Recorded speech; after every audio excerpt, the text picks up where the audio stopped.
Preface. Supposing that truth is a woman, what then?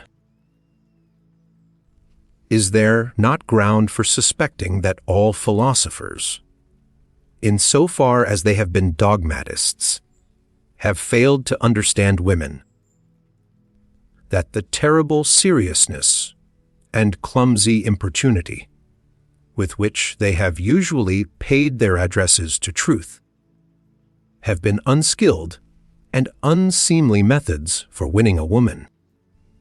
Certainly she has never allowed herself to be won, and at present every kind of dogma stands with sad and discouraged mien. Indeed, it stands at all! For there are scoffers who maintain that it has fallen, that all dogma lies on the ground, nay more, that it is at its last gasp. But to speak seriously, there are good grounds for hoping that all dogmatizing in philosophy, whatever solemn, whatever conclusive and decided airs it has assumed, may have been only a noble pluralism and tyrannism. And probably the time is at hand when it will be once and again understood Nietzsche has actually sufficed for the basis of such imposing and absolute philosophical edifices as the dogmatists have hitherto reared. Perhaps some popular superstition of immemorial time, such as the soul superstition, which, in the form of subject and ego superstition, has not yet ceased doing mischief.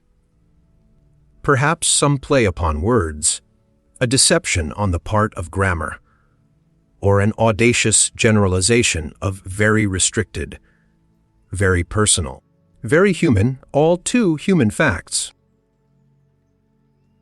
The philosophy of the dogmatists, it is to be hoped, was only a promise for thousands of years afterwards, as was astrology in still earlier times, in the service of which probably more labor, gold, acuteness, and patience have been spent than on any actual science hitherto.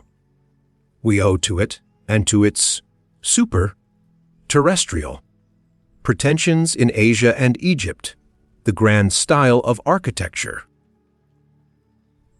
It seems that, in order to inscribe themselves upon the heart of humanity with everlasting claims, all great things have first to wander about the earth as enormous and awe-inspiring caricatures.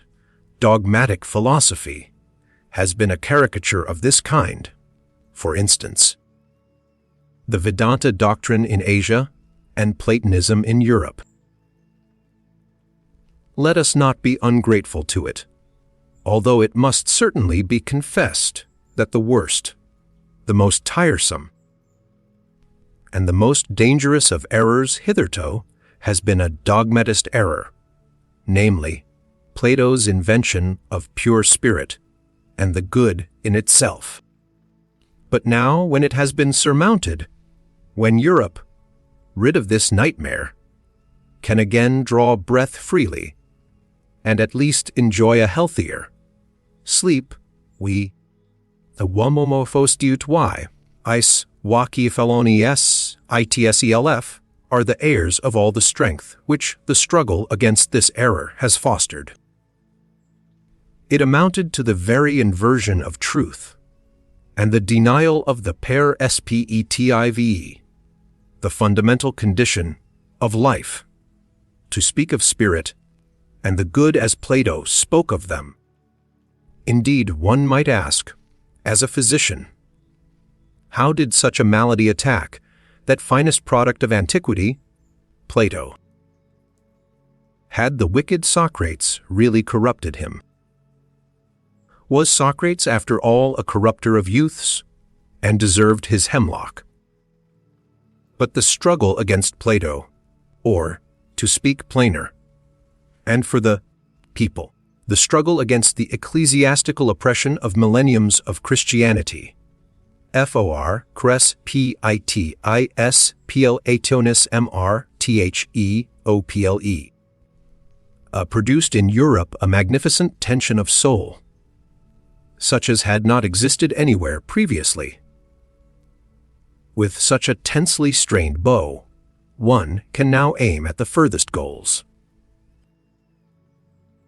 As a matter of fact, the European feels this tension as a state of distress, and twice attempts have been made in grand style to unbend the bow. Once by means of Jesuitism, and the second time by means of democratic enlightenment, which, with the aid of liberty of the press and newspaper, reading might, in fact, bring it about that the spirit would not so easily find itself in distress. The Germans invented gunpowder. All credit to them! But they again made things square. They invented printing. But we, who are neither Jesuits, nor Democrats, nor even sufficiently Germans, we Giodi Europeans, and free, vry free spirits, we have it still. All the distress of spirit, and all the tension of its bow, and perhaps also the arrow, the duty, and who knows, Tagoaltoaimat, Sils Maria Upper Engadine, GM 1885. Prejudices of Philosophers. The will to truth, which is to tempt us to many a hazardous enterprise, the famous truthfulness of which all philosophers have hitherto spoken with respect. What questions has this will to truth not laid before us? What strange, perplexing, questionable questions! It is already a long story, yet it seems as if it were hardly commenced. Is it any wonder if we at last grow distrustful, lose patience, and turn impatiently away, that this Sphinx teaches us at last to ask questions ourselves? WHO, is it really that puts questions to us here? Shit, really is this will to truth in us? In fact, we made a long halt at the question as to the origin of this will, until at last we came to an absolute standstill before a yet more fundamental question. We inquired about the VLE of this will.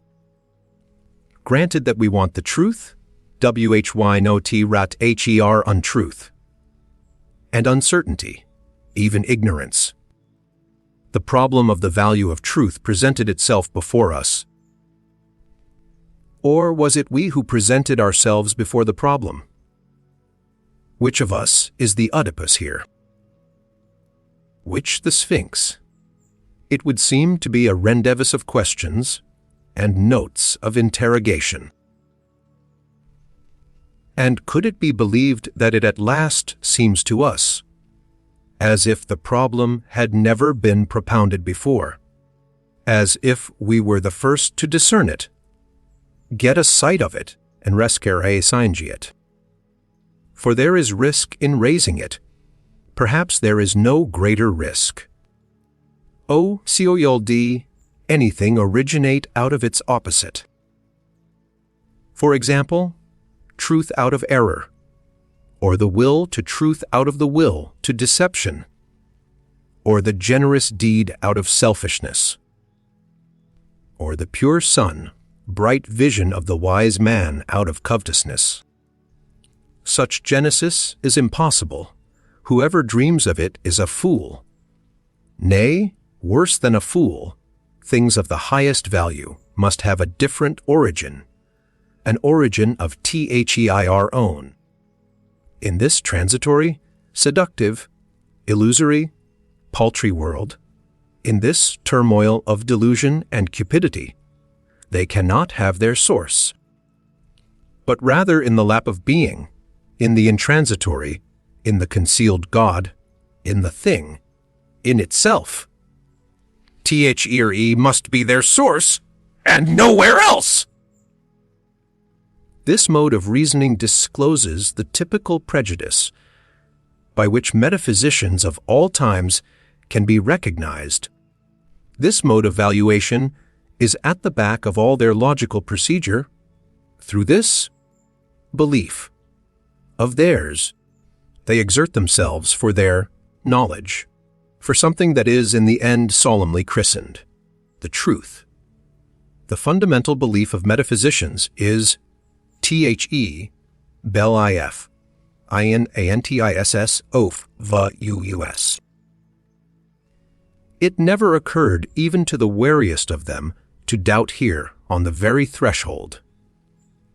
Where doubt, however, was most necessary, though they had made a solemn vow, de omen ibus dubitndum, for it may be doubted, firstly, whether antitheses exist at all, and secondly, whether the popular valuations and antitheses of value upon which metaphysicians have set their seal are not perhaps merely superficial estimates, merely provisional perspectives, besides being probably made from some corner, perhaps from below, frog perspectives, as it were, to borrow an expression current among painters.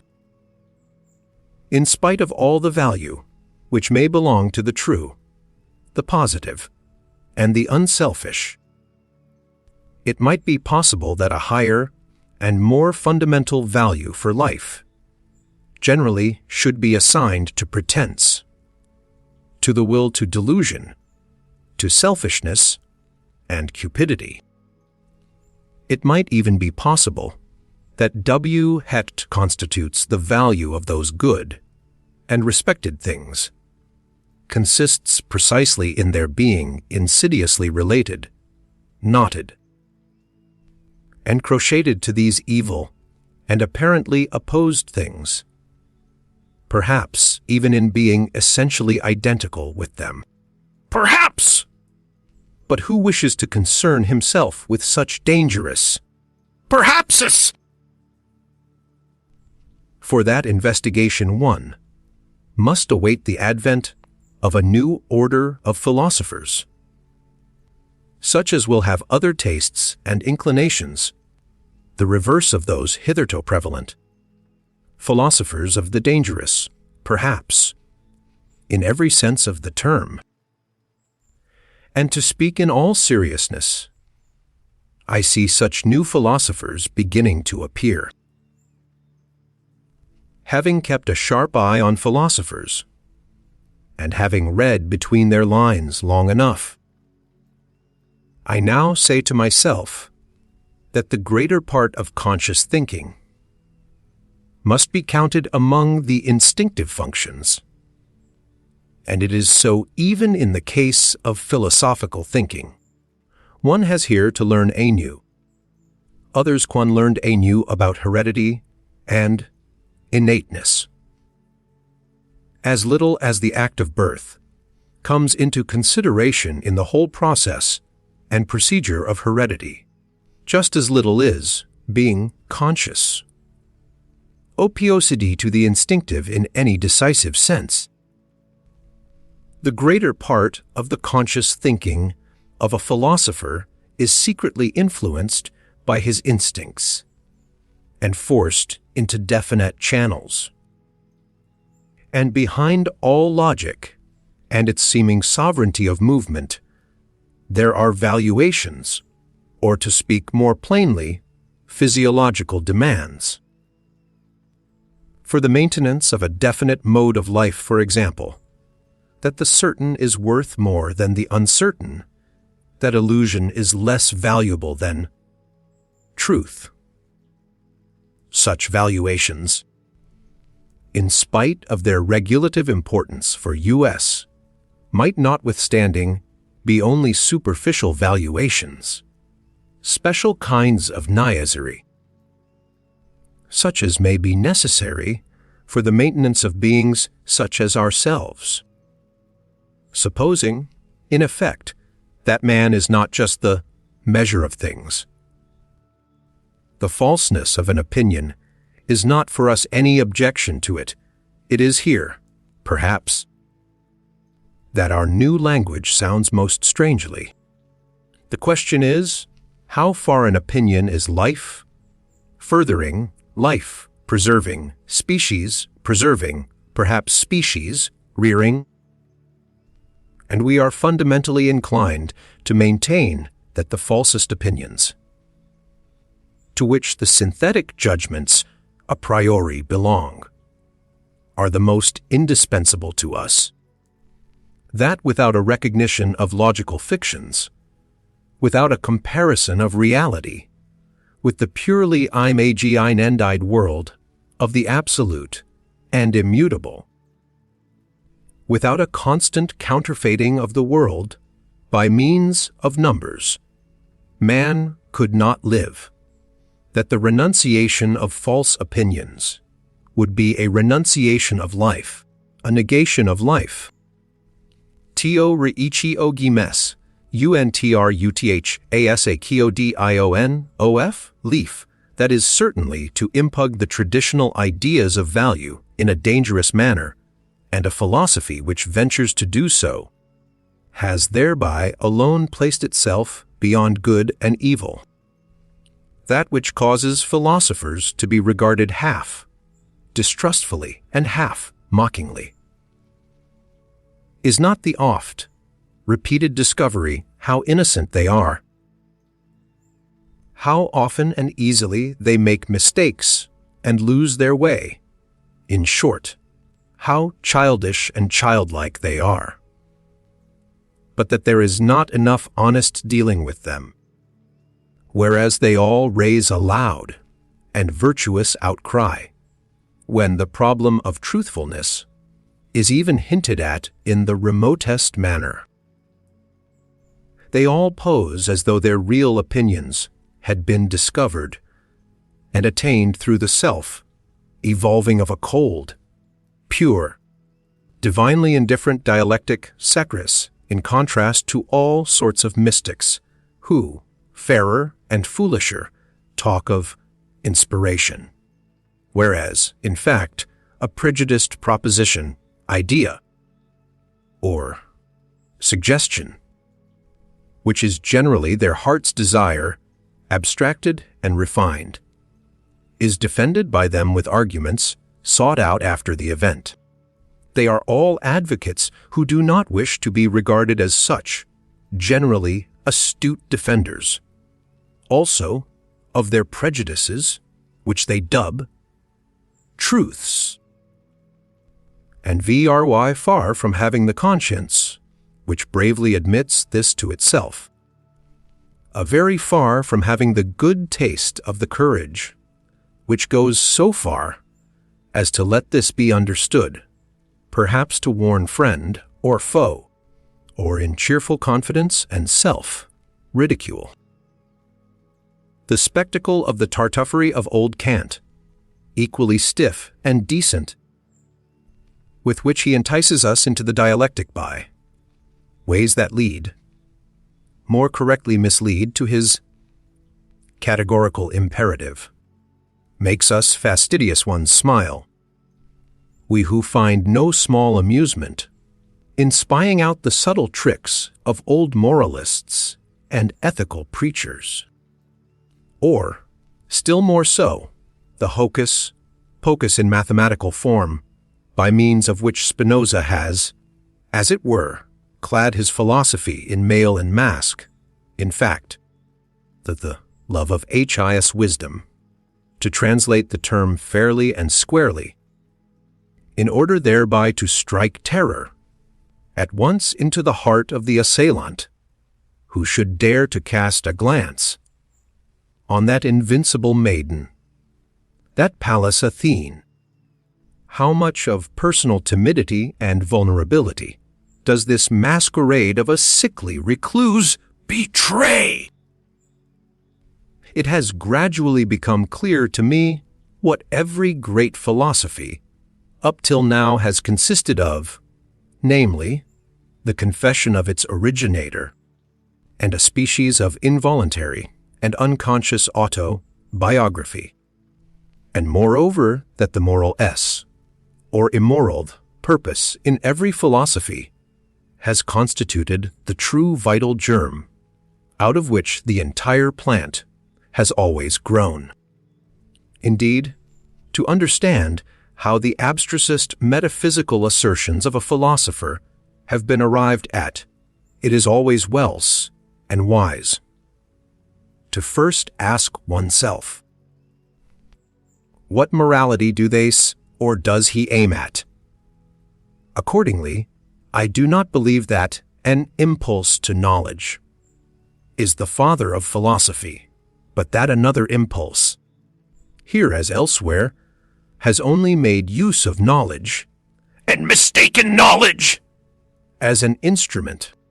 But whoever considers the fundamental impulses of man, with a view to determining how far they may have here acted as pyrange, gyrus, or as demons and kobolds, will find that they have all practiced philosophy at one time or another, and that each one of them would have been only too glad to look upon itself as the ultimate end of existence and the legitimate lord over all the other impulses. For every impulse is imperious and as such attempts to philosophize. To be sure, in the case of scholars, in the case of really scientific men, it may be otherwise, better. If you will, there may really be such a thing as an impulse to knowledge. Some kind of small, independent clock work, which, when well wound up, works away industriously to that end. Show out the rest of the scholarly impulses, taking any material part therein.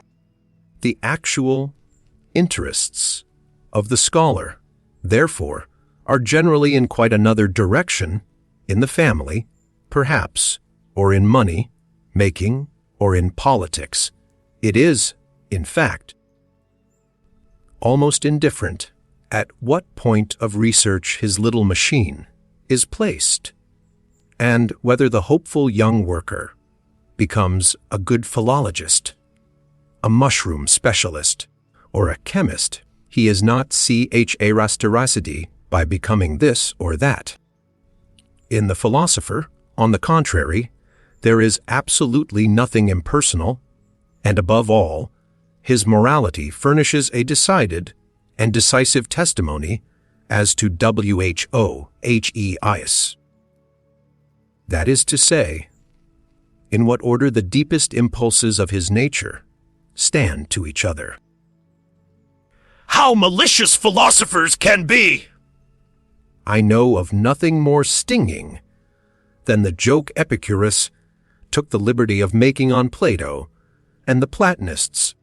He called them Dionysiocolates. In its original sense, and on the face of it, the word signifies flatterers of Dionysius, consequently, tyrants' accessories, and lick-spittles. Besides this, however, it is as much as to say, they are all actors. There is nothing genuine about them. Sepa for Dionysiocolax was a popular name for an actor. And the latter is really the malignant reproach that Epicurus cast upon Plato. He was annoyed by the grandiose manner, the mise en scene style of which Plato and his scholars were masters, of which Epicurus was not a master. He, the old school, teacher of Samos, who sat concealed in his little garden at Athens and wrote 300 books, perhaps out of rage and ambitious envy of Plato. Who knows? A Greece took 100 years to find out who the garden god Epicurus really was. Did she ever find out? There is a point in every philosophy at which the conviction of the philosopher appears on the scene, or, to put it in the words of an ancient mystery, adventivit asinus, pulcher et fortissimus. You desire to live according to nature. Oh, you noble Stoics, what fraud of words! Imagine to yourselves a being like nature, boundlessly extravagant, boundlessly indifferent, without purpose or consideration, without pity or justice. At once fruitful and barren and uncertain, imagine to yourselves INDIF, ERNCE as a power.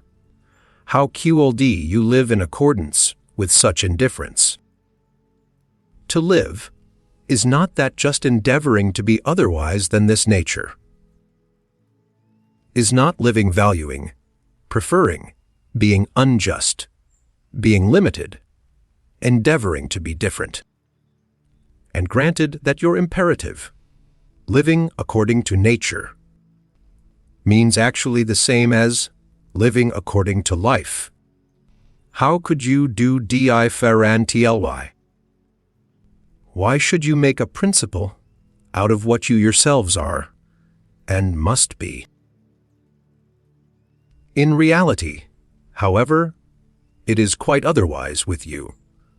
While you pretend to read with rapture the canon of your law in nature, you want something quite the contrary, you extraordinary stage players and self-deluders. In your pride you wish to dictate your morals and ideals to nature herself, and to incorporate them therein. You insist that it shall be nature, according to the Stoa, and would like everything to be made after your own image, as a vast, eternal glorification and generalism of Stoicism.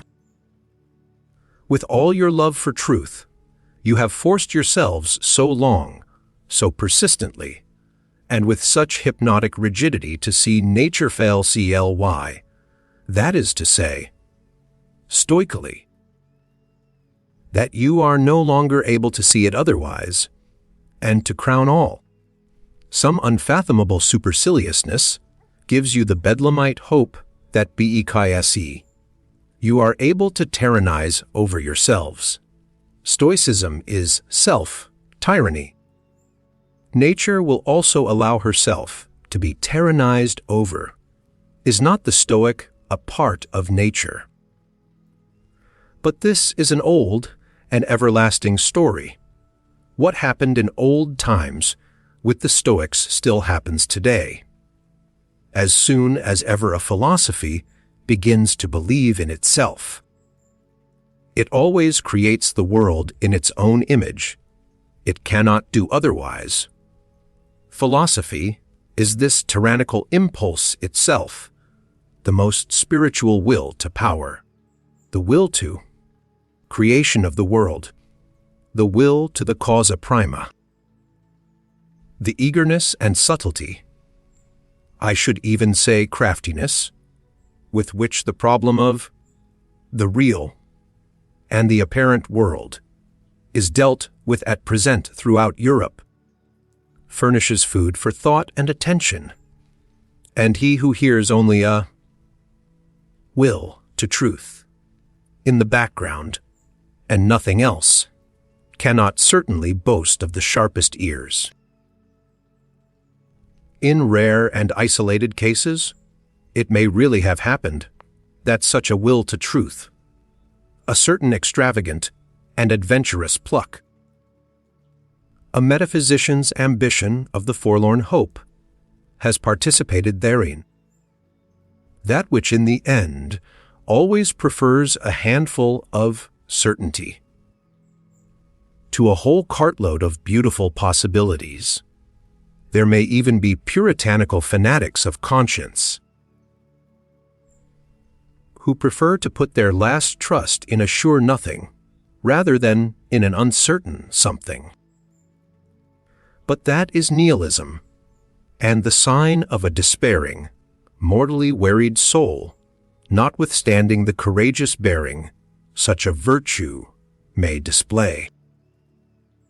It seems, however, to be otherwise with stronger and livelier thinkers who are still eager for life, in that they cite against appearance and speak superciliously of perspective, in that they rank the credibility of their own bodies about as low as the credibility of the ocular evidence that the earth stands still, and thus, apparently, allowing with complacency their securest possession to escape. For what does one at present believe in more firmly than in one's body? Who knows? If they are not really trying to win back something which was formerly an even securer possession, something of the old domain of the faith of former times, perhaps the immortal soul, perhaps the old God, in short, ideas by which they could live better, that is to say, more vigorously and more joyously, than by modern ideas. There is diastar ust of these modern ideas in this mode of looking at things, a disbelief in all that has been constructed yesterday and today. There is perhaps some slight admixture of satiety and scorn, which can no longer endure the burica, barracks of ideas of the most varied origin, such as called positivism at present throws on the market, a disgust of the more refined taste at the village, fair mottliness and patchiness of all these reality, philosophasters, in whom there is nothing either new or true, except this mottliness. Therein it seems to me that we should agree with those skeptical realists and knowledge, microscopists of the present day, their instinct, which repels them from modern reality, is unrefuted. What do their retrograde bypaths concern us? The main thing about them is not that they wish to go back, but that they wish to get away therefrom. A little more strength, swing, courage, and artistic power, and they would be OFF and not back. It seems to me that there is everywhere an attempt at present to divert attention from the actual influence which Kant exercised on German philosophy, and especially to ignore prudently the value which he set upon himself. Kant was first and foremost proud of his table of categories. With it in his hand, he said, "This is the most difficult thing that could ever be undertaken on behalf of metaphysics. Let us only understand this." Could be. He was proud of having a new faculty in man, the faculty of synthetic judgment a priori. Granting that he deceived himself in this matter, the development and rapid flourishing of German philosophy depended nevertheless on his pride and on the eager rivalry of the younger generation to discover, if possible, something, at all events, new faculties, of which to be still prouder. But let us reflect for a moment. It is high time to do so. How are synthetic judgments a priori pus? CBLE? Kant asks himself, and what is really his answer? Bewymens OFMIS faculty. But unfortunately not in 5 words, but so circumstantially, imposingly, and with such display of German profundity and verbal flourishes, that one altogether loses sight of the comical niaisary allemande involved in such an answer. People were beside themselves with delight over this new faculty, and the jubilation reached its climax when Kant further discovered a moral faculty in man. For at that time Germans were still moral, not yet dabbling in the politics of hard fact. Then came the honeymoon of German philosophy. All the young theologians of the Tübingen institution went immediately into the groves, all seeking for faculties. And what did they not find in that innocent, rich, and still youthful period of the German spirit, to which Romanticism, the malicious fairy, piped and sang, when one could not yet distinguish between finding and inventing? Above all, a faculty for the transcendental, Schelling christened it intellectual intuition, and thereby gratified the most earnest longings of the naturally pious, inclined Germans. One can do no greater wrong to the whole of this exuberant and eccentric movement, which was really youthfulness, notwithstanding that it disguised itself so boldly in hoary and senile conceptions, than to take it seriously, or even treat it with moral indignation. Of enough, however, the world grew older, and the dream vanished. A time came when people rubbed their foreheads, and they still rub them today. People had been dreaming, and first and foremost, old Kant. By means of a means, as faculty, he had said, or at least meant to say. But is that an answer, an explanation? Or is it not rather merely a repetition of the question, how does opium induce sleep? By means of a means, as faculty, namely the virtus dormitiva, replies the doctor in Molière, quia est in you virtus dormitiva, cujus est natura sensus assupire.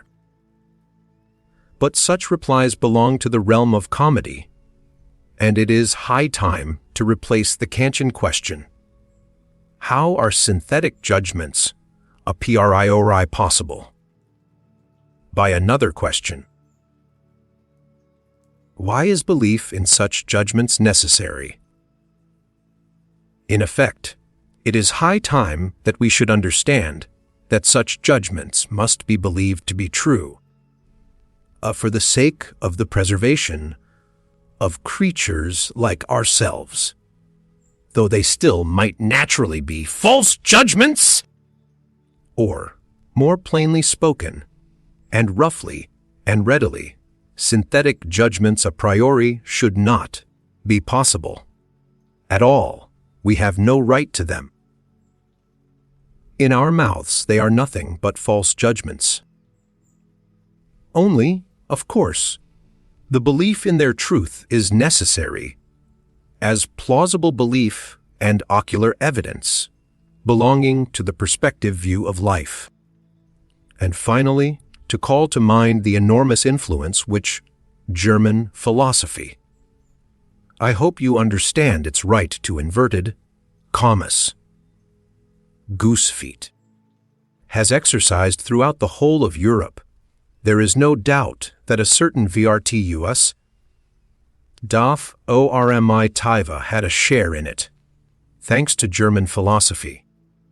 It was a delight to the noble idlers, the virtuous, the mystics, the artist, the 3/4 Christians, and the political obscurantists of all nations, to find an antidote to the still overwhelming sensualism which overflowed from the last century into this, in short, sensus assupire. As regards materialistic atomism, it is one of the best refuted theories that have been advanced. And in Europe, there is now perhaps no one in the learned world so unscholarly as to attach serious signification to it. except for convenient everyday use. I as an abbreviation of the means of expression, thanks chiefly to the Pole Boscovich.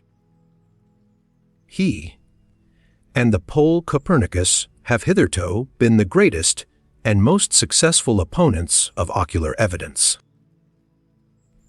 For while Copernicus has persuaded us to believe, contrary to all the senses, that the earth does not stand fast, Boscovich has taught us to abjure the belief in the last thing that stood fast of the earth, the belief in substance, in matter, in the earth, residuum, and particle, atom.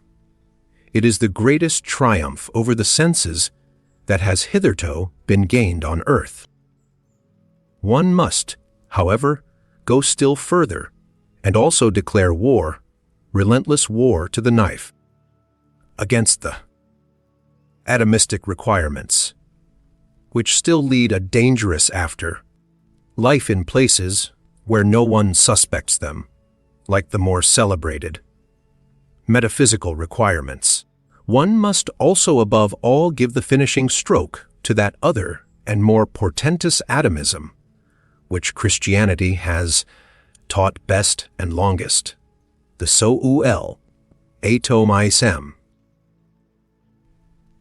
Let it be permitted to designate by this expression the belief which regards the soul as something indestructible, eternal, indivisible, as a monad, as an atomon.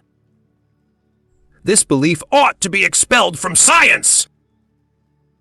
Between ourselves, it is not at all necessary to get rid of the soul, thereby, and thus renounce one of the oldest and most venerated hypotheses, as happens frequently to the clumsiness of naturalists, who can hardly touch on the soul without immediately losing it.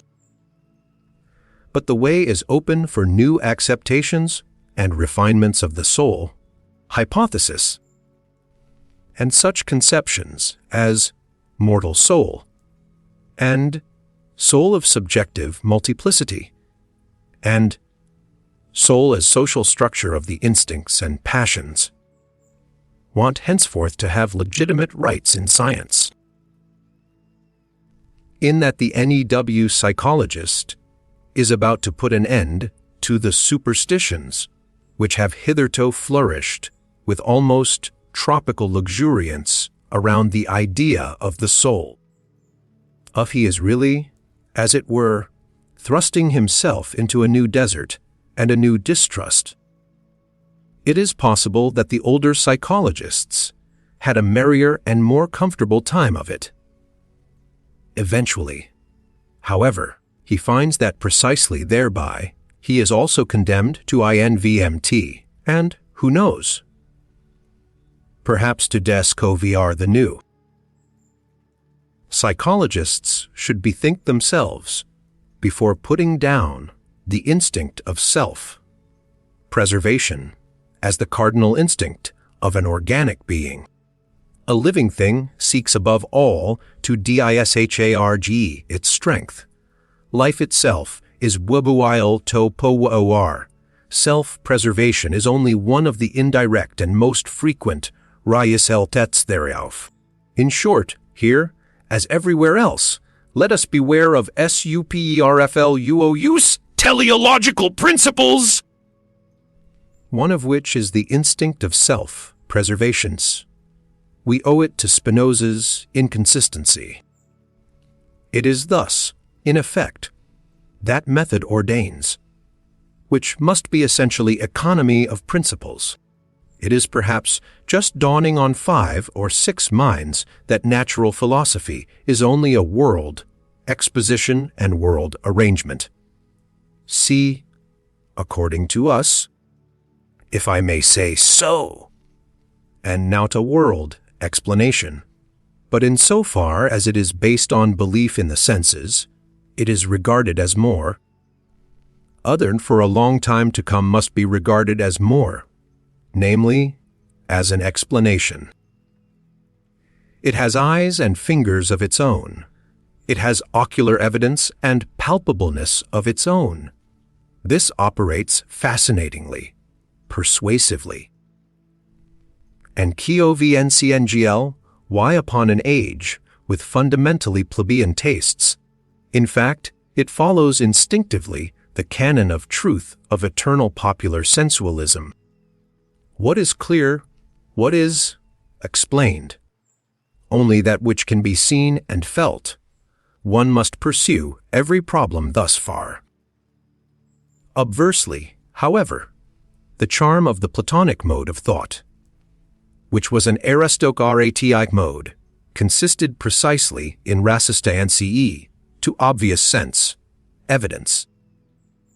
Perhaps among men, who enjoyed even stronger and more fastidious senses than our contemporaries, but who knew how to find a higher triumph in remaining masters of them.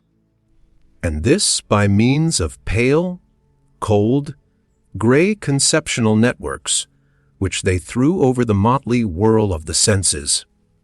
The mob of the senses, as Plato said. In this overcoming of the world, and interpreting of the world in the manner of Plato, there was an ENJO, MEMT, different from that which the physicists of today offer us, and likewise the Darwinists and teleologists among the physiological workers, with their principle of the smallest possible effort and the greatest possible blunder. Where there is nothing more to see or to grasp, there is also nothing more for men to do. That is certainly an imperative different from the Platonic one.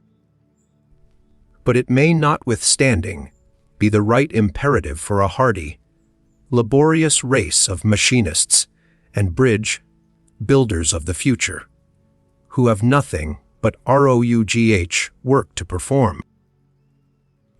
To study physiology with a clear conscience, one must insist on the fact that the sense organs are not phenomena in the sense of the idealistic philosophy. As such, they certainly could not be causes. Sensualism, therefore, at least as regulative hypothesis, if not as heuristic principle. What? And others say even that the external world is the work of our organs. But then our body, as a part of this external world, would be the work of our organs. But then our organs themselves would be the work of our organs. It seems to me that this is a complete reductio adabsurdum, if the conception sui is something fundamentally absurd. Consequently, the external world is now the work of our organs.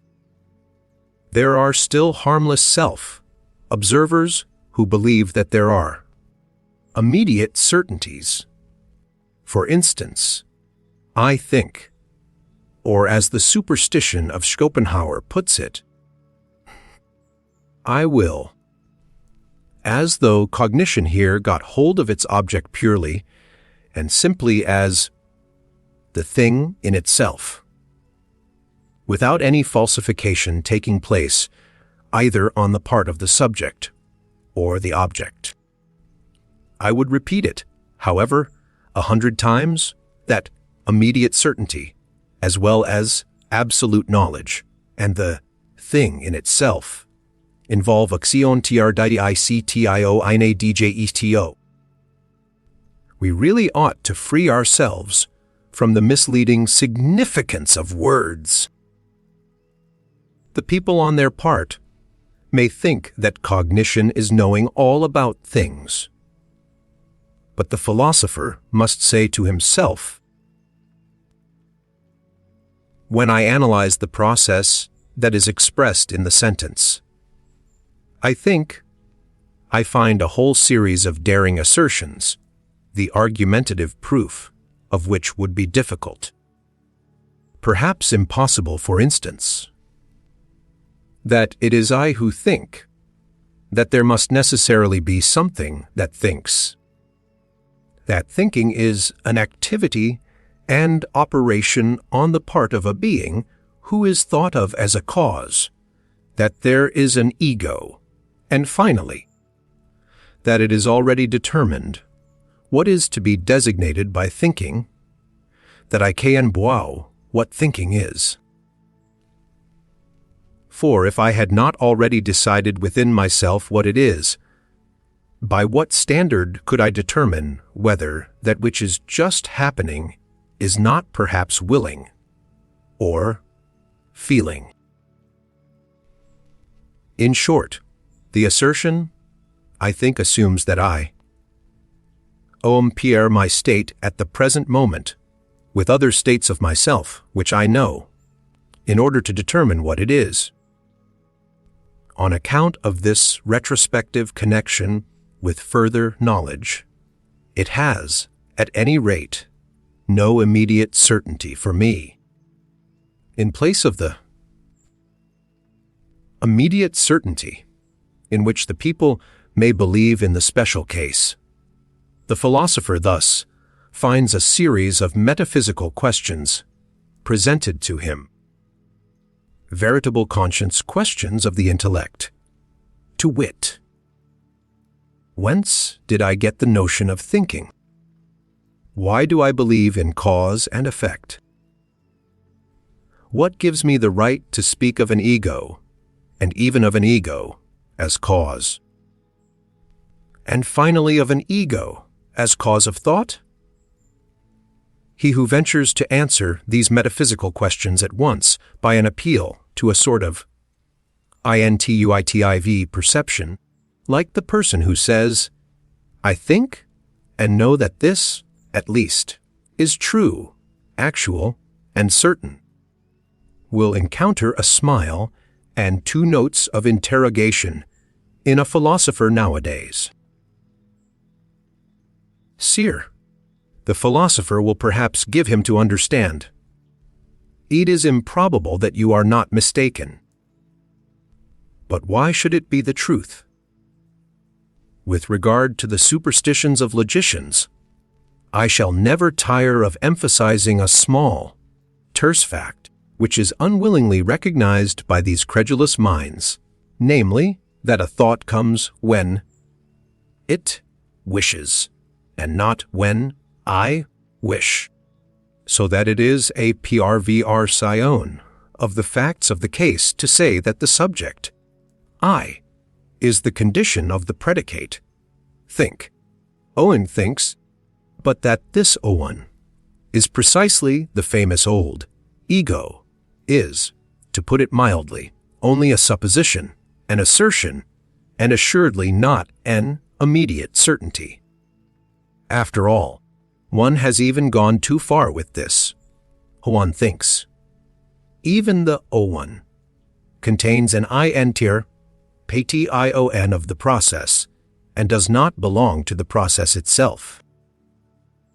One infers here, according to the usual grammatical formula, to think is an activity. Every activity requires an agency that is active, consequently. It was pretty much on the same lines that the older atomism sought, besides the operating power, the material particle wherein it resides and out of which it operates, the atom. More rigorous minds, however, learnt at last to get along without this earth residuum, and perhaps some day we shall accustom ourselves, even from the logician's point of view, to get along without the little horn, to which the worthy old ego has refined itself. It is certainly not the least charm of a theory that it is refutable. It is precisely thereby that it attracts the more subtle minds. It seems that the 100 times refuted theory of the free will owes its persistence to this charm alone. Someone is always appearing who feels himself strong enough to refute it. Philosophers are accustomed to speak of the will as though it were the best known thing in the world. Indeed, Schopenhauer has given us to understand that the will alone is really known to us, absolutely and completely known, without deduction or addition. But it again and again seems to me that, in this case Schopenhauer, also only did what philosophers are in the habit of doing. He seems to have adopted a popular, prejdc, and exaggerated it. Willing seems to me to be above all something, something that is a unity only in name, and it is precisely in a name that popular prejudice lurks, which has got the mastery over the inadequate precautions of philosophers in all ages. So let us for once be more cautious. Let us be unphilosophical.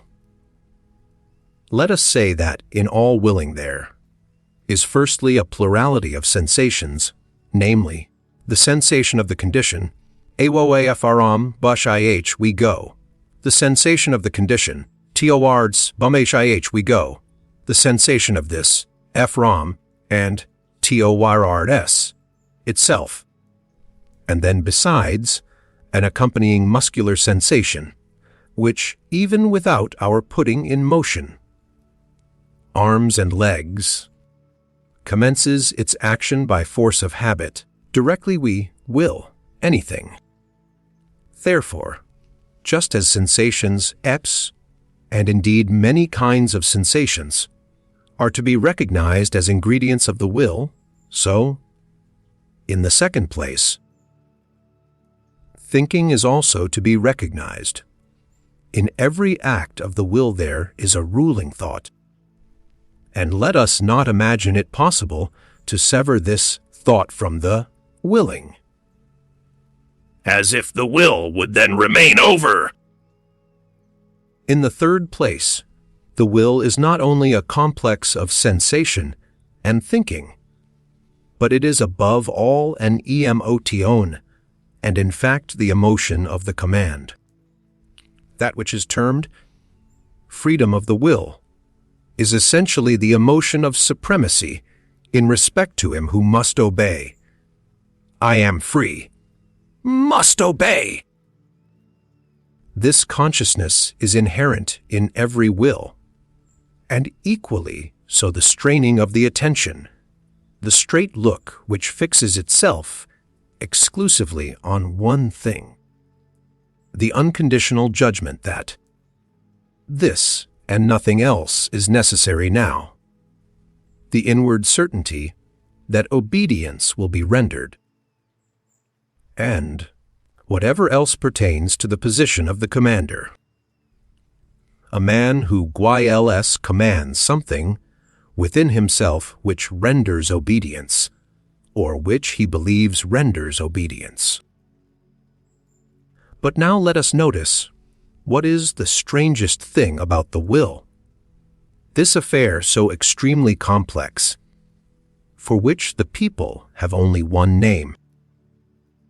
Inasmuch as in the given circumstances we are at the same time the commanding A and D, the obeying parties, and as the obeying party we know the sensations of constraint, impulsion, pressure, resistance, and motion, which usually commence immediately after the act of will, inasmuch as, on the other hand, we are accustomed to disregard this duality and to deceive ourselves about it by means of the synthetic term I, a whole series of erroneous conclusions, who, and consequently of false judgments about the will itself, has become attached to the act of willing, to such a degree that he who wills believes firmly that willing, suffices, for action. Since in the majority of cases, there has only been exercise of will when the effect of the command, consequently obedience, and therefore action, was to be expet. The APPERNCE has translated itself into the sentiment as if there were a necessity in a word. He who wills believes with a fair amount of certainty that will and action are somehow one. He ascribes the success, the carrying out of the willing, to the will itself, and thereby enjoys an increase of the sensation of power which accompanies all success. Freedom of will. That is the expression for the complex state of delight of the person exercising volition, who commands and at the same time identifies himself with the executor of the order, who, as such, enjoys also the triumph over obstacles, but thinks within himself that it was really his own will that overcame them. In this way, the person exercising volition adds the feelings of delight of his successful executive instruments, the useful, underwills, or undersouls. Indeed, our body is but a social structure composed of many souls, to his feelings of delight as commander. LEFFECEST MOI. What happens here is what happens in every well-constructed and happy commonwealth, namely, that the governing class identifies itself with the successes of the commonwealth.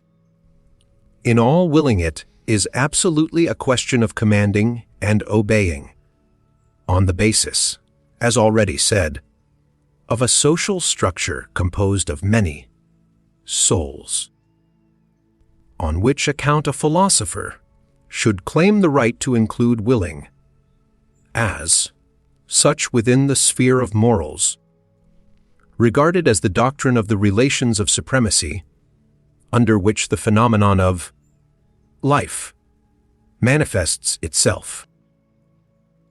That the separate philosophical ideas are not anything optional or autonomously evolving, but grow up in connection and relationship with each other.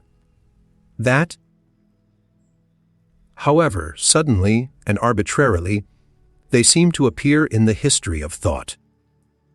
They nevertheless belong just as much to a system as the collective members of the fauna of a continent is betrayed in the end by the circumstance how unfailingly the most diverse philosophers always fill in again a definite fundamental scheme of possible philosophies. Under an invisible spell, they always revolve once more in the same orbit. However independent of each other, they may feel themselves with their critical or systematic wills. Something within them leads them.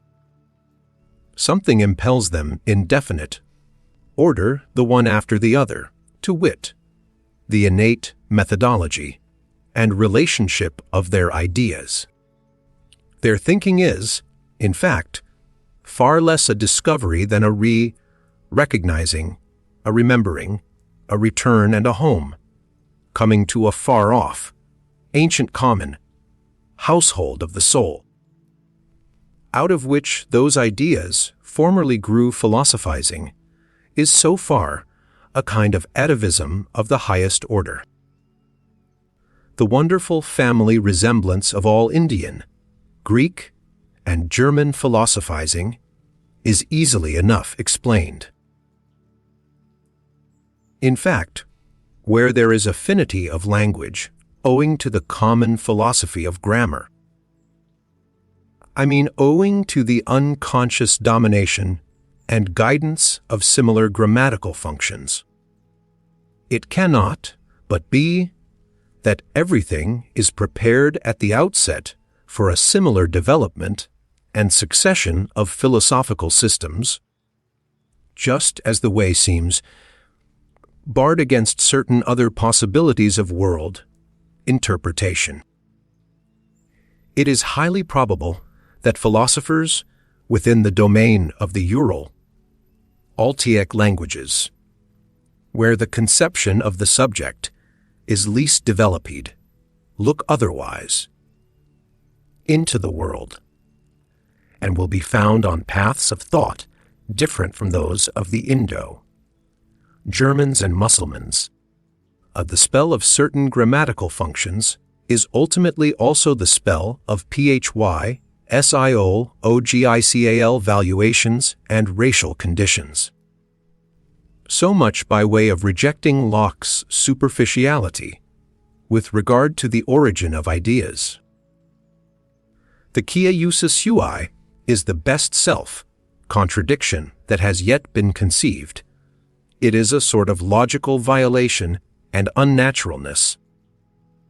But the extravagant pride of man has managed to entangle itself profoundly and frightfully with this very folly.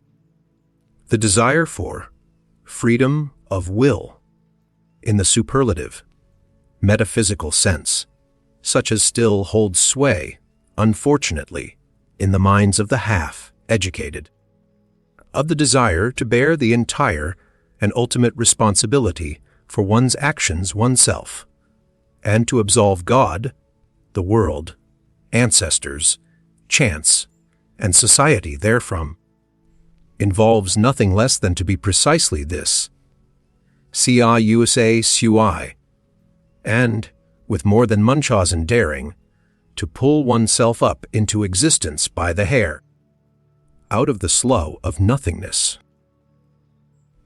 If any one should find out in this manner the crass stupidity of the celebrated conception of free will, and put it out of his head altogether, I beg of him to carry his enlightenment a step further, and also put out of his head the contrary of this monstrous conception of free will.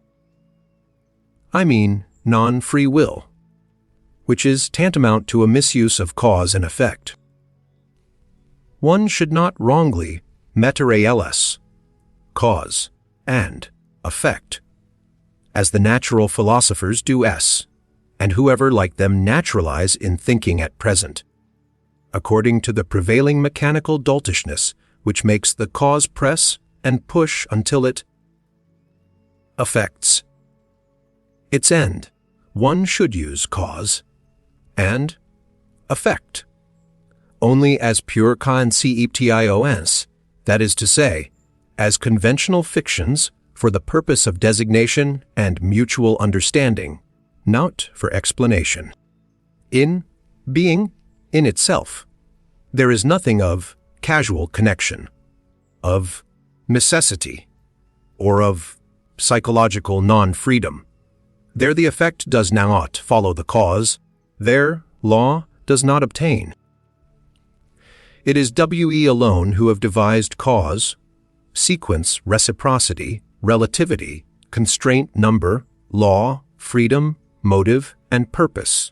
And when we interpret and intermix this symbol world as being in itself with things, we act once more as we have always acted, mythology.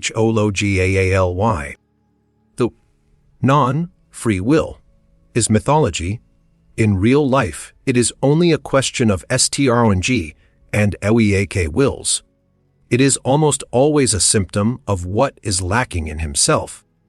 When a thinker, in every causal connection and psychological necessity, manifests something of compulsion, indigence, obsequiousness, oppression, and non-freedom, it is suspicious to have such feelings. The person betrays himself.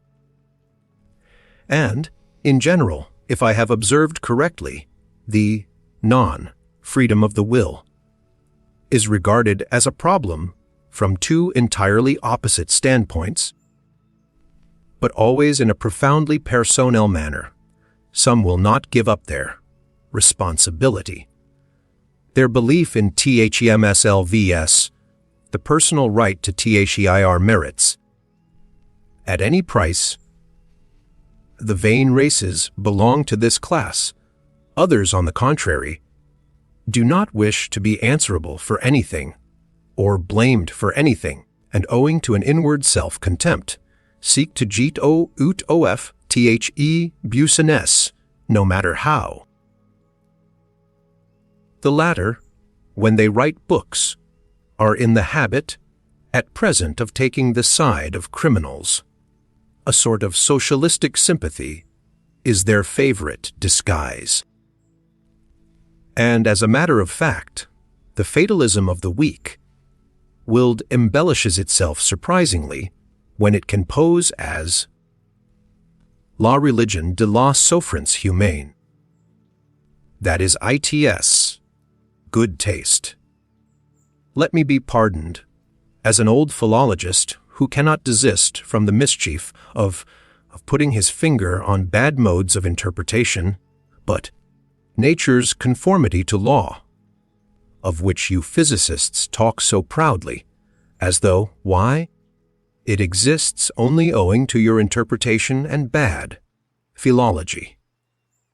It is no matter of fact, no text, but rather just a naively humanitarian adjustment and perversion of meaning, with which you make abundant concessions to the democratic instincts of the modern soul.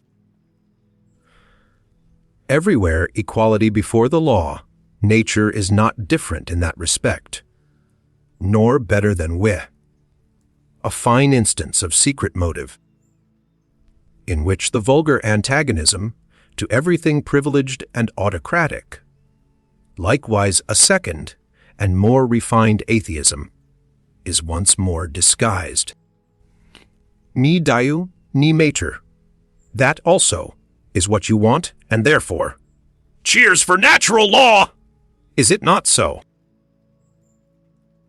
But, as has been said, that is interpretation, not text, and somebody might come along who, with opposite intentions and modes of interpretation, could read out of the same nature, and with regard to the same phenomena, just the tyrannically inconsiderate and relentless enforcement of the claims of power, an interpreter who should so place the unexceptionalness and unconditionalness of all will to power before your eyes, that almost every word, and the word tyranny itself would eventually seem unsuitable, or like a weakening and softening metaphor, as being too human, and who should, nevertheless, end by asserting the same about this world as you do,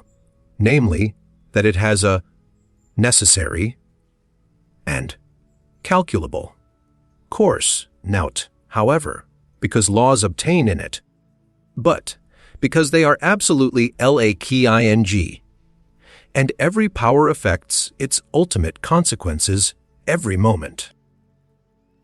Granted that this also is only interpretation, and you will be eager enough to make this objection. Well, so much the better. All psychology hitherto has run aground on moral prejudices and timidities. It has not dared to launch out into the depths. In so far as it is allowable to recognize in that which has hitherto been written evidence of that which has hitherto been kept silent, it seems as if nobody had yet harbored the notion of psychology as the morphology and devopmemt T-rine EOFTHEYILTOPOER, as I conceive of it. The power of moral prejudices has penetrated deeply into the most intellectual world, the world apparently most indifferent and unprejudiced. and has obviously operated in an injurious, obstructive, blinding, and distorting manner. A proper psychology, has to contend with unconscious antagonism in the heart of the investigator. It has the heart. Against it, even a doctrine of the reciprocal conditionalness of the good and the bad impulses causes, say, as refined immorality, distress and aversion in a still strong and manly conscience, still more so, a doctrine of the derivation of all good impulses from bad ones. If, however, a person should regard even the emotions of hatred, envy, covetousness, and imperiousness as life, conditioning emotions, as factors which must be present, fundamentally and essentially, in the general economy of life, which must, therefore, be further developed if life is to be further developed. He will suffer from such a view of things as from sickness. And yet this hypothesis is far from being the strangest and most painful in this immense and almost new domain of dangerous knowledge. And there are in fact 100 good reasons why everyone should keep away from it who can do so! On the other hand, if one has once drifted hither with one's bark, well, very good. Now let us set our teeth firmly. Let us open our eyes and keep our hand fast on the helm. We sail away right over morality. We crush out. We destroy perhaps the remains of our own morality by daring to make our voyage thither. But what do we matter? Never yet did a profondr world of insight reveal itself to daring travelers and adventurers, and the psychologist who thus makes a sacrifice. It is not the sacrificio del intelletto, on the contrary, will at least be entitled to demand. In return, that psychology shall once more be recognized as the queen of the sciences, for whose service and equipment the other sciences exist. For psychology is once more the path to the fundamental problems. The free spirit, O sancta simplicitas! In what strange simplification and falsification man lives! One can never cease wondering when once one has got eyes for beholding this marvel. How we have made everything around us clear and free and easy and simple. How we have been able to give our senses a passport to everything superficial. Our thoughts a godlike desire for wanton pranks and wrong inferences. How from the beginning we have contrived to retain our ignorance in order to enjoy an almost inconceivable freedom, thoughtlessness, imprudence, heartiness, and gaiety, in order to enjoy life! And only on this solidified, granite-like foundation of ignorance could knowledge rear itself hitherto. The will to knowledge on the foundation of a far more powerful will, the will to ignorance, to the uncertain, to the untrue, not as its opposite, but as its refinement. It is to be hoped, indeed, that land UAGE, here as elsewhere, will not get over its awkwardness, and that it will continue to talk of opposites, where there are only degrees and many refinements of gradation.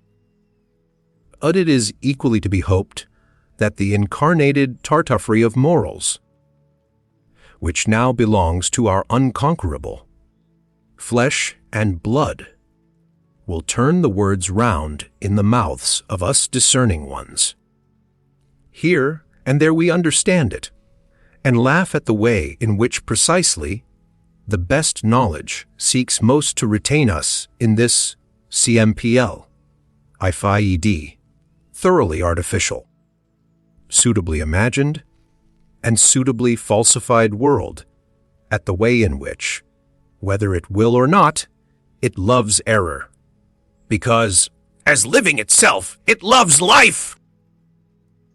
After such a cheerful commencement, a serious word would fain be heard. It appeals to the most serious minds. Take care, ye philosophers and friends of knowledge, and beware of martyrdom, of suffering, for the truth's sake, even in your own defense. It spoils all the innocence and fine neutrality of your conscience. It makes you headstrong against objections and red rags. It stupefies, animalizes, and brutalizes. When in the struggle with danger, slander, suspicion, expulsion, and even worse consequences of enmity, ye have at last to play your last card as protectors of truth upon earth, as though the truth were such an innocent and incompetent creature as to require protectors. And you of all people, ye knights of the sorrowful countenance, messes loafers and cobweb, spinners of the spirit, finally, ye know sufficiently well that it cannot be of any consequence if ye just carry your point. Ye know that hitherto no philosopher has carried his point, and that there might be a more laudable truthfulness in every little interrogative mark which you place after your special words and favorite doctrines,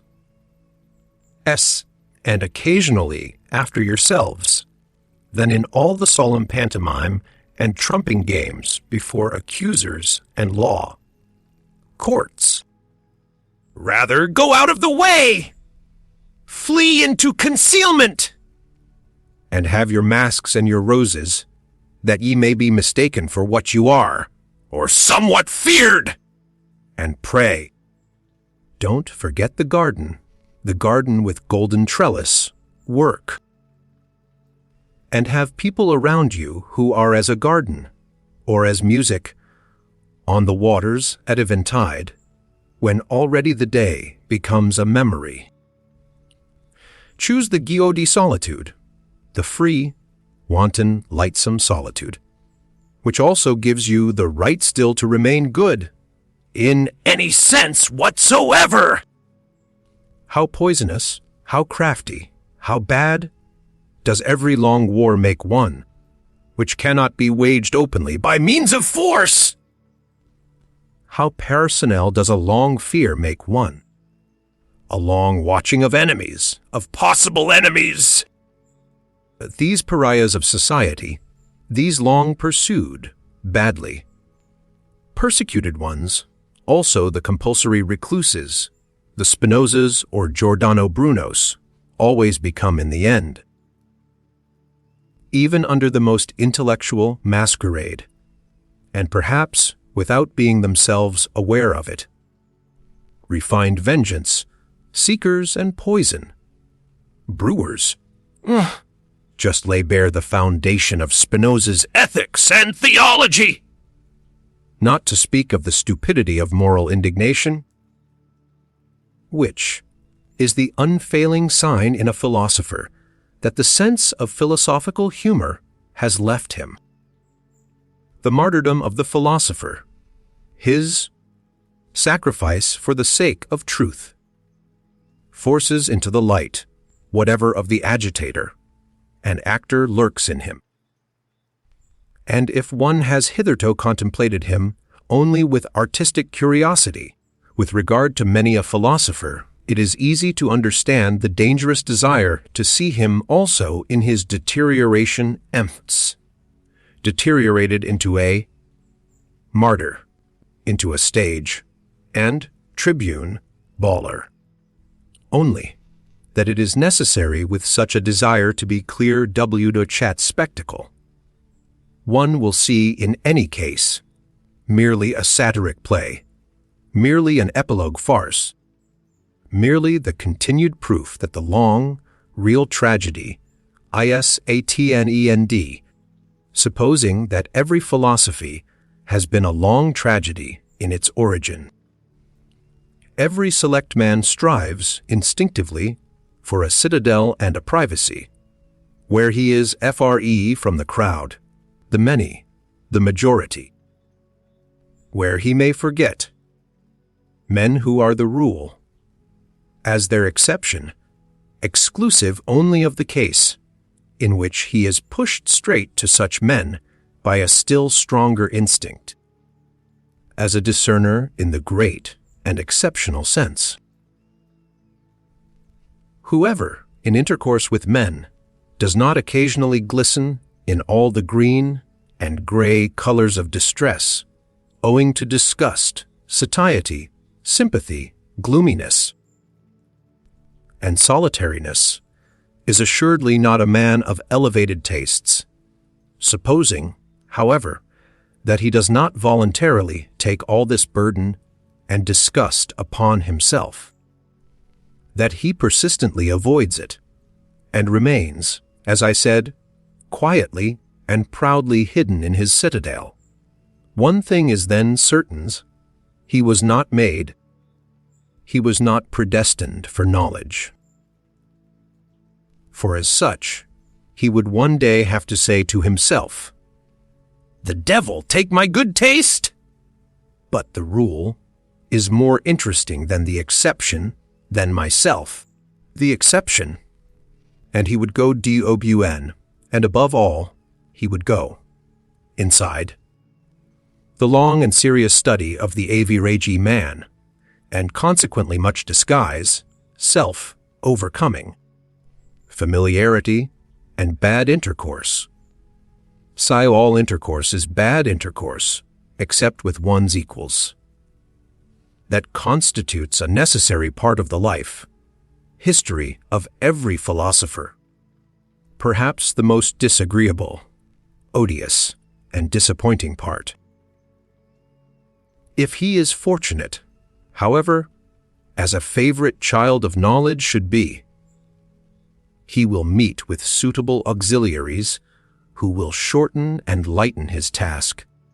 I mean so-called cynics, those who simply recognize the animal, the commonplace, and the rule in themselves, and at the same time have so much spirituality and ticklishness as to make them talk of themselves and their like befoer. Witnesses, sometimes they wallow, even in books, as on their own dung hill. Cynicism is the only form in which base souls approach what is called honesty, and the higher man must open his ears to all the coarser or finer cynicism, and congratulate himself when the clown becomes shameless right before him, or the scientific satyr speaks out. There are even cases where enchantment mixes with the disgust, namely, whereby a freak of nature, genius is bound to some such indiscreet billy, goat and ape, as in the case of the Abbé Galliani, the profoundest, acutest, and perhaps also filthiest man of his century. He was far profounder than Voltaire, and consequently also a good deal more silent. It happens more frequently, as has been hinted, that a scientific head is placed on an ape's body, a fine exceptional understanding in a base soul, an occurrence by no means rare, especially among doctors and moral physiologists. And whenever anyone speaks without bitterness, or rather quite innocently, of man as a belly with two requirements, and a head with one, whenever any one seeks, and wants us to see only hunger, sexual instinct, and vanity as the real and only motives of human actions. In short, when any one speaks badly, and not even will, of man, then ought the lover of knowledge to hearken attentively and diligently. He ought, in general, to have an open ear, wherever there is talk without indignation. For the indignant man, and he who perpetually tears and lacerates himself with his own teeth, or, in place of himself, the world, God, or society, may indeed, morally speaking, stand higher than the laughing and self-satisfied satyr, but in every other sense, he is the more ordinary, more indifferent, and less instructive case. And no one is such a liar as the indignant man. It is difficult to be understood, especially when one thinks, and lives gangasrotagati among those only who think and live otherwise, namely, kurmagati, or at best, frog-like, mandakagati, I do everything to be difficultly understood myself. And one should be heartily grateful for the goodwill to some refinement of interpretation. As regards the good friends, however, who are always too easy going and think that as friends they have a right to ease, one does well at the very first to grant them a play, ground and romping, place for misunderstanding. One can thus laugh still, or get rid of them altogether, these good friends, and laugh then also. What is most difficult to render from one language into another is the tempo of its style, which has its basis in the character of the race, or, to speak more physiologically, in the average tempo of the assimilation of its nutriment.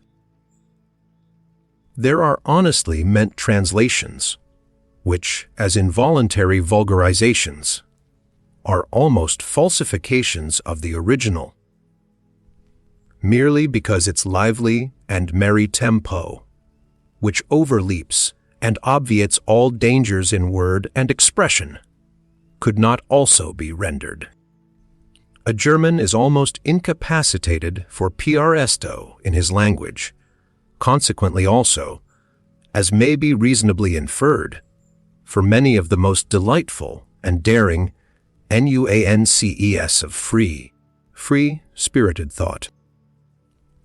And just as the buffoon and satyr are foreign to him in body and conscience, so Aristophanes and Petronius are untranslatable for him. Everything ponderous, viscous, and pompously clumsy, all long, winded and wearying species of style, are developed in profuse variety among Germans. Pardon me for stating the fact that even Goethe's prose, in its mixture of stiffness and elegance, is no exception, as a reflection of the good old time to which it belongs, and as an expression of German taste at a time when there was still a German taste, which was a rococo taste in moribus et artibus. Lessing is an exception, owing to his histrionic nature, which understood much, and was versed in many things, he who was not the translator of Bayle to no purpose, who took refuge willingly in the shadow of Diderot and Voltaire, and still more willingly among the Roman comedy writers. Lessing loved also free spiritism in the tempo, and flight out of Germany. But how could the German language, even in the prose of Lessing, imitate the tempo of Machiavelli, who in his Principe makes us breathe the dry, fine air of Florence and cannot help presenting the most serious events in a boisterous allegrissimo. Perhaps not without a malicious artistic sense of the contrast, he ventures to present long, heavy, difficult, dangerous thoughts, and a tempo of the gallop and of the best, wantonest humor. Finally, who would venture on a German translation of Petronius, who, more than any great musician hitherto, was a master of pirasto in invention, ideas and words? What matter in the end about the swamps of the sick, evil world, or of the ancient world, when, like him, one has the feet of a wind, the rush, the breath, the emancipating scorn of a wind, which makes everything healthy, by making everything row! And, with regard to Aristophanes, that transfiguring, complementary genius, for whose sake one pardons all Hellenism for having existed, provided one has understood, in its full profundity that there requires pardon and transfiguration, there is nothing that has caused me to meditate more on Pilatos' secrecy and Sphinx, like nature, than the happily preserved petit fate that under the pillow of his death bed there was found no Bible, nor anything Egyptian, Pythagorean, or Platonic, but a book of Aristophanes. How could even Plato have endured life, a Greek life which he repudiated, without an Aristophanes? It is the business of the very few to be independent. It is a privilege of the strong. And whoever attempts it, even with the best right, but without being obliged to do so, proves that he is probably not only strong, but also daring beyond measure. He enters into a labyrinth. He multiplies 1,000-fold the dangers, which life in itself already brings with it. Not the least of which is that no one can see how, and where he loses his way, becomes isolated, and is torn piecemeal by some minotaur of conscience. Supposing such a one comes to grief, it is so far from the comprehension of men that they neither feel it nor sympathize with it. And he cannot any longer go back! He cannot even go back again to the sympathy of men. Our deepest insights must, and should, appear as follies, and under certain circumstances as crimes, when they come unauthorizedly to the ears of those who are not disposed and predestined for them. The exoteric and the esoteric, as they were formerly distinguished by philosophers, among the Indians, as among the Greeks, Persians, and Mussulmans, in short, wherever people believed in gradations of rank and not in equality and equal rights, are not so much in contradistinction to one another in respect to the exoteric class, standing without and viewing, estimating, measuring, and judging from the outside and not from the inside. The more essential distinction is that the class in question views things from below upwards, while the esoteric class views things above do by ards. There are heights of the soul from which tragedy itself no longer appears to operate tragically. And if all the woe in the world were taken together, who would dare to decide whether the sight of it would seduce and constrain to sympathy, and thus to a doubling of the woe? That which serves the higher class of men for nourishment or refreshment, must be almost poison to an entirely different and lower order of human beings. The virtues of the common man would perhaps mean vice and weakness in a philosopher. It might be possible for a highly developed man.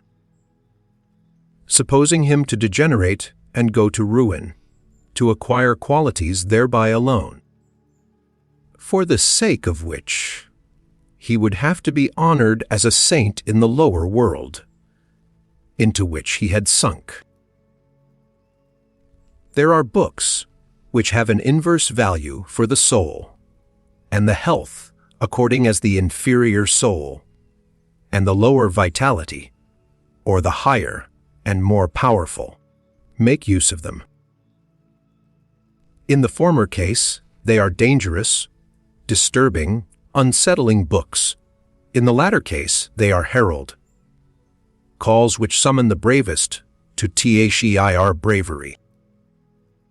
Books for the general reader are always ill, smelling books. The odor of paltry people clings to them. Where the populace eat and drink, and even where they reverence, it is accustomed to stink. One should not go into churches if one wishes to breathe pure air. In our youthful years, we still venerate and despise without the art of nuance, which is the best gain of life. And we have rightly to do hard penance for having fallen upon men and things with yea and nay. Everything is so arranged that the worst of all tastes, the tasti foar, theun tion ale, is cruelly befooled and abused. Until a man learns to introduce a little art into his sentiments, and prefers to try conclusions with the artificial, as do the real artists of life. The angry and reverent spirit peculiar to youth appears to allow itself no peace until it has suitably falsified men and things to be able to vent its passion upon them. Youth in itself even is something falsifying and deceptive.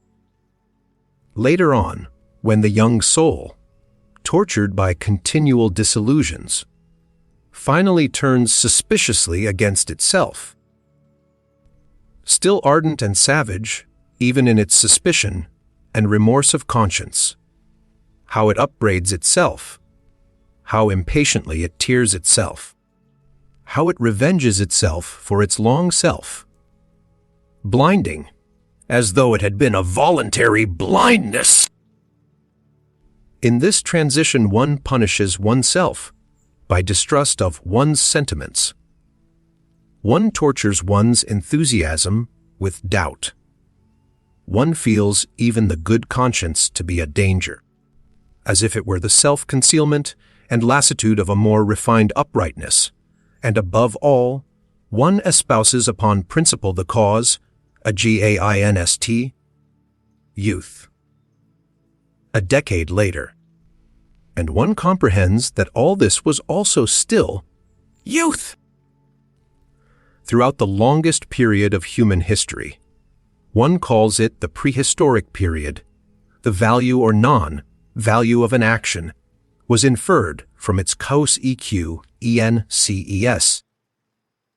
The action in itself was not taken into consideration any more than its origin, but pretty much as in China at present, where the distinction or disgrace of a child redounds to its parents, the retro, operating power of success or failure was what induced men to think well or ill of an action. Let us call this period the moral period of mankind. The imperative, know thyself, was then still unknown. In the last 10,000 years, on the other hand, on certain large portions of the earth, one has gradually got so far that one no longer lets the consequences of an action, but its origin, decide with regard to its worth, a great achievement as a whole, an important refinement of vision and of criterion, the unconscious effect of the supremacy of aristocratic values and of the belief in origin, the mark of a period which may be designated in the narrower sense as the moral one. The first attempt at self-knowledge is thereby made. Instead of the consequences, the origin, what an inversion of perspective! And assuredly an inversion effected only after long struggle and wavering! To be sure, an ominous new superstition, a peculiar narrowness of interpretation, attained supremacy precisely thereby. The origin of an action was interpreted in the most definite sense possible, as origin out of an intion. People were agreed in the belief that the value of an action lay in the value of its intention. The intention as the sole origin and antecedent history of an action. Under the influence of this prejudice, moral praise and blame have been bestowed, and men have judged and even philosophized almost up to the present day. Is it not possible, however, that the necessity may now have arisen of again making up our minds with regard to the reversing and fundamental shifting of values, owing to a new self, consciousness and acuteness in man? Is it not possible that we may be standing on the threshold of a period which, to begin with, would be distinguished negatively as ultra, ale, nowadays, when, at least among us immoralists, the suspicion arises that the decisive value of an action lies precisely in that which is nout, intentional,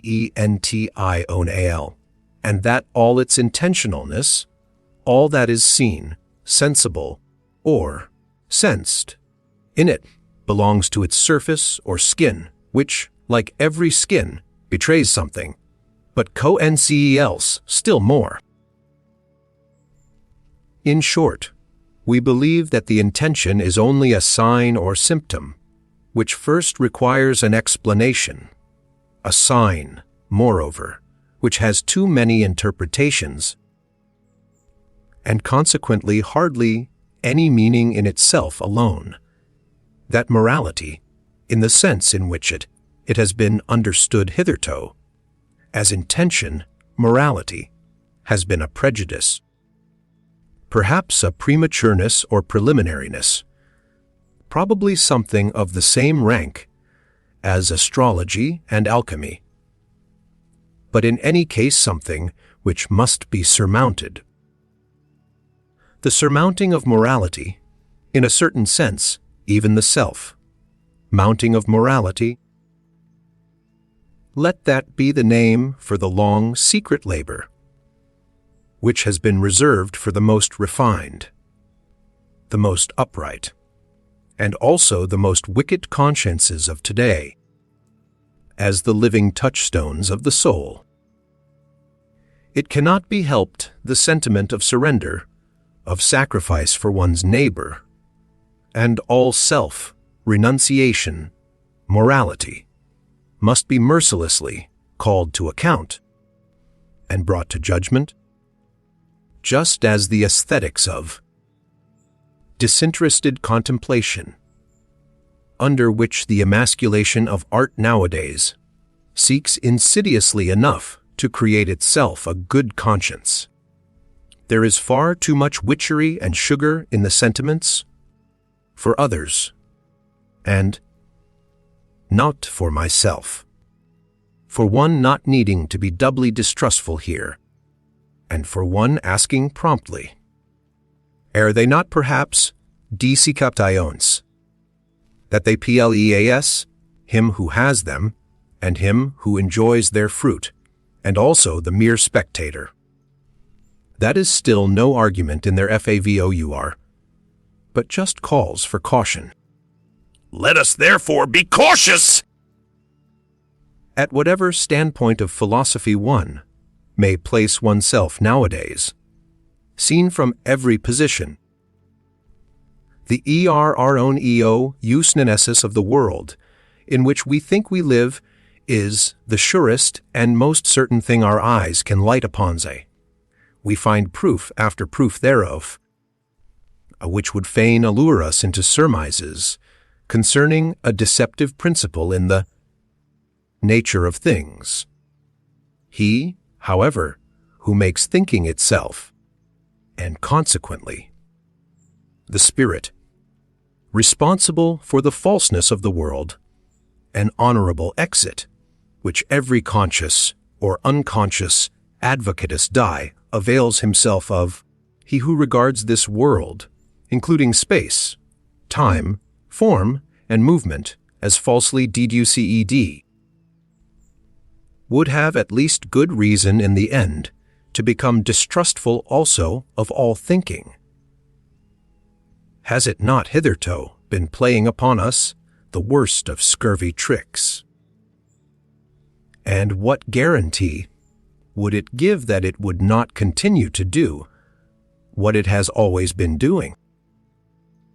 In all seriousness, the innocence of thinkers has something touching and respect inspiring in it, which even nowadays permits them to wait upon consciousness with the request that it will give them honesty answers, for example, whether it be real or not, and why it keeps the outer world so resolutely at a distance, and other questions of the same description. The belief in immediate certainties is a moral AIVE, which does honor to us philosophers, but we have now to cease being moral men. Apart from morality, such belief is a folly which does little honor to us. If in middle-class life and ever, ready distrust is regarded as the sign of a bad character, and consequently as an imprudence, here among us, beyond the middle-class world and its yeas and nays, what should prevent our being imprudent and saying, the philosopher has at length arrived to bad character, as the being who has hitherto been most befooled on earth. He is now under obligation to distrustfulness, to the wickedest, squinting out of every abyss of suspicion. Forgive me the joke of this gloomy grimace and turn of expression, for I myself have long ago learned to think and estimate differently with regard to deceiving and being deceived. And I keep at least a couple of pokes in the ribs, ready for the blind rage with which philosophers struggle against being deceived. Why not? It is nothing more than a moral prejudice that truth is worth more than semblance. It is, in fact, the worst proved supposition in the world. So much must be conceded.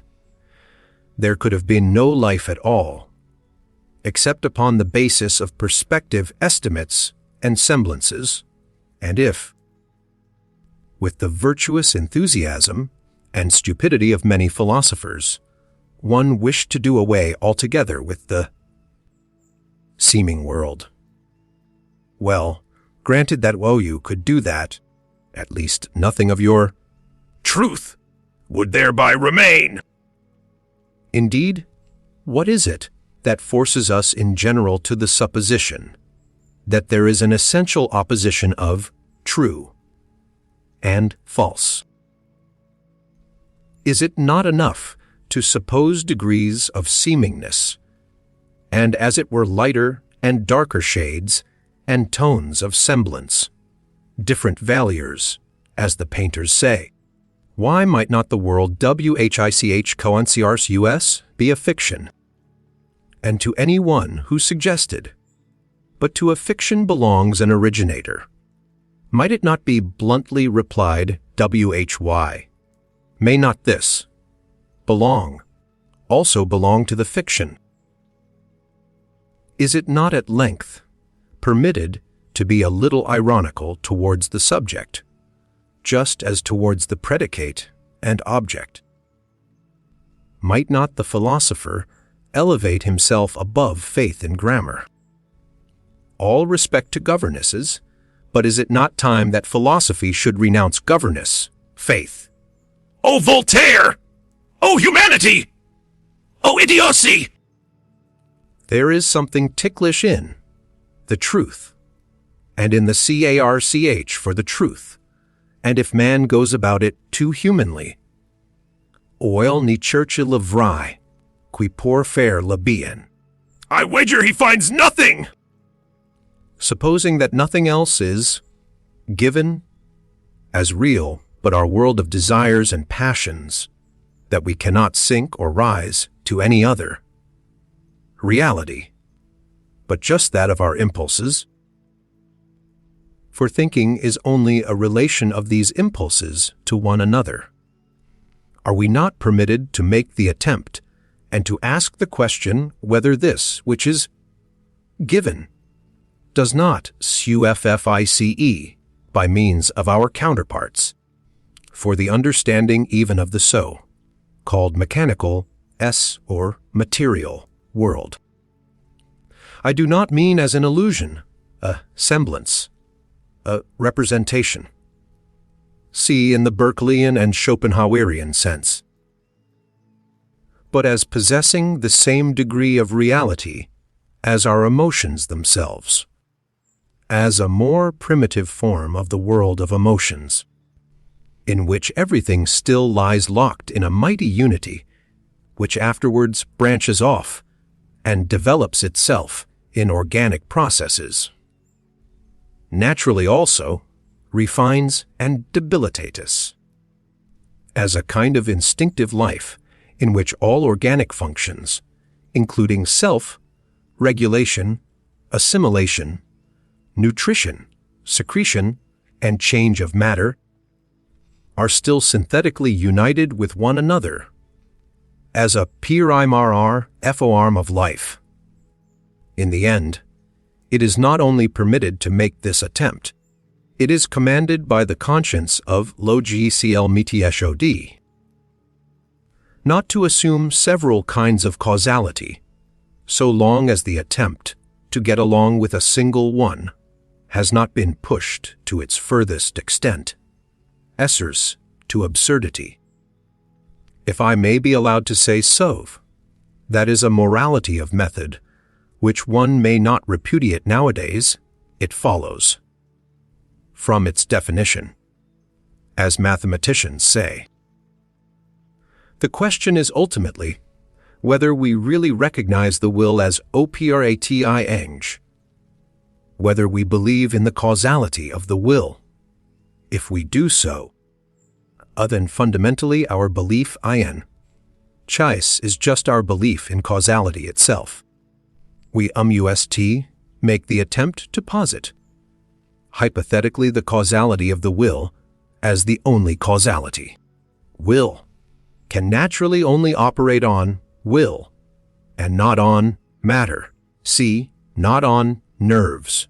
For instance, in short, the hypothesis must be hazarded whether will does not operate on will wherever effects are recognized, and whether all mechanical action, inasmuch as a power operates therein, is not just the power of will, the effect of will. Granted, finally, that we succeeded in explaining our entire instinctive life as the development and ramification of one fundamental form of will, namely, the will to power. As my thesis puts it, granted that all organic functions could be traced back to this will to power, and that the solution of the problem of generation and nutrition, it is one problem, could also be found therein. One would thus have acquired the right to define ALL active force unequivocally as while to o po we are. The world seen from within, the world defined and designated according to its intelligible character, it would simply be will to power, and nothing else. What? Does not that mean in popular language God is disproved, but not the devil? On the contrary! On the contrary, my friends! And who the devil also compels you to speak popularly? As happened finally in all the enlightenment of modern times with the French Revolution.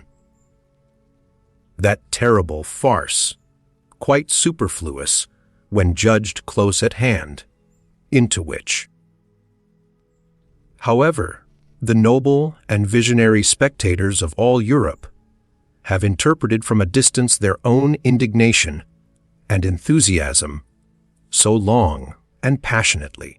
UNTILTHE texti has desa PPEAROD UNDERTHEINTRPATION. So a noble posterity might once more misunderstand the whole of the past, and perhaps only thereby make its aspect endurable. Or rather, has not this already happened? Have not we ourselves been that noble posterity? And, in so far as we now comprehend this, is it not thereby already past?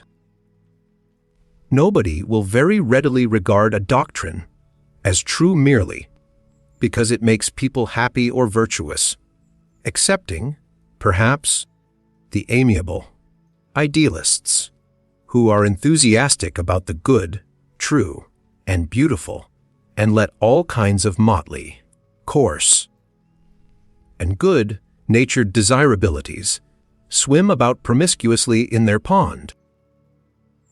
Happiness and virtue are no arguments.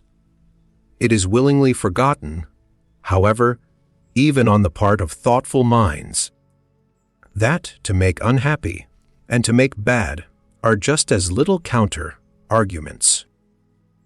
A thing could be true, although it were in the highest degree injurious and dangerous. Indeed, the fundamental constitution of existence might be such that one succumbed by a full knowledge of it, so that the strength of a mind might be measured by the amount of truth it could endure, or to speak more plainly, by the extent to which it, araku iradi, truth attenuated, veiled, sweetened, damped, and falsified. But there is no doubt that for the discovery of certain portents of truth, the wicked and unfortunate are more favorably situated and have a greater likelihood of success. Not to speak of the wicked who are happy, a species about whom moralists are silent.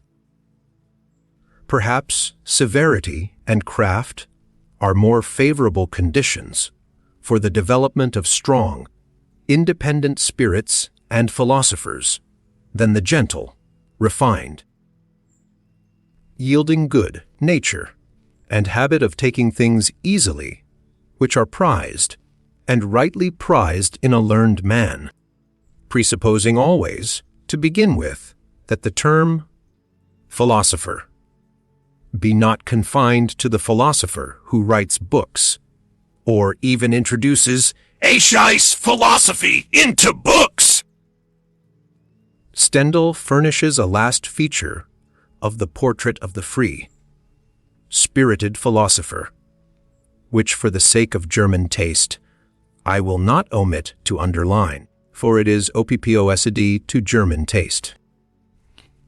Por Iterbahn philosophy, says this last great psychologist, Ualfot Itersek, Claire, sans illusion.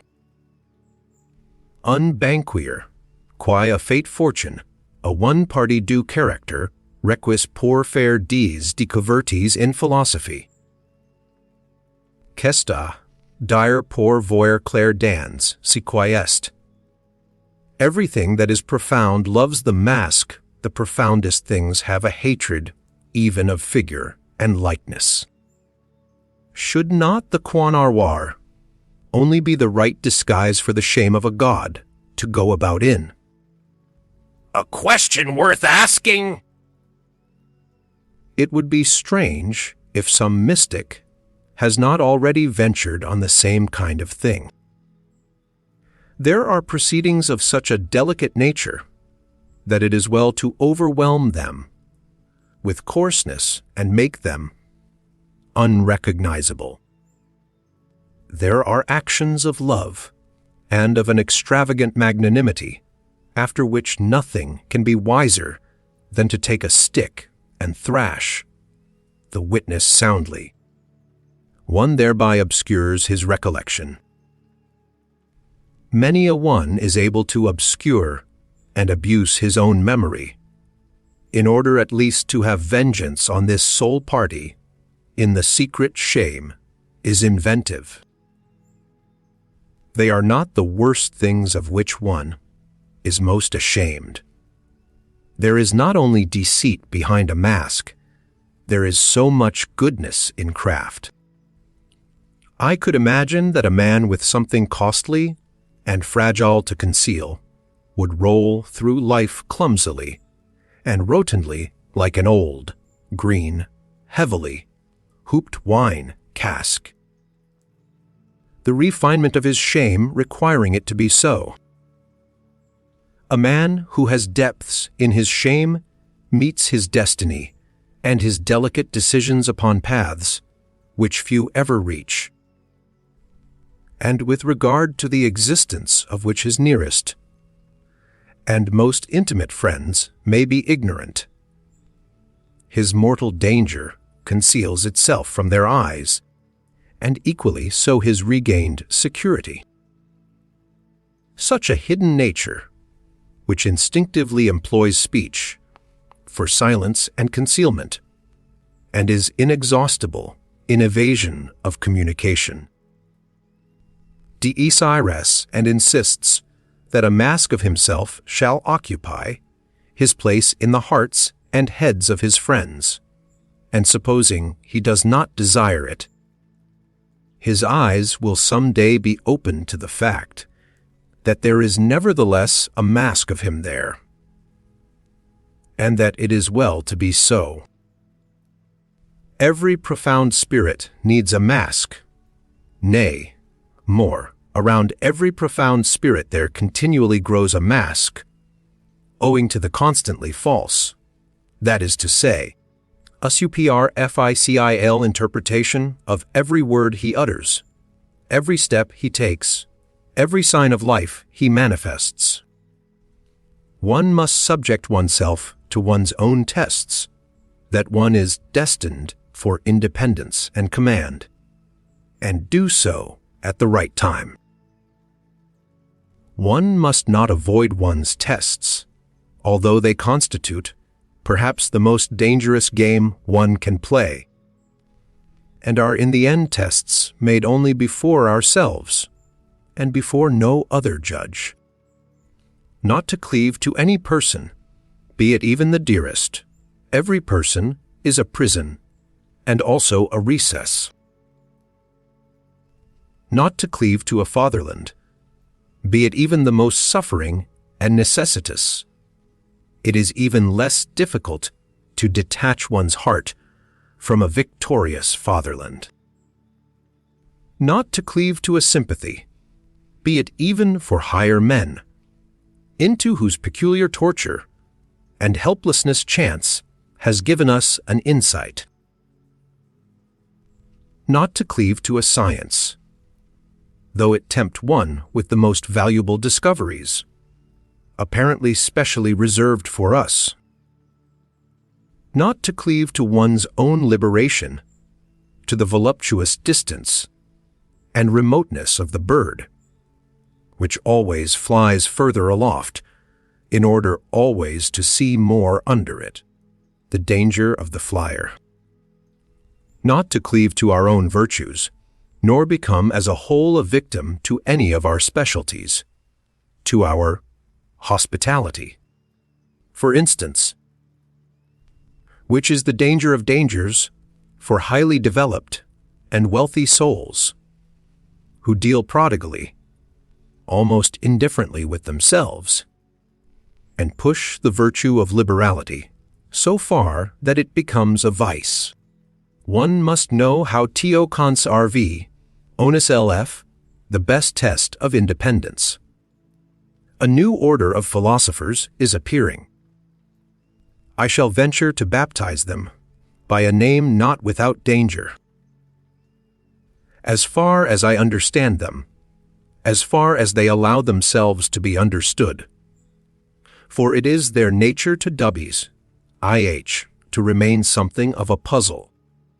These philosophers of the future might rightly, perhaps also wrongly, claim to be designated as tempters. This name itself is after all only an attempt, or, if it be preferred, a temptation. Will they be new friends of truth, these coming philosophers? Very probably, for all philosophers hitherto have loved their truths. But assuredly they will not be dogmatists. It must be contrary to their pride, and also contrary to their taste, that their truth should still be truth for every one. That which has hitherto been the secret wish and ultimate purpose of all dogmatic efforts. My opinion is my opinion. Another person has not easily a right to it. Such a philosopher of the future will say, perhaps. One must renounce the bad taste of wishing to agree with many people. Good is no longer good when one's neighbor takes it into his mouth. And how could there be a common good? The expression contradicts itself. That which can be common is always of small value. In the end, things must be as they are, and have always been. The great things remain for the great, the abysses for the profound, the delicacies and thrills for the refined, and, to sum up shortly, everything rare for the rare. Need I say expressly, after all this, that they will be free, VR free spirits, these philosophers of the future, as certainly also they will not be merely free spirits, but something more, higher, greater, and fundamentally different, which does not wish to be misunderstood and mistaken. But while I say this, I feel under obligation, almost as much to them as to ourselves. We free spirits who are their heralds and forerunners, to sweep away from ourselves altogether a stupid old prejudice and misunderstanding, which, like a fog, has too long made the conception of free spirit obscure. In every country of Europe, and the same in America, there is at present something which makes an abuse of this name a very narrow, prepossessed, enchained class of spirits who desire almost the opposite of what our intentions and instincts prompt. Not to mention that in respect to the NEW philosophers who are appearing, they must still more be closed windows and bolted doors. Briefly and regrettably, they belong to the LEVL-LRS, these wrongly named. Free spirits, as glib, tongued and scribe-fingered slaves of the democratic taste and its modern ideas, all of them men without solitude, without personal solitude, blunt honest fellows to whom neither courage nor honorable conduct ought to be denied. Only, they are not free and are ludicrously superficial, especially in their innate partiality for seeing the cause of almost all human misery and failure in the old forms in which society has hitherto existed, a notion which happily inverts the truth entirely. What they would fain attain with all their strength is the universal, green, meadow happiness of the herd, together with security, safety, comfort, and alleviation of life for every one. Their two most frequently chanted songs and doctrines are called equality of rights and sympathy with all sufferers, and suffering itself is looked upon by them as something which must be dion awith. We opposite ones, however, who have opened our eye and conscience to the question how and where the plant, man, has hitherto grown most vigorously, believe that this has always taken place under the opposite conditions, that for this end the dangerousness of his situation had to be increased enormously, his inventive faculty and dissembling powers, his spirit, had to develop into subtlety and daring under long oppression and compulsion, and his will to life had to be increased to the unconditioned will to power. We believe that severity, violence, slavery, danger in the street and in the heart, secrecy, stoicism, tempter's art, and devilry of every kind, that everything wicked, terrible, tyrannical, predatory, and serpentine in man serves as well for the elevation of the human species as its opposite.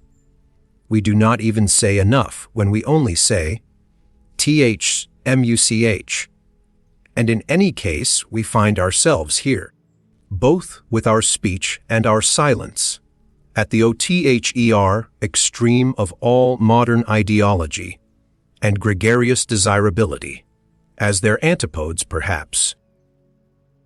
What wonder that we, free spirits, are not exactly the most communicative spirits, that we do not wish to betray in every respect. A spirit can free itself from, and perhaps it will then be driven. And as to the import of the dangerous formula, beyond good and evil, with which we at least avoid confusion, we are something else then, libers, pensors, liben pensatori, free thinkers, and whatever these honest advocates of modern ideas like to call themselves.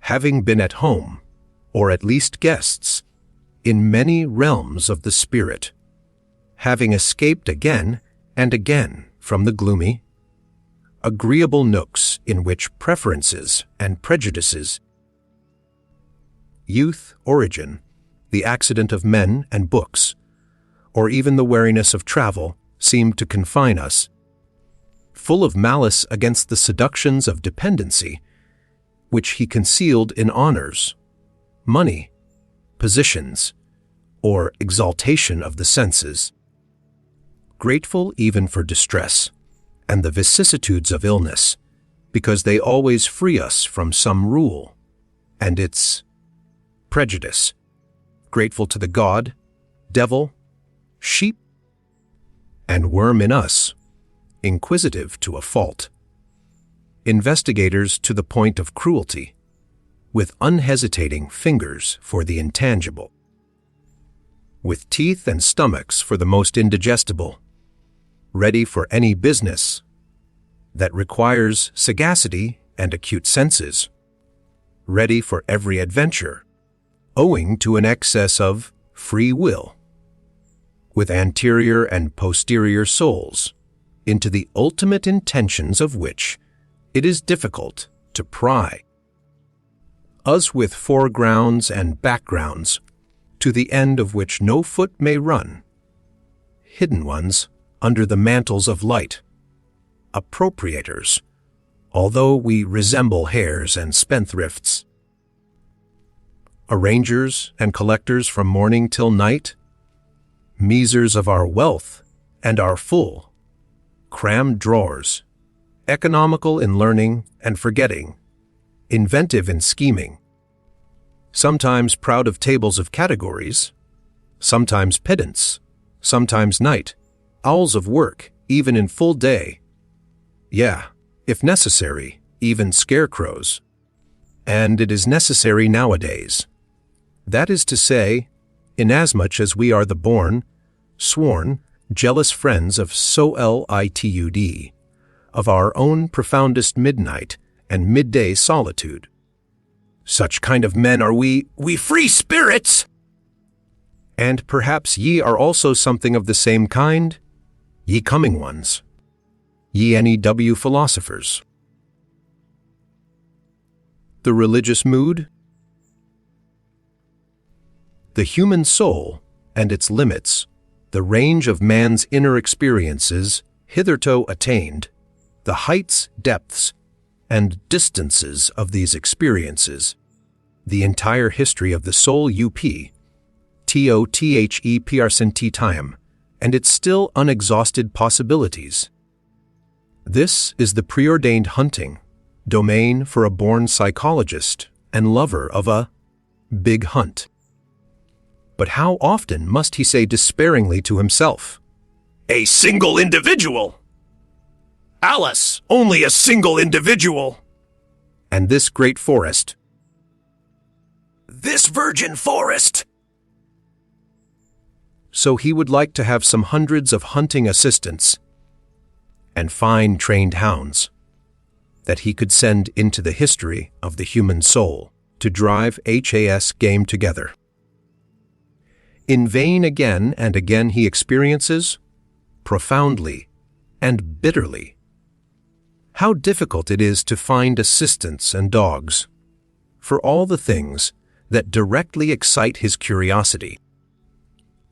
The evil of sending scholars into new and dangerous hunting, domains where courage, sagacity, and subtlety in every sense are required, is that they are no longer serviceable just when the big hunt, and also the great danger commences.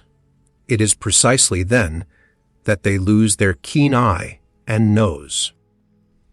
In order, for instance, to divine and determine what sort of history the problem of KNWLDGE and con CEENCE has hitherto had in the souls of homines religiosi, a person would perhaps himself have to possess as profound, as bruised, as immense an experience as the intellectual conscience of Pascal.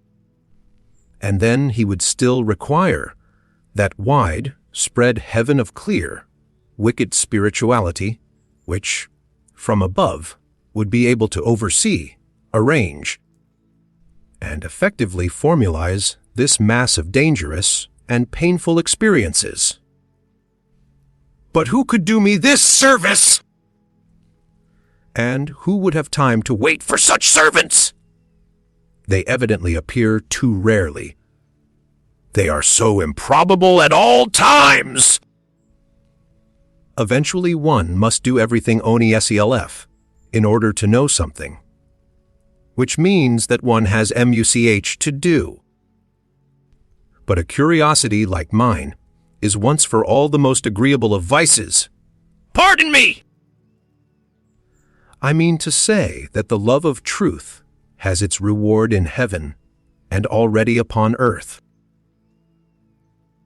Faith, such as early Christianity desired, and not infrequently achieved in the midst of a skeptical and southernly free, spirited world, which had centuries of struggle between philosophical schools behind it and in it.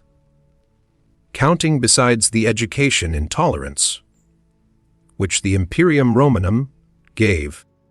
This faith is nought that sincere, austere slave, faith by which perhaps a Luther or a Cromwell, or some other northern barbarian of the spirit, remained attached to his God and Christianity.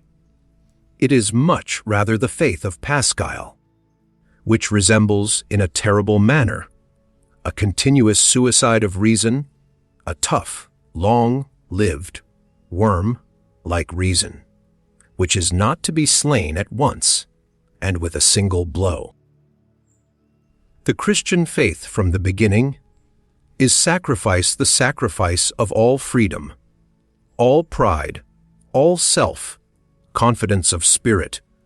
It is at the same time subjection, self-derision, and self-mutilation. There is cruelty and religious fianitianism in this faith, which is adapted to a tender, many-sided, and very fastidious conscience. It takes for granted that the subjection of the spirit is indescribably painful, that all the past and all the habits of such a spirit resist the absurdissimum, in the form of which faith comes to it. Modern men, with their obtuseness as regards all Christian nomenclature, have no longer the sense for the terribly superlative conception which was implied to an antique taste by the paradox of the formula, God on the cross. Hitherto there had never, and nowhere been such boldness in inversion, nor anything at once so dreadful, questioning, and questionable as this formula. It promised a transvaluation of all ancient values. It was the Orient, the Profound Orient. It was the Oriental slave, who thus took revenge on Rome and its noble. Light-minded toleration on the Roman Catholicism of non-faith, and it was always not the faith, but the freedom from the faith. The half stoical and smiling indifference to the seriousness of the faith, which made the slaves indignant at their masters and revolt against them. Enlightenment causes revolt, for the slave desires the unconditioned. He understands nothing but the tyrannous, even in morals. He loves as he hates, without nuance. To the very depths, to the point of pain, to the point of sickness, his many high den sufferings make him revolt against the noble taste, which seems to den suffering. The skepticism with regard to suffering, fundamentally only an attitude of aristocratic morality, was not the least of the causes, also, of the last great slave insurrection which began with the French Revolution. Wherever the religious neurosis has appeared on the earth so far, we find it connected with three dangerous prescriptions as to regimen solitude, fasting, and sexual abstinence, but without its being possible to determine with certainty which is cause and which is effect, or if any relation at all of cause and effect exists there. This latter doubt is justified by the fact that one of the most regular symptoms among savage as well as among civilized peoples is the most sudden and excessive sensuality, which then with equal suddenness transforms into penitential paroxysms, world renunciation, and will renunciation, both symptoms perhaps explainable as disguised epilepsy. But nowhere is it more obligatory to put aside explanations around. No other type has there grown such a mass of absurdity and superstition. No other type seems to have been more interesting to men, and even to philosophers. Perhaps it is time to become just a little indifferent here, to learn caution, or, better still, to look away, to gio adoay, yet in the background of the most recent philosophy, that of Schopenhauer, we find almost as the problem in itself. This terrible note of interrogation of the religious crisis and awakening. How is the negation of will pass, Sibylle?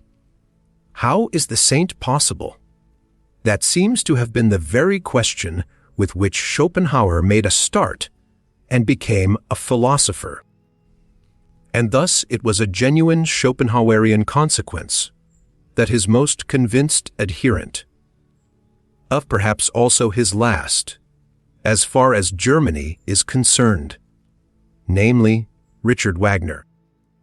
Others should bring his own life, work to an end just here, and should finally put that terrible and eternal type upon the stage as Kundry, type vecu, and as it loved and lived, at the very time that the mad doctors in almost all European countries had an opportunity to study the type close at hand.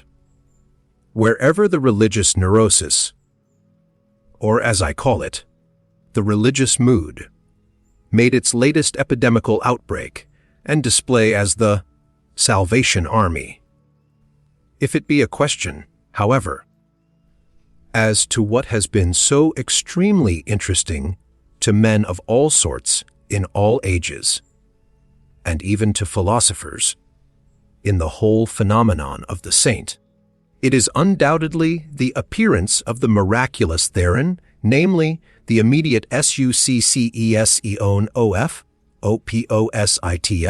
of states of the soul regarded as morally antithetical. It was believed here to be self-evident that a bad man was all at once turned into a saint, a good man. The hitherto existing psychology was wrecked at this point. Is it not possible it may have happened principally because psychology had placed itself under the dominion of morals, because it believed in oppositions of moral values, and saw, read, and interpreted these oppositions into the text and facts of the case? What? Miracle? Only an error of interpretation, a lack of philology. It seems that the Latin races are far more deeply attached to their Catholicism than we Northerners are to Christianity generally, and that consequently unbelief in Catholic countries means something quite different from what it does among Protestants, namely, of a sort of revolt against the spirit of the race, while with us it is rather a return to the spirit, or non-spirit of the race. We Northerners undoubtedly derive our origin from barbarous races. Even as regards our talents for religion, we have pure talents for it. One may make an exception in the case of the Celts, who have theretofore furnished also the best soil for Christian infection in the north. The Christian ideal blossomed forth in France, as much as ever the pale sun of the north would allow it. How strangely pious for our taste are still these later French skeptics, whenever there is any Celtic blood in their origin. How Catholic, how un-German does Auguste Comte's sociology seem to us, with the Roman logic of its instincts? How Jesuitical that amiable and shrewd Cicerone of Port Royal, Sainty Beuve, in spite of all his hostility to Jesuits! And even Ernest Renan, how inaccessible to us Northerners does the language of such a Renan appear, in whom every instant the merest touch of religious thrill throws his refined voluptuous and comfortably couching soul off its balance. Let us repeat after him these fine sentences, and what wickedness and haughtiness is immediately aroused by way of answer in our probably less beautiful but harder souls, that is to say, in our more German souls. Di sans doen c hardamenti qcla religien estun produitdel shuami noaramal. Kuyu ilo estl e pel s dance le vrai quantil estl e pelus rijai ux etl e pelus as asus uredifene. CEST QND ILEST Bon Coil VUTQELA Vartu Orospo DAUNORDR ETRNAL. CST QND ILTMPLES Kioses Duanimanaira Desientira Sesi QUL TIRUV LA Morti RAEV Anti ET ABES URDE. KOM and ETNE PES SUPPOCR QECST Dance CES Momatits LA QELA OME VOITLE Mini UX. These sentences are so extremely antipodl to my ears and habits of thought that in my first impulse of rage on finding them, I wrote on the margin, LANII religii par excellency. Until in my later rage I even took a fancy to them, these sentences with their truth absolutely inverted. It is so nice and such a distinction to have one's own antipodes. That which is so astonishing in the religious life of the ancient Greeks is the irrestrainable stream of gratitude which it pours forth. It is a very superior kind of man who takes an attitude towards nature and life. Later on, when the populace got the upper hand in Greece, other fiar became rampant also in religion, and Christianity was preparing itself. The passion for God, there are churlish, honest, hearted, and importunate kinds of it. Like that of Luther, the whole of Protestantism lacks the southern dello, akizizie. There is an oriental exaltation of the mind in it, like that of an undeservedly favored or elevated slave, as in the case of St.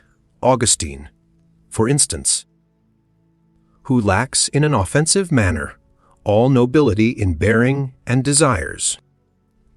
There is a feminine tenderness and sensuality in it, which modestly and unconsciously longs for a unio mystike etphycica, as in the case of Madame de Guyon.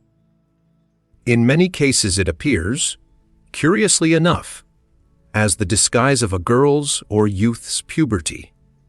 Here, and there even as the hysteria of an old maid, also as her last ambition. The Church has frequently canonized the woman in such a case. The mightiest men have hitherto always bowed reverently before the saint, as the enigma of self-subjugation and utter voluntary privation. Why did they thus bow? They divined in him, and, as it were behind the questionableness of his frail and wretched appearance, the superior force which wished to test itself by such a subjugation. The strength of will, in which they recognized their own strength and love of power, and knew how to honor it. They honored something in themselves when they honored the saint. In addition to this, the contemplation of the saint suggested to them a suspicion. Such an enormity of self, negation and naturalness will not have been coveted for nothing, they have said, inquiringly.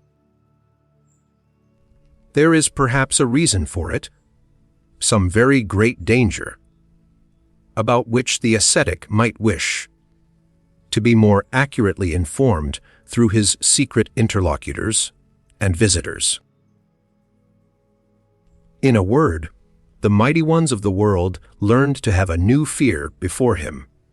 They divined a new power, a strange, still unconquered enemy. It was the will to power, which obliged them to halt before the saint. They had to question him. In the Jewish Old Testament, the book of divine justice, there are men, things, and sayings on such an immense scale that Greek and Indian literature has nothing to compare with it. One stands with fear and reverence before those stupendous remains of what man was formerly, and one has sad thoughts about old Asia and its little out, pushed peninsula Europe, which would like, by all means, to figure before Asia as the progress of mankind.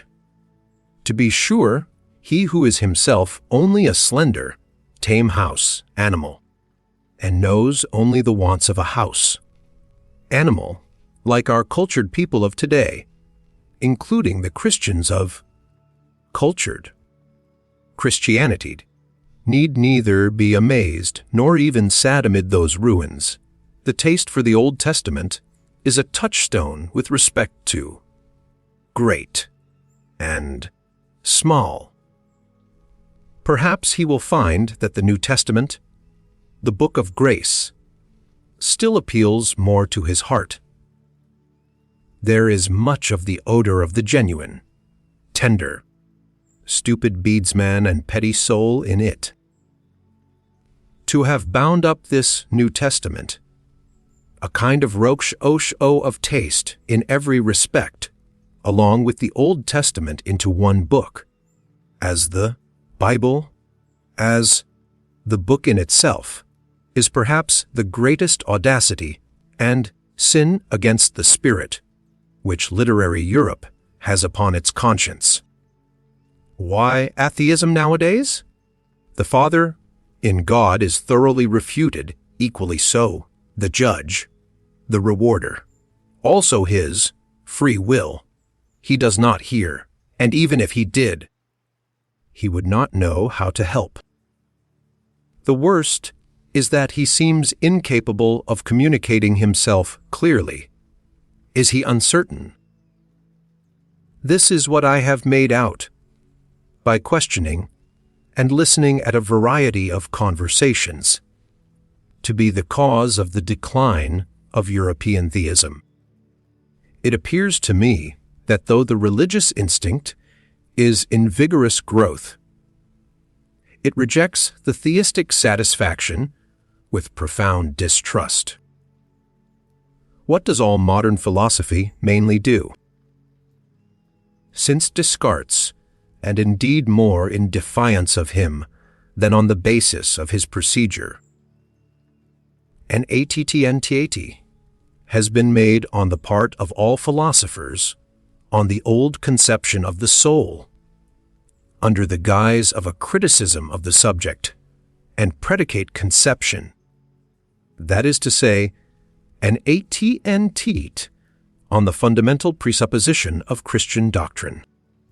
Modern philosophy, as epistemological skepticism, is secretly or openly anta, crestan, although a for keener ears, be it said, by no means anti-religious. Formerly, in effect, one believed in the soul, as one believed in grammar and the grammatical subject. One said, I is the condition, think is the predicate and is conditioned. To think is an activity for which one must suppose a subject as cause. The attempt was then made, with marvelous tenacity and subtlety, to see if one could not get out of this net, to see if the opposite was not perhaps true. Think, the conditioned, and I, the conditioned I. Therefore, only a synthesis which has been made by thinking itself. Kant really wished to prove that, starting from the subject could not be proved, nor the object either. The possibility of an apprentx, I stay nce of the subject, and therefore of the soul, may not always have been strange to him. The thought which once had an immense power on earth, as the Vedanta philosophy. There is a great ladder of religious cruelty, with many rounds, but 3 of these are the most important. Once on a time men sacrificed human beings to their God, and perhaps just those they loved the best. To this category belong the firstling sacrifices of all primitive religions, and also the sacrifice of the emperor Tiberius in the Mithra grotto on the island of Capri, that most terrible of all Roman anachronisms. Then, during the moral epoch of mankind, they sacrificed to their God the strongest instincts they possessed there. Nature, teach ice, festal joy shines in the cruel glances of ascetics and anti-natural fanatics.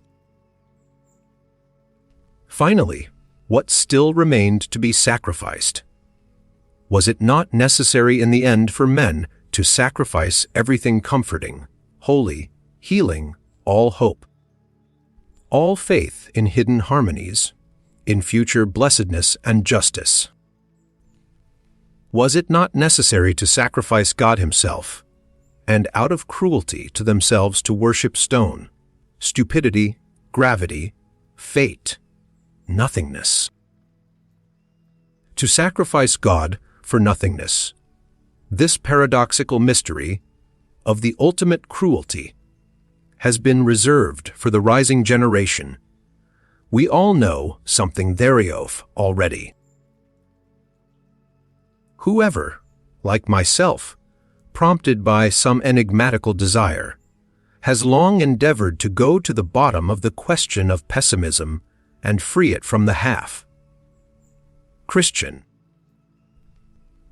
half German narrowness and stupidity in which it has finally presented itself to this century, namely, in the form of Schopenhauer's philosophy, whoever, with an Asiatic and super-Asiatic eye, has actually looked inside and into the most world, renouncing of all possible modes of thought, beyond good and evil, and no longer like Buddha and Schopenhauer, under the dominion and delusion of morality.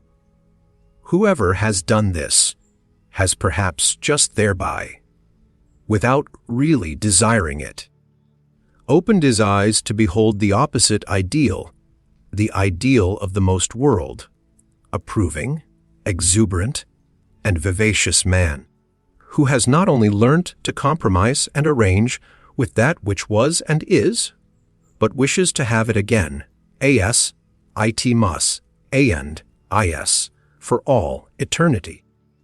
Insatiably calling out da capo, not only to himself, but to the whole piece and play, and not only the play, but actually to him who requires the play, and makes it necessary, because he always requires himself anew, and makes himself necessary. What? And this would not be circulus viciosus dies. The distance, and as it were the space around man, grows with the strength of his intellectual vision, and insight his world becomes profounder, new stars, new enigmas, and notions are ever coming into view. Perhaps everything on which the intellectual eye has exercised its acuteness and profundity has just been an occasion for its exercise, something of a game. something for children and childish minds. Perhaps the most solemn conceptions that have caused the most fighting and suffering, the conceptions, God and sin, will one day seem to us of no more importance than a child's plaything or a child's pain seems to an old man. And perhaps another plaything and another pain will then be necessary once more for the old man. Always childish enough. An eternal child! Has it been observed to what extent outward idleness, or semi-idleness, is necessary to a real religious life, alike for its favorite microscopic labor of self-examination and for its soft placidity called prayer, the state of perpetual readiness for the coming of God? I mean the idleness with a good conscience, the idleness of olden times and of blood, to which the aristocratic sentiment that work is dies ono uriamj, that it vulgarizes body and soul, is not quite unfamiliar, and that consequently the modern, noisy, time-engrossing, conceited, foolishly proud laboriousness educates and prepares for own belief more than anything else. Among these, for instance, who are at present living apart from religion in Germany, I find free thinkers of diversified species and origin, but above all a majority of those in whom laboriousness from generation to generation has dissolved the religious instincts, so that they no longer know what purpose religions serve, and only note their existence in the world with a kind of dull astonishment. They feel themselves already fully occupied, these good people, be it by their business or by their pleasures, not to mention the fatherland and the newspapers and their family duties.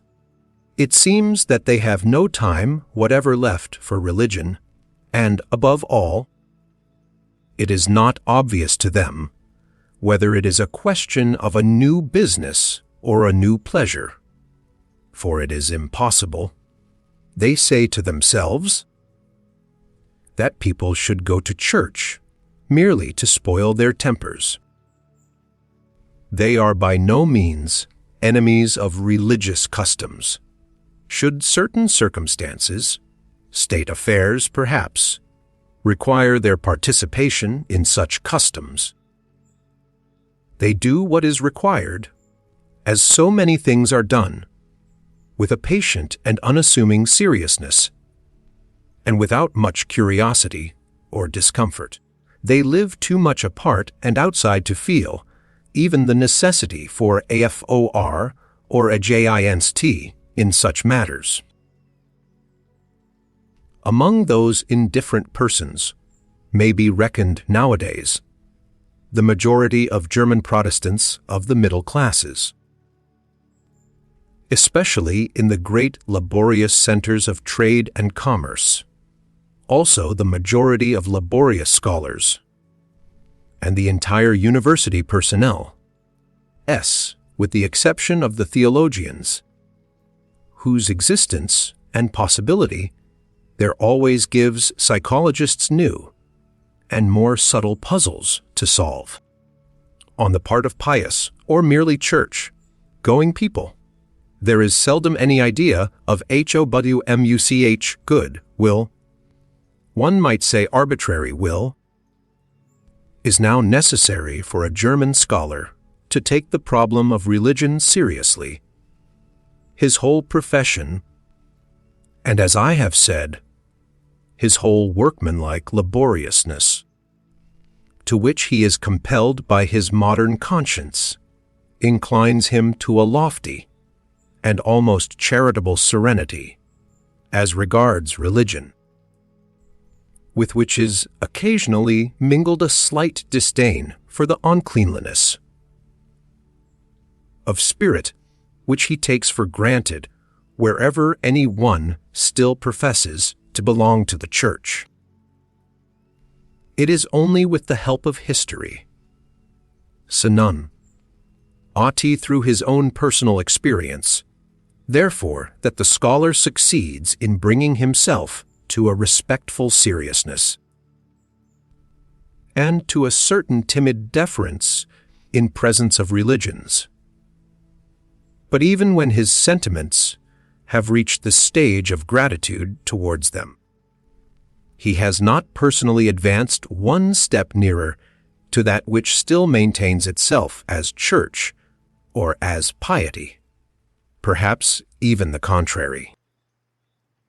The practical indifference to religious matters in the midst of which he has been born and brought up usually sublimates itself, in his case, into circumspection and cleanliness, which shuns contact with religious men and things.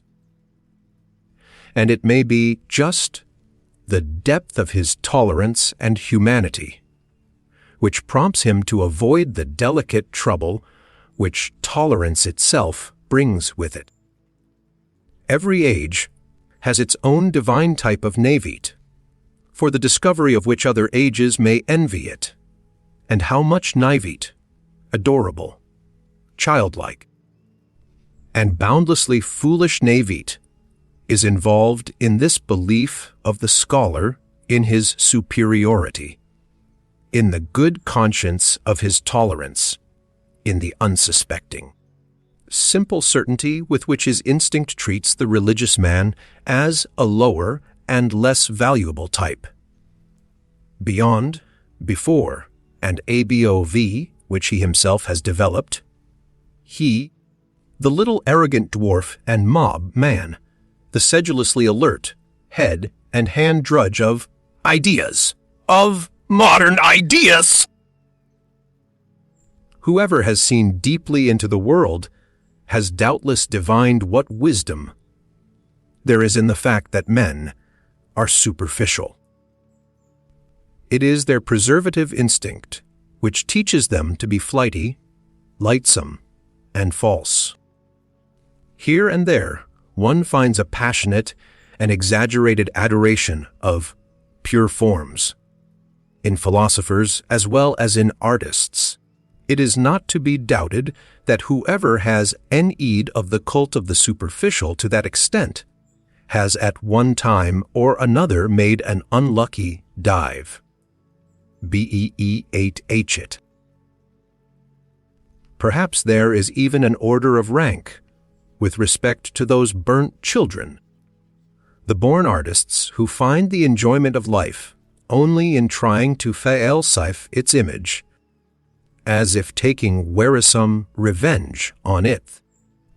One might guess to what degree life has disgusted them, by the extent to which they wish to see its image falsified, attenuated, ultrified, and deified. One might reckon the homines religiosi among the artists as their higest rank. It is the profound, suspicious fear of an incurable pessimism which compels whole centuries to fasten their teeth into a religious interpretation of existence. The fear of the instinct which divines that truth might be attained too soon, before man has become strong enough, hard enough, artist enough.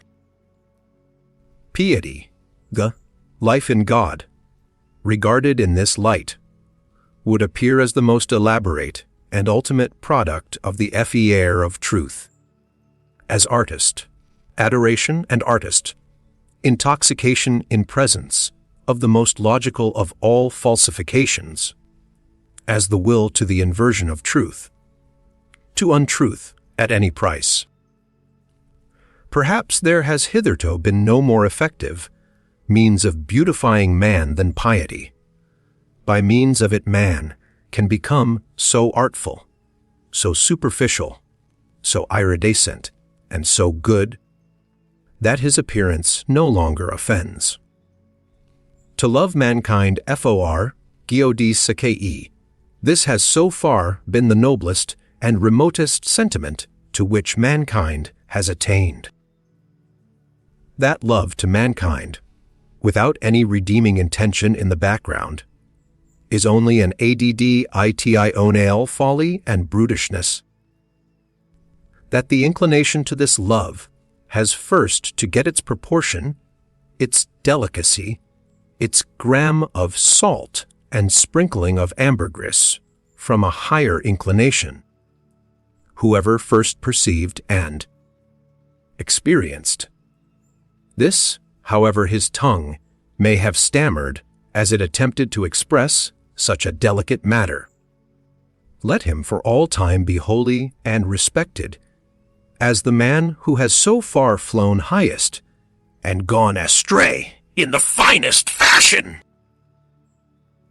the philosopher, as W.E. free spirits understand him, as the man of the greatest responsibility, who has the conscience for the general development of mankind, will use religion for his disciplining and educating work, just as he will use the contemporary political and economic conditions.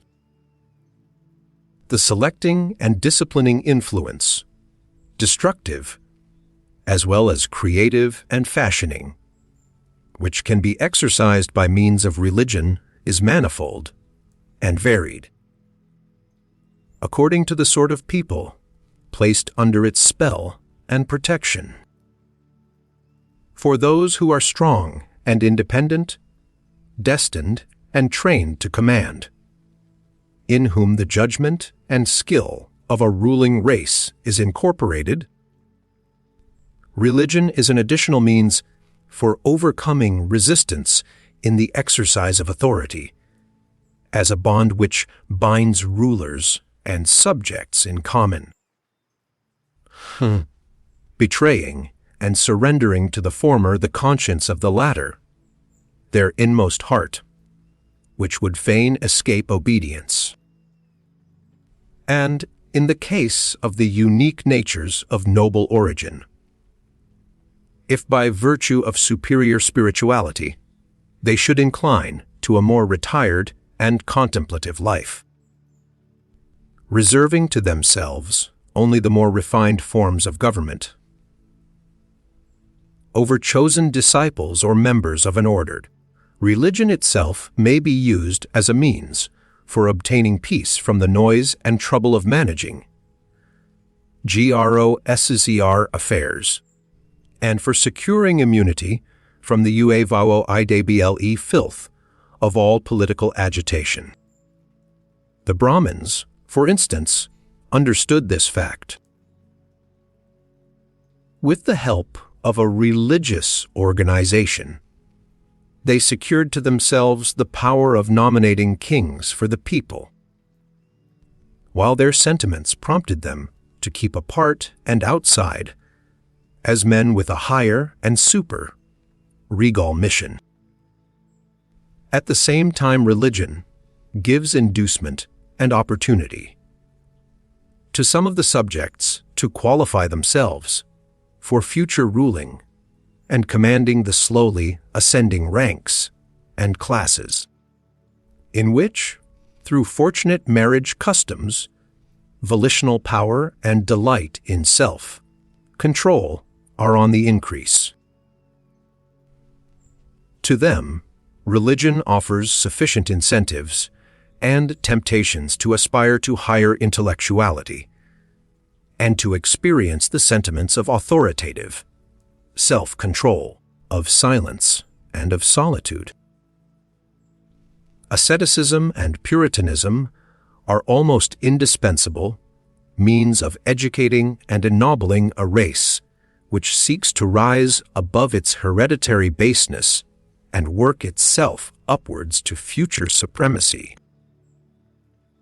And finally, to ordinary men, to the majority of the people, who exist for service and general utility, and are only so far entitled to exist. Religion gives invaluable contentedness with their lot and condition, peace of heart, ennoblement of obedience, additional social happiness and sympathy, with something of transfiguration and embellishment, something of justification of all the commonplaceness, all the meanness, all the semi-animal poverty of their souls. Religion, together with the religious significance of life, sheds sunshine over such perpetually harassed men, and makes even their own aspect endurable to them. It operates upon them as the Epicurean philosophy usually operates upon sufferers of a higher order, in a refreshing and refining manner, almost turning suffering to a ccount, and in the end even hallowing and vindicating it. There is perhaps nothing so admirable in Christianity and Buddhism as their art of teaching even the lowest to elevate themselves by piety to a seemingly higher order of things, and thereby to retain their satisfaction with the actual world in which they find it difficult enough to live, this very difficulty being necessary. To be sure, to make also the bad counter, reckoning against such religions, and to bring to light their secret dangers, the cost is always excessive and terrible when religions do not operate as an educational and disciplinary medium in the hands of the philosopher, but rule voluntarily and paramountly when they wish to be the final end, and not a means along with other means. Among men, as among all other animals, there is a surplus of defective, diseased, degenerating, infirm, and necessarily suffering individuals. The successful cases, among men also, are always the exception, and in view of the fact that man is the animal now eat pro peral adaptd to hes enviament, the rare exception. But worse still, the higher the type a man represents, the greater is the improbability that he will succeed, the accidental, the law of irrationality, in the general constitution of mankind, manifests itself most terribly in its destructive effect on the higher orders of men, the conditions of whose lives are delicate, diverse, and difficult to determine. What, then, is the attitude of the two greatest religions above, mentioned to the surplus of failures in life? They endeavor to preserve and keep alive whatever can be preserved. In fact, as the religions suffers, they take the part of these upon principle. They are always in favor of those who suffer from life as from a disease, and they would fain treat every other experience of life as false and impossible. However highly we may esteem this indulgent and preservative care, inasmuch as in applying to others, it has applied and applies also to the highest and usually the most suffering type of man. The hitherto paraumt religions, to give a general appreciation of them, are among the principal causes which have kept the type of man upon a lower level. They have preserved too much t-shate numbo hichcold hav paracede. One has to thank them for invaluable services, and who is sufficiently rich in gratitude not to feel poor at the contemplation of all that the spiritual men of Christianity have done for Europe hitherto. But when they had given comfort to the sufferers, courage to the oppressed and despairing, a staff and support to the helpless, and when they had allured from society into convents and spiritual penitentiaries the broken, hearted, and distracted, what else had they to do in order to work systematically in that fashion, and with a good conscience, for the preservation of all the sick and suffering, which means, in deed and in truth, to work for the deterio rition of the European race, to arrivarse all estimates of value, tiet is what they had to do, and to shatter the strong, to spoil great hopes, to cast suspicion on the delight in beauty, to break down everything autonomous, manly, conquering, and imperious, all instincts which are natural to the highest and most successful type of man, into uncertainty, distress of conscience, and self-destruction, forsooth, to invert all love of the earthly and of supremacy over the earth into hatred of the earth and earthly things. Tieci is the task the Church imposed on itself, and was obliged to impose until, according to its standard of value, on worldliness, on sensuousness, and higher man, fused into one sentiment. If one could observe the strangely painful, equally coarse, and refined comedy of European Christianity, with the derisive and impartial eye of an Epicurean god, I should think one would never cease marveling and laughing. Does it not actually seem that some single will has ruled over Europe for 18 centuries in order to make a sublime abo-ion of man? He, however, who, with opposite requirements, no longer Epicurean, and with some divine hammer in his hand, could approach this almost voluntary degeneration and stunting of mankind, as exemplified in the European Christian. Pascal, for instance, would he not have to cry aloud with rage, pity, and horror, "Oh, you bunglers, presumptuous, pitiful bunglers, what have you done? Was that a work for your hands? How you have hacked and botched my finest stone!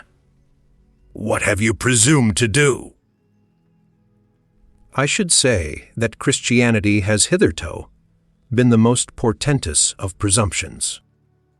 Men, not great enough, nor hard enough, to be entitled as artists to take part in fashioning man, men, not sufficiently strong and far, cited to al obu, with sublime self-constraint, the obvious law of the thousandfold failures and perishings to prevail, men, not sufficiently noble to see the radically different grades of rank and intervals of rank that separate man from man, such men, with their equality before God, have hitherto swayed the destiny of Europe, until at last a dwarfed, almost ludicrous species has been produced, a gregarious animal, something obliging, sickly, mediocre, the European of the present day. Apophthegms and Interludes. He who is a thorough teacher takes things seriously, and even himself, only in relation to his pupils. Knowledge for its own sake. That is the last snare laid by morality. We are thereby completely entangled in morals once more. The charm of knowledge would be small, were it not so much shame has to be overcome on the way to it. 65a. We are most dishonorable towards our God. He is not permitted to sin. The tendency of a person to allow himself to be degraded, robbed, deceived, and exploited might be the diffidence of a god among men. Love to one only is a barbarity, for it is exercised at the expense of all others. Love to God also. I did that, says my memory.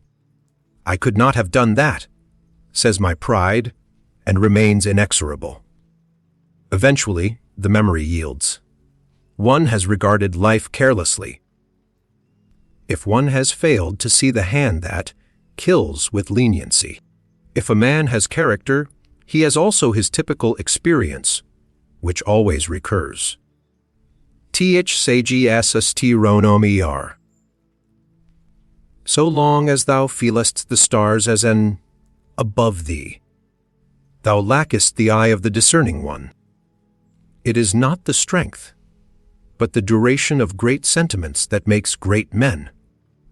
He who attains his ideal precisely thereby surpasses it. 703a. Many a peacock hides his tail from every eye, and calls it his pride. A man of genius is unbearable, unless he possess at least two things, besides gratitude and purity. The degree and nature of a man's sensuality extends to the highest altitudes of his spirit. Under peaceful conditions, the militant man attacks himself. With his principles, a man seeks either to dominate, or justify, or honor, or reproach, or conceal his habits. Two men with the same principles probably seek fundamentally different ends therewith. He who despises himself nevertheless esteems himself thereby as a despiser. A soul which knows that it is loved, but does not itself love, betrays its sediment, its dregs come up. A thing that is explained ceases to concern us. What did the God mean who gave the advice? Know thyself. Did it perhaps imply, Cease to be concerned about thyself. become objective, and Socrates, and the scientific man? It is terrible to die of thirst at sea. Is it necessary that you should so salt your truth that it will no longer quench thirst? Sympathy for all would be harshness and tyranny for thee, my good neighbor. Instnct. When the house is on fire, one forgets even the dinner. Yes, but one recovers it from among the ashes. Woman learns how to hate in proportion as she forgets how to charm. The same emotions are in man and woman, but in different tempo. On that account, man and woman never cease to misunderstand each other. In the background of all their personal vanity, women themselves have still their impersonal scorn for woman. Fetredhert, free, spirate. When one firmly fetters one's heart and keeps it prisoner, one can allow one's spirit many liberties. I said this once before, but people do not believe it when I say so, unless they know it already. One begins to distrust very clever persons when they become embarrassed. Dreadful experiences raise the question whether he who experiences them is not something dreadful also. Heavy, melancholy men turn lighter and come temporarily to their surface, precisely by that which makes others heavy, by hatred and love. So cold, so icy, that one burns one's finger at the touch of him. Every hand that lays hold of him shrinks back, and for that very reason many think him red hot, who has not, at one time or another, sacrificed himself for the sake of his good name. In affability there is no hatred of men, but precisely on that account a great deal too much contempt of men. The maturity of man, that means to have reacquired the seriousness that one had as a child at play. To be ashamed of one's immorality is a step on the ladder, at the end of which one is ashamed also of one's morality. One should part from life as Ulysses parted from Nausicaa, blessing it rather than in love with it. What? A great man! I always see merely the play, actor of his own ideal. When one trains one's conscience, it kisses one while it bites. The dessappoi, ented oni spi aks. I listened for the echo, and I heard only praise. We all feign to ourselves that we are simpler than we are. We thus relax ourselves away from our fellows. A discerning one might easily regard himself, at present, as the animalization of God. Discovering reciprocal love should really disenchant the lover with regard to the beloved. What? She is modest enough to love even you. Or stupid enough. Or, the, dangiarain, hapinss. Everything now turns out best for me. I now love every fate who would like to be my fate. Not their love of humanity, but the impotence of their love prevents the Christians of today burning us. The Pia Fros is still more repugnant to the taste, the piety, of the free spirit, the pious man of knowledge, than the impia Fros. Hence the profound lack of judgment in comparison with the Church, characteristic of the type, free spirit, as its non-freedom. By means of music the very passions enjoy themselves.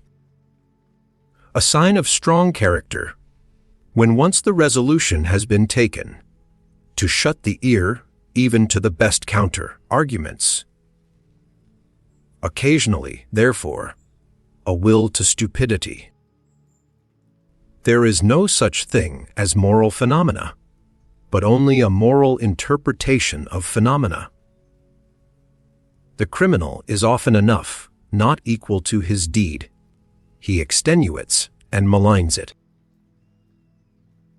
The advocates of a criminal are seldom artists enough to turn the beautiful terribleness of the deed to the advantage of the doer.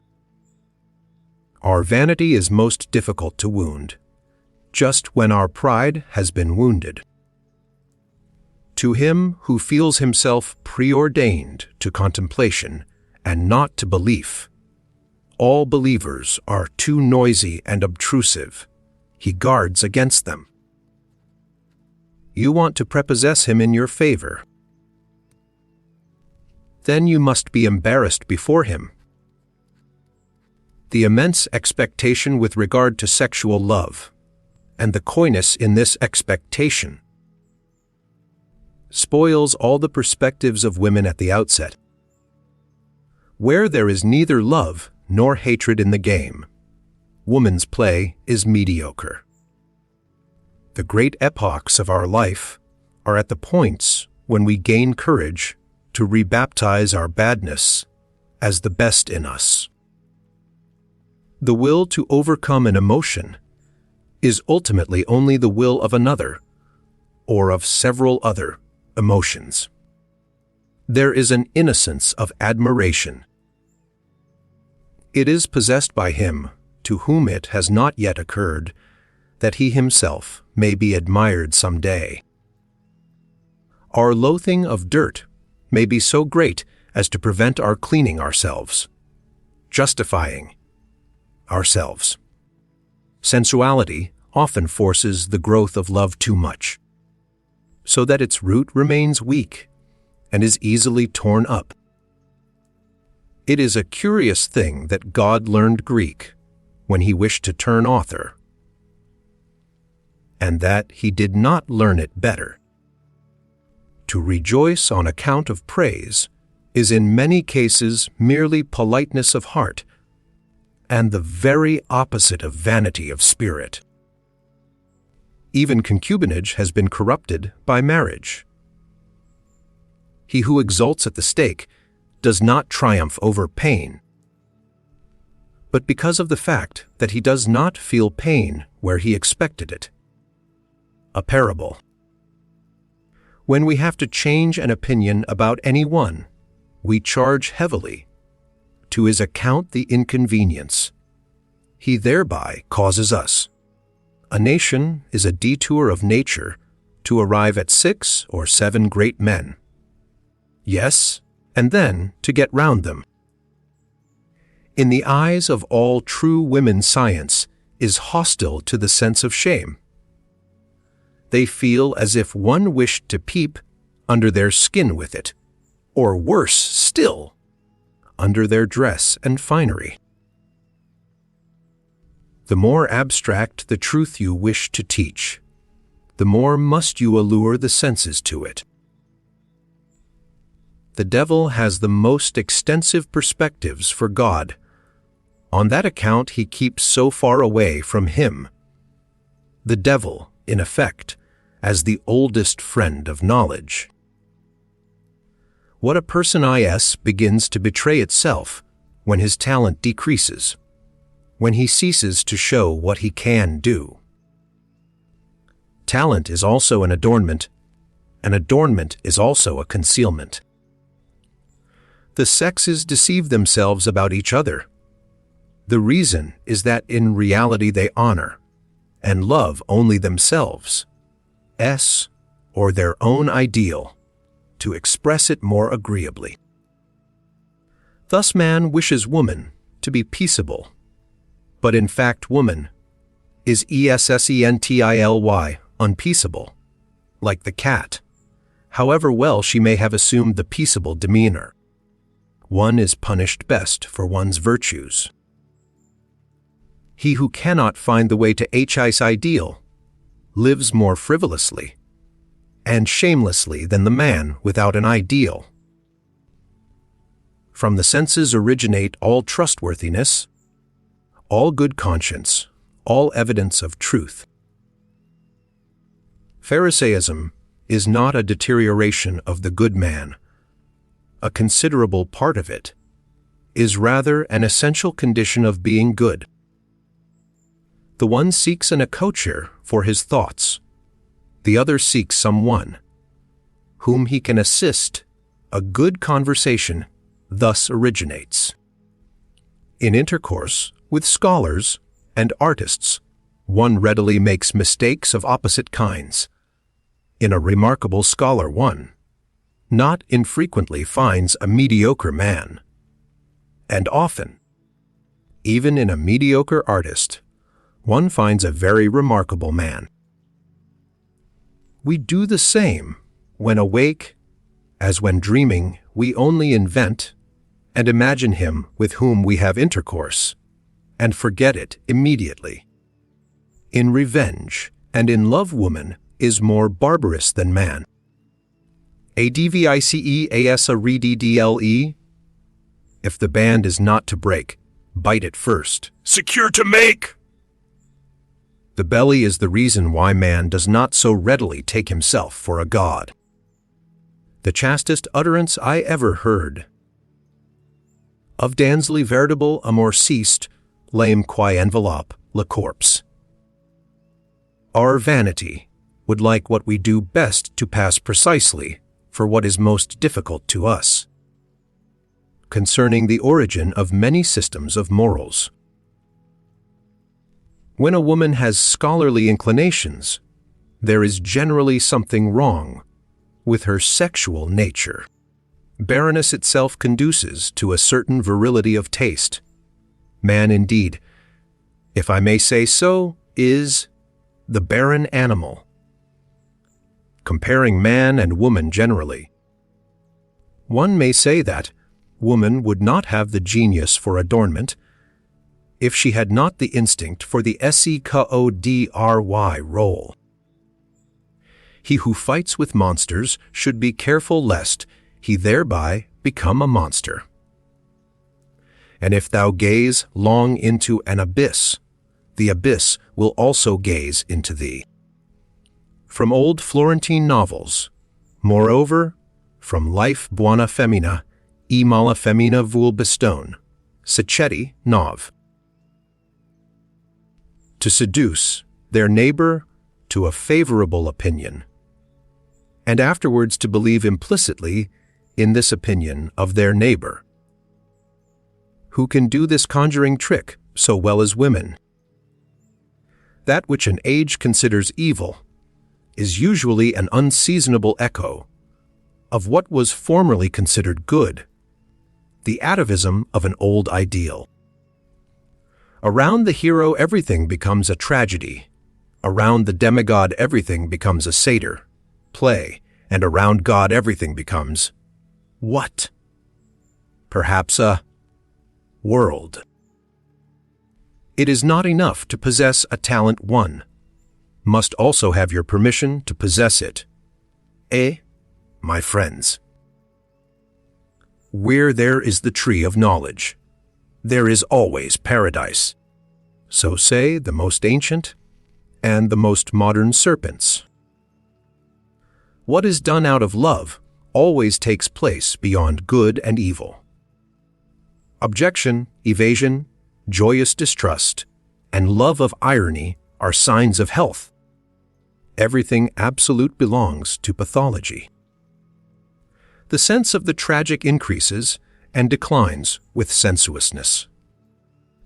Insanity in individuals is something rare, but in groups, parties, nations, and epochs it is the rule. The thought of suicide is a great consolation. By means of it one gets successfully through many a bad night. Not only our reason, but also our conscience truckles to our strongest impulse, the tyrant in us. One must repay good and ill, but why just to the person who did us good or ill? One no longer loves one's knowledge sufficiently after one has communicated it. Poets act shamelessly towards their experiences. They exploit them. Our fellow creature is not our neighbor, but our neighbor's neighbor. So thinks every nation. Love brings to light the noble and hidden qualities of a lover, his rare and exceptional traits. It is thus liable to be deceptive as to his normal character. Jesus said to his Jews, "The law was for servants. Love God as I love him, as his son." What have we sons of God to do with morals? ANCGHT, OFEVRPRTY. A shepherd has always need of a bell, whether, or he has himself to be a whether occasionally. One may indeed lie with the mouth, but with the accompanying grimace one, nevertheless, tells the truth. To vigorous men intimacy is a matter of shame and something precious. Christianity gave Eros poison to drink. He did not die of it, certainly, but degenerated to vice. To talk much about oneself may also be a means of concealing oneself. In praise there is more obtrusiveness than in blame. Pity has an almost ludicrous effect on a man of knowledge, like tender hands on a cyclops. One occasionally embraces some one or other, out of love to mankind tellers, because one cannot embrace all. But this is what one must never confess to the individual. One does not hate as long as one disesteems, but only when one esteems equal or superior. Ye utilitarians, ye too, love the utility only as a vehicle for your inclinations, yea, too, really find the noise of its wheels insupportable. One loves ultimately one's desires, not the thing desired. The vanity of others is only counter to our taste when it is counter to our vanity. With regard to what truthfulness is, perhaps nobody has ever been sufficiently truthful. One does not believe in the follies of clever men's. What a forfeiture of the rights of man! The consequences of our actions seize us by the forelock. Very indifferent to the fact that we have meanwhile reformed. There is an innocence in lying, which is the sign of good faith in a cause. It is inhuman to bless when one is being cursed. The familiarity of superiors embitters one, because it may not be returned.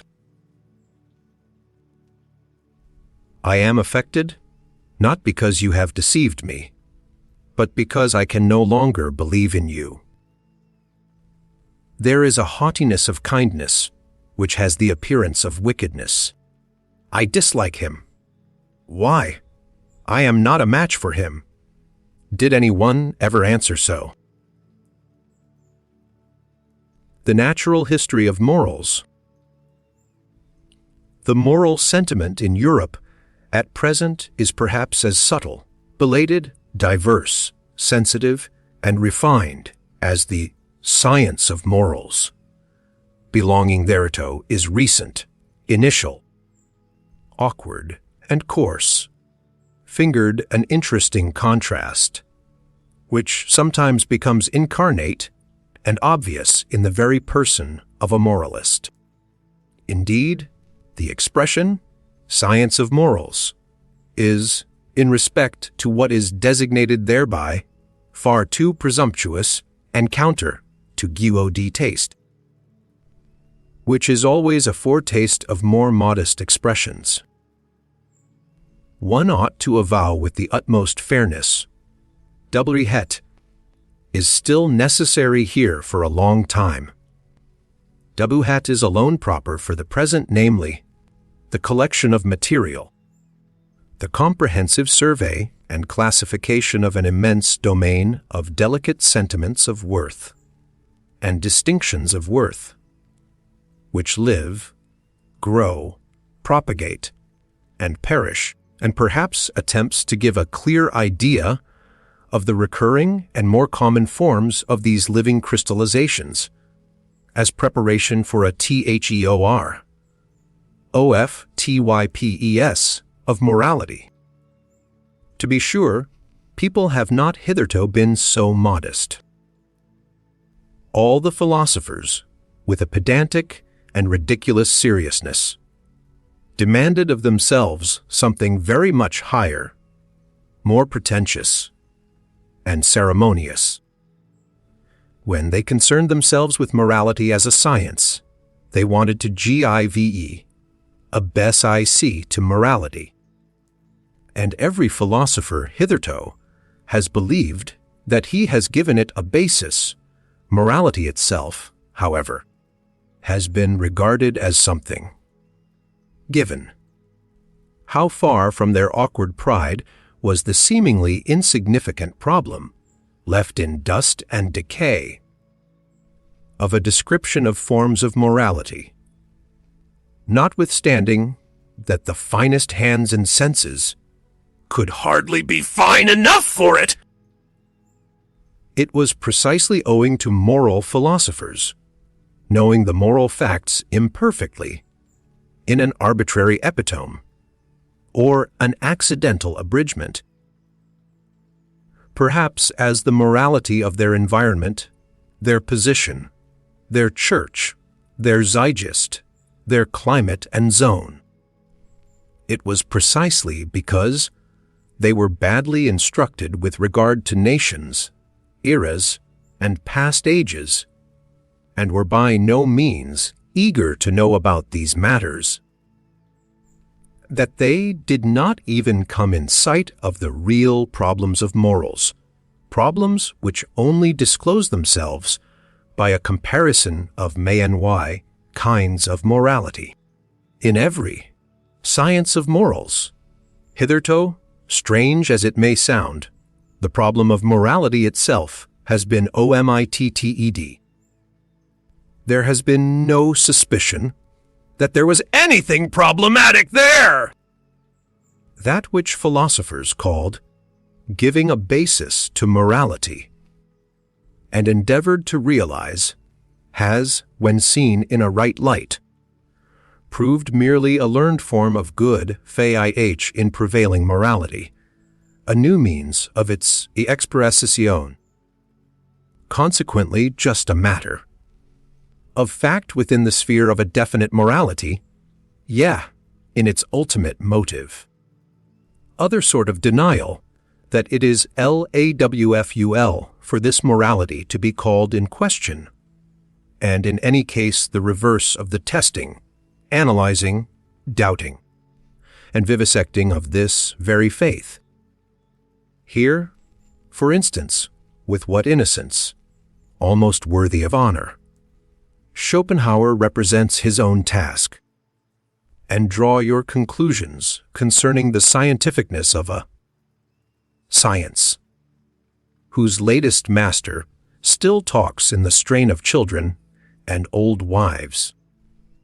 The principle, he says, page 136 of the Grundproblem der Ethik, the axiom about the purport of which all moralists are praxetikly agreed neminem laid.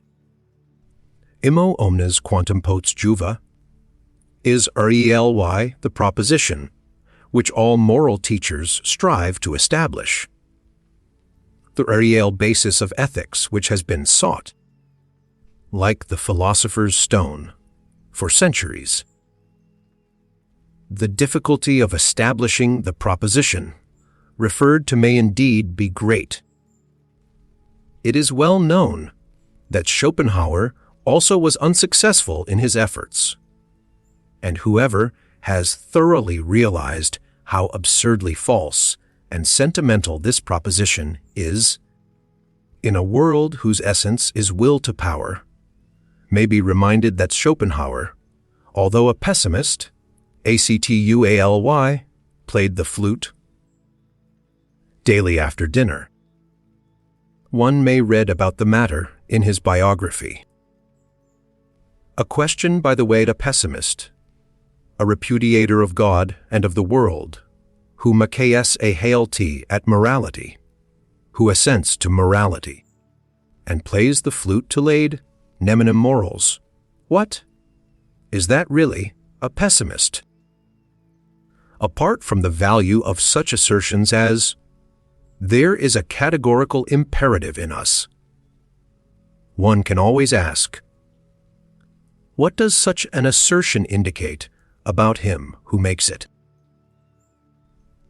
There are systems of morals which are meant to justify their author in the eyes of other people. Other systems of morals are meant to tranquilize him and make himself satisfied. With other systems, he wants to crucify and humble himself. With others, he wishes to take revenge. With others, to conceal himself. With others, to glorify himself and gave superiority and distinction. This system of morals helps its author to forget that system makes him, or something of him, forgotten. Many a moralist would like to exercise power and creative arbitrariness over mankind. Many another, perhaps, Kant especially, gives us to understand by his morals that what is estimable in me is that I know how to obey, and with you it shall not be otherwise than with me. In short, systems of morals are only a CGM, lienguagoftichimatiams. In contrast to Lacer, Aller, every system of morals is a sort of tyranny against nature and also against reason.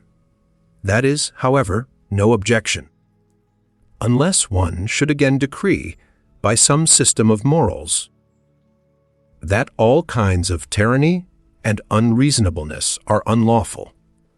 What is essential and invaluable in every system of morals is that it is a long constraint. In order to understand Stoicism, or Port Royal, or Puritanism, one should remember the constraint under which every language has attained to strength and freedom. The metrical constraint, the tyranny of rhyme and rhythm.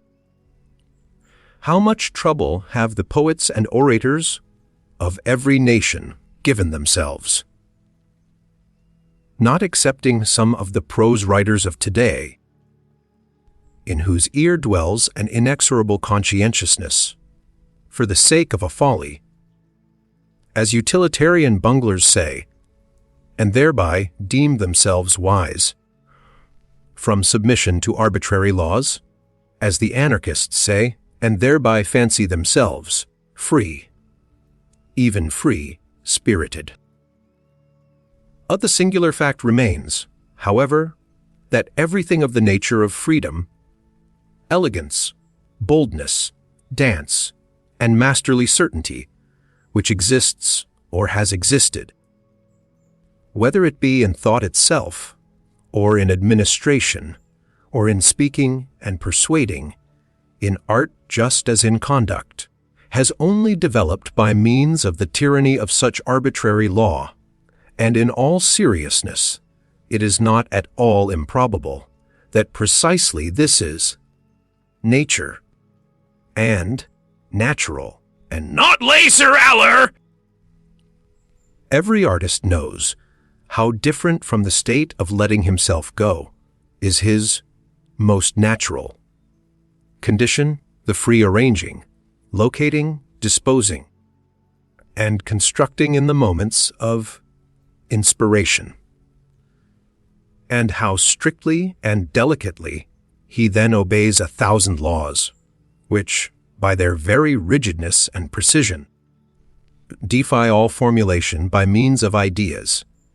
Even the most stable idea has, in comparison therewith, something floating, manifold, and ambiguous in it.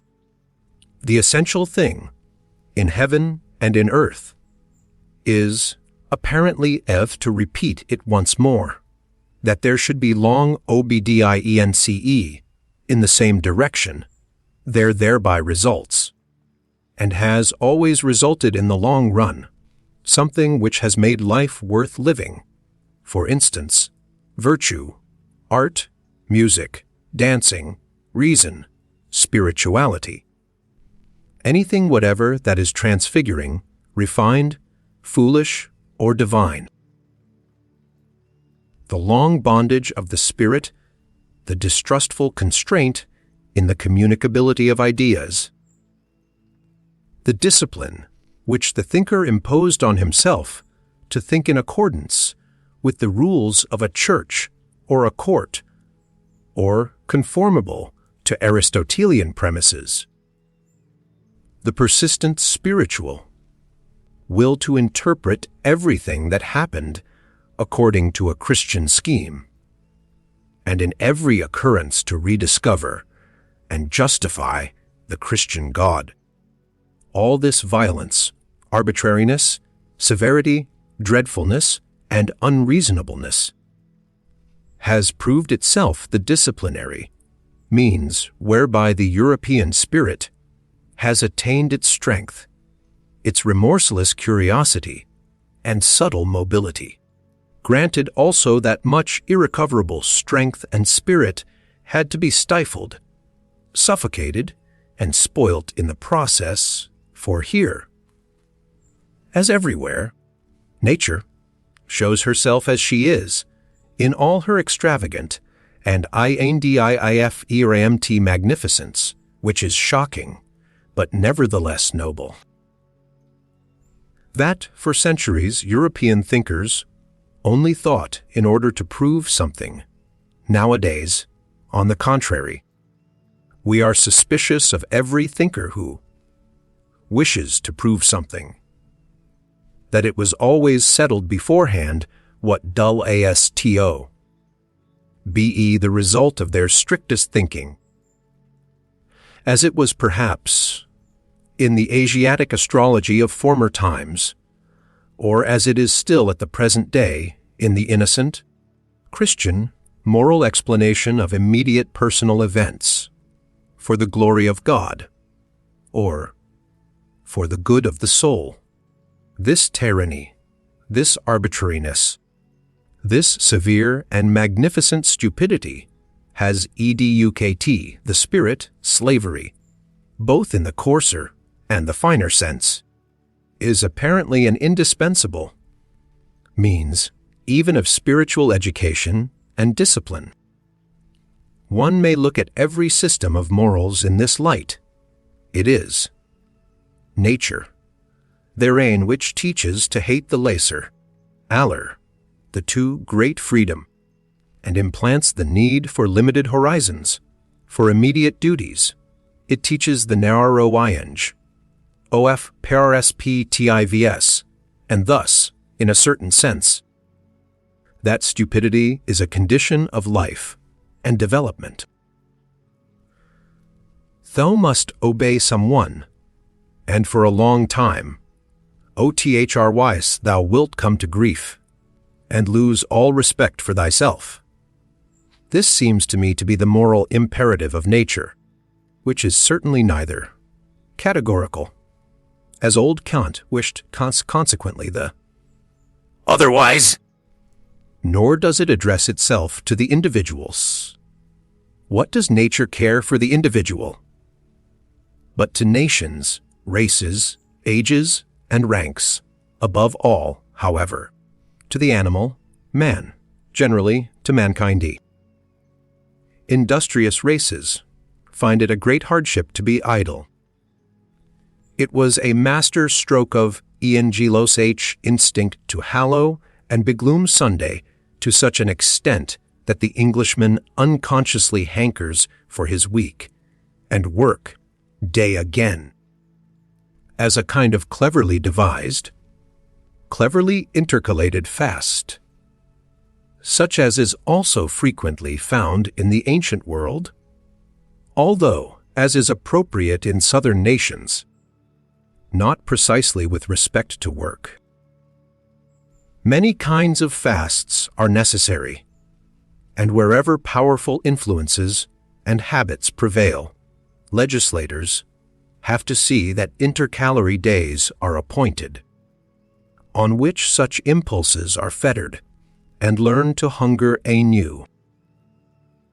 Viewed from a higher standpoint, whole generations and epochs, when they show themselves infected with any moral fanaticism, seem like those intercalated periods of restraint and fasting, during which an impulse learns to humble and submit itself, at the same time also to purify and sharpen itself.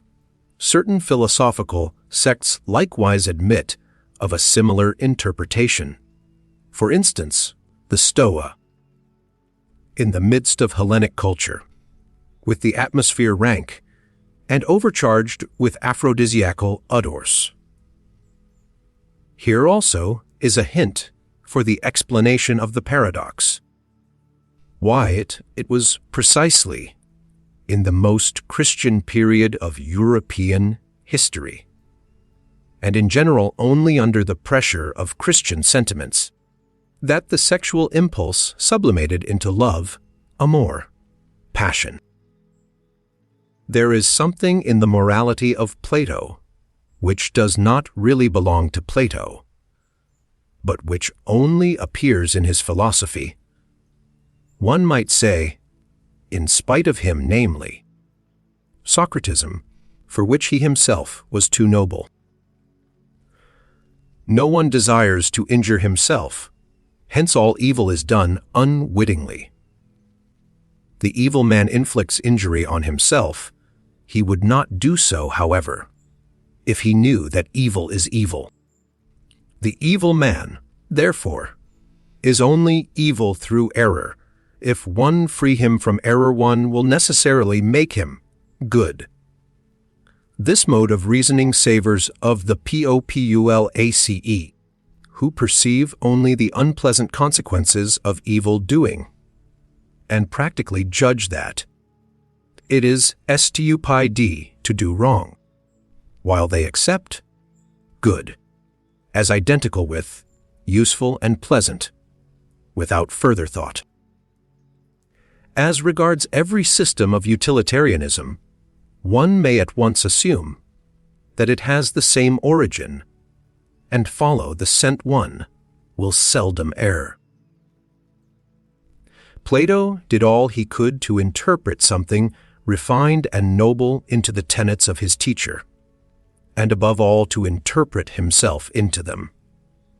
He, the most daring of all interpreters, who lifted the entire Socrates out of the street as a popular theme and song, to exhibit him in endless and impossible modifications, namely, in all his own disguises and multiplicities. In jest, and in Homeric language as well, what is the Platonic Socrates, if not the Greek words inserted here? The old theological problem of faith and knowledge, or more plainly, of instinct and reason, the question whether, in respect to the valuation of things, instinct deserves more authority than rationality, which wants to appreciate and act according to motives, according to a why, that is to say, in conformity to purpose and utility. It is always the old moral problem that first appeared in the person of Socrates, and had divided men's minds long before Christianity. Socrates himself, following, of course, the taste of his talent, that of a surpassing dialectician, took first the side of reason, and, in fact, what did he do all his life but laugh at the awkward incapacity of the noble Athenians, who were men of instinct, like all noble men, and could never give satisfactory answers concerning the motives of their actions.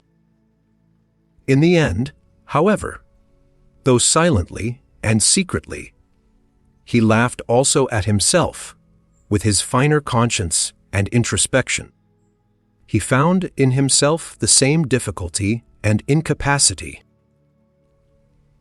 "But why," he said to himself, "should one on that account separate oneself from the instincts? One must set them right, and the reason also, one must follow the instincts, but at the same time persuade the reason to support them with good arguments." This was the real finesse of that great and mysterious ironist. He brought his conscience up to the point that he was satisfied with a kind of self. Outwitting, in fact, he perceived the irrationality in the moral judgment. Plato, more innocent in such matters, and without the craftiness of the plebeian, wished to prove to himself, at the expenditure of all his strength, the greatest strength a philosopher had ever expended, that reason and instinct lead spontaneously to one goal, to the good, to God. And since Plato, all theologians and philosophers have followed the same path, which means that in matters of morality, instinct, or, as Christians call it, faith, or as I call it, the herd, has hitherto triumphed. Unless one should make an exception in the case of Descartes, the father of rationalism, and consequently the grandfather of the revolution, who recognized only the authority of reason, but reason is only a tool, and Descartes was superficial. Whoever has followed the history of a single science finds in its development a clue to the understanding of the oldest and commonest processes of all: knowledge and cognizance. There, as here, the premature hypotheses. The fictions, the good stupid will to. Belief and the lack of distrust and patience are first developed.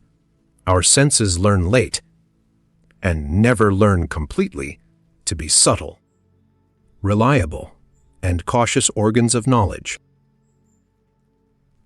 Our eyes find it easier, on a given occasion, to produce a picture already often produced, than to seize upon the divergence and novelty of an impression. The latter requires more force, more morality.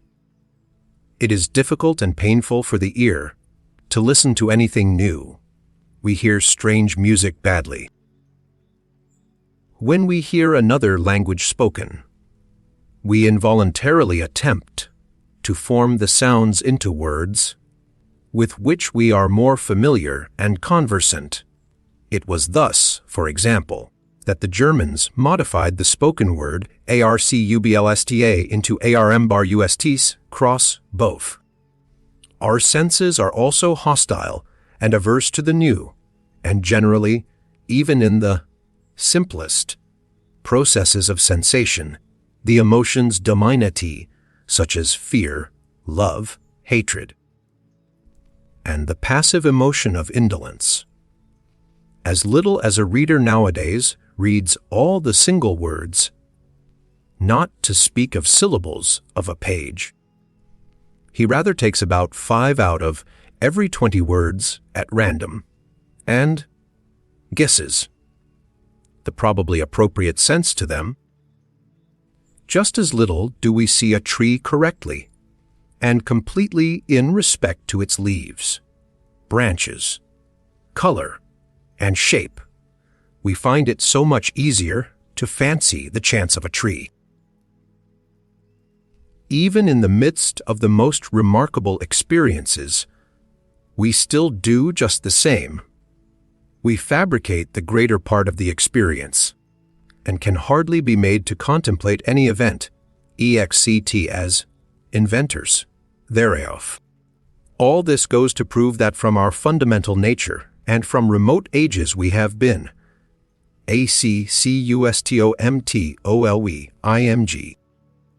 Or, to express it more politely and hypocritically, in short, more pleasantly, one is much more of an artist than one is aware of. In an animated conversation, I often see the face of the person with whom I am speaking so clearly and sharply defined before me, according to the thought he expresses, or which I believe to be evoked in his mind, that the degree of distinctness far exceeds the strngth of my visual faculty. The delicacy of the play of the muscles, and of the expression of the eyes, must therefore be imagined by me. Probably the person put on quite a different expression, or none at all. Quidquid luce fit, tenebris agit, but also contrariwise.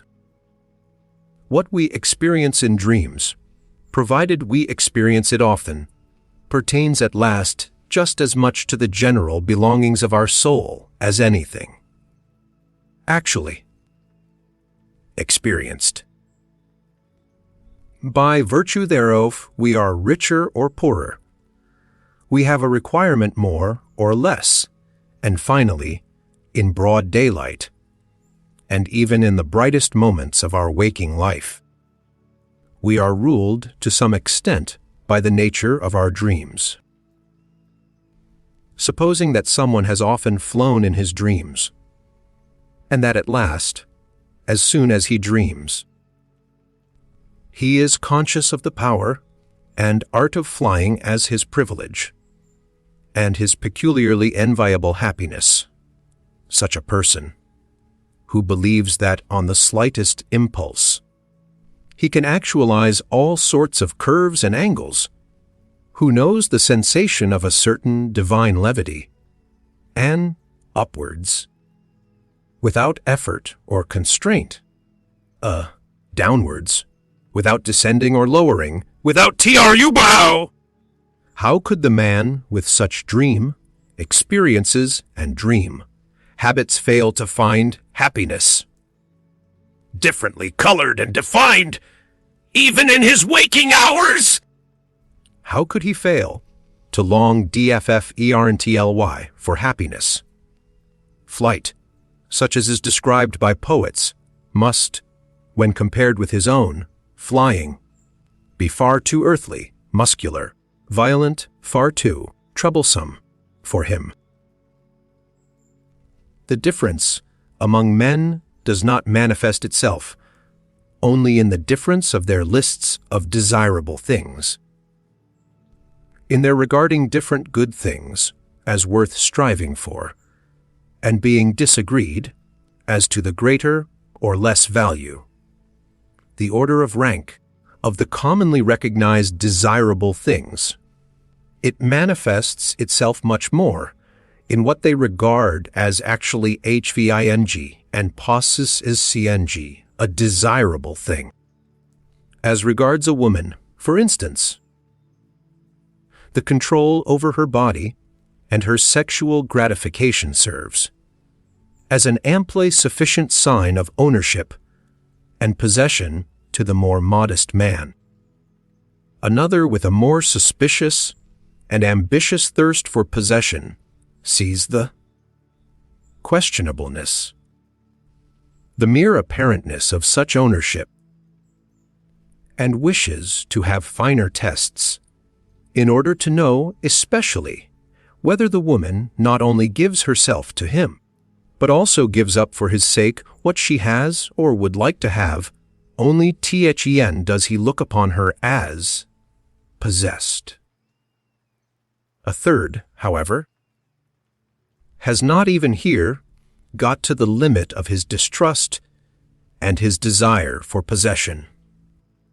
He asks himself whether the woman, when she gives up everything for him, does not perhaps do so for a phantom of him.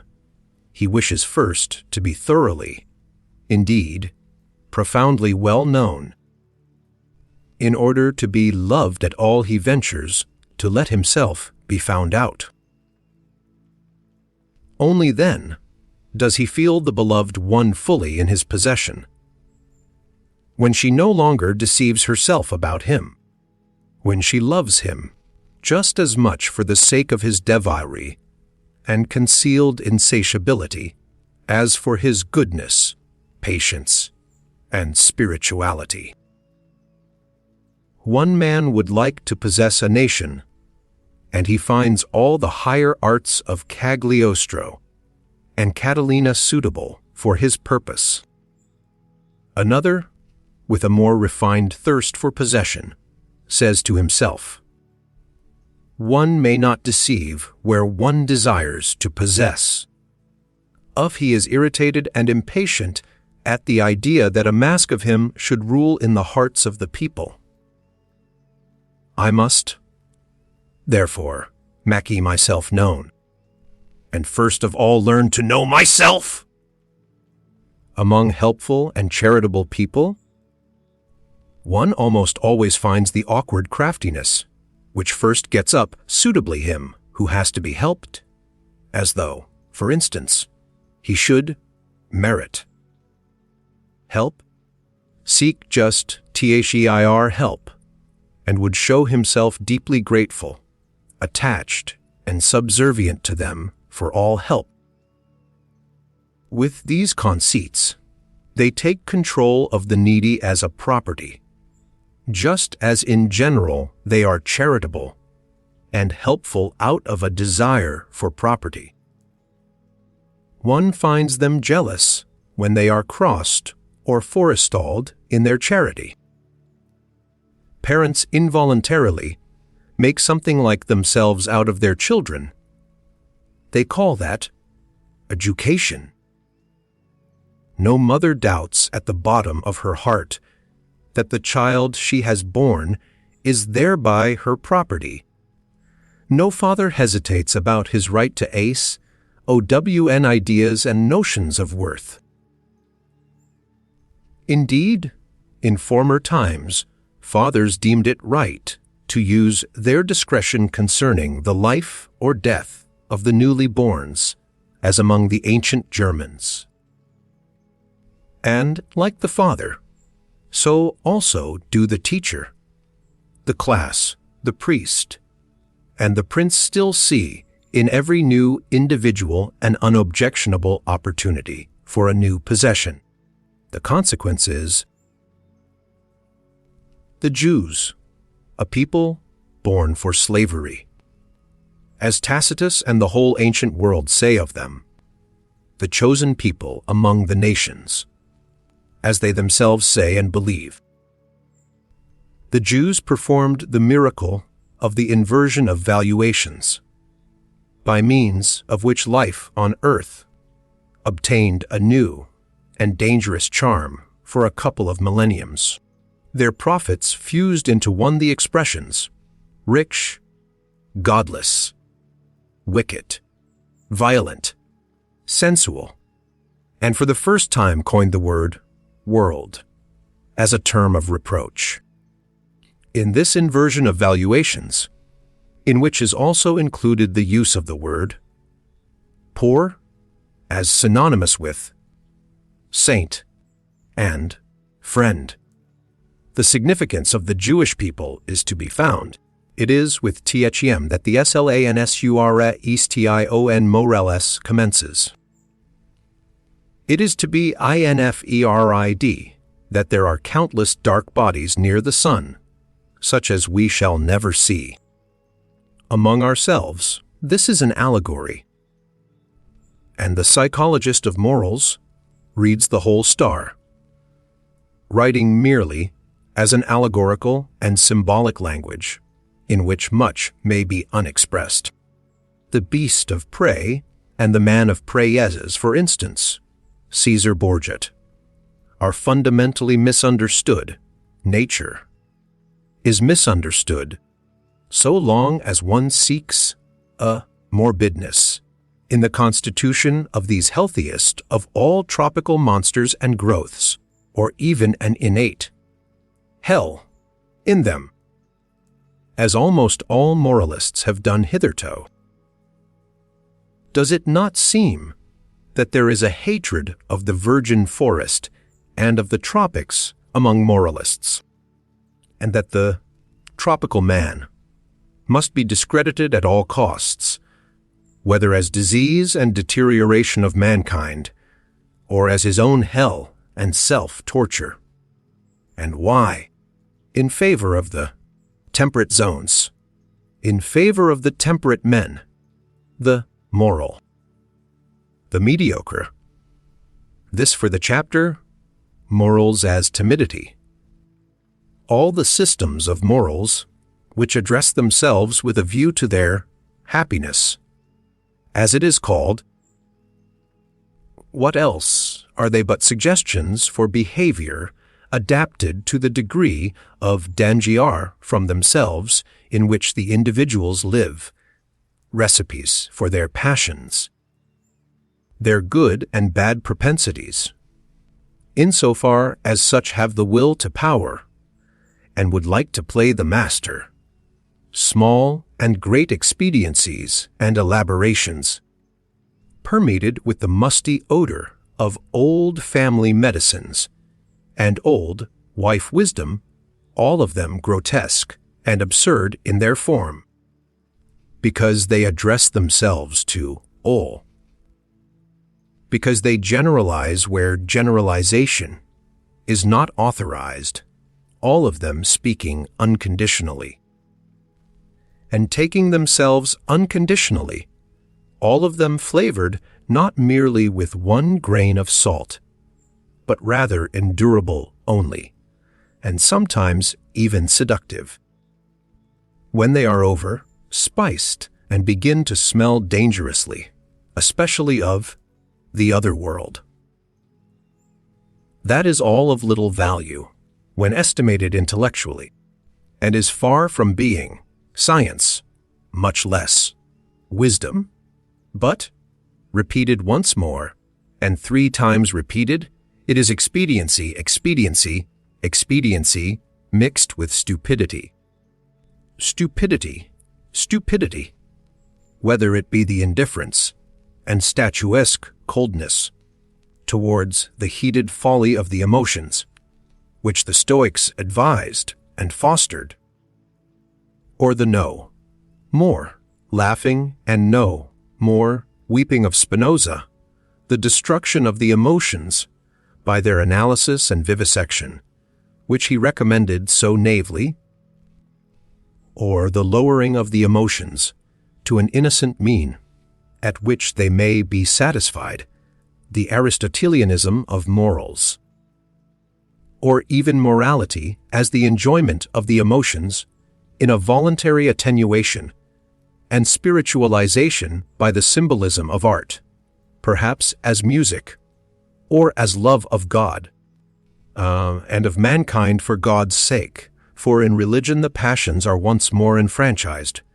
provided that, or, finally, even the complaisant and wanton surrender to the emotions, as has been taught by Hafiz and Goethe, the bold letting go of the reins, the spiritual and corporeal licentia morum in the exceptional cases of wise old codgers and drunkards with whom it no longer has much danger. This also for the chapter, Morals as Timidity, inasmuch as in all ages, as long as mankind has existed, there have also been human herds, family alliances, communities, tribes, peoples, states, churches, and always a great number who obey in proportion to the small number who command, in view, therefore, of the fact that obedience has been most practiced and fostered among mankind hitherto, one may reasonably suppose that, generally speaking, the need thereof is now innate in every one, as a kind of foarmamel, conscience, which gives the command, thou shalt unconditionally do something, unconditionally refrain from something. In short, thou shalt. This need tries to satisfy itself, and to fill its form with a content, according to its strength, impatience, and eagerness. It at once seizes as an omnivorous appetite with little selection, and accepts whatever is shouted into its ear by all sorts of commanders, parents, teachers, laws, class prejudices, or public opinion. The extraordinary limitation of human development, the hesitation, protractedness, frequent retrogression, and turning thereof, is attributable to the fact that the herd instinct of obedience is transmitted best and at the cost of the art of command. If one imagine this instinct increasing to its greatest extent, commanders and independent individuals will finally be lacking altogether, or they will suffer inwardly from a bad conscience, and will have to impose a deception on themselves in the first place in order to be able to command, just as if they also were only obeying. This condition of things actually exists in Europe at present. I call it the moral hypocrisy of the commanding class. They know no other way of protecting themselves from their bad conscience than by playing the role of executors of older and higher orders, of predecessors of the Constitution, of justice, of the law, or of God himself. Or they even justify themselves by maxims from the current opinions of the herd as first servants of their people, or instruments of the public well. On the other hand, the gregarious European man nowadays assumes an air as if he were the only kind of man that is allowable. He glorifies his qualities, such as public spirit, kindness, deference, industry, temperance, modesty, indulgence, sympathy, by virtue of which he is gentle, endurable, and useful to the herd, as the peculiarly human virtues. In cases, however, where it is believed that the leader and bell, whether cannot be dispensed with, attempt after attempt is made nowadays to replace commanders by the summing together of clever, gregarious men. All representative constitutions, for example, are of this origin. In spite of all, what a blessing, what a deliverance from a weight becoming unendurable, is the appearance of an absolute ruler for these gregarious Europeans. Of this fact, the effect of the appearance of Napoleon was the last great proof. The history of the influence of Napoleon is almost the history of the higher happiness to which the entire century has attained in its worthiest individuals and periods.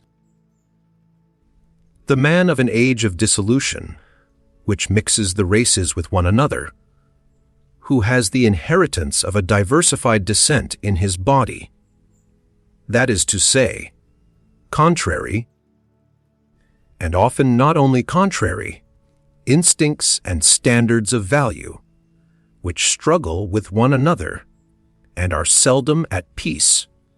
Such a man of late culture and broken lights will, on an average, be a weak man. His fundamental desire is that the war, which is in sham, should come to an end. Happiness appears to him in the character of a soothing medicine and mode of thought. See, for instance, Epicurean or Christian. It is above all things the happiness of repose, of undisturbedness, of repletion, of final unity. It is the Sabbath of Sabbaths, to use the expression of the holy rhetorician, Saint Augustine, who was himself such a man. Should, however, the contrariety and conflict in such natures operate as an additional incentive and stimulus to life, and if, on the other hand, in addition to their powerful and irreconcilable instincts, they have also inherited and indoctrinated into them a proper mastery and subtlety for carrying on the conflict with themselves. See, that is to say, the faculty of self-control and self-deception. There then arise those marvelously incomprehensible and inexplicable beings, those enigmatical men, predestined for conquering and circumventing others, the finest examples of which are Alcibiades and Caesar Epps, with whom I should like to associate the fierest of Europeans, according to my taste, the Hohenstaufen, Friedrich II, and among artists, perhaps Leonardo da Vinci. They appear precisely in the same periods when that weaker type, with its longing for repose, comes to the front. The two types are complementary to each other and spring from the same causes. As long as the utility, which determines moral estimates, is only gregarious utility, as long as the preservation of the community is only kept in view, and the immoral is sought precisely and exclusively in what seems dangerous to the maintenance of the community. There can be no morality of love to one's neighbor. Granted even that there is already a little constant exercise of consideration, sympathy, fairness, gentleness, and mutual assistance. Granted that even in this condition of society all those instincts are already active, which are latterly distinguished by honorable names as virtues, and eventually almost coincide with the conception. Morality. In that period, they do not as yet belong to the domain of moral valuations. They are still ultra, moral. Other sympathetic action, for instance, is neither called good nor bad, moral nor immoral, in the best period of the Romans, and should it be praised, a sort of resentful disdain is compatible with this praise, even at the best. Directly the sympathetic action is compared with one which contributes to the welfare of the whole, to the res pub icae. After all, love to our neighbor is always a secondary matter, partly conventional and arbitrarily manifested in relation to our fiar.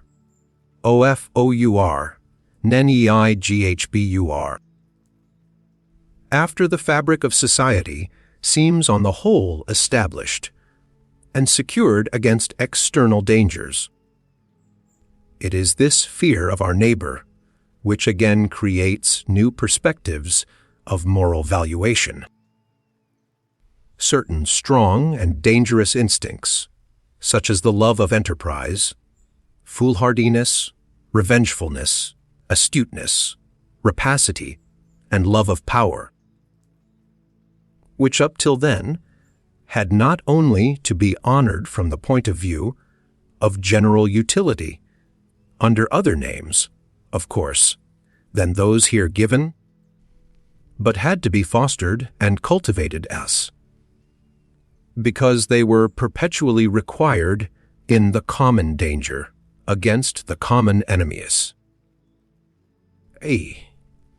are now felt in their dangerousness to be doubly strong when the outlets for them are lacking, and are gradually branded as immoral and given over to calumny. The contrary instincts and inclinations now attain to moral honor. The gregarious instinct gradually draws its conclusions. How much or how little dangerousness to the community or to equality is contained in an opinion, a condition, an emotion, a disposition, or an endowment. That is now the moral perspective. Here again fear is the mother of morals. It is by the loftiest and strongest instincts, when they break out passionately and carry the individual far above and beyond the average, and the low level of the gregarious conscience, that the self-reliance of the community is destroyed, its belief in itself, its backbone, as it were, breaks. Consequently, these very instincts will be most branded and defamed. The lofty independent spirituality, the will to stand alone, and even the cogent reason are felt to be dangers. Everything that elevates the individual above the herd and is a source of fear to the neighbor is henceforth called evil, the tolerant, unassuming, self-adapting, self-equalizing disposition, the medii okeritoi of desires, attains to moral distinction and honor. Finally, under very peaceful circumstances, there is always less opportunity and necessity for training the feelings to severity and rigor. And now every form of severity, even injustice, begins to disturb the conscience, a lofty and rigorous nobleness and self. Responsibility almost offends and awakens distrust.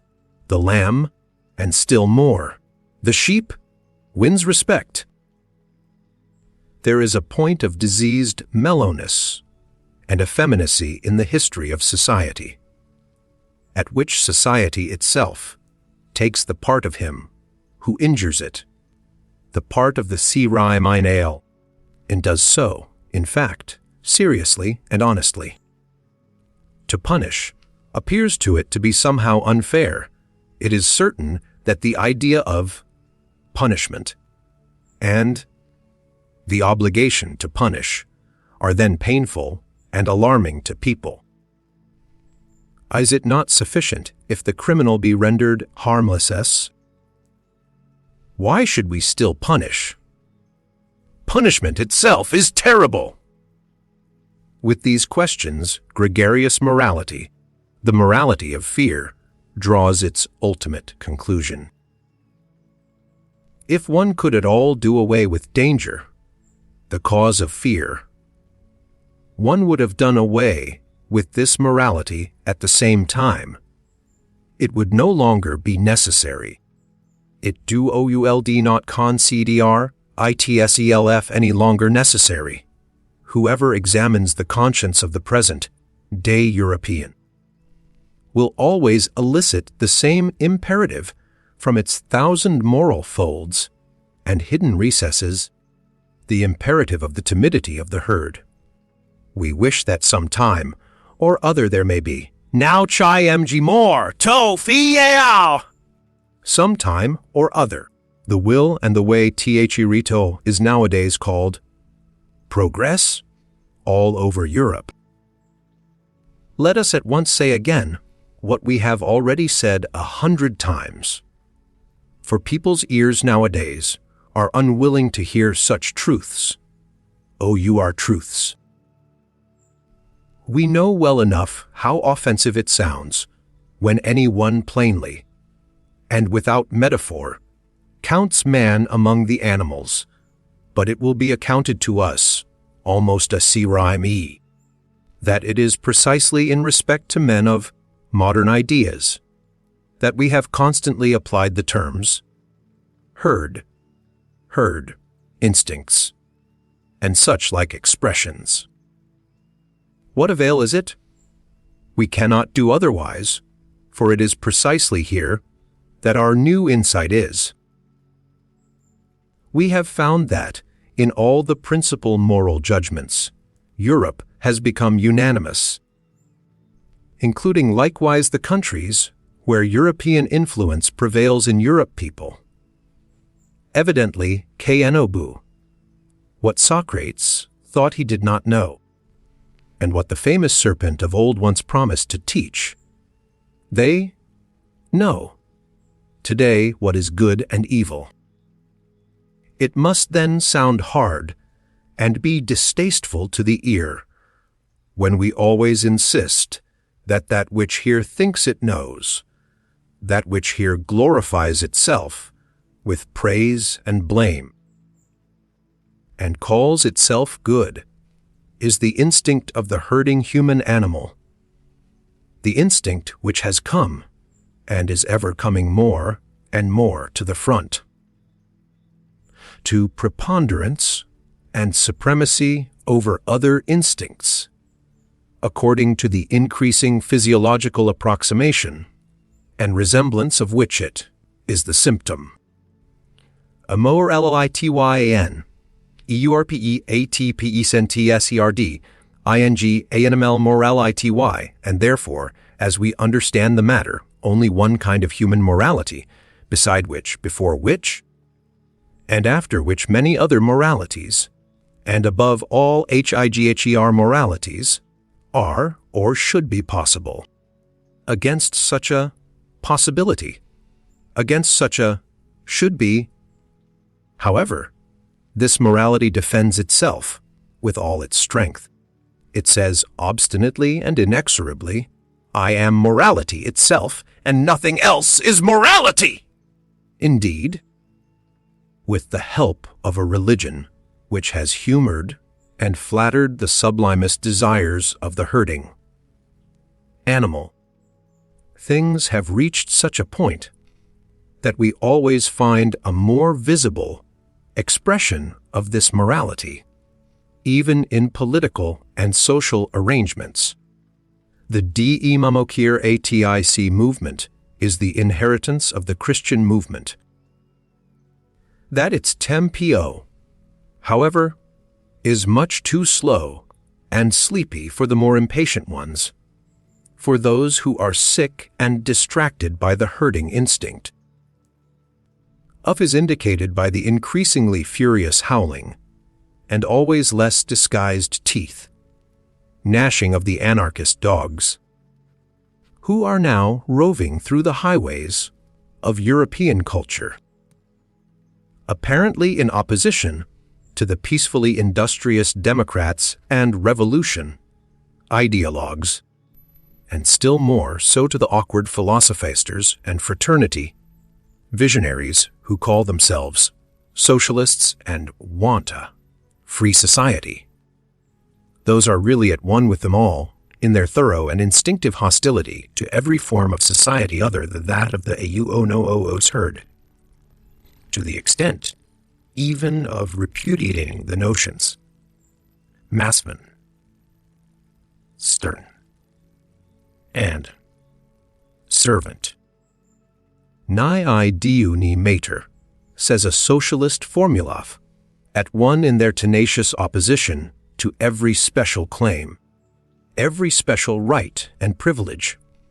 This means ultimately opposition to EVRY, right? For when all are equal, no one needs rights any longer.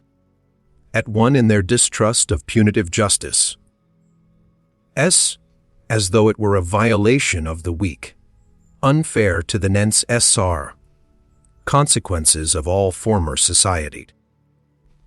But equally at one in their religion of sympathy, in their compassion for all that feels, lives, and suffers, down to the very animals, up even to God.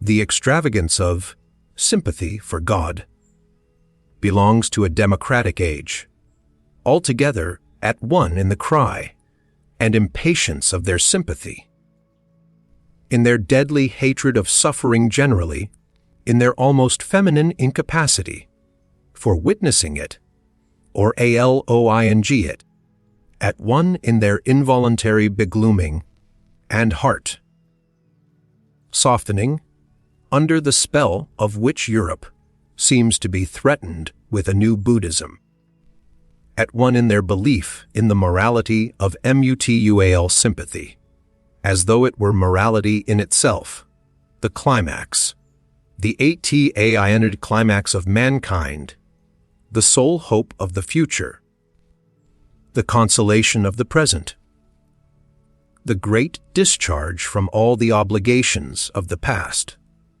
altogether at one in their belief in the community as the DLIVRIR, in the herd, and therefore in themselves.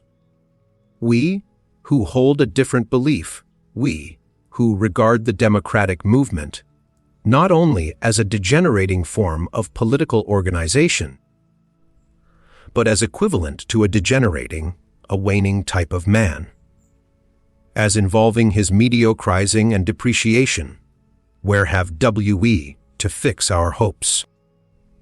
In any WPHI OPHERS, there is no other alternative in minds strong and original enough to initiate opposite estimates of value, to transvalue and invert eternal valuations in forerunners, in men of the future, who in the present shall fix the constraints and fasten the knots which will compel millenniums to take NEW paths.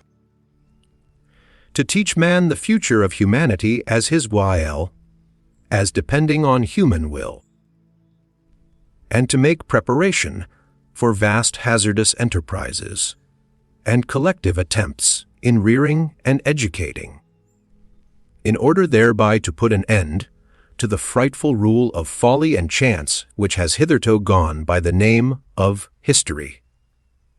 See, the folly of the greatest number is only its last form. For that purpose a new type of philosopher and commander will some time or other be needed, at the very idea of which everything that has existed in the way of a cult, terrible and benevolent beings might look pale and dwarfed. The image of such leaders hovers before our eyes. Is it lawful for me to say it aloud? Ye free spirits! The conditions which one would partly have to create and partly utilize for their genesis, the presumptive methods and tests by virtue of which a soul should grow up to such an elevation and power as to feel a constraint to these tasks, a transvaluation of values, under the new pressure and hammer of which a conscience should be steeled and a heart transformed into brass, so as to bear the weight of such responsibility, and, on the other hand, the necessity for such leaders, the dreadful danger that they might be lacking, or miscarry and degenerate. These are real anxieties and glooms. Ye know it well, ye free spirits!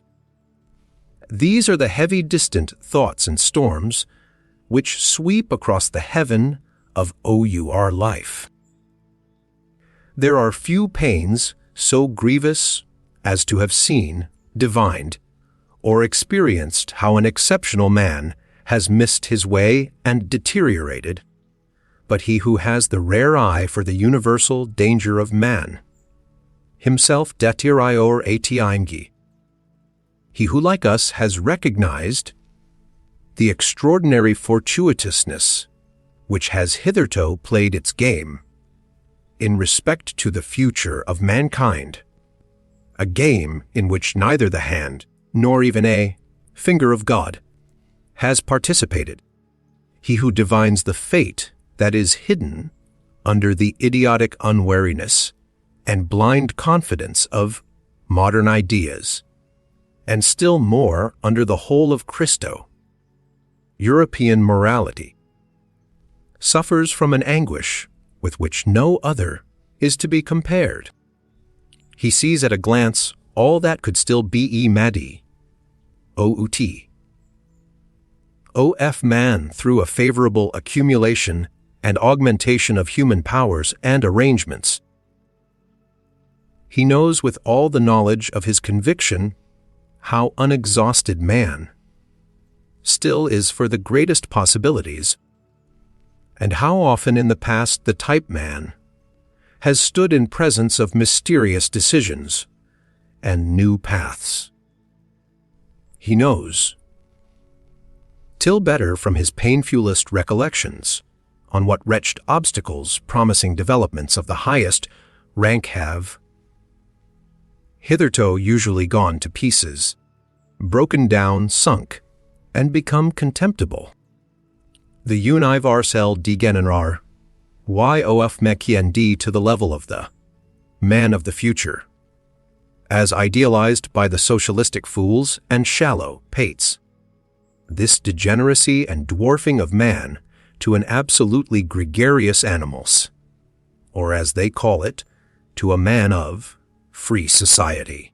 This brutalizing of man into a pygmy with equal rights and claims is undoubtedly possible. He who has thought out this possibility to its ultimate conclusion knows. Anotr loathing unknown to the rest of mankind, and perhaps also a new mysasayo. We scholars, at the risk that moralizing may also reveal itself here as that which it has always been, namely, resolutely manentiwarar, CSPLAIS, according to Balzac. I would venture to protest against an improper and injurious alteration of rank, which, quite unnoticed, and as if with the best conscience, threatens nowadays to establish itself in the relations of science and philosophy. I mean to say that one must have the right out of one's own experience experience, as it seems to me, always implies unfortunate experience, to treat of such an important question of rank, so as not to speak of color like the blind, or age-ainst science like women and artists. Hey! This dreadful science! Sigh their instinct and their shame, it always phi and s, tie and jess, ooh. The declaration of independence of the scientific man, his emancipation from philosophy, is one of the subtler effects of democratic organization and disorganization, of the self, glorification, and conceitedness of the learned man, is now everywhere in full bloom, and in its best springtime, which does not mean to imply that in this case self-praise smells sweet. Here also the instinct of the populace cries, freedom from all masters. And after science has, with the happiest results, resisted theology, whose handmaid it had been too long, it now proposes in its wantonness and indiscretion to lay down laws for philosophy, and in its turn to play the master. What am I saying? To play the philosopher on its own account. My memory, the memory of a scientific man, if you please, teems with the naveets of insolence, which I have heard about philosophy and philosophers from young naturalists and old physicians. C. Not to mention the most cultured and most conceited of all learned men, the philologists and schoolmasters, who are both the one and the other by profession. On one occasion, it was the specialist and the Jack Horner who instinctively stood on the defensive against all synthetic tasks and capabilities. At another time, it was the industrious worker who had got a scent of otium and refined luxuriousness in the internal economy of the philosopher, and felt himself aggrieved and belittled thereby. On another occasion, it was the color blindness of the utilitarian who sees nothing in philosophy but a series of rarefied systems and an extravagant expenditure which does nobody any good. At another time, the fear of disguised mysticism and of the boundary adjustment of knowledge became conspicuous. At another time, the disregard of individual philosophers, which had involuntarily extended to disregard of philosophy generally. In fine, I found most frequently, behind the proud disdain of philosophy in young scholars, the evil effect of some particular philosopher, to whom on the whole obedience had been forsworn, without, however, the spell of his scornful estimates of other philosophers, having been got rid of, the result being a general ill will to all philosophy.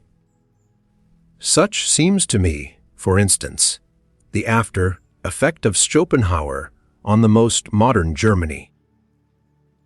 By his unintelligent rage against Hegel, he has succeeded in severing the whole of the last generation of Germans from its connection with German culture, which culture, all things considered, has been an elevation and a divining refinement of the Historische CNSE. But precisely at this point, Schopenhauer himself was poor, irreceptive, and German to the extent of ingenuousness. On the whole, speaking generally, it may just have been the humanists. All, too, humanists of the modern philosophers themselves, in short, their contemptibleness, which has injured, most radically, the reverence for philosophy, and opened the doors to the instinct of the populace. Let it but be acknowledged to what an extent our modern world diverges from the whole style of the world of Heraclitus, Plato, Empedocles, and whatever else all the royal and magnificent anchorites of the spirit were called, and with what justice an honest man of science may feel himself of a better family and origin, in view of such representatives of philosophy, who, owing to the fashion of the present day, are just as much aloft as they are down below. In Germany, for instance, the two lions of Berlin, the anarchist Eugen Düring and the amalgamist Eduard von Hartmann. It is especially the sight of those Poch philosophers who call themselves realists or positivists, which is calculated to implant a dangerous distrust in the soul of a young and ambitious scholar. Those philosophers, at the best, are themselves but scholars and specialists. That is very evident. All of them are persons who have been vanquished and BROGHT under the dominion of science, who, at one time or another, claimed more from themselves, without having a right to the more and its responsibility, and who now, creditably, rancorously, and vindictively, represent in word and deed a DISBLIF in the master, task and supremacy of philosophy. After all, how could it be otherwise? Science flourishes nowadays, and has the good conscience clearly visible on its countenance, while that to which the entire modern philosophy has gradually sunk. The remnant of philosophy of the present day excites distrust and displeasure, if not scorn and pity. Philosophy, reduced to a theory of knowledge, no more in fact than a diffident science of epochs and doctrine of forbearance of philosophy, that never even gets beyond the threshold, and rigorously demeanoirs itself the right to enter, that is philosophy in its last throes, an end, an agony, something that awakens pity. How could such a philosophy? Row! The dangers that beset the evolution of the philosopher are, in fact, so manifold nowadays, that one might doubt whether this fruit could still come to maturity. The extent and towering structure of the sciences have increased enormously, and therewith also the probability that the philosopher will grow tired even as a learner, or will attach himself somewhere and specialize, so that he will no longer attain to his elevation, that is to say, to his superspection, his circumspection, and his despotion. Or he gets aloft too late, when the best of his maturity and strength is past, or when he is impaired, coarsened, and deteriorated, so that his view, his general estimate of things, is no longer of much importance. It is perhaps just the refinement of his intellectual conscience that makes him hesitate and linger on the way. He dreads the temptation to become a dilettante, a millipede, a milliontenna, he knows too well that as a discerner, one who has lost his self, respect no longer commands, no longer leads, unless he should aspire to become a great play, actor, a philosophical Cagliostro, and spiritual rat, catcher, in short, a misleader. This is, in the last instance, a question of taste, if it has not really been a question of conscience. To double once more the philosopher's difficulties, there is also the fact that he demands from himself a verdict, a yea or nay, not concerning science, but concerning life and the worth of life. He learns unwillingly to believe that it is his right and even his duty to obtain this verdict, and he has to seek his way to the right and the belief only through the most extensive, perhaps disturbing and destroying, experiences, often hesitating, doubting, and dumbfounded. In fact, the philosopher has long been mistaken and confused by the multitude, either with the scientific man and ideal scholar, or with the religiously elevated, desensualized, desecularized visionary and God, intoxicated man, and even yet when one hears anybody praised, because he lives wisely, or as a philosopher, it hardly means anything more than prudently and apart. Wisdom that seems to the populace to be a kind of flight, a means and artifice for withdrawing successfully from a bad game. But the genuine philosopher, does it not seem so to us, my friends, lives unphilosophically and unwisely? Above all, I am PRDMTLY, and feels the obligation and burden of 100 attempts and temptations of life. He risks MCLF constantly, he plays TIS bad game. In relation to the genius, that is to say, a being who either ENGENDRS or PRODUCES, both words understood in their fullest sense, the man of learning. The scientific average man has always something of the old maid about him, for, like her, he is not conversant with the two principal functions of man. To both, of course, to the scholar and to the old maid, one concedes respectability, as if by way of indemnification.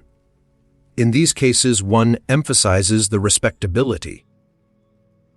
And yet, in the compulsion of this concession, one has the same admixture of vexation. Let us examine more closely what is the scientific man. Firstly, a commonplace type of man, with commonplace virtues, that is to say, a non-ruling, non-authoritative, and non-self-sufficient type of man. He possesses industry, a patient adaptableness to rank and file, equability and moderation in capacity and requirement. He has the instinct for people like himself, and for that which they require. For instance, the portion of independence and green meadow, without which there is no rest from labor. Others the claim to honor and consideration, which first and foremost presupposes recognition and recognizability, the sunshine of a good name, the perpetual ratification of his value and usefulness, with which the inward DSTAR-UST, which lies at the bottom of the heart of all dependent men and gregarious animals, has again and again to be overcome. The learned man, as is appropriate, has also maladies and faults of an ignoble kind. He is full of petty envy, and has a lynx, eye for the weak points in those natures to whose elevations he cannot attain. He is confiding, yet only as one who lets himself go, but does not flow, and precisely before the man of the great current he stands all the colder and more reserved. His eye is then like a smooth and irresponsive lake, which is no longer moved by rapture or sympathy.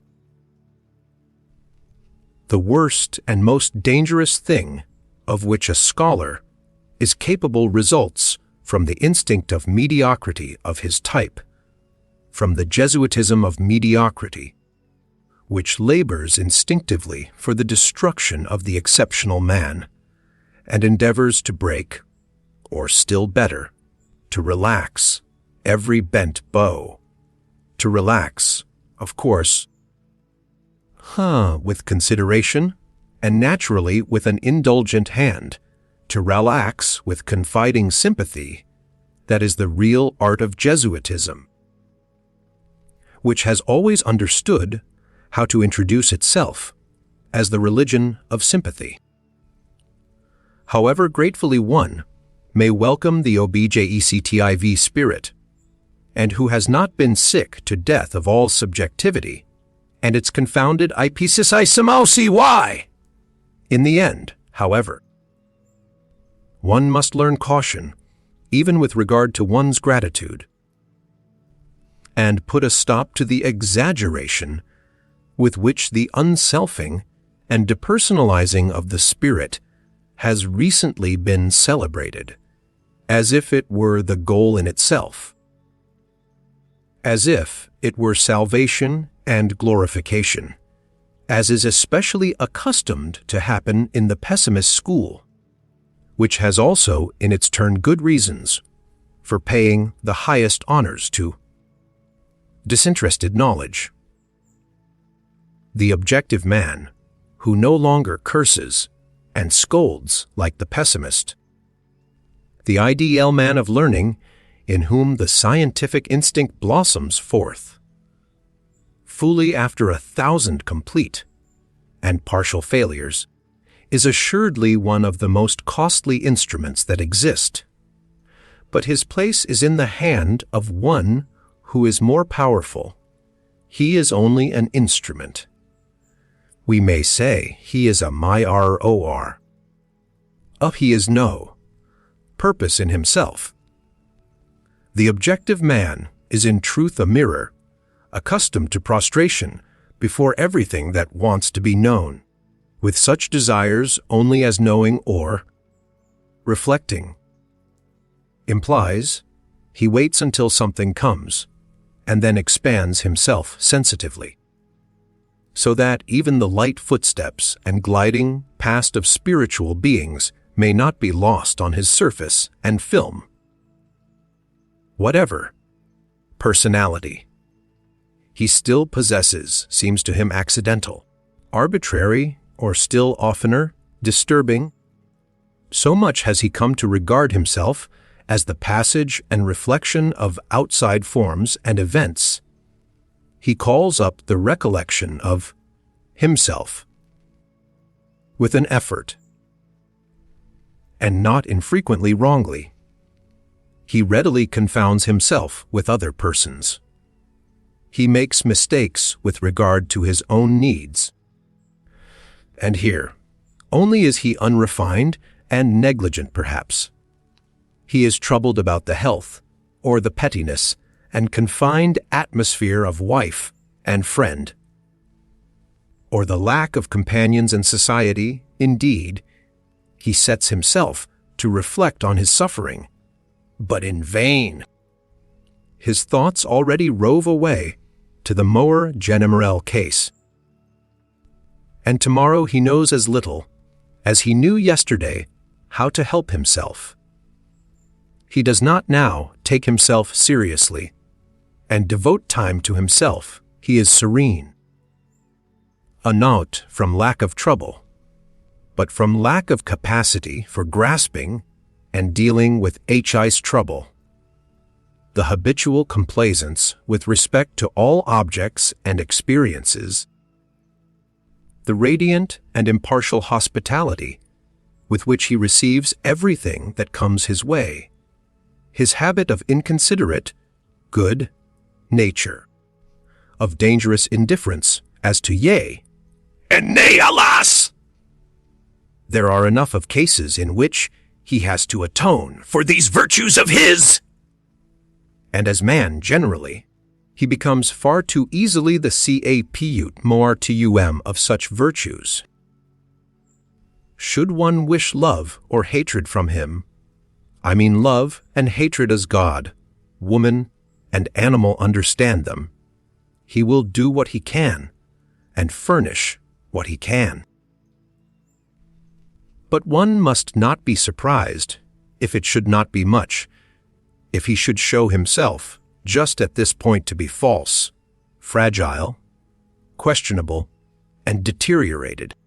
His love is constrained, his hatred is artificial, and rather untourde, far ce, a slight ostentation and exaggeration. He is only genuine so far as he can be objective. Only in his serene totality is he still, nature, and natural. His mirroring and eternally self-polishing soul no longer knows how to affirm, no longer how to deny. He does not command, neither does he destroy. Jene mepris presquerin. He says, with Leibniz, let us not overlook nor undervalue the PRSQ. Neither is he a model man. He does not go in advance of any one, nor after either. He places himself generally too far off to have any reason for espousing the cause of either good or evil. If he has been so long confounded with the philosopher, with the Caesarean trainer and dictator of civilization, he has had far too much honor. And what is more essential in him has been overlooked. He is an instrument, something of a slave, though certainly the sublimest sort of slave, but nothing in himself. Apii! The objective man is an instrument, a costly, easily injured, easily tarnished measuring instrument and mirroring apparatus, which is to be taken care of and respected. But he is no goal, not outgoing nor upgoing, no complementary man, in whom the rest of existence justifies itself, no termination, and still less a commencement, an engendering, or primary cause, nothing hardy, powerful, self-centered, that wants to be master, but rather only a soft, inflated, delicate, movable potter's form, that must wait for some kind of content and frame to shape itself thereto, for the most part a man without frame and content, a selfless man. Consequently, also, nothing for women, ion param tchsi.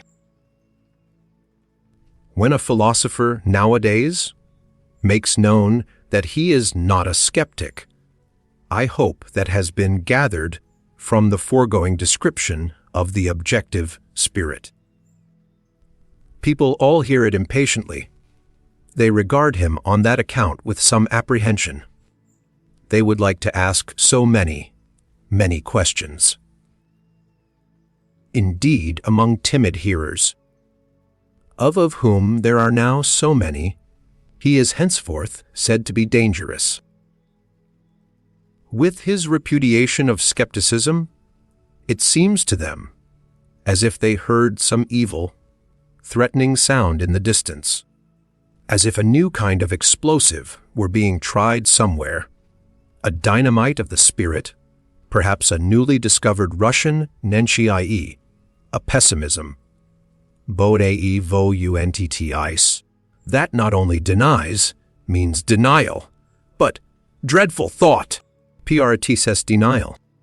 Against this kind of Good. Will. A will to the veritable, actual negation of life. There is, as is generally acknowledged nowadays. No better soporific and sedative than skepticism, the mild, pleasing, lulling poppy of skepticism. And Hamlet himself is now prescribed by the doctors of the day as an antidote to the spirit and its underground noises. Are not our ears already full of bad sounds? Say the skeptics, as lovers of repose, and almost as a kind of safety police. This subterranean neigh is terrible! Be still, Ye pessimistic moles! the skeptic, in effect, that delicate creature, is far too easily frightened. His conscience is schooled so as to start at every neigh. And even at that sharp, decided yeah, and feels something like a bite thereby.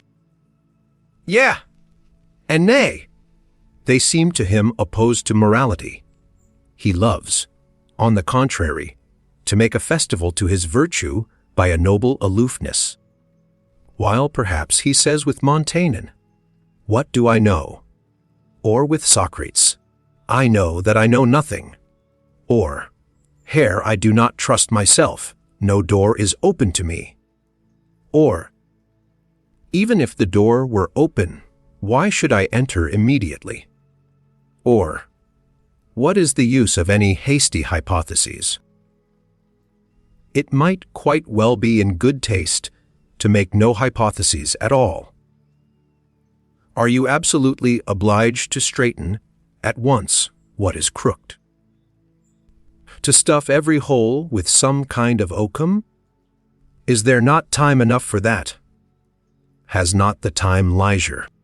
Oh, ye demons, can ye not at all doeite? The uncertain also has its charms. The Sphinx, too, is a Circe, and Circe, too, was a philosopher.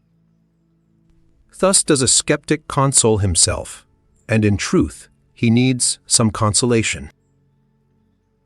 For skepticism is the most spiritual expression of a certain, many-sided physiological temperament, which in ordinary language is called nervous debility and sickliness. It arises whenever races or classes, which have been long separated, decisively and suddenly blend with one another. In the new generation, which has inherited, as it were, different standards and valuations in its blood, everything is disquiet, derangement, doubt, and tentativeness. The best powers operate restrictively. The very virtues prevent each other growing and becoming strong, equilibrium, ballast, and perpendicular stability are lacking in body and soul. That, however, which is most diseased and degenerated in such nondescripts is the YIL. They are no longer familiar with independence of decision, or the courageous feeling of pleasure in willing. They are doubtful of the freedom of the will. Even in their dreams are present. Day Europe, the scene of a senseless, precipitate attempt at a radical blending of classes, and Cohen's equently of races, is therefore skeptical in all its heights and depths, sometimes exhibiting the mobile skepticism which springs impatiently and wantonly from branch to branch, sometimes with gloomy aspect, like a cloud over, charged with interrogative signs, and often Sick unto death of its will! paralysis of will. Where do we not find this cripple Sitting nowadays! and yet how bedecked oftentimes, how seductively ornamented. There are the finest gala dresses and disguises for this disease, and that, for instance, most of what places itself nowadays in the show, cases as objectiveness, the scientific spirit, art pure art, and pure voluntary knowledge, is only decked out skepticism and paralysis of will. I am ready to answer for this diagnosis of the European disease. The disease of the will is diffused unequally over Europe. It is worst and most varied where civilization has longest prevailed. It decreases according as the barbarian still, or again, asserts his claims under the loose drapery of Western culture. It is therefore in the France of today, as can be readily disclosed and comprehended, that the will is most infirm, and France, which has always had a masterly aptitude for converting even the portentous crises of its spirit into something charming and seductive, now manifests emphatically its intellectual ascendancy over Europe by being the school and exhibition of all the charms of skepticism, the power to will and to persist. Moreover, in a resolution, is already somewhat stronger in Germany, and again in the north of Germany, it is stronger than in central Germany. It is considerably stronger in England, Spain, and Corsica, associated with philem in the former, and with hard skulls in the latter, not to mention Italy, which is too young yet to know what it wants, and must first show whether it can exercise will. But it is strongest, and most surprising of all in that immense Middle Empire, where Europe, as it were, flows back to Asia, namely, in Russia. There the power to will has been long stored up and accumulated.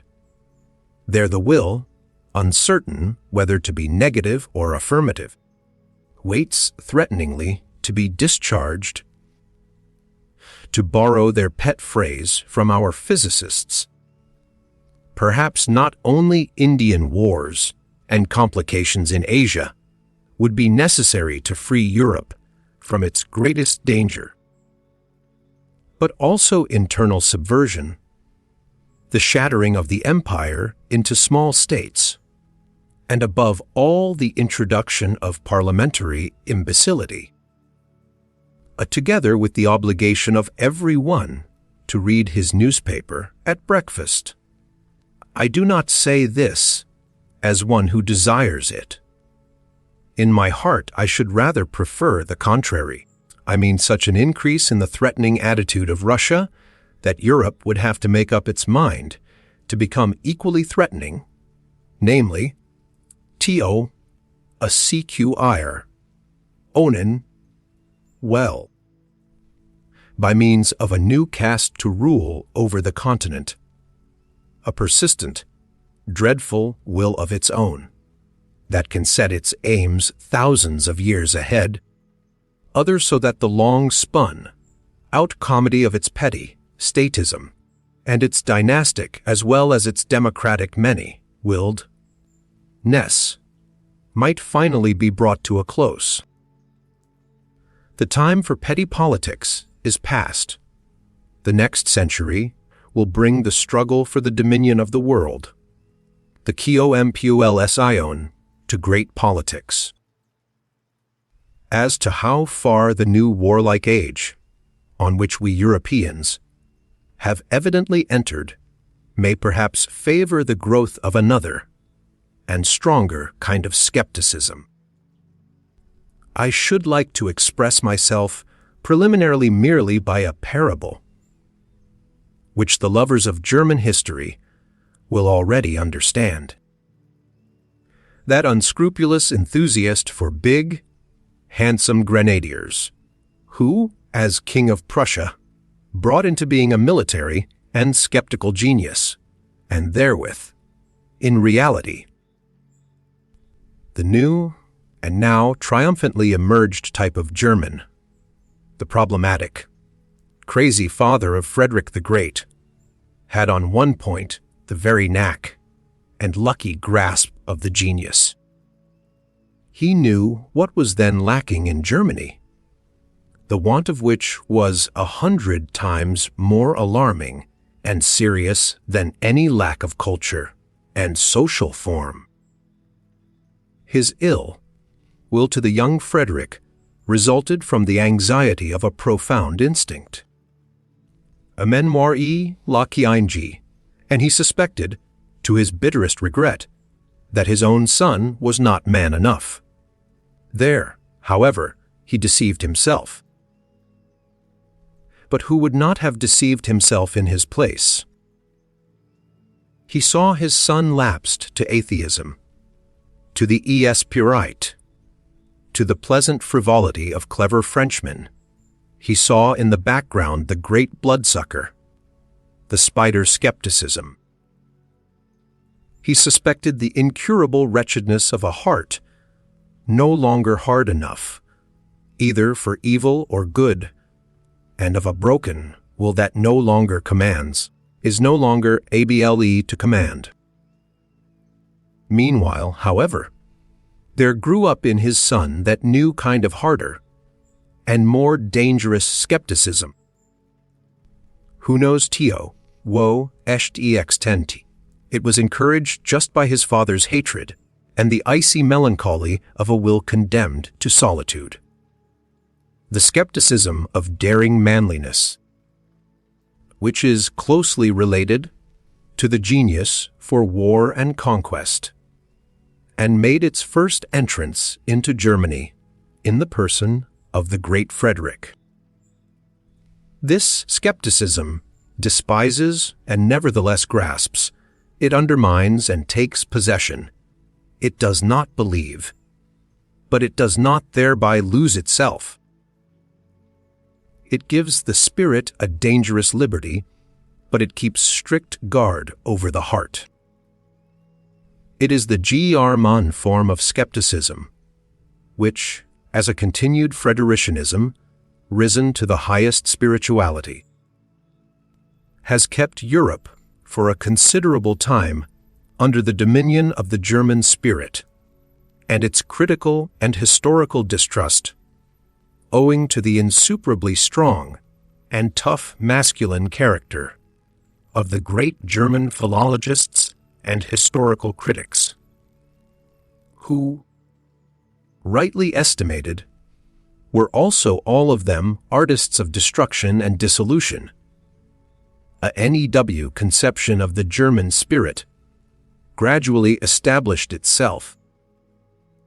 In spite of all romanticism in music and philosophy, in which the leaning towards masculine skepticism was decidedly prominent, whether, for instance, as fearlessness of gaze, as courage and sternness of the dissecting hand, or as resolute will to dangerous voyages of discovery, to spiritualized North Pole expeditions under barren and dangerous skies. There may be good grounds for it when warm, blooded and superficial humanitarians cross themselves before this spirit, CET, ESPRIT, Fedeliste, IRONIQE, MEHI Stopelique, of as Michelet calls it, not without a shudder. But if one would realize how characteristic is this fear of the man in the German spirit which awakened Europe out of its dogmatic slumber, let us call to mind the former conception which had to be overcome by this new one, and that it is not so very long ago that a masculinized woman could dare, with unbridled presumption, to recommend the Germans to the interest of Europe as gentle, good-hearted, weak-willed, and poetical fools. Finally, let us only understand profoundly enough Napoleon's astonishment when he saw Goethe. It reveals what had been regarded for centuries as the German spirit. VOILUN.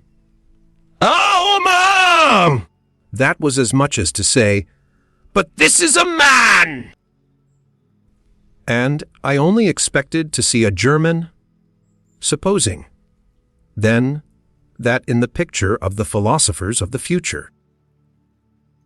Some trait suggests the question whether they must not perhaps be skeptics in the last mentioned sense.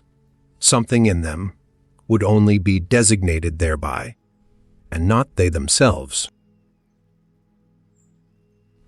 With equal right they might call themselves critics, and assuredly they will be men of experiments. By the name with which I ventured to baptize them, I have already expressly emphasized their attempting, and their love of attempting is this because, as critics in body and soul, they will love to make use of experiments in a new, and perhaps wider and more dangerous sense.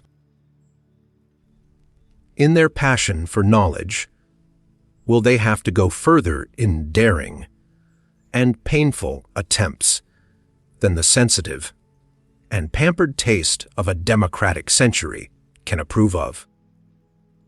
There is no doubt these coming ones will be least able to dispense with the serious and not unscrupulous qualities which distinguish the critic from the skeptic. I mean, the certainty as to standards of worth, the conscious employment of a unity of method, the wary courage, the standing alone, and the capacity for self-responsibility. Indeed, they will avow among themselves a diligent in denial and dissection, and a certain considerate cruelty, which knows how to handle the knife surely and deftly. Even when the heart bleeds, they will be STRNERS, and perhaps not always towards themselves only. Then humane people may desire, they will not deal with the truth, in order that it may please them or elevate and inspire them. They will rather have little faith in TRUTH, bringing with it such revels for the feelings. They will smile, those rigorous spirits, when any one says in their presence, "That thought elevates me. Why should it not be true?" Or, "That work enchants me. Why should it not be beautiful?"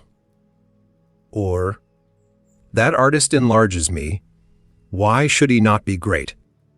Perhaps they will not only have a smile, but a genuine disgust for all that is thus rapturous, idealistic, feminine, and hermaphroditic.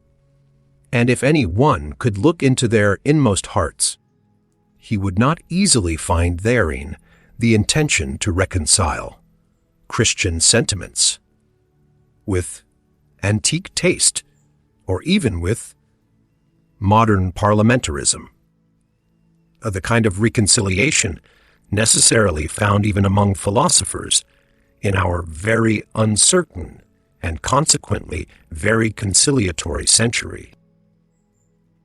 Critical discipline and every habit that conduces to purity and rigor in intellectual matters will not only be demanded from themselves by these philosophers of the future, they may even make a display thereof as their special adornment.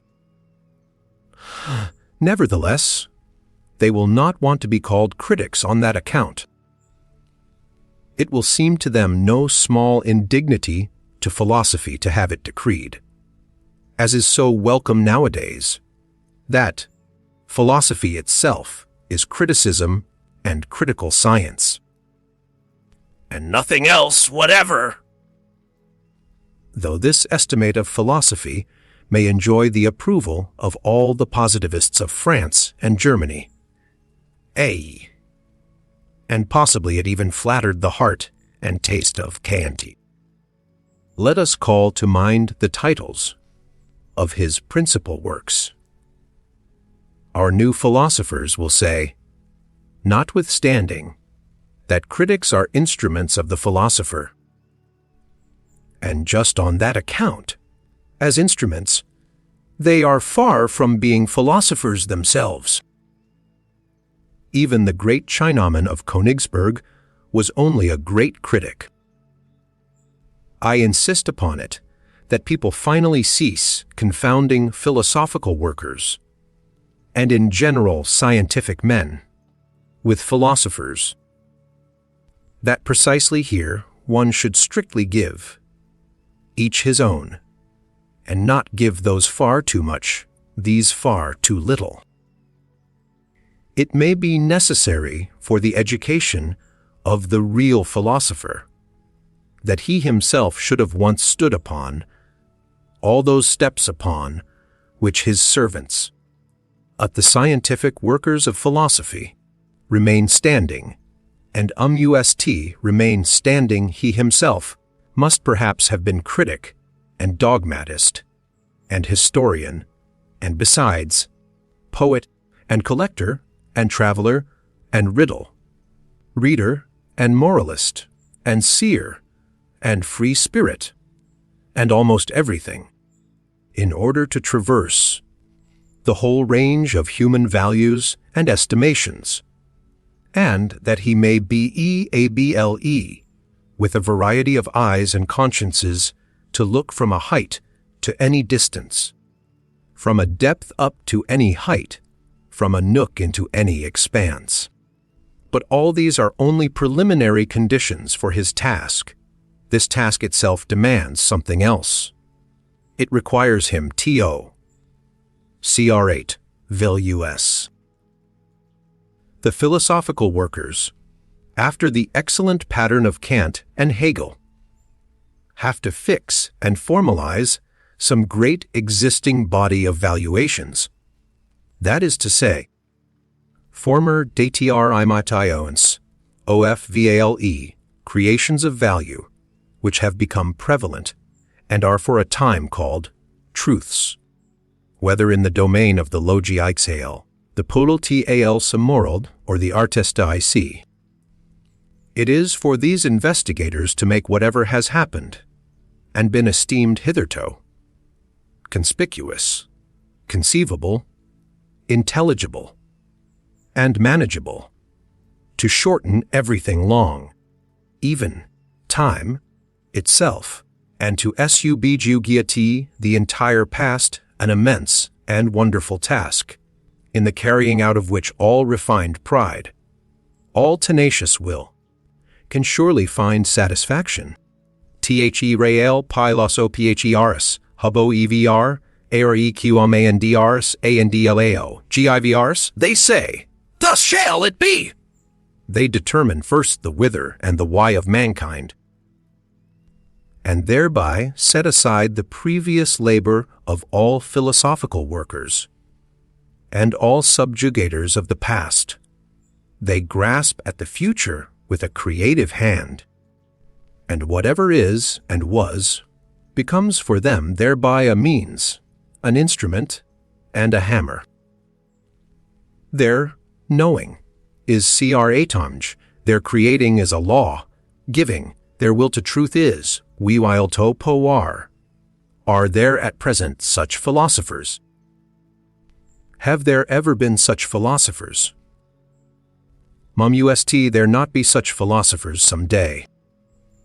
It is always more obvious to me that the philosopher, as a man ISBN for the morrow, and the day after the morrow, has ever found himself, and has been obliged to find himself, in contradiction to the day in which he lives, his enemy has always been the ideal of his day.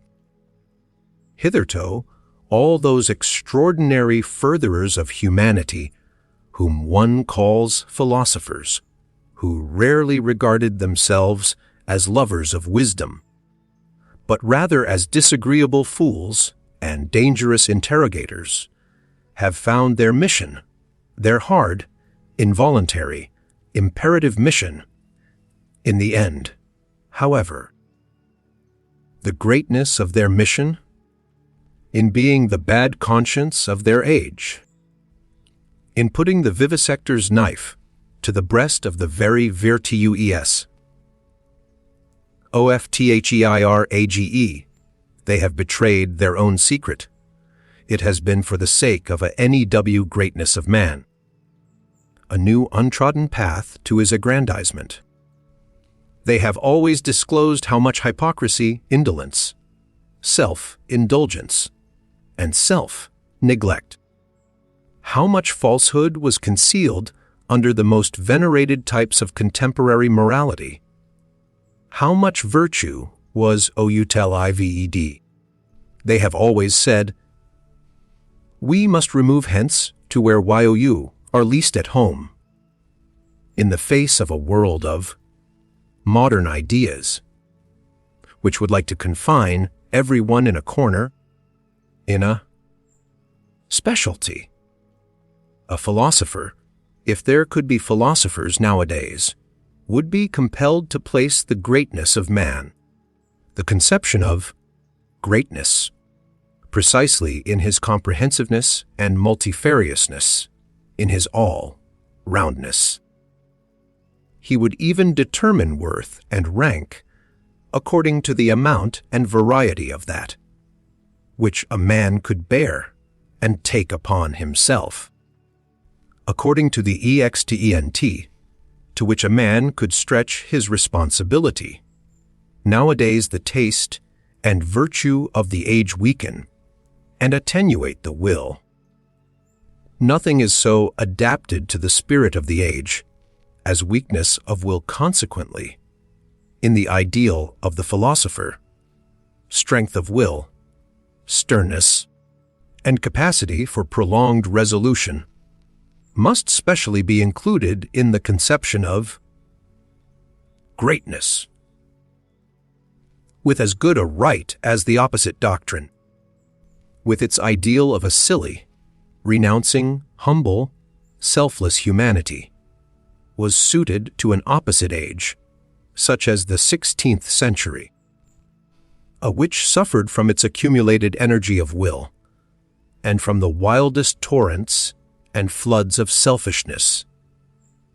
In the time of Socrates, among men only of worn-out instincts, old conservative Athenians who let themselves go for the sake of happiness, as they said, for the sake of pleasure, as their conduct indicated, and who had continually on their lips the old pompous words to which they had long forfeited the right, by the life they led. RNY was perhaps necessary for greatness of soul, the wicked Socratic assurance of the old physician and plebeian, who cut ruthlessly into his own flesh, as into the flesh and heart of the noble, with a look that said plainly enough, "Do not dissemble before me! Here we are equal." At present, on the contrary, when throughout Europe the herding animal alone attains to honors and dispenses honors, when equality of right can too readily be transformed into equality in wrong, I mean to say, into general war against everything rare, strange, and privileged, against the higher man, the higher soul, the higher duty, the higher responsibility. The creative plenipotence and lordliness, at present it belongs to the conception of greatness, to be noble, to wish to be apart, to be capable of being different, to stand alone, to have to live by personal initiative. And the philosopher will betray something of his own ideal when he asserts, "He shall be the greatest who can be the most solitary, the most concealed, the most divergent, the man beyond good and evil, the master of his virtues, and of abundance of will. Precisely this shall be called gira 18 ss, as diversified as can be entire, as ample as can be full. And to ask once more the question, is greatness possible nowadays? It is difficult to learn what a philosopher is, because it cannot be taught. One must know it by experience, or one should have the pride knout to know it. The fact that at present people all talk of things of which they say nout have any experience is true more especially, and unfortunately, as concerns the philosopher and philosophical matters. The very few know them, are permitted to know them, and all popular ideas about them are false. Thus, for instance, the truly philosophical combination of a bold, exuberant spirituality which runs at presto pace, and a dialectic rigor and necessity which makes no false step, is unknown to most thinkers and scholars from their own experience, and therefore, should any one speak of it in their presence, it is incredible to them. They conceive of every necessity as troublesome, as a painful compulsory obedience and state of constraint. Thinking itself is regarded by them as something slow and hesitating, almost as a trouble, and often enough as worthy of the stubby of the noble, but not at all as something easy and divine, closely related to dancing and exuberance.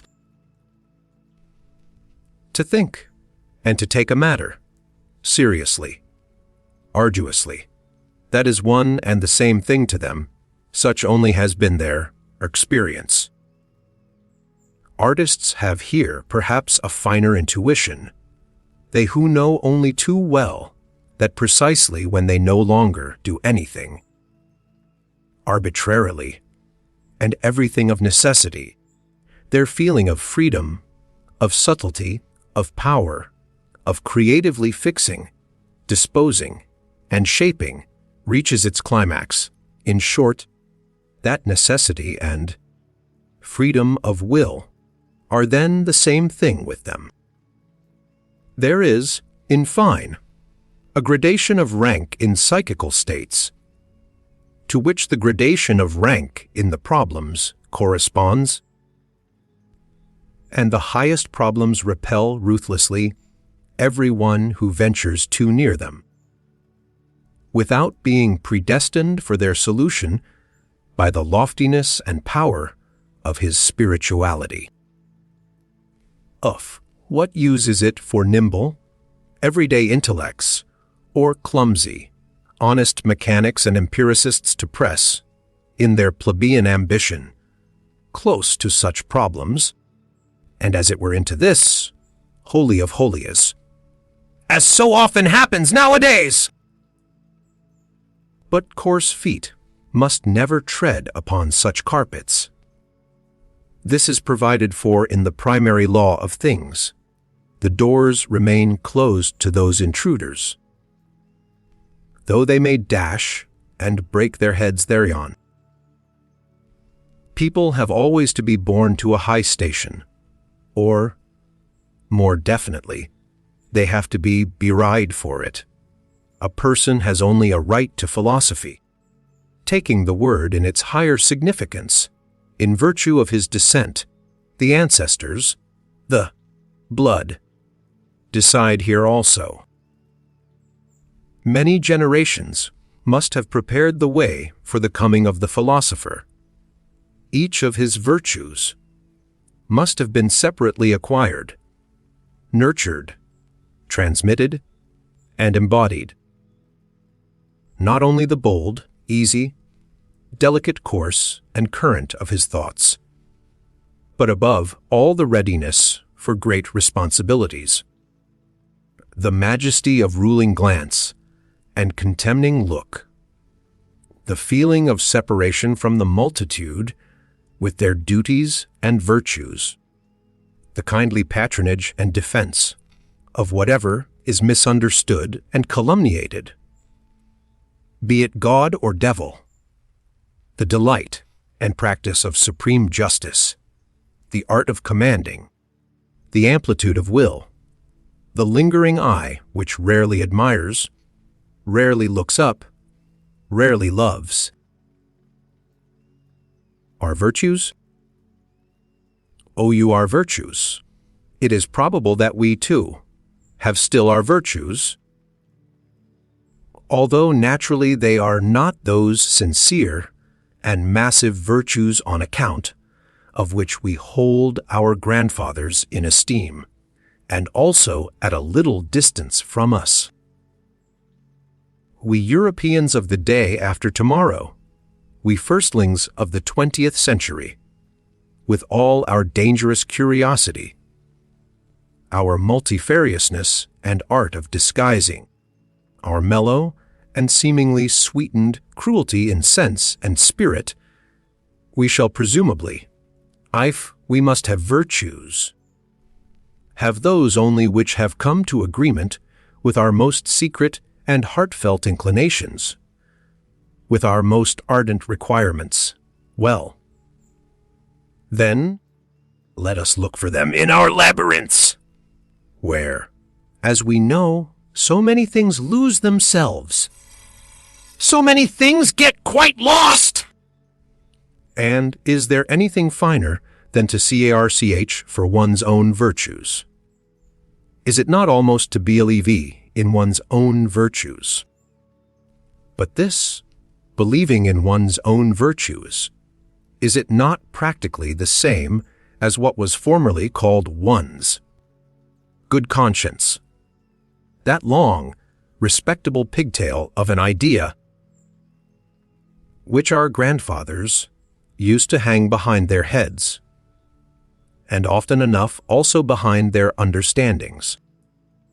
It seems, therefore, that however little we may imagine ourselves to be old, fashioned, and grandfatherly, respectable in other respects, in one thing we are nevertheless the worthy grandchildren of our grandfathers.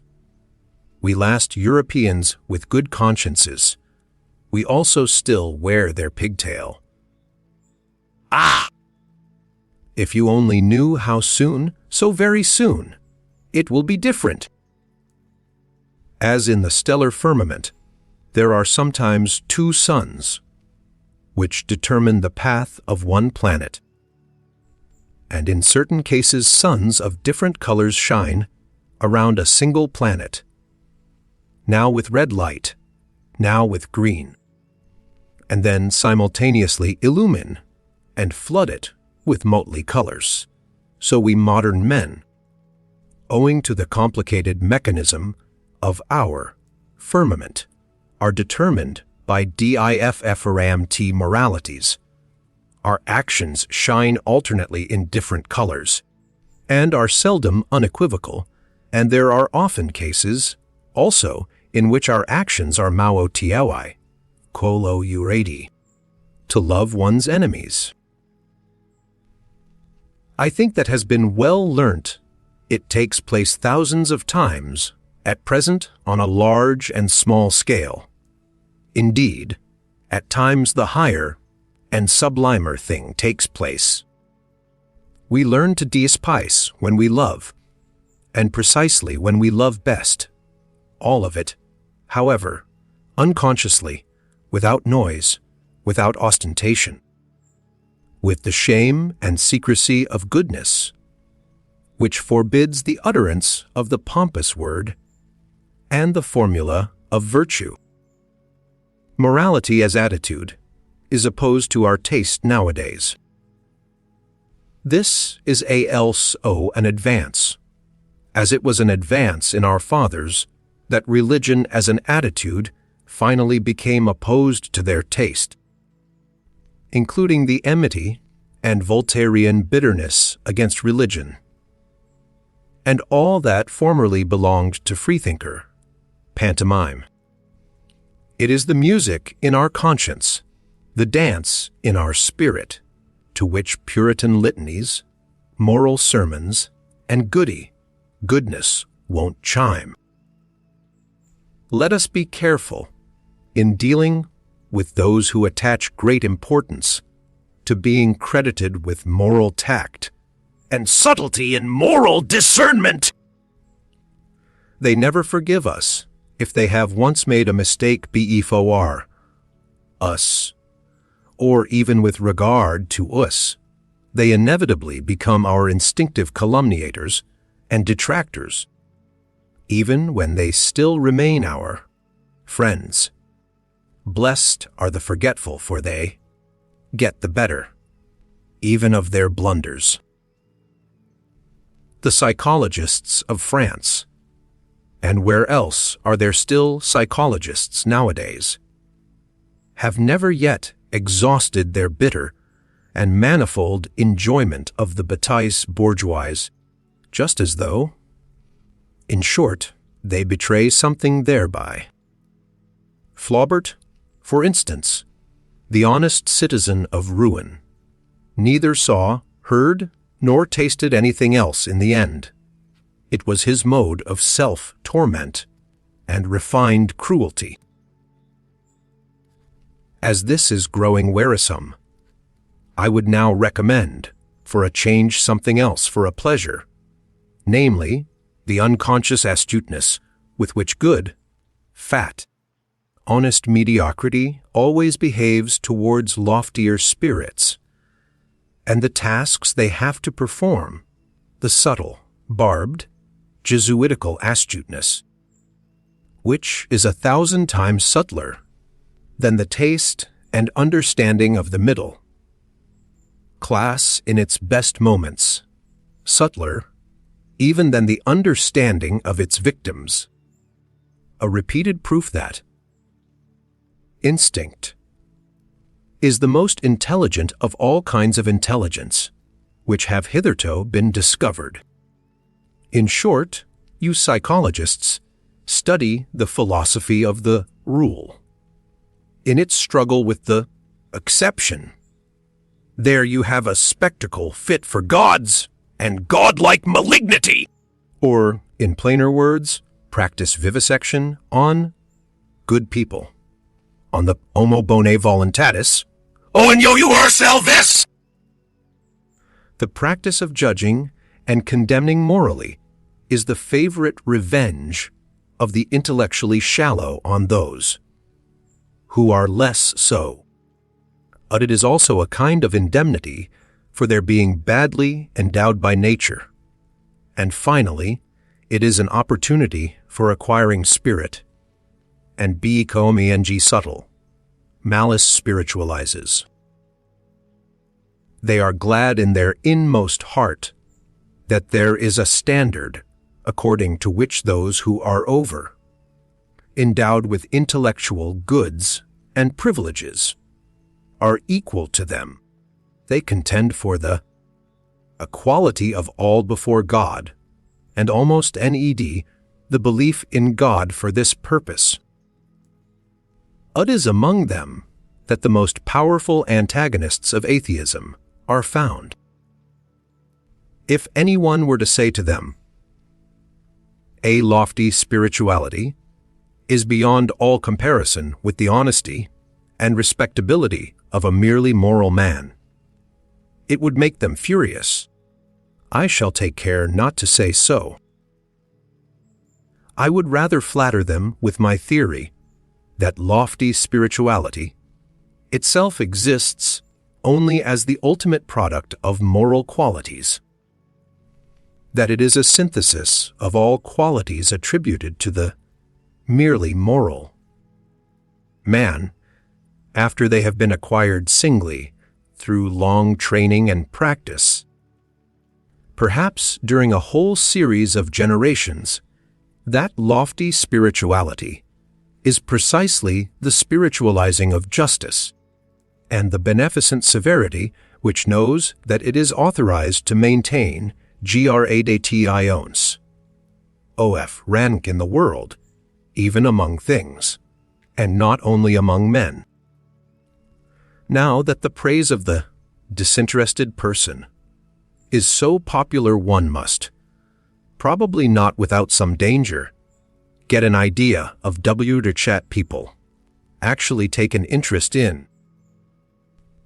And what are the things, generally, which fundamentally and profoundly concern ordinary men, including the cultured, even the learned, and perhaps philosophers also, if appearances do not deceive.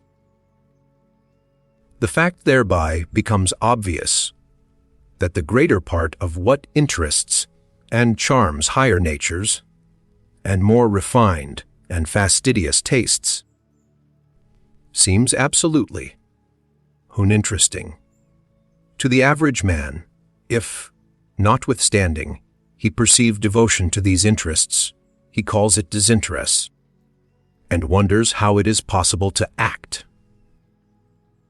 disinterestedly.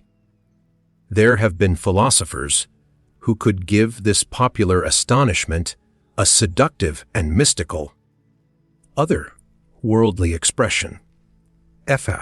Perhaps because they did not know the higher nature by experience, instead of stating the naked and candidly reasonable truth that disinterested action is very interesting and interested action, provided that, and love.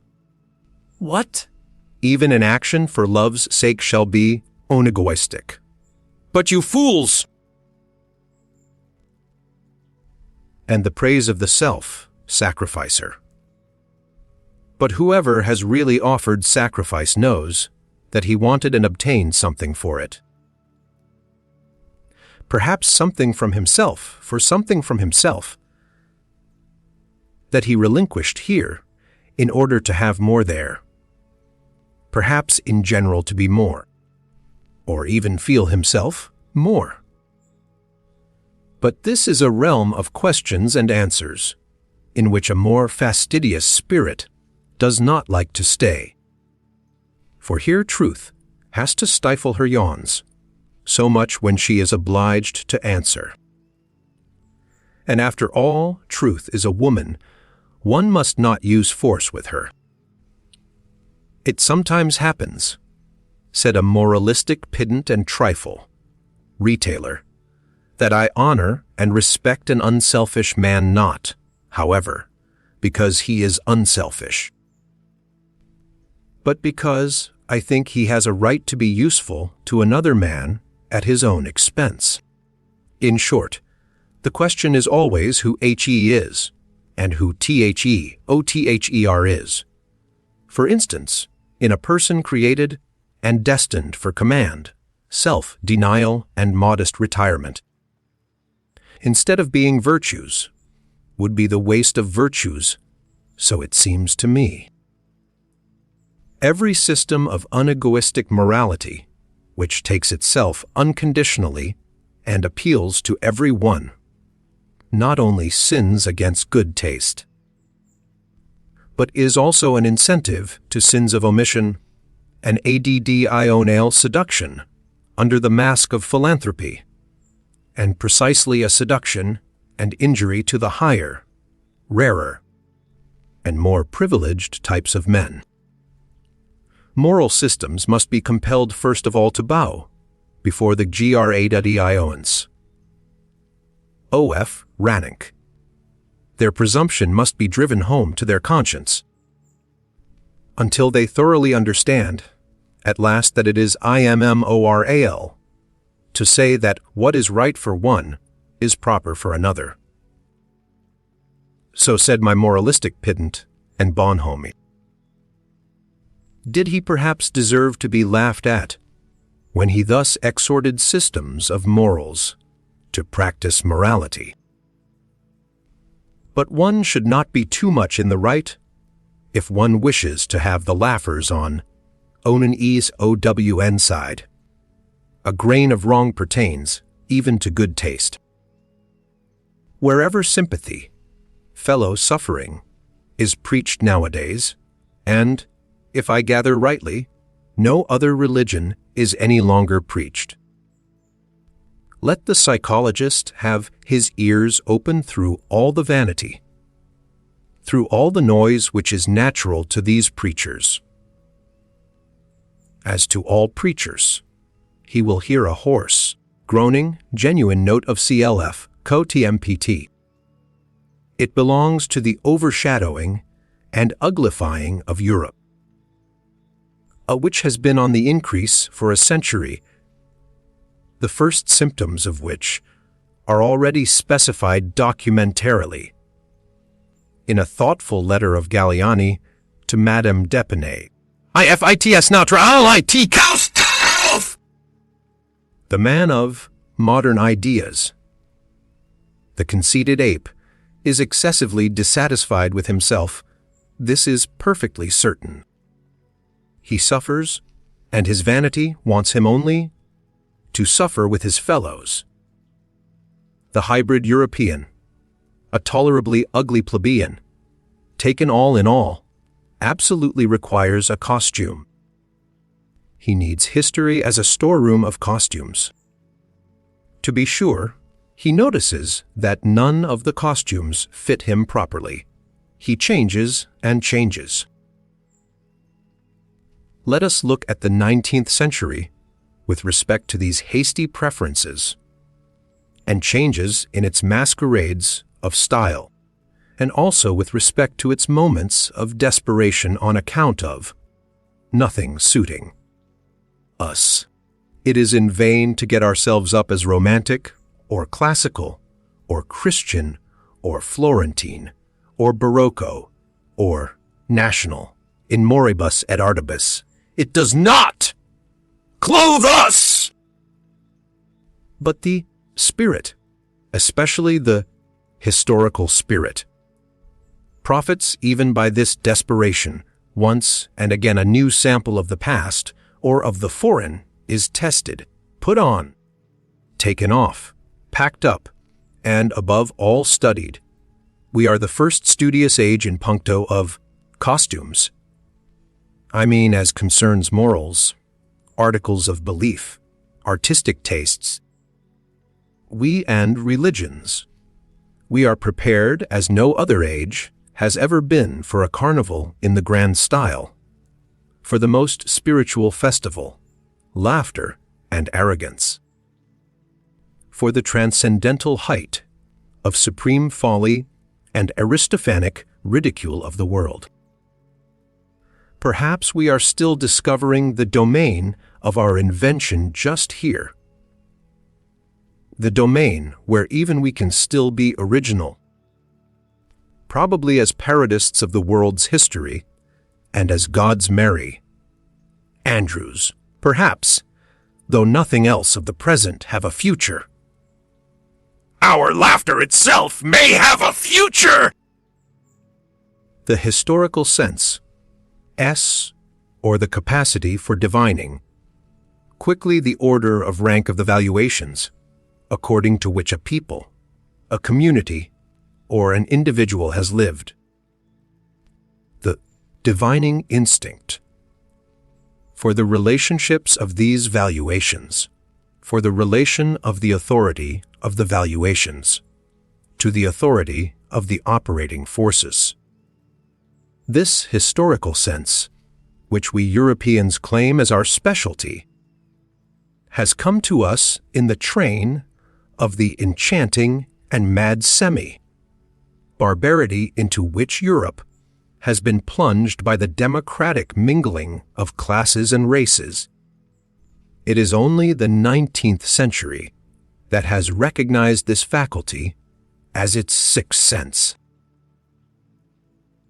Owing to this mingling, the past of every form and mode of life, and of cultures which were formerly closely contiguous and superimposed on one another, flows forth into us. Modern souls. Our instincts now run back in all directions.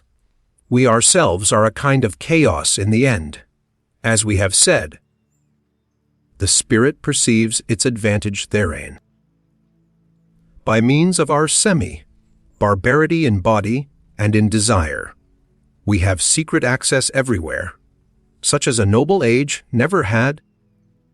We have access above all to the labyrinth of imperfect civilizations, and to every form of barbarity that has at any time existed on earth. And in so far as the most considerable part of human civilization hitherto has just been barbarity, the historical sense implies almost the sense and instinct for everything, the taste and tongue for everything, whereby it immediately proves itself to be an ignoble sense. For instance, we enjoy Homer once more. It is perhaps our happiest acquisition that we know how to appreciate Homer, whom men of distinguished culture as the French of the 17th century, like Saint Evremond, who reproached him for his esprit, vaste, and even Voltaire. The last echo of the century cannot, and could not so easily appropriate, whom they scarcely permitted themselves to enjoy. The very decided yea and nay of their palate, their promptly ready disgust, their hesitating reluctance with regard to everything strange, their horror of the bad taste, even of lively curiosity, and in general the averseness of every distinguished and sufficing culture to avow a new desire, a dissatisfaction with its own condition, or an admiration of what is strange. All this determines and disposes them unfavorably, even towards the best things of the world, which are not their property, or could not become their prey. And no faculty is more unintelligible to such men than just this historical sense, with its truckling, plebeian curiosity. The case is not different with Shakespeare, that marvelous Spanish, Moorish, Saxon synthesis of taste, over whom an ancient Athenian of the circle of Aeschylus would have half killed himself with laughter or irritation. But we accept precisely this wild moteliness, this medley of the most delicate, the most coarse, and the most artificial, with a secret confidence and cordiality. We enjoy it as a refinement of art reserved expressly for us, and allow ourselves to be as little disturbed by the repulsive fumes and the proximity of the English populace in which Shakespeare's art and taste lives, as perhaps on the Chioggia of Naples, where, with all our senses awake, we go our way, enchanted and voluntarily, of in spite of the drain, odor of the lower quarters of the town. That as men of the historical sense, we have our virtues, is not to be disputed. We are unpretentious, unselfish, modest, brave, habituated to self-control and self-renunciation, very grateful, very patient, very complaisant. But with all this we are perhaps not very tasteful. Let us finally confess it, that what is most difficult for us men of the historical sense to grasp, feel, taste, and love, what finds us fundamentally prejudiced and almost hostile, is precisely the perfection and ultimate maturity in every culture and art, the essentially noble in works and men, their moment of smooth sea and halcyon self-sufficiency, the goldenness and coldness, which all things show that have perfected themselves. Perhaps our great virtue of the historical sense is in necessary contrast to guo-di taste, at least to the very bad taste, and we can only evoke in ourselves imperfectly, hesitatingly, and with compulsion the small, short, and happy God sends and glorifications of human life as they shine here and there. Those moments and marvelous experiences when a great power has voluntarily come to a halt before the boundless and infinite. When a abundance of refined delight has been enjoyed by a sudden checking and petrifying, by standing firmly and planting oneself fixedly on still trembling ground. Paro po artai, onitaneneses is strange to us. Let us confess it to ourselves. Our itching is really the itching for the infinite, the immeasurable. Like the rider on his forward panting horse, we let the reins fall before the infinite. We modern men, we semi-barbarians, and are only in our highest bliss when we must in gr.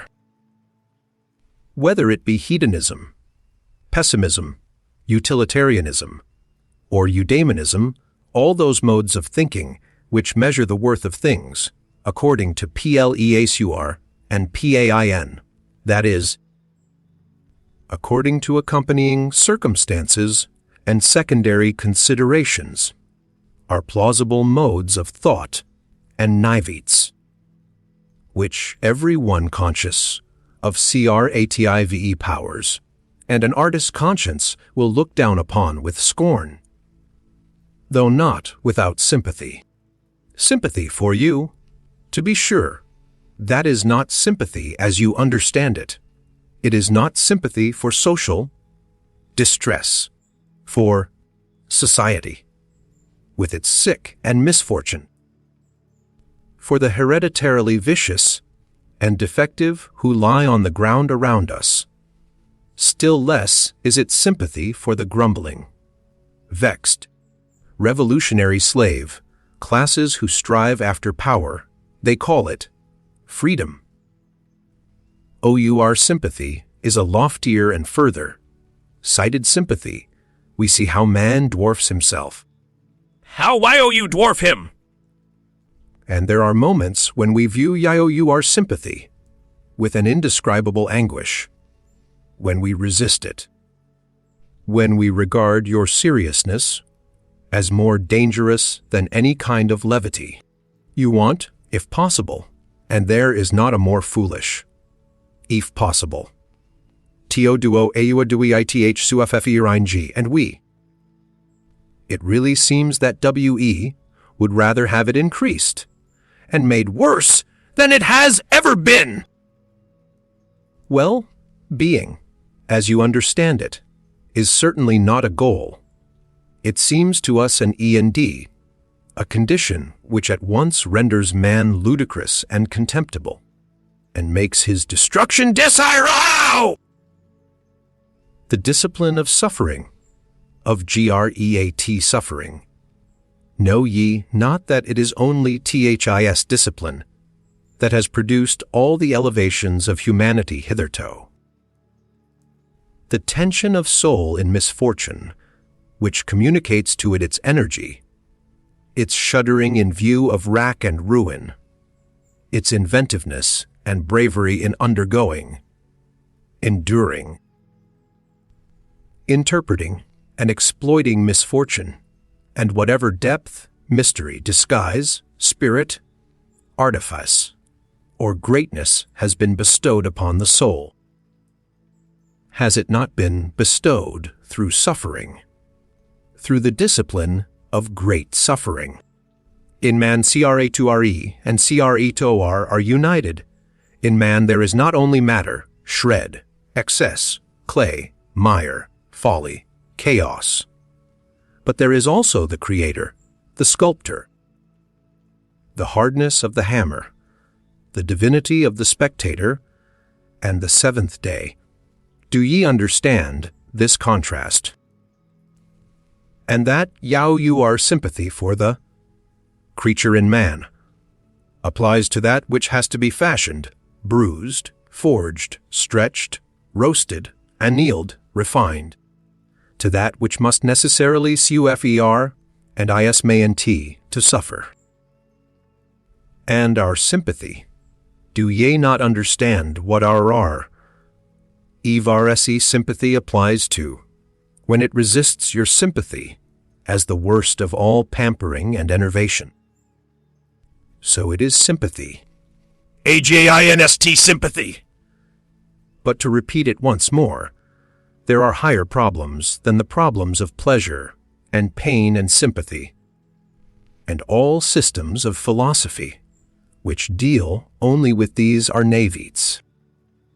Ubi iamamo arlistes, this world with which we are concerned, in which we have to fear and love, this almost invisible, inaudible world of delicate command and delicate obedience, a world of almost. In every respect, captious, insidious, sharp, and tender, yes. Others well protected from clumsy spectators and familiar curiosity. We are woven into a strong net and garment of duties, and cannot disengage ourselves. Precisely here, we are men of duty. Even we. Occasionally, it is true, we dance in our chains, and betwixt our swords. It is none the less true that more often we gnash our teeth under the circumstances and are impatient at the secret hardship of our lot. But do what we will, fools and appearances say of us, these are men bonite ho duty. We have always fools and appearances against us. Honesty, granting that it is the virtue of which we cannot rid ourselves. We free spirits. Well, we will labor at it with all our perversity and love, and not tire of perfecting ourselves in our virtue, which alone remains, may its glance some day overspread like a gilded blue. Mocking twilight this aging civilization with its dull, gloomy seriousness. And if, nevertheless, our honesty should one day grow weary, and sigh, and stretch its limbs, and find us too hard, and would fain have it pleasanter, easier, and gentler, like an agreeable vice, let us remain hard, we latest Stoics, and let us send to its help whatever devilry we have in us, our disgust at the clumsy and undefined, our nentium invititum, our love of adventure, our sharpened and fastidious curiosity, our most subtle, disguised, intellectual will to power and universal conquest, which rambles and roves avidiously around all the realms of the future, let us go with all our devils to the help of our God. It is probable that people will misunderstand and mistake us on that account. What does it matter? They will say. Their honesty, that is their devilry. And nothing else. What does it matter? And even if they were right, have not all gods hitherto been such sanctified, baptized devils? And after all, what do we know of ourselves? And what the spirit that leads us wants be Kelly. So it is a question of names, and how many spirits we harbor. Our honesty, we free spirits, let us be careful lest it become our vanity, our ornament and ostentation, our limitation, our stupidity. Every virtue inclines to stupidity, every stupidity to virtue, stupid to the point of sanctity. They say in Russia, let us be careful lest out of pure honesty we eventually become saints and bores. Is not life 100 times too short for us to bore ourselves? One would have to believe in eternal life in order to. I hope to be forgiven for discovering that all moral philosophy hitherto has been tedious and has belonged to the soporific appliances, and that virtue, in my opinion, has been more injured by the tedious of its advocates than by anything else.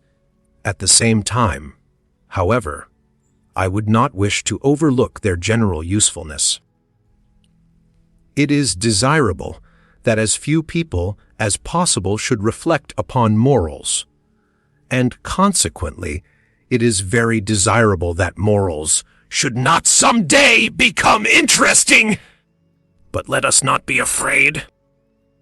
Things still remain today, as they have always been. I see no one in Europe who has S or DIS CLSS, an idea of the fact that philosophizing concerning morals might be conducted in a dangerous, captious, and ensnaring manner. That KLAMITY might be involved therein. Observe, for example, the indefatigable, inevitable English utilitarians, how ponderously and respectably they stalk on. Stalk along, Homeric metaphor expresses it bettered, in the footsteps of Bentham, just as he had already stalked in the footsteps of the respectable Helvius. No, he was not a dangerous man. Helvetius, CE senatiur PCOCURANTE, to use an expression of Gallianite. No new thought, nothing of the nature of a finer turning or better expression of an old thought. Not even a proper history of what has been previously thought on the subject. An IMPOS Sci BLE literature, taking it all in all, unless one knows how to leaven it with some mischief. In effect, the old English vice called cant, which is moral tartuefism, has insinuated itself also into these moralists, whom one must certainly read with an eye to their motives, if one must read them. Concealed this time under the new form of the scientific spirit. Moreover, there is not absent from them a secret struggle with the pangs of conscience, from which a race of former Puritans must naturally suffer in all their scientific tinkering with morals. Is not a moralist the opposite of a Puritan? That is to say, as a thinker who regards morality as questionable, as worthy of interrogation, in short, as a problem. It is moralizing not immoral.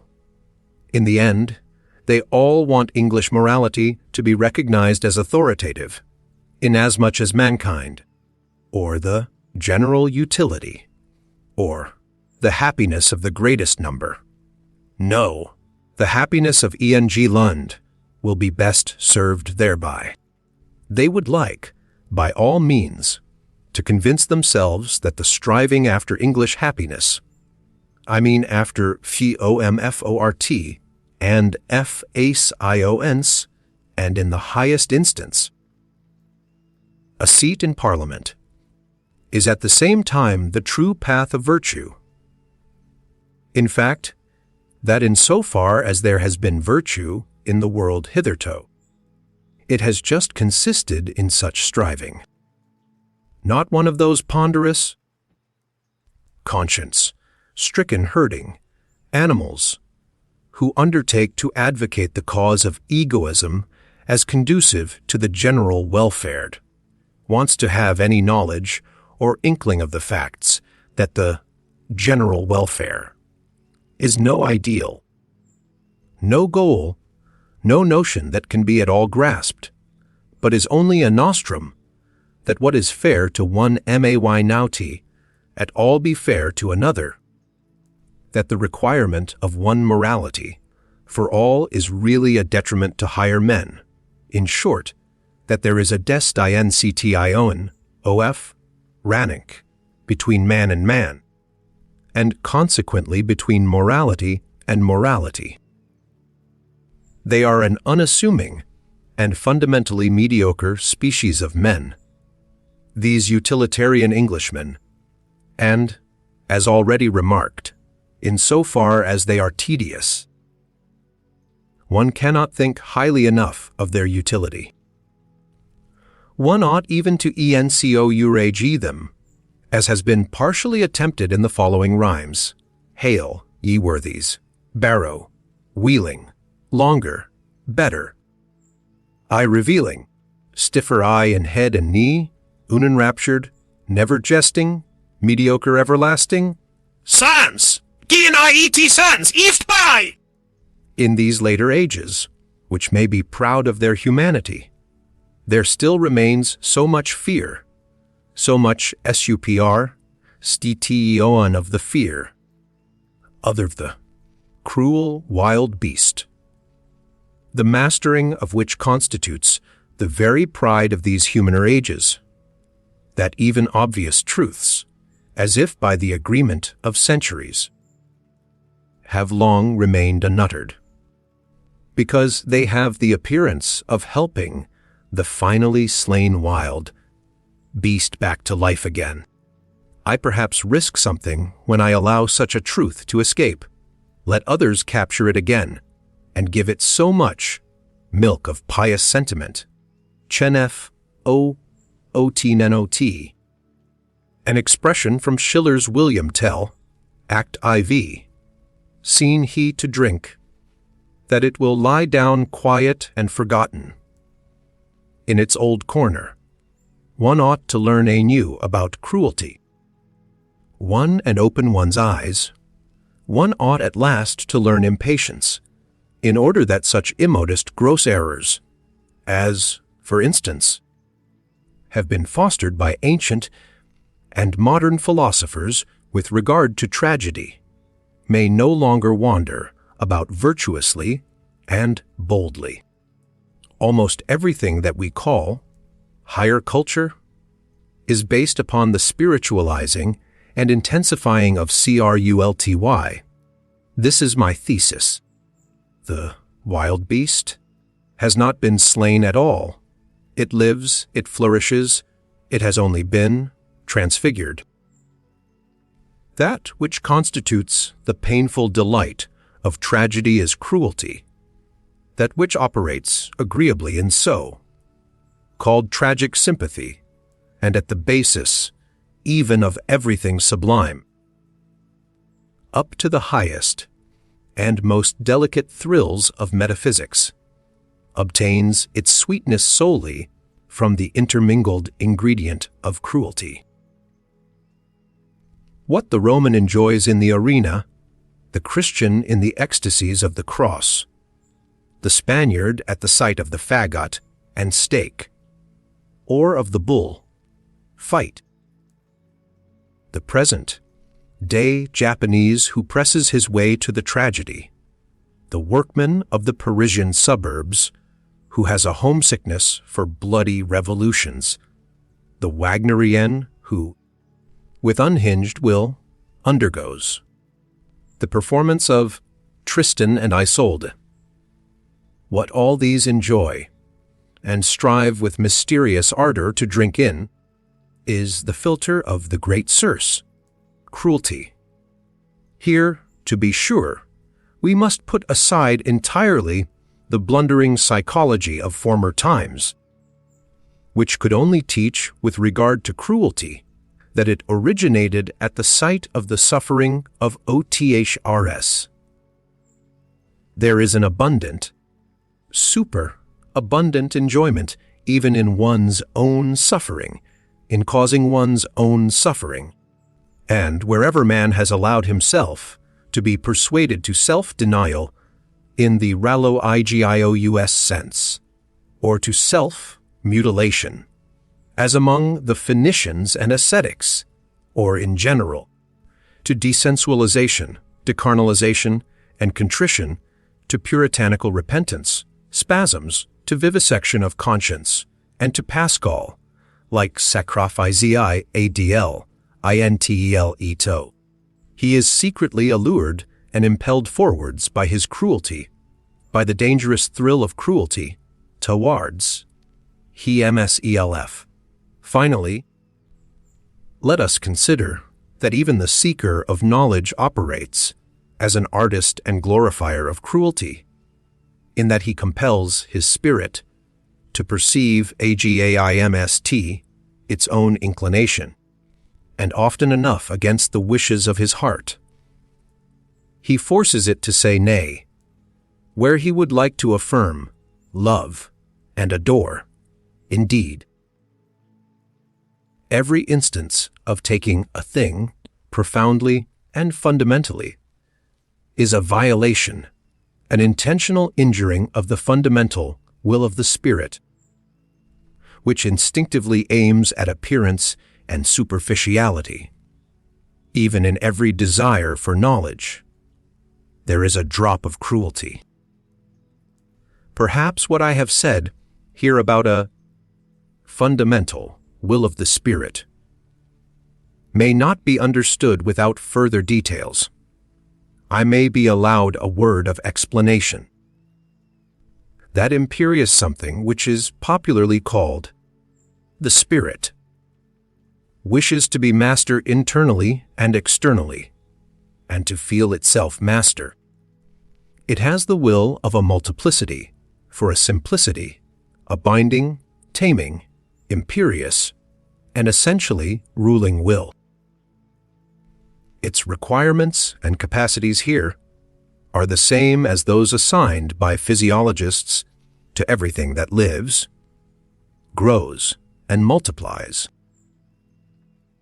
The power of the spirit to appropriate foreign elements reveals itself in a strong tendency to assimilate the new to the old, to simplify the manifold, to overlook or repudiate the absolutely contradictory, just as it arbitrarily underlines, makes prominent, and falsifies for itself certain traits and lines in the foreign elements, in every portion of the outside world. Its object thereby is the incorporation of new experiences, the assortment of new things in the old arrangements. In short, growth, or more properly, the feeling of growth, the feeling of increased power, is its object. This same will has at its service an apparently opposed impulse of the spirit, a suddenly adopted preference of ignorance, of arbitrary shutting out, a closing of windows, an inner denial of this or that, a prohibition to approach, a sort of defensive attitude against much that is knowable, a contentment with obscurity, with the shutting in horizon, an acceptance and approval of ignorance as that which is all necessary, according to the degree of its appropriating power, its digestive power, to speak figuratively, and in fact, the spirit resembles a stomach more than anything else. Here also belong an occasional propensity of the spirit to let itself be deceived, perhaps with a waggish suspicion that it is not so, and so, other is only allowed to pass as such, a delight in uncertainty and ambiguity, an exulting enjoyment of arbitrary, out of the way narrowness and mystery of the two, near, of the foreground, of the magnified, the diminished, the misshapen, the beautified, an enjoyment of the arbitrariness of all these manifestations of power. Finally, in this connection, there is the not unscrupulous readiness of the spirit to deceive other spirits and dissemble before them. the constant pressing and straining of a creating, shaping, changeable powered, the spirit enjoys therein its craftiness and its variety of disguises. It enjoys also its feeling of security therein.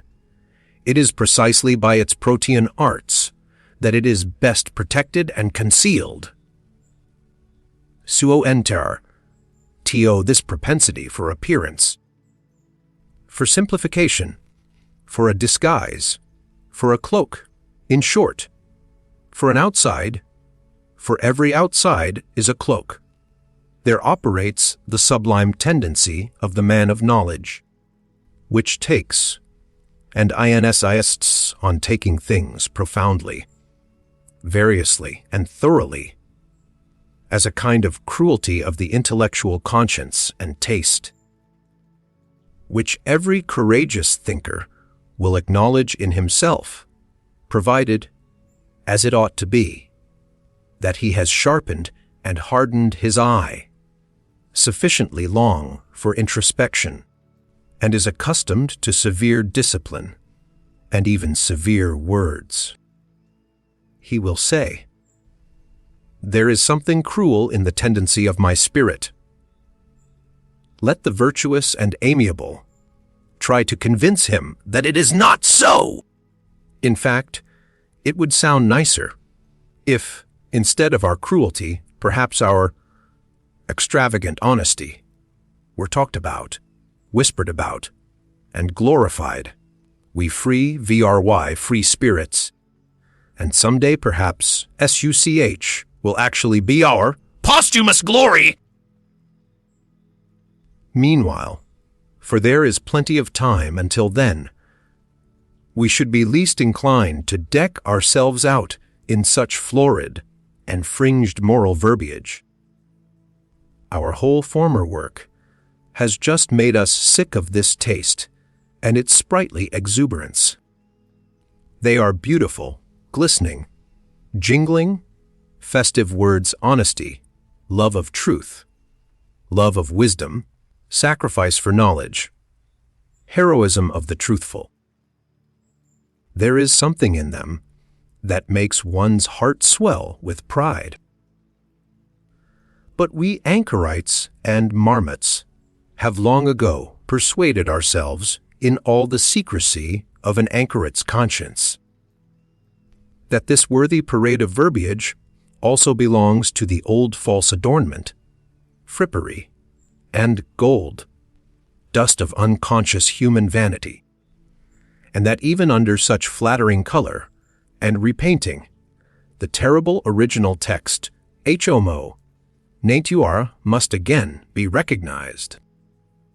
In effect, to translate man back again into nature, to master the many vain and visionary interpretations and subordinate meanings which have hitherto been scratched and daubed over the eternal original text, homo, natura, to bring it about that man shall henceforth stand before man as he now, hardened by the discipline of science, stands before the other forms of nature, with fearless Oedipus eyes, and stopped Ulysses ears, deaf to the enticements of old metaphysical bird-catchers, who have piped to him far too long. Thou art more! Thou art higher! Thou hast a different origin!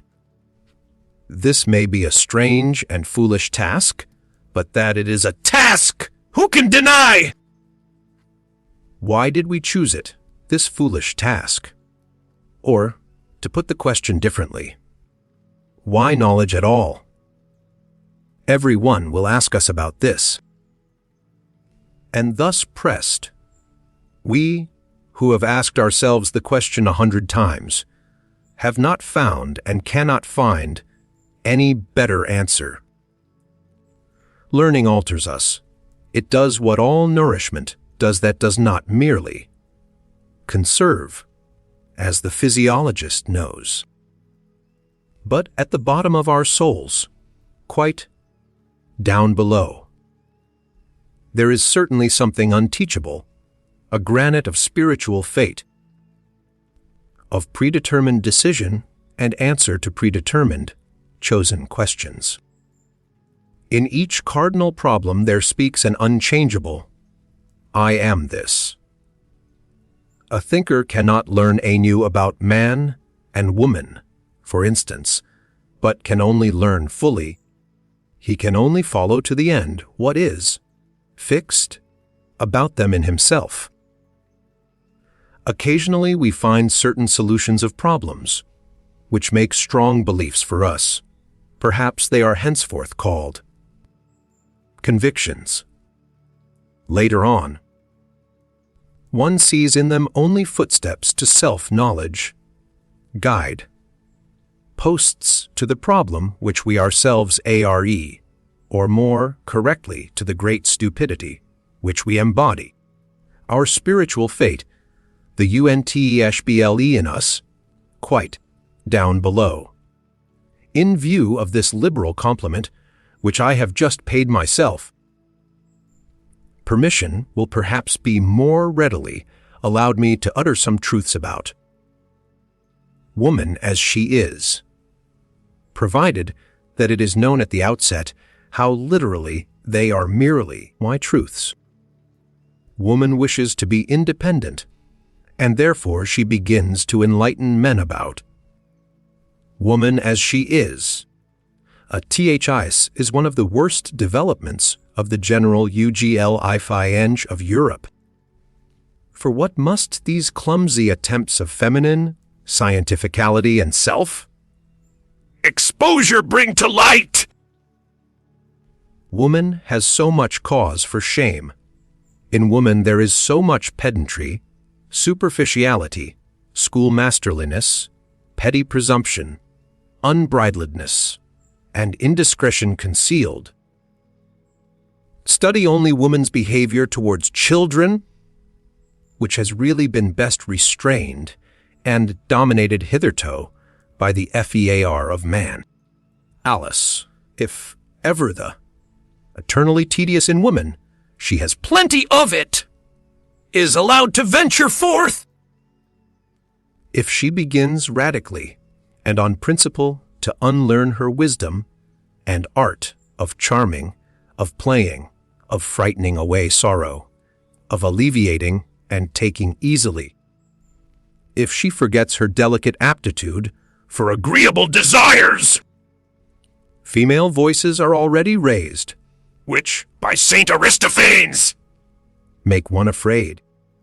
With medical explicitness, it is stated in a threatening manner what woman first and last requires from man. Is it not in the very worst taste that woman thus sets herself up to be scientific? Enlightenment hitherto has fortunately been men's affair, men's gift. We remained therewith, among ourselves, and in the end.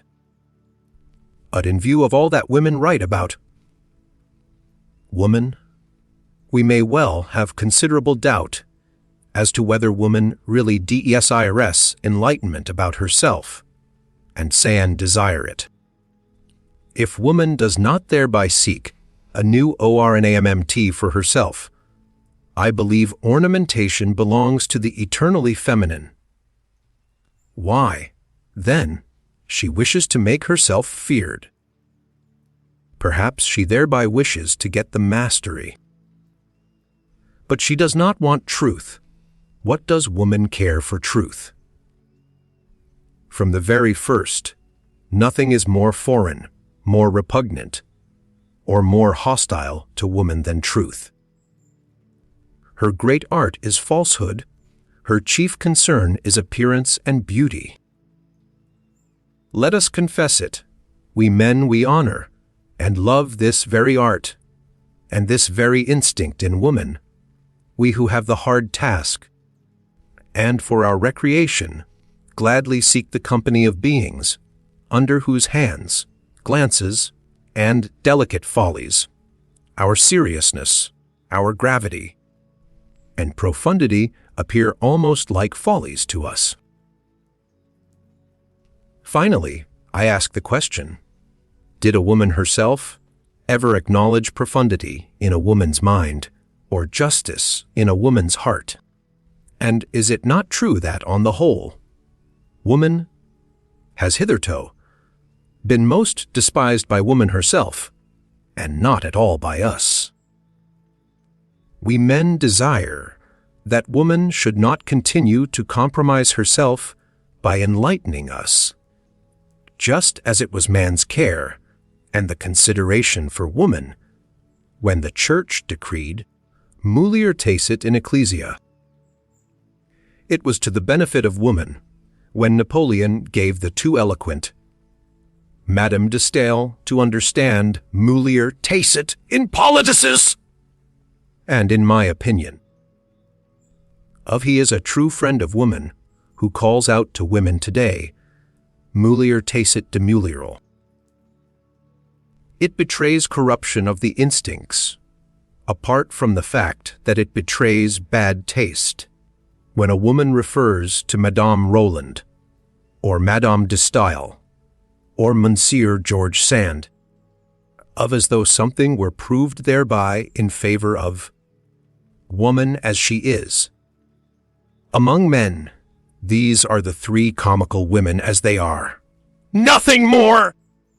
And just the best involuntary counter, arguments against feminine emancipation and autonomy.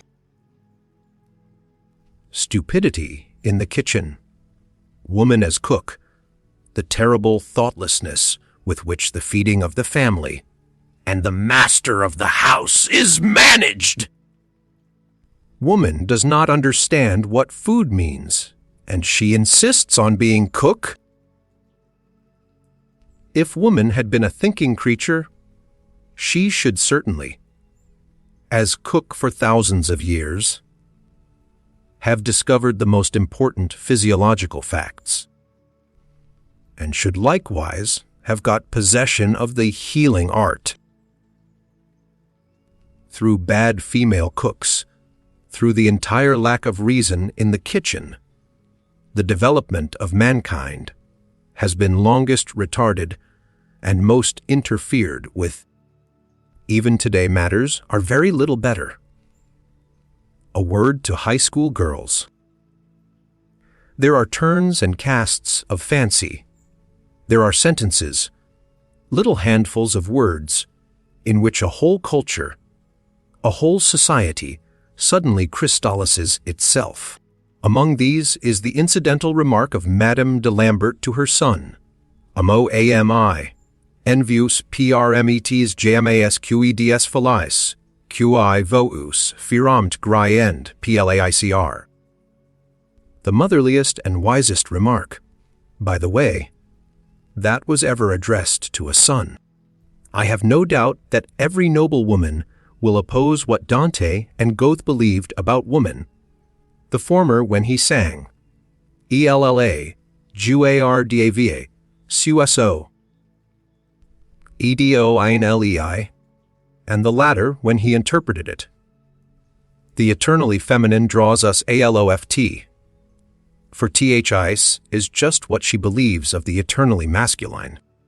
Evian, ophegms, foar woman, how the longest ennui flees.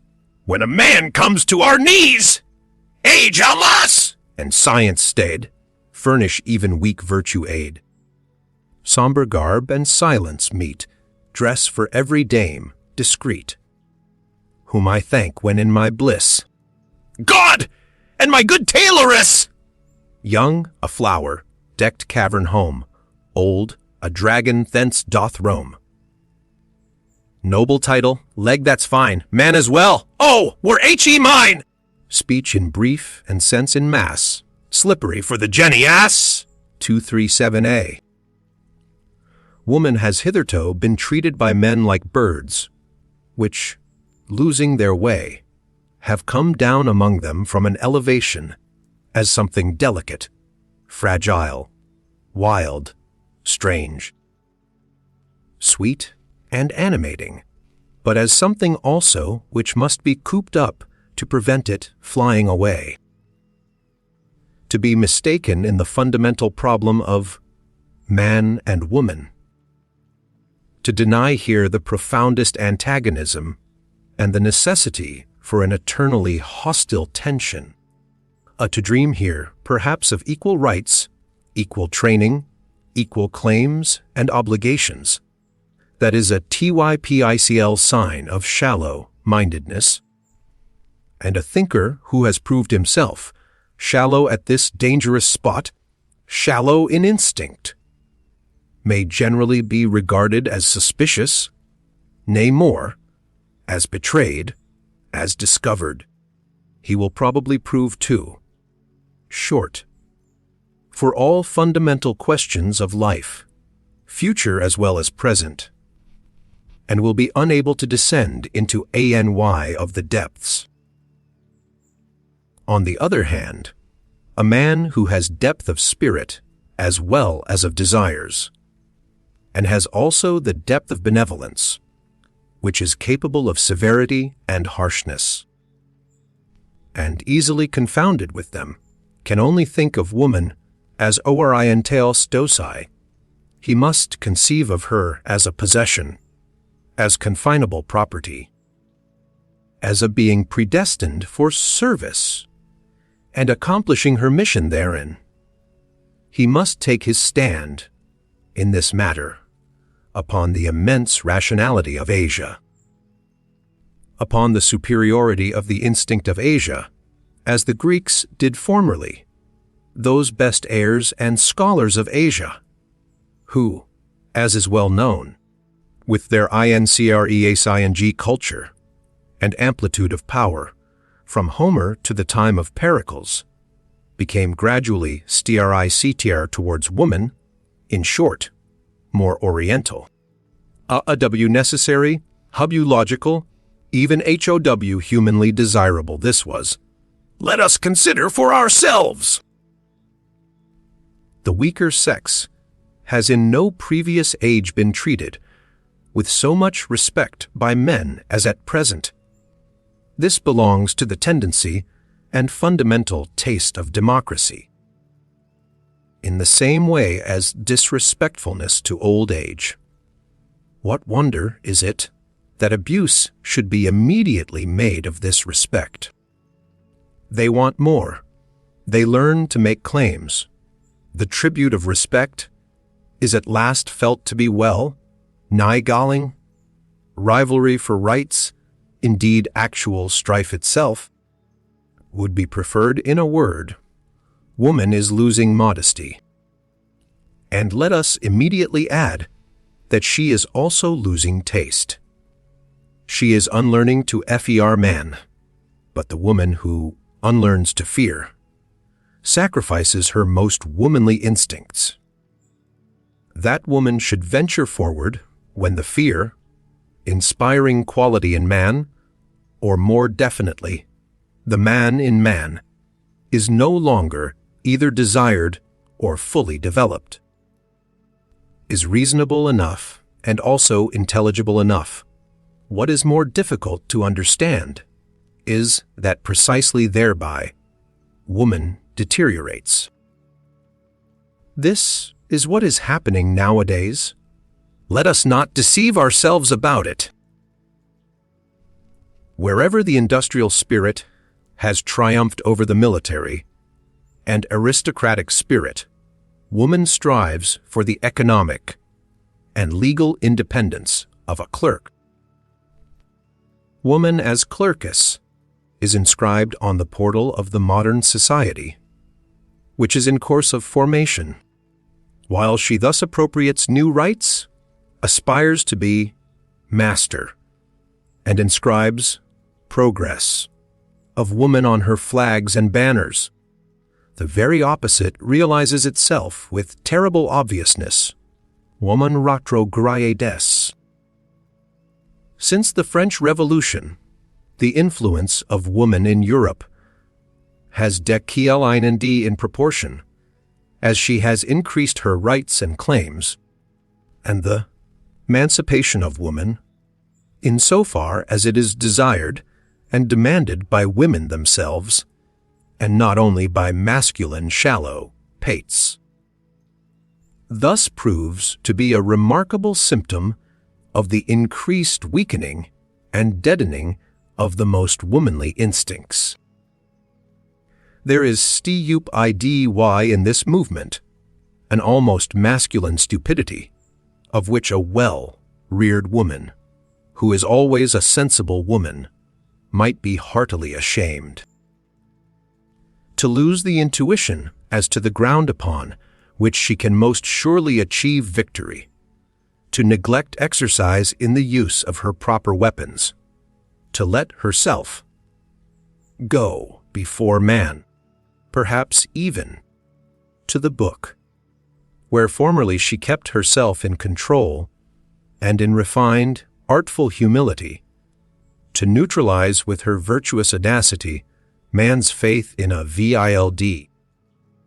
fundamentally different ideal in woman, something eternally, necessarily feminine, up to emphatically and loquaciously dissuade man from the idea that woman must be preserved, cared for, protected, and indulged, like some delicate, strangely wild, and often pleasant domestic animal, the clumsy and indignant collection of everything of the nature of servitude and bondage which the position of woman in the hitherto existing order of society has entailed and still entails, as though slavery were a counter-argument, and not rather a condition of every higher culture, of every elevation of culture.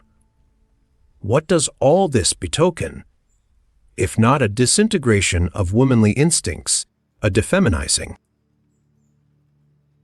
Certainly, there are enough of idiotic friends and corrupters of woman among the learned asses of the masculine sex, who advise woman to defeminize herself in this manner, and to imitate all the stupidities from which man, in European manliness, suffers, who would like to lower woman to general culture, indeed even to newspaper reading and meddling with politics. Here and there they wish even to make women into free spirits and literary workers, as though a woman without piety would not be something perfectly obnoxious or ludicrous to a profound and godless man. Almost everywhere her nerves are being ruined by the most morbid and dangerous kind of music, our latest German music, and she is daily being made more hysterical and more incapable of fulfilling her first and last function, that of bearing robust children.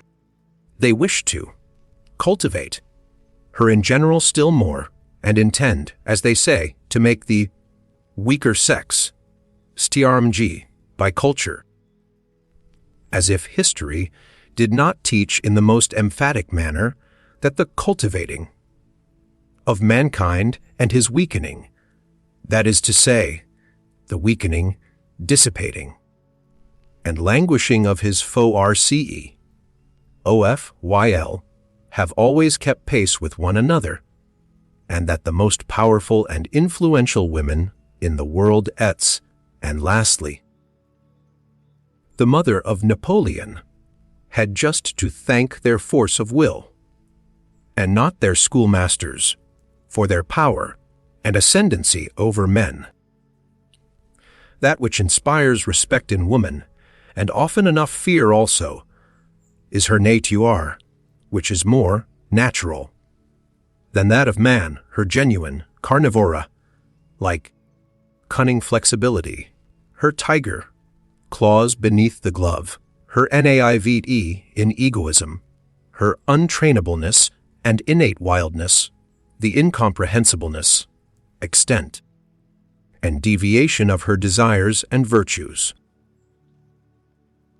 That which, in spite of fear, excites one's sympathy for the dangerous and beautiful cat, woman, is that she seems more afflicted, more vulnerable, more necessitous of love, and more condemned to disillusionment than any other creature. Fear and sympathy, it is with these feelings that man has hitherto stood in the presence of woman, always with one foot already in tragedy, which rends while it delights. What? And all that is now to be at an end, and the diesientimentimenti of woman is in progress. The tediousness of woman is slowly evolving. Oh, Europe! Europe! We know the horned animal, which was always most attractive to thee, from which danger is ever again threatening thee. Thy old fable might once more become history.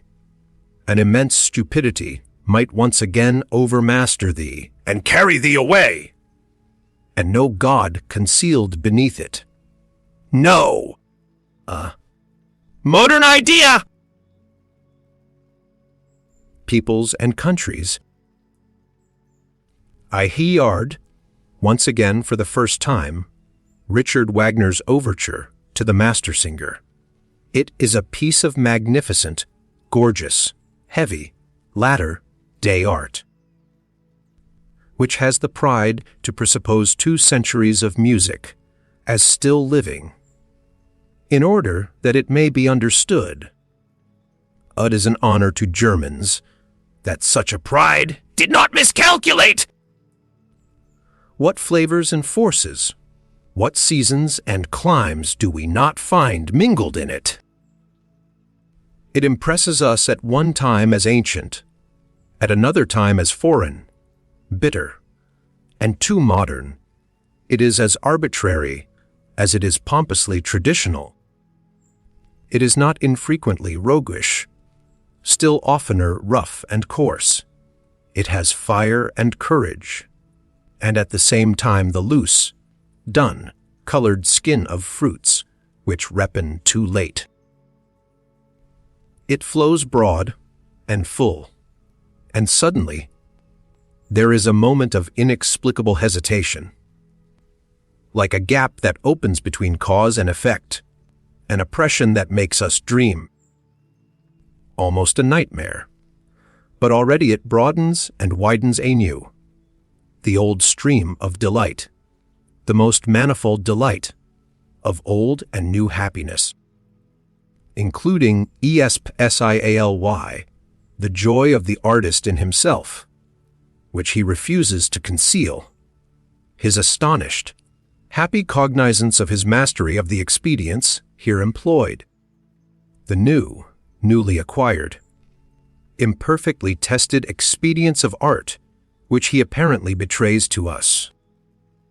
All in all, however, no beauty, no south, nothing of the delicate southern clearness of the sky, nothing of grace, no dance, hardly a will to logic. A certain clumsiness even, which is also emphasized, as though the artist wished to say to us, "It is part of my intention." A cumbersome drapery, something arbitrarily barbaric and ceremonious, a flaring of learned and venerable conceits and witticisms, something German in the best and worst sense of the word, something in the German style, manifold, formless, and inexhaustible, a certain German potency and plenitude of soul, which is not afraid to hide itself under the RAFFINEMEMANCE of decadence, which, perhaps, feels itself most at ease there, a real, genuine token of the German soul, which is at the same time young and aged, too ripe, and yet still too rich in futurity. This kind of music expresses best what I think of the Germans. They belong to the day before yesterday and the day after tomorrow. THEYHV, ASYAT, no to y. We, good Europeans, We also have hours when we allow ourselves a warm-hearted patriotism, a plunge and relapse into old loves and narrow views. I have just given an example of it. Hours of national excitement, of patriotic anguish, and all other sorts of old-fashioned floods of sentiment. Duller spirits may perhaps only get done with what confines its operations in us to hours and plays itself out in hours, in a considerable time, some in half a year, others in half a lifetime, according to the speed and strength with which they digest and change their material. Indeed, I could think of sluggish, hesitating races, of which even in our rapidly moving Europe would require half a century ere they could surmount such atavistic attacks of patriotism and soil attachment, and return once more to reason, that is to say, to good Europeanism. And while digressing on this possibility, I happen to become an witness of a conversation between two old patriots. They were evidently both hard of hearing and consequently spoke all the louder. He has as much, and knows as much, philosophy as a peasant or a corpse student, said the one. He is still innocent. But what does that matter nowadays? It is the age of the masses. They lie on their belly before everything that is massive. And so also in politicis. A statesman who rears up for them a new Tower of Babel, some monstrosity of empire and power, they call great. What does it matter that we more prudent and conservative ones do not meanwhile give up the old belief that it is only the great thought that gives greatness to an action or affair?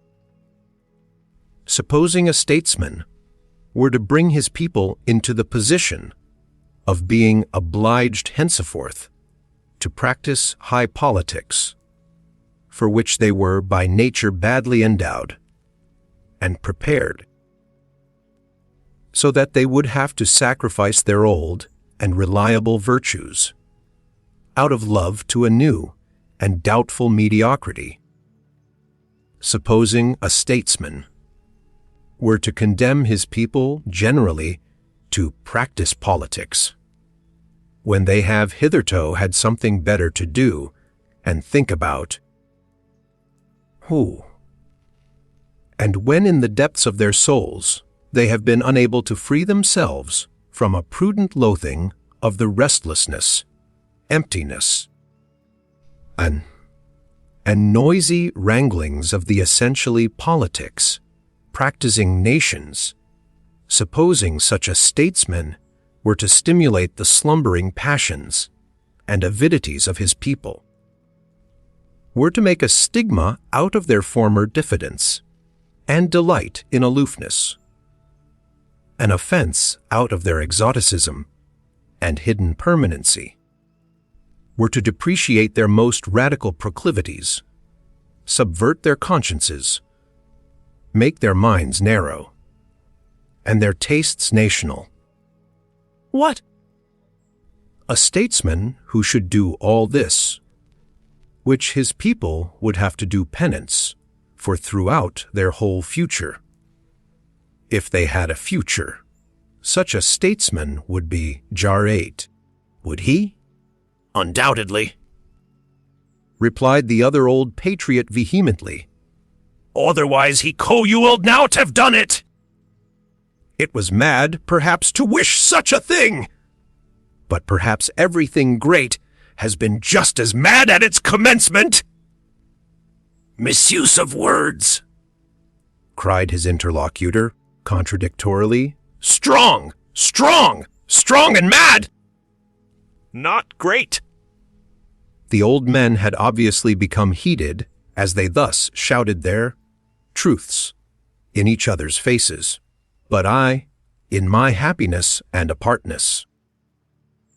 Considered how soon a stronger one may become master of the strong, and also that there is a compensation for the intellectual superficializing of a nation, namely, in the deepening of another, whether we call it civilization, or humanizing, or progress, which now distinguishes the European, whether we call it simply, without praise or blame, by the political formula, the democratic movement in Europe. Behind all the moral and political foregrounds, pointed to by such formulas, an immense PHYSIOLOGCAL goes on, which is ever extending the process of the assimilation of Europeans. Their increasing detachment from the conditions under which, climatically and hereditarily, united races originate, their increasing independence of every definite milieu, that for centuries would fain inscribe itself with equal demands on soul and body, that is to say, the slow emergence of an essentially superior, national and nomadic species of man, who possesses, physiologically speaking, a maximum of the art and power of adaptation as his typical distinction. This process of the evolving European, which can be retarded in its tempo by great relapses, but will perhaps just gain and grow thereby in vehemence and depth. The still raging storm and stress of national sentiment pertains to it, and also the anarchism which is appearing at present. This process will probably arrive at results on which its knave propagators and panegyrists, the apostles of modern ideas, would least care to reckon. The same new conditions, under which on an average a leveling and mediocrizing of man will take place, a useful, industrious, variously serviceable, and clever gregarious man, are in the highest degree suitable to give rise to exceptional men of the most dangerous and attractive qualities. For, while the capacity for adaptation, which is every day trying changing conditions and begins a new work with every generation, almost with every decade, makes the PURFULES of the type impossible, while the collective impression of such future Europeans will probably be that of numerous, talkative, weak-willed, and very handy workmen who require a master, a commander, as they require their daily bread, while, therefore, the democratizing of Europe will tend to the production of a type prepared for SLOVIRY in the most subtle sense of the term. The strong man will necessarily in individual and exceptional cases become stronger and richer than he has perhaps ever been before. Owing to the unprejudicedness of his schooling, owing to the immense variety of practice, art, and disguise. I meant to say that the democratizing of Europe is at the same time an involuntary arrangement for the rearing of tyrants, taking the word in all its meanings, even in its most spiritual sense. I hear with pleasure that our sun is moving rapidly towards the constellation Hercules, and I hope that the men on this earth will do like the sun. And we foremost, we good Europeans! There was a time when it was customary to call Germans deep, by way of distinction, but now that the most successful type of new Germanism is covetous of quite other honors, and perhaps misses smartness in all that has depth. It is almost opportune and patriotic to doubt whether we did not formerly deceive ourselves with that commendation. In short, whether German depth is not at bottom something different and worse, and something from which, thank God, we are on the point of successfully ridding ourselves. Let us try, then, to relearn with regard to German depth. The only thing necessary for the purpose is a little vivisection of the German soul. The German soul is above all manifold, varied in its source, aggregated and superimposed, rather than actually built. This is owing to its origin. A German who would embolden himself to assert 2 souls, Alice, dwell in my breast, would make a bad guess at the truth, or, more correctly, he would come far short of the truth about the number of souls. As a people made up of the most extraordinary mixing and mingling of races, perhaps even with a preponderance of the pre-Aryan element as the people of the center, in every sense of the term, the Germans are more intangible, more ample, more contradictory, more unknown, more incalculable, more surprising, and even more terrifying than other peoples are to themselves. They escape de fine and are thereby alone the despair of the French. It is characteristic of the Germans that the question, what is German, never dies out among them. Kotzebue certainly knew his Germans well enough. We are known, they cried jubilantly to him, but Sand also thought he knew them. Jean-Paul knew what he was doing when he declared himself incensed at Fitt's lying, but patriotic flatteries and exaggerations. But it is probable that Goethe thought differently about Germans from Jean-Paul, even though he acknowledged him to be right with regard to Fichte. It is a question what Goethe really thought about the Germans. But about many things around him he never spoke explicitly. And all his life he knew how to keep an astute silence. Probably he had good reason for it. It is certain that it was not the Wars of Independence that made him look up more joyfully, any more than it was the French Revolution, the event on account of which he recoistr used his Faust. And indeed the whole problem of man was the appearance of Napoleon. There are words of Goethe in which he condemns with impatient severity, as from a foreign land, that which Germans take a pride in. He once defined the famous German turn of mind as indulgence towards its own and others' weaknesses. Was he wrong? It is characteristic of Germans that one is seldom entirely wrong about them. The German soul has passages and galleries in it. There are caves, hiding places, and dungeons therein. Its disorder has much of the charm of the mysterious. The German is well acquainted with the bypaths to chaos. And as everything loves its symbol, so the German loves the clouds, and all that is obscure, evolving, crepuscular, damp, and shrouded. It seems to him that everything uncertain, undeveloped, self-displacing, and growing is deep.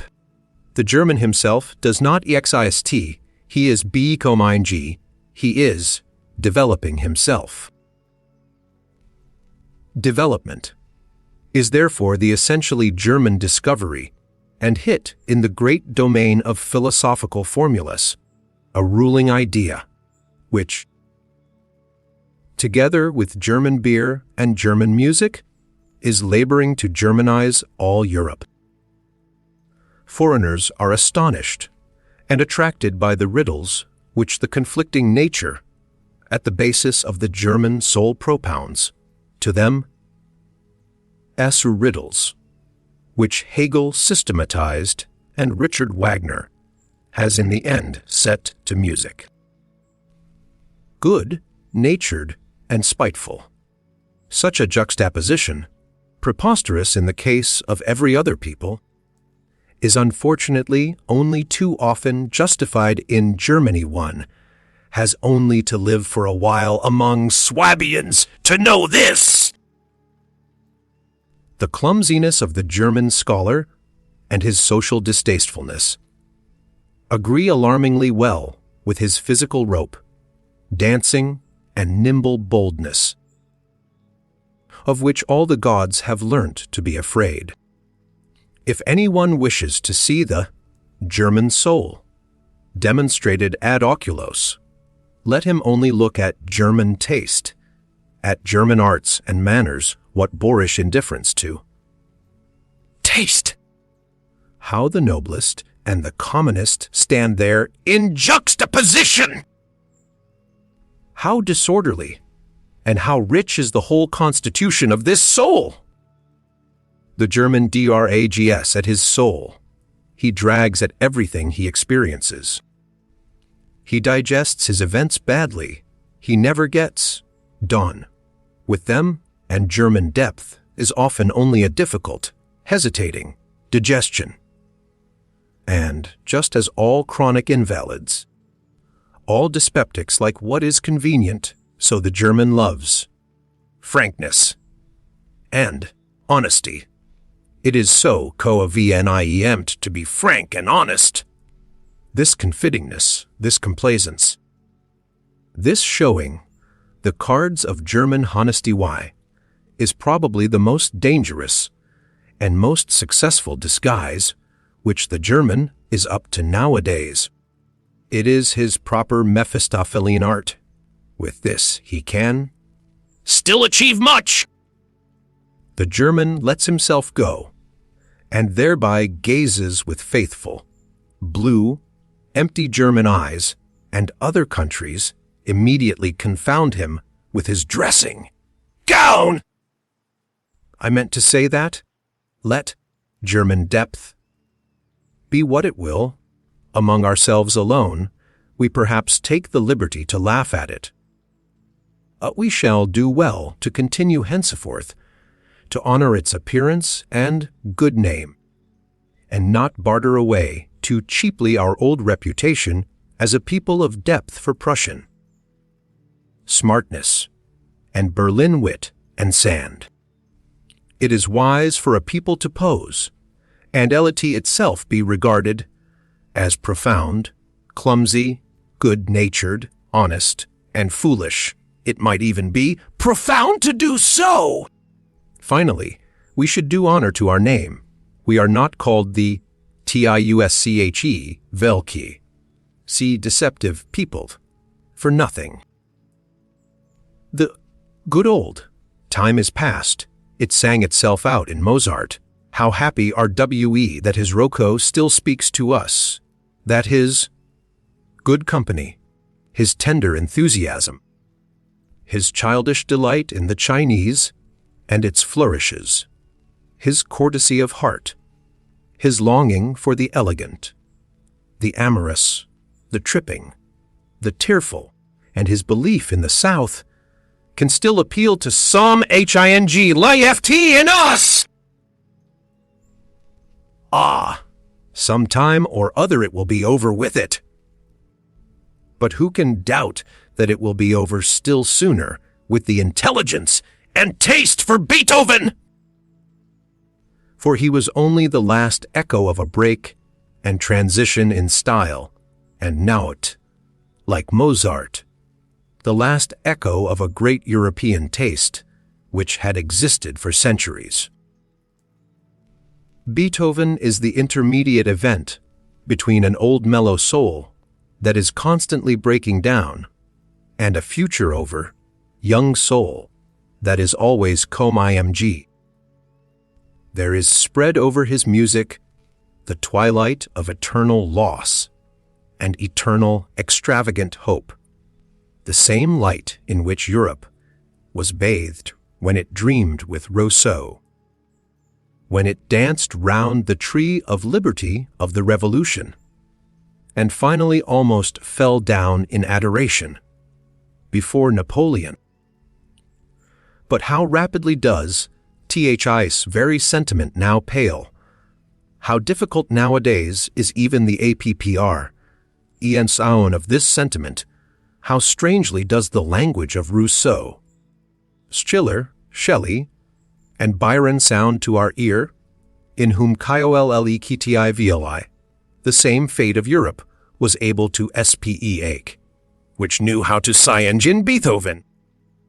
Whatever German music came afterwards belongs to Romanticism, that is to say, to a movement which, historically considered, was still shorter, more fleeting, and more superficial than that great interlude, the transition of Europe from Rousseau to Napoleon, and to the rise of democracy. Weber, but what do we care nowadays for Freischütz And Oberon, or Marschner's Hans Heiling, and Vampire, or even Wagner's Tannhauser? that is extinct, although not yet forgotten music. This whole music of Romanticism, besides, was not noble enough, was not musical enough, to maintain its position anywhere but in the theater and before the masses. From the beginning it was second-rate music, which was little thought of by genuine musicians. It was different with Felix Mendelssohn, that halcyon master, who, on account of his lighter, purer, happier soul, quickly acquired admiration, and was equally quickly forgotten as the beautiful Epice of German music. But with regard to Robert Schumann, who took things seriously, and has been taken seriously from the first, he was the last that founded a school. Do we not now regard it as a satisfaction, a relief, a deliverance, that this very Romanticism of Schumann's has been surmounted? Schumann fleeing into the Saxon Switzerland of his soul, with a half-Werther like half John, Paul like nature, Sus, assuredly not like Beethoven! Assuredly not like Byron! of his Ma and Ephraim music is a mistake and a misunderstanding to the extent of injustice. Schumann, with his taste, which was fundamentally a petit taste, that is to say, a dangerous propensity, doubly dangerous among Germans, for quiet lyricism and intoxication of the feelings, going constantly apart, timidly withdrawing and retiring. A noble weakling who revelled in nothing but anonymous joy and sorrow, from the beginning a sort of girl and nullal, tangre. This Schumann was already merely a German event in music, and no longer a European event, as Beethoven had been, as in a still greater degree Mozart had been. With Schumann, German music was threatened with its greatest danger, that of low cis ing, the, vo ic, far, the soul, ofe Europe, and sinking into a merely national affair. What a torture are books written in German to a reader who has a third ear! How indignantly he stands beside the slowly turning swamp of sounds without tune and rhythms without dance, which Germans call a book. and even the German who reads books. How lazily, how reluctantly, how badly he reads! How many Germans know, and consider it obligatory to know, that there is art in every good sentence, art which must be divined, if the sentence is to be understood. If there is a misunderstanding about its tempo, for instance, the sentence itself is misunderstood, that one must not be doubtful about the rhythm, determining syllables. That one should feel the breaking of the two, rigid symmetry, as intentional, and as a charm. That one should lend a fine and patient ear to every estaf cato and every rubato. That one should divine the sense in the sequence of the vowels and diphthongs, and how delicately and richly they can be tinted and retinted in the order of their arrangement. Who among reading Germans is complaisant enough to recognize such duties and requirements, and to listen to so much art and intention in language? After all, one just has no ear for it, and so the most marked contrasts of style are not heard, and the most delicate artistry is as it were squandr'd on the deaf. These were my thoughts when I noticed how clumsily and unintuitively two masters in the art of prose writing have been confounded, one whose words drop down hesitatingly and coldly, as from the roof of a damp cave. He counts on their dull sound and echo. And another, who manipulates his language like a flexible sword, and from his arm down into his toes feels the dangerous bliss of the quivering, over, sharp blade, which wishes to bite, hiss, and cut. How little the German style has to do with harmony and with the ear is shown by the fact that precisely our good musicians themselves write badly. The German does not read aloud. He does not read for the ear, but only with his eyes. He has put his ears away in the drawer for the time. In antiquity, when a man read, which was seldom enough, he read something to himself, and in a loud voice. They were surprised when any one read silently, and sought secretly the reason of it. In a loud voice, that is to say, with all the swellings, inflections, and variations of key and changes of tempo, in which the ancient pubilic world took delight. The laws of the written style were then the same as those of the spoken style, and these laws depended partly on the surprising development and refined requirements of the ear and larynx, partly on the strength, endurance, and power of the ancient lungs. In the ancient sense, a period is above all a physiological whole, inasmuch as it is comprised in one breath. Such periods as occur in Demosthenes and Cicero, swelling twice and sinking twice, and all in one breath, were pleasures to the men of intiqity, who knew by their own schooling how to appreciate the virtue therein. The rareness and the difficulty in the deliverance of such a period. The WE have really no right to the BG period. We modern men, who are short of breath in every sense. Those ancients, indeed, were all of them dilettanti in speaking, consequently connoisseurs, consequently critics. They thus brought their orators to the highest pitch. In the same manner as in the last century, when all Italian ladies and gentlemen knew how to sing.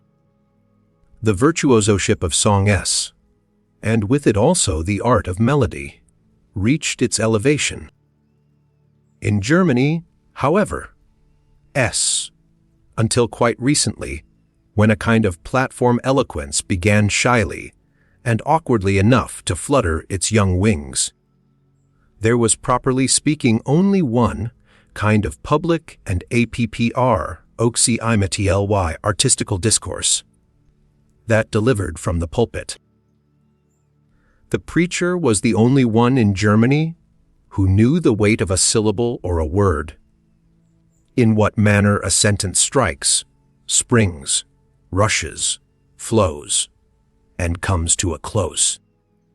He alone had a conscience in his ears, often enough a bad conscience. For reasons are not lacking why proficiency in oratory should be especially seldom attained by a German, or almost always too late. The masterpiece of German prose is therefore, with good reason, the masterpiece of its greatest preacher. The Bible has hitherto been the best German book. Compared with Luther's Bible, almost everything else is merely literature, something which has not grown in Germany, and therefore has not taken and does not take root in German hearts, as the Bible has done. There are two kinds of geniuses: one, which above all engenders and seeks to engender, and another which willingly lets itself be fructified and brings forth. And, similarly, among the gifted nations, there are those on whom the woman's problem of pregnancy has devolved, and the secret task of forming, maturing, and perfecting. The Greeks, for instance, were a nation of this kind, and so are the French, and others which have to fructify and become the cause of new modes of life, like the Jews, the Romans, and, in all modesty be it asked, like the Germans. Nations tortured and enraptured by unknown fevers and irresistibly forced out of themselves. Amorous and longing for foreign races, for such as let themselves be fructified, and withal imperious, like everything conscious of being full of generative force, and consequently empowered by the grace of God. These two kinds of geniuses seek each other like man and woman, but they also misunderstand each other, like man and woman. Every nation has its own Tartuffery, and calls that its virtue. One does not know, cannot know, the best that is in one. What Europe owes to the Jews? Many things, good and bad, and above all one thing of the nature both of the best, and the worst the grand style in morality. The fearfulness and majesty of infinite demands, of infinite significations, the whole romanticism and sublimity of moral questionableness, and consequently just the most attractive, ensnaring, and exquisite element in those iridescences and allurements to life, in the aftersheen of which the sky of our European culture, its evening sky, now glows, perhaps glows out. For this, we artists among the spectators and philosophers are grateful to the Jews. It must be taken into the bargain, if various clouds and disturbances, in short, slight attacks of stupidity, pass over the spirit of a people that suffers and wants to suffer from national nervous fever and political ambition, for instance. Among present-day Germans, there is alternately the French folly, the anti-Semitic folly, the anti-Polish folly, the Christian romantic folly, the Wagnerian folly, the Teutonic folly, the Prussian folly. Just look at those poor historians, the Sybils and Treatschiks, and their closely bandaged heads, and whatever else these little obscurations of the German spirit and conscience may be called.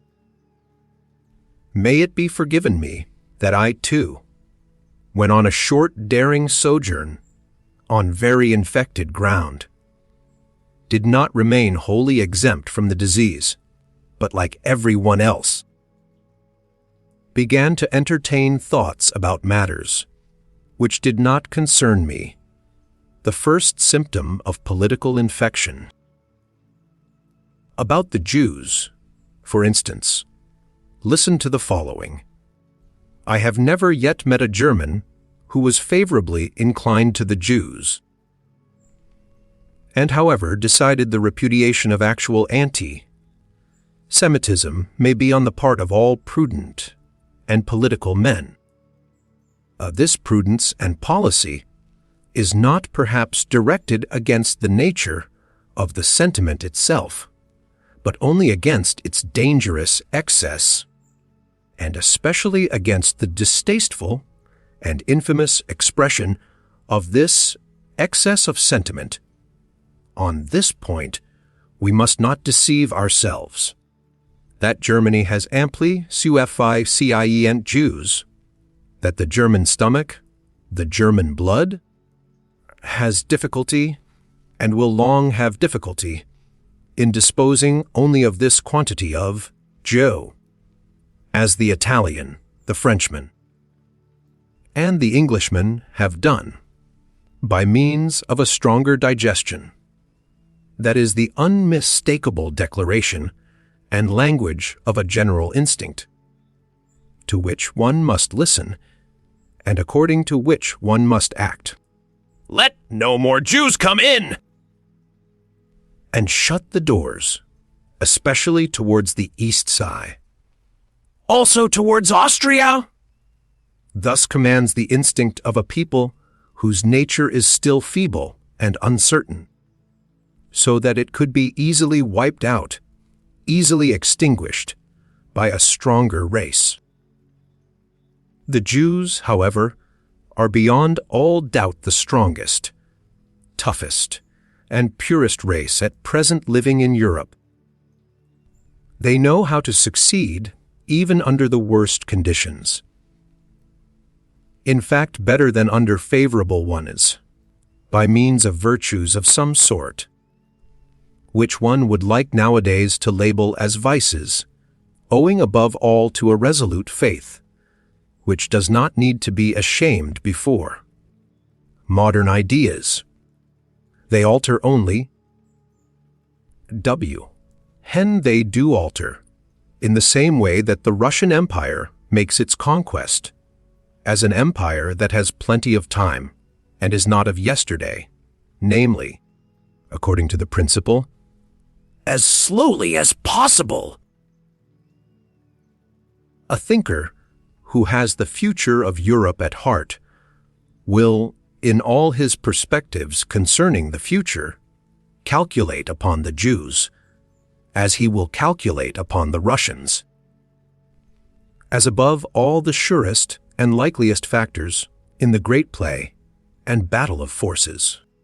That which is at present called a nation in Europe, and is really rather a rais festie than naties, indeed, sometimes confusingly similar to a rais festie icta, is in every case something evolving, young, easily displaced, and not yet a race, much less such a race aer, parianoas, as the Jews are such nations, should most carefully avoid all hot-headed rivalry and hostility.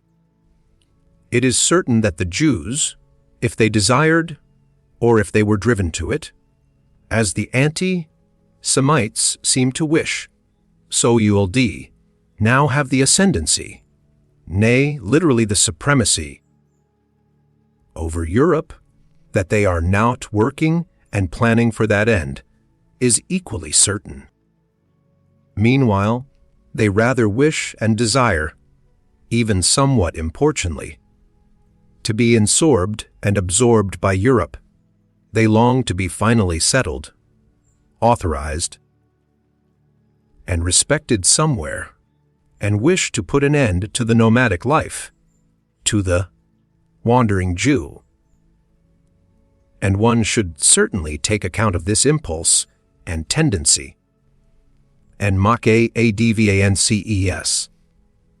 To it possibly betokens a mitigation of the Jewish instincts, for which purpose it would perhaps be useful and fair to banish the anti-Semitic bawlers out of the country. One should make advances with all prudence and with selection. Pretty much as the English nobility do, it stands to reason that the more powerful and strongly marked types of New Germanism could enter into relation with the Jews with the least hesitation. For instance, the nobleman officer from the Prussian border, it would be interesting in many ways to see whether the genius for money and patience,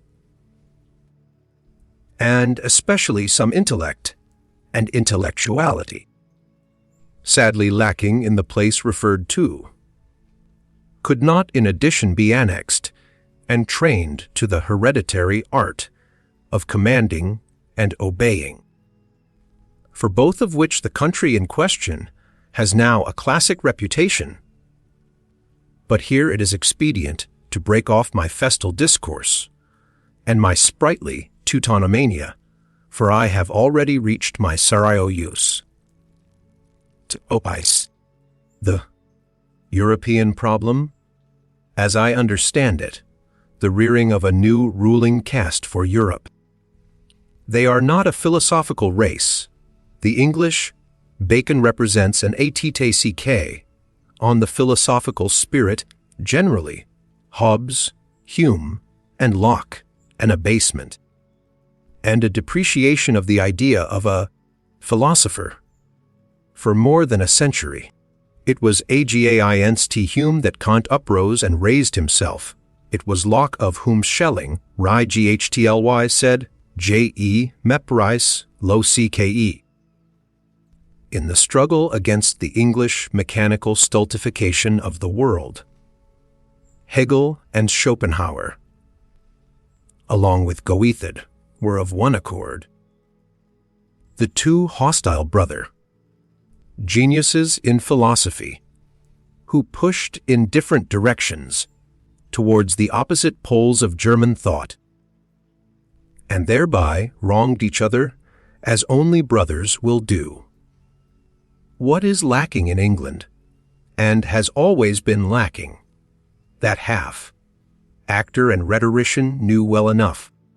The absurd muddle, head, Carlyle, who sought to conceal under passionate grimaces what he knew about himself, namely, what was lack-ki-ing in Carlyle, real power of intellect, real depth of intellectual perception, in short, philosophy. It is characteristic of such an unphilosophical race to hold on firmly to Christianity. They need its discipline for moralizing and humanizing.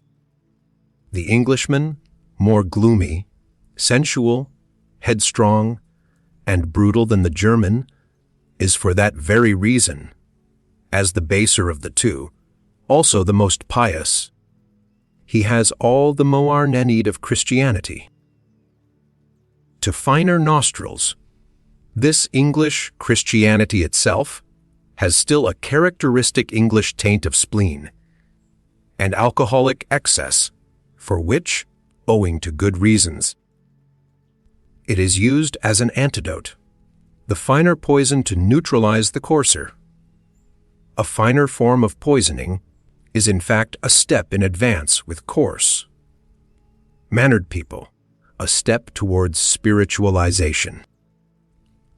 The English coarseness and rustic demureness is still most satisfactorily disguised by Christian pantomime and by praying and psalm, singing or, more correctly, it is thereby explained and differently expressed. And for the herd of drunkards and rakes, who formerly learned moral grunting under the influence of Methodism, and more recently as the Salvation Army, a penitential fit may really be the relatively highest manifestation of humanity, to which they can be elevated. So much may reasonably be admitted. That, however, which offends even in the humanist Englishman is his lack of music, to speak figuratively and also literally. He has neither rhythm nor dance in the movements of his soul and body. Indeed, not even the desire for rhythm and dance, for music. Listen to him speaking. Look at the most beautiful Englishwoman, Welkenge. In no country on earth are there more beautiful doves and swans. Finally, listen to them singing! But I ask too much. There are truths which are best recognized by mediocre minds, because they are best adapted for them. There are truths which only possess charms and seductive power, for mediocre spirits one is pushed to this probably unpleasant conclusion. Now that the influence of respectable but mediocre Englishmen, I may mention Darwin, John Stuart Mill, and Herbert Spencer, begins to gain the ascendancy in the middle class region of European taste. Indeed, who could doubt that it is a useful thing for SUCH minds to have the ascendancy for a time? It would be an error to consider the highly developed and independently soaring minds as specially qualified for determining and collecting many little common facts, and deducing conclusions from them as exceptions. They are rather, from the first, in no very favorable position towards those who are the rules. After all, they have more to do than merely to perceive in effect. They have to be something new. They have to GNEFY something new. They have to SMSI new values. The gulf between knowledge and capacity is perhaps greater, and also more mysterious, than one thinks the capable man in the grand style, the creator, will possibly have to be an ignorant person, while on the other hand, for scientific discoveries like those of Darwin, a certain narrowness, aridity, and industrious carefulness, in short, something English, may not be unfavorable for arriving at them. Finally, let it not be forgotten that the English, with their profound mediocrity, brought about once before a general depression of European intelligence what is called modern ideas, or the ideas of the 18th century, or French ideas, that, consequently, against which the German mind rose up with profound disgust, is of English origin. There is no doubt about it. The French were only the apes and actors of these ideas, their best soldiers, and likewise, alas, their first and profoundest victims, for owing to the diabolical Anglomania of modern ideas, the AMEFRANKAIS has in the end become so thin and emaciated that at present one recalls its 16th and 17th centuries, its profound, passionate strength, its inventive excellency, almost with disbelief.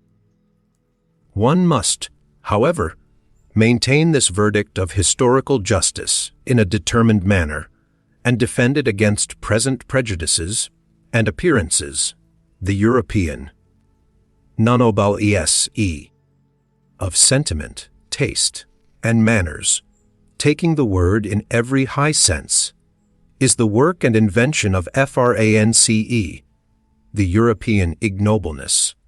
The plebeianism of modern ideas is England's work and invention. Even at present France is still the seat of the most intellectual and refined culture of Europe. It is still the high school of taste. But one must know how to find this France of taste.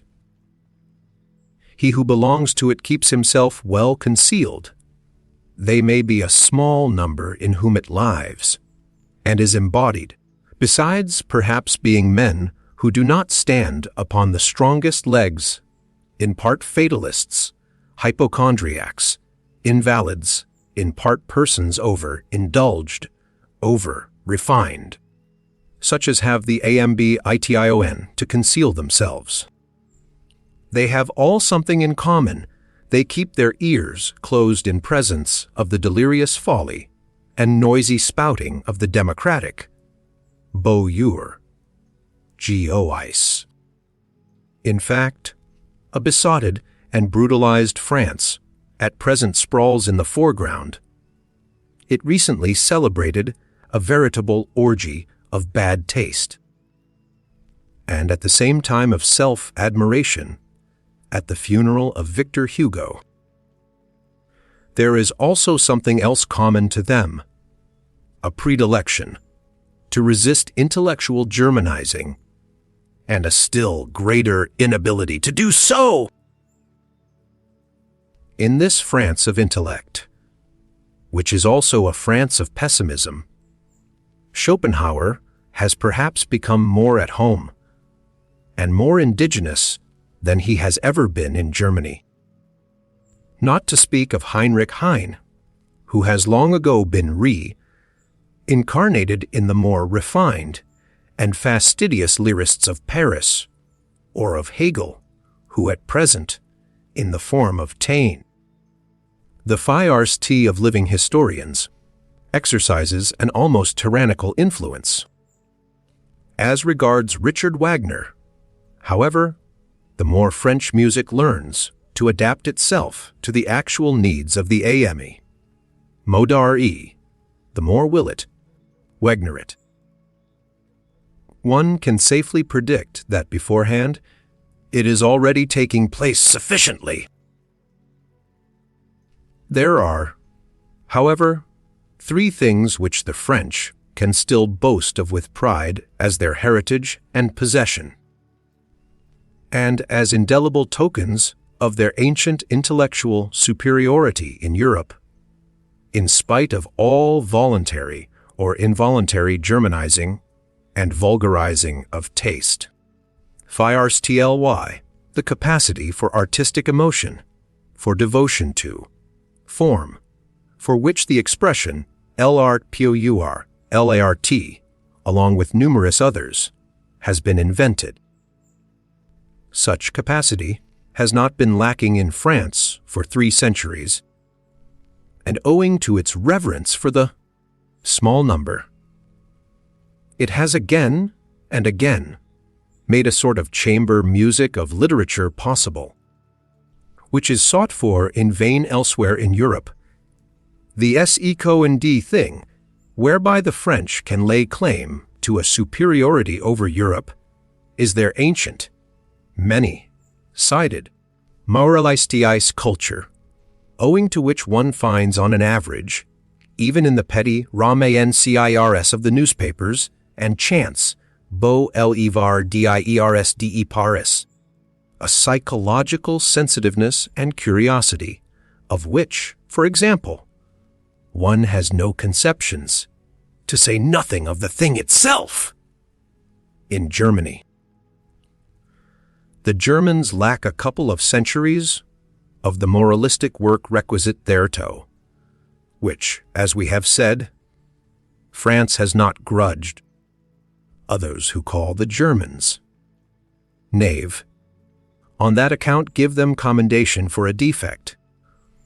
Us as the opposite of the German inexperience and innocence, in vol upte psychologia, which is not too remotely associated with the tediousness of German intercourse, and as the most successful expression of genuine French curiosity and inventive talent in this domain of delicate thrills, Henry Beyle may be noted, that remarkable anticipatory and forerunning man who, with a Napoleonic tempo, traversed Hesse Europe, in fact, several centuries of the European soul. As a surveyor and discoverer thereof, it has required 2 generations to overeke him one way or other, to divine long afterwards some of the riddles that perplexed and enraptured him. This strange Epicurean and man of interrogation, the last great psychologist of France. There is yet a third claim to superiority. In the French character, there is a successful half-way synthesis of the North and South, which makes them comprehend many things and enjoins upon them other things, which an Englishman can never comprehend. Their temperament, turned alternately to and from the South, in which from time to time the Provençal and Ligurian blood froths over, preserves them from the dreadful northern gray, from sunless conceptual spectrism and from poverty of blood, our germain infirmity of taste, for the excessive prevalence of which at the present moment, blood and iron, that is to say, high politics, has with great resolution been prescribed, according to a dangerous healing art, which bids me wait and wait, but not yet hope. There is also still in France a understanding and ready welcome for those rarer and rarely gratified men, who are too comprehensive to find satisfaction in any kind of fatherlandism, and know how to love the South when in the North, and the North when in the South. The born Midlanders, the good Europeans. For them Bayezid has made music, this latest genius, who has seen a new beauty and seduction, who has discovered a piece of the Suh, ein muss I see. I hold that many precautions should be taken against German music. Suppose a person loves the South, as I love it, as a great school of recovery for the most spiritual and the most sensuous ills, as a boundless solar profusion, an effulgence which o'erspreads a sovereign existence believing in itself. Well, such a person will learn to be somewhat on his guard against German music, because in injuring his taste anew, it will also injure his health anew. Such a Southerner not by origin, but by blief, if he should dream of the future of music, must also dream of it being freed from the influence of the North, and must have in his ears the prelude to a deeper, mightier, and perhaps more perverse and mysterious music, a super German music, which does not fade, pale, and die away, as all German music does, at the sight of the blue, wanton sea and the Mediterranean clearness of sky, a super European music, which holds its own even in presence of the brown sunsets of the desert, whose soul is akin to the palm, tree, and can be at home, and can roam with big, beautiful, lonely beasts of prey. I could imagine a music of which the rarest charm would be that it knew nothing more of good and evil, only that here and there perhaps some sailor's home, sickness, other some golden shadows and tender weaknesses might sweep lightly over it, an art which, from the far distance, would see the colors of a sinking and almost incomprehensible moral world fleeing towards it, and would be hospitable enough and profound enough to receive such belated fugitives. Owing to the morbid estrangement which the nationality craze has induced and still induces among the nations of Europe, owing also to the short-sighted and hasty-handed politicians who, with the help of this craze, are at present in power, and do not suspect to what extent the disintegrating policy they pursue must necessarily be only an interlude policy, owing to all this and much else that is altogether unmentionable at present, the most unmistakable signs that Europe, ICS, TOBONE are now overlooked, or arbitrarily and falsely misinterpreted. With all the more profound and large-minded men of this century, the real general tendency of the mysterious labor of their souls was to prepare the way for that new synthesis, and tentatively to anticipate the European of the future. Only in their simulations, or in their weaker moments, in old age perhaps, did they belong to the fatherlands. They only rested from themselves when they became patriots. I think of such men as Napoleon, Goethe, Beethoven, Stendhal, Heinrich Heine, Schopenhauer. It must not be taken amiss if I also count Richard Wagner among them, about whom one must not let oneself be deceived by his own misunderstandings. Geniuses like him have seldom the right to understand themselves. Still less, of course, by the unseemly noise with which he is now resisted and opposed in France. The fact remains, nevertheless, that Richard Wagner and the laity French Rama Ntism of the 40s are most closely and intimately related to one another. They are akin, fundamentally akin, in all the heights and depths of their requirements. It is Europe, the owning Europe, whose soul presses urgently and longingly, outwards and upwards, in their multifarious and boisterous art, whither? Into a new light, towards a new sun. But who would attempt to express accurately what all these masters of new modes of speech could not express distinctly? It is certain that the same storm and stress tormented them, that they SOGHT in the same manner, these last great seekers! All of them steeped in literature to their eyes and ears, the first artists of universal literary culture, for the most part even themselves writers, poets, intermediaries and blenders of the arts and the senses.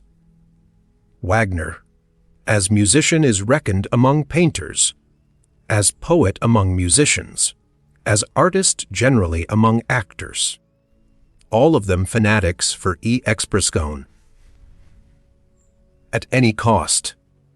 I specially mention Delacroix, the nearest related to Wagner, all of them great discoverers in the realm of the sublime, also of the loathsome and dreadful, still greater discoverers in effect, in display, in the art of the show, shop, all of them talented far beyond their genius, out and out virtuosi, with mysterious accesses to all that seduces, allures, constrains, and upsets, born enemies of logic and of the straight line. Hankering after the strange, the exotic, the monstrous, the crooked, and the self-contradictory, as men, Tantaluses of the will, plebeian parvenus, who knew themselves to be incapable of a noble tempio, or of a lentio in life and action. Think of Balzac, for instance, unrestrained workers, almost destroying themselves by work, antinomians and rebels in manners, ambitious and insatiable, without equilibrium and enjoyment, all of them finally shattering and sinking down at the Christian cross. See, and with right and reason. For who of them would have been sufficiently profound and sufficiently original for an anti Prejudices philosophy? On the whole, a boldly daring, splendidly overbearing, high, flying, and aloft, up, dragging class of higher men, who had first to teach their century, and it is the century of the masses, the conception. Higher man. Let the German friends of Richard Wagner advise together as to whether there is anything purely German in the Wagnerian art, or whether its distinction does not consist precisely in coming from SUPR, German sources and impulses, in which connection it may not be underrated how indispensable Paris was to the development of his type, which the strength of his instincts made him long to visit at the most decisive time, and how the whole style of his proceedings, of his self, apostolate, could only perfect itself in sight of the French socialistic original. On a more subtle comparison, it will perhaps be found, to the honor of Richard Wagner's German nature, that he has acted in everything with more strength, daring, severity, and elevation than a 19th century Frenchman could have done, owing to the circumstance that we Germans are as yet nearer to barbarism than the French. Perhaps even the most remarkable creation of Richard Wagner is not only at present, but forever inaccessible, incomprehensible, and inimitable to the whole latter. De Latin race, the figure of Siegfried, that VRYFRE man, who is probably far too free, too hard, too cheerful, too healthy, too anti-xatulikes for the taste of old and mellow, civilized nations. He may even have been a sin against Romanticism. This anti-Latin Siegfried well. Wagner atoned amply for this sin in his old sad days, when, anticipating a taste which has meanwhile passed into politics, he began, with the religious vehemence peculiar to him, to preach, at least, mo, to, rom, others if not to walk therein. That these last words may not be misunderstood, I will call to my aid a few powerful rhymes, which will even betray to less delicate ears what I mean. Tio and tr, the last Wagner, and his Parsifal music. Is this our mode? From German heart came this vexed ululating. From German body this self lacerating. Is ours this priestly hand, dilation, this incense, fuming exaltation? Is ours this faltering, falling, shambling, this quite uncertain ding-dong dangling, this sly nun, ogling, ave hour, bell ringing, this wholly false enraptured heaven or springing. Is this our mode? Think well, ye still wait for admission, for what ye hear is Ramus, Fei Ich, Byn Tuito! What is noble? EVR elevation of the type. Man has hitherto been the work of an aristocratic society, and so it will always be. A society believing in a long scale of gradations of rank and differences of worth among human beings, and requiring slavery in some form or other.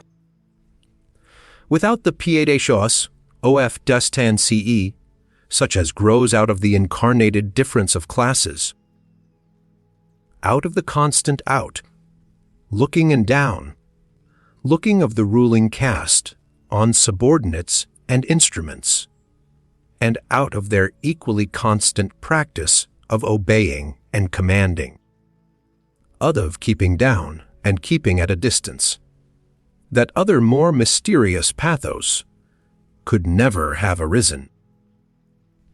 The longing for an ever new widening of distance within the soul itself, the formation of ever higher, rarer, further, more extended, more comprehensive states, in short, just the elevation of the type, man, the continued self surmounting of man, to use a moral formula in a supermoral sense. To be sure, one must not resign oneself to any humanitarian illusions about the history of the origin of an aristocratic society. That is to say, of the preliminary condition for the elevation of the type, man. The truth is hard. Let us acknowledge unprejudicedly how every higher civilization hitherto has originated men with a still natural nature, barbarians in every terrible sense of the word, men of prey, still in possession of unbroken strength of will and desire for power, threw themselves upon weaker, more moral, more peaceful races, perhaps trading or cattle, rearing communities, or upon old mellow civilizations in which the final vital force was flickering out in brilliant fireworks of wit and depravity. At the commencement, the noble caste was always the barbarian caste. Their superiority did not consist first of all in their physical, but in their psychical power. They were more compilat immense, which at every point also implies the same as more complete beasts.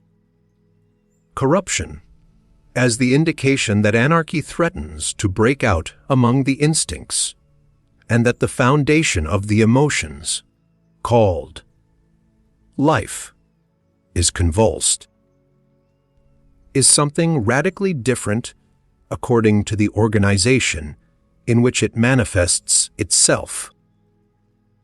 When, for instance, an aristocracy like that of France at the beginning of the Revolution flung away its privileges with sublime disgust and sacrificed itself to an excess of its moral sentiments, it was corruption. It was really only the closing act of the corruption, which had existed for centuries, by virtue of which that aristocracy had abdicated step by step its lordly prerogatives and lowered itself to a fumst of royalty. In the end, even to its decoration and parade dressed. The essential thing, however, in a good and healthy aristocracy, is that it should not regard itself as a function either of the kingship or the commonwealth, but as the Saigien Ifkien Ce and highest justification thereof, that it should therefore accept with a good conscience the sacrifice of a legion of individuals, who, Forits must be suppressed and reduced to imperfect men, to slaves and instruments.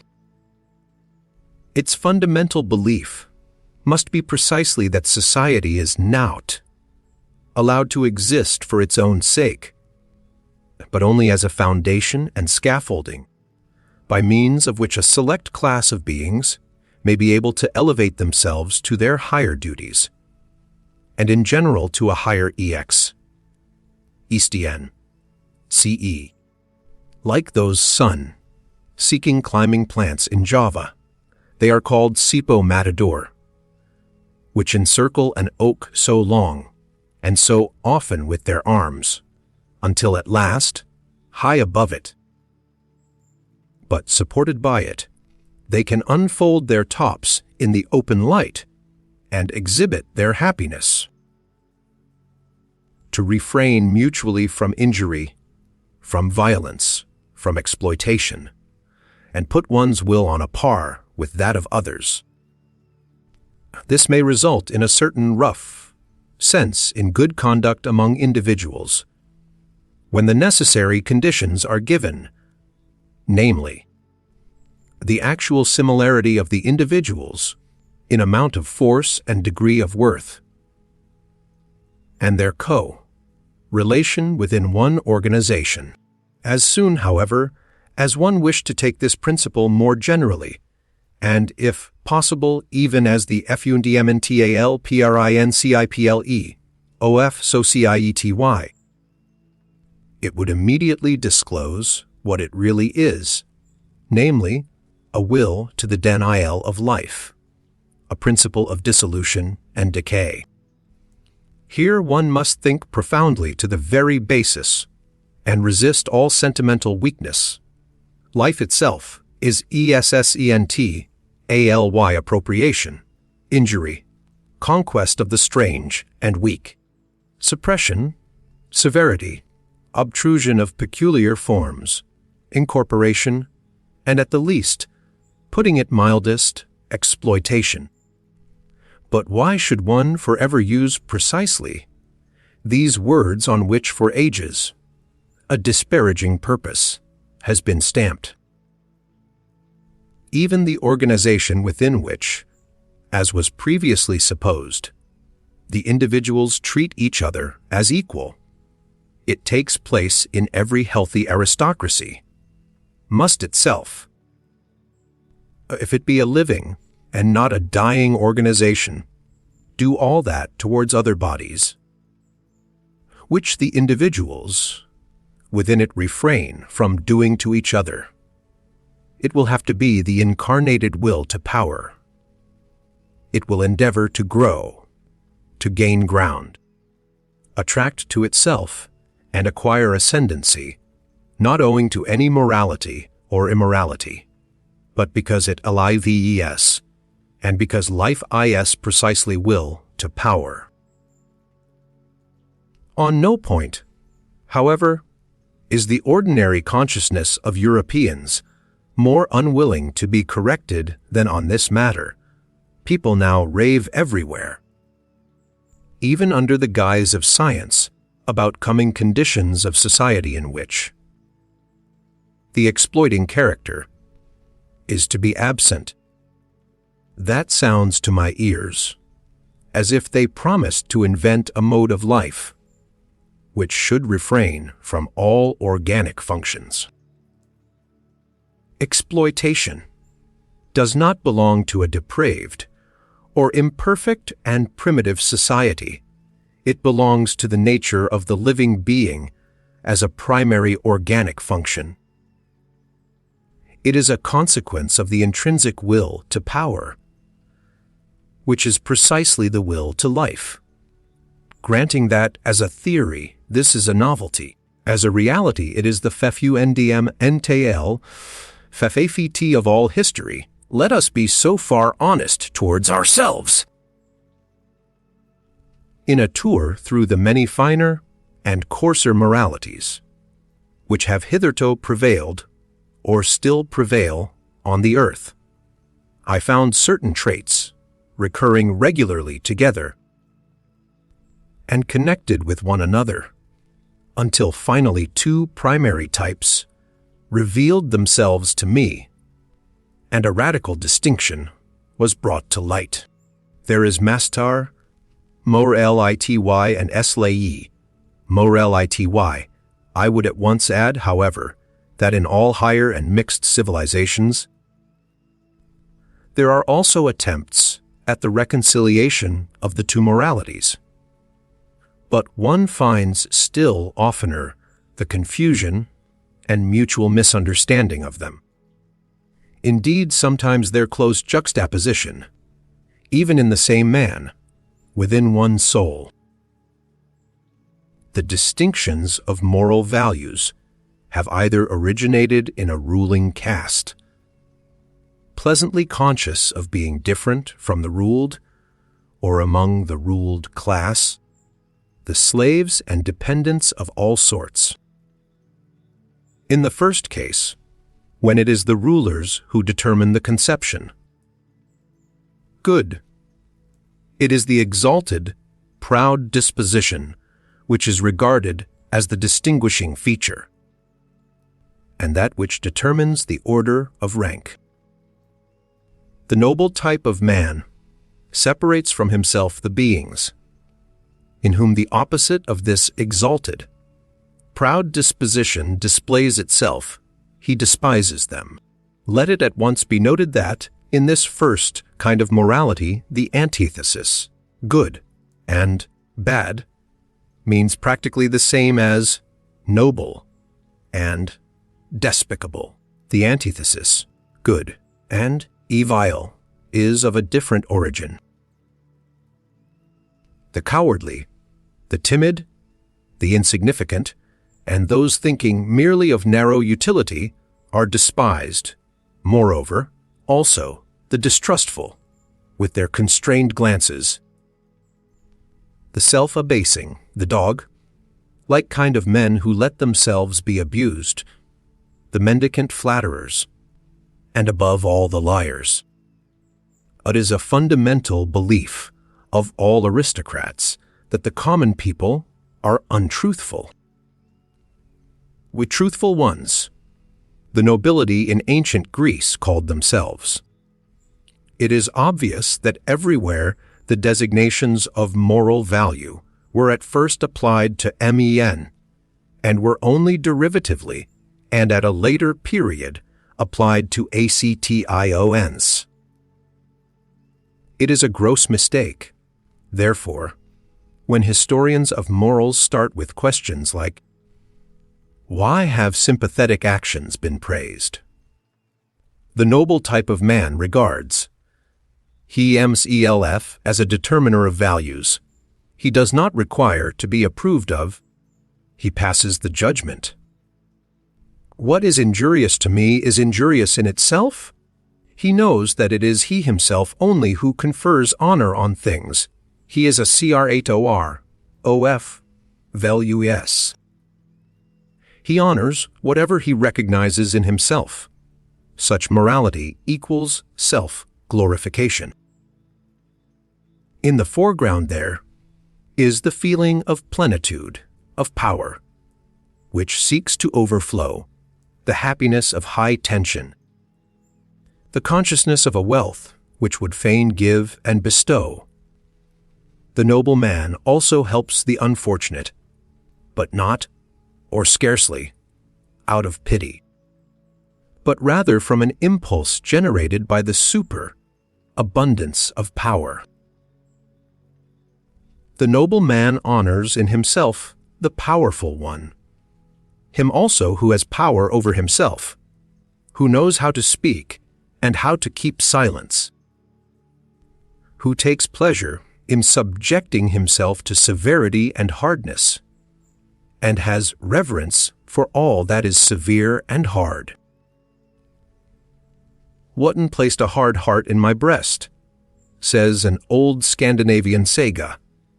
It is thus rightly expressed from the soul of a proud Viking. Such a type of man is even proud of not being made for sympathy. The hero of the saga, therefore, adds warningly, he who has not a hard heart when young will never have one. The noble and brave who think thus are the furthest removed from the morality, which sees precisely in sympathy, or in acting for the good of others, or in desint or asiment, the characteristic of the moral, faith in oneself, pride in oneself, shew a radical enmity and irony towards selflessness, belong as definitely to noble morality, as do a careless scorn and precaution in presence of sympathy, and the warm heart. It is the powerful who know how to honor. It is their art, their domain for invention. The profound reverence for age and for tradition. All law rests on this double reverence, the belief and prejudice in favor of ancestors and unfavorable to newcomers, is typical in the morality of the powerful, and if, reversely, men of modern ideas believe almost instinctively in progress and the future, and are more and more lacking in respect for old age, the ignoble origin of these ideas has complacently betrayed itself thereby. A morality of the ruling class, however, is more especially foreign and irritating to present day taste in the sternness of its principle that one has duties only to one's equals, that one may act towards beings of a lower rank, towards all that is foreign, just as seems good to one, or as the heart desires, and in any case, beyond good and evil. It is here that sympathy and similar sentiments can have a place. The ability and obligation to exercise prolonged gratitude and prolonged revenge, both only within the circle of equals, artfulness in retaliation. Rar af finem mt of the idea in friendship, a certain necessity to have enemies, as outlets for the emotions of envy, quarrelsomeness, arrogance, in fact, in order to be a good friends. All these are typical characteristics of the noble morality, which, as has been pointed out, is not the morality of modern ideas, and is therefore at present difficult to realize, and also to unearth and disclose. It is otherwise with the second type of morality, slav, morality. Supposing that the abused, the oppressed, the suffering, the unemancipated, the weary, and those uncertain of themselves should moralize, what will be the common element in their moral estimates? Probably a pessimistic suspicion with regard to the entire situation of man will find expression, perhaps a condemnation of man, together with his situation. The slave has an unfavorable eye for the virtues of the powerful. He has a skepticism and distrust, a refinement of distrust of everything good that is there honored. He would fain persuade himself that the very happiness there is not genuine. On the other hand, tichos, qualities, which serve to alleviate the existence of sufferers, are brought into prominence and flooded with light. It is here that sympathy, the kind, helping hand, the warm heart, patience, diligence, humility, and friendliness attain to honor, for here these are the most useful qualities, and almost the only means of supporting the burden of existence. Slave, morality is essentially the morality of utility. Here is the seat of the origin of the famous antithesis, good and evil, power and dangerousness are assumed to reside in the evil, a certain dreadfulness, subtlety, and strength, which do not admit of being despised. According to slave morality, therefore, the evil man arouses fear. According to master morality, it is precisely the good man who arouses fear and seeks to arouse it, while the bad man is regarded as the despicable being. The contrast attains its maximum when, in accordance with the logical consequences of slave morality, a shade of depreciation, it may be slight and well-intentioned, at last attaches itself to the good man of this morality, because, according to the servile mode of thought, the good man must in any case be the safe man. He is good-natured, easily deceived, perhaps a little stupid, un bon homme. Everywhere that slave morality gains the ascendancy, language shows a tendency to approximate the significations of the words good and stupid.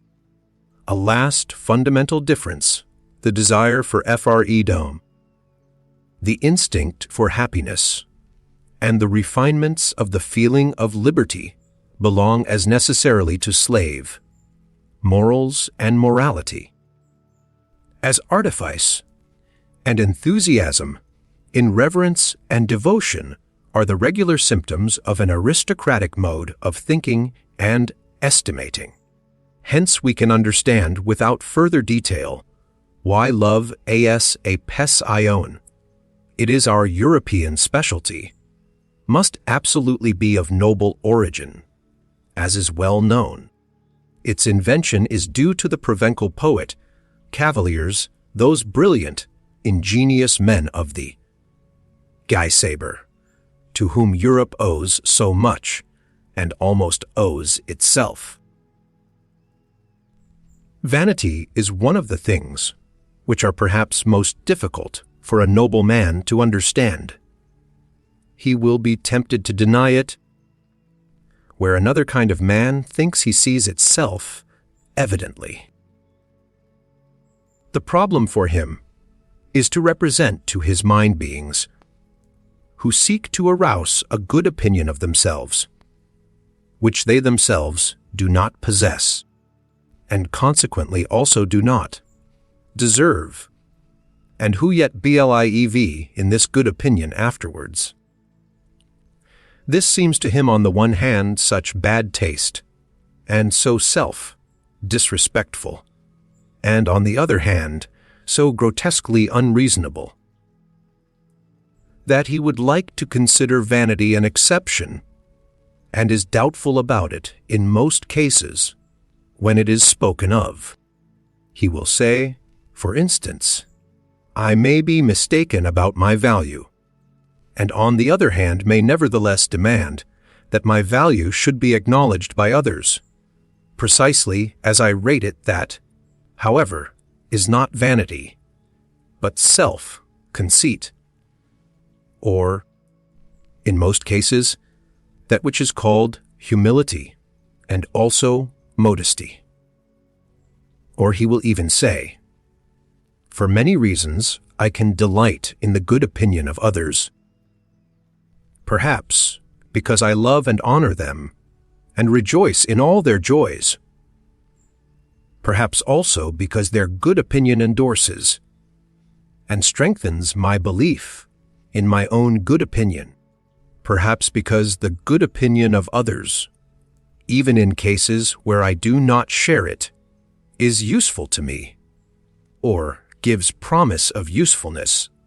All this, however, is not vanity.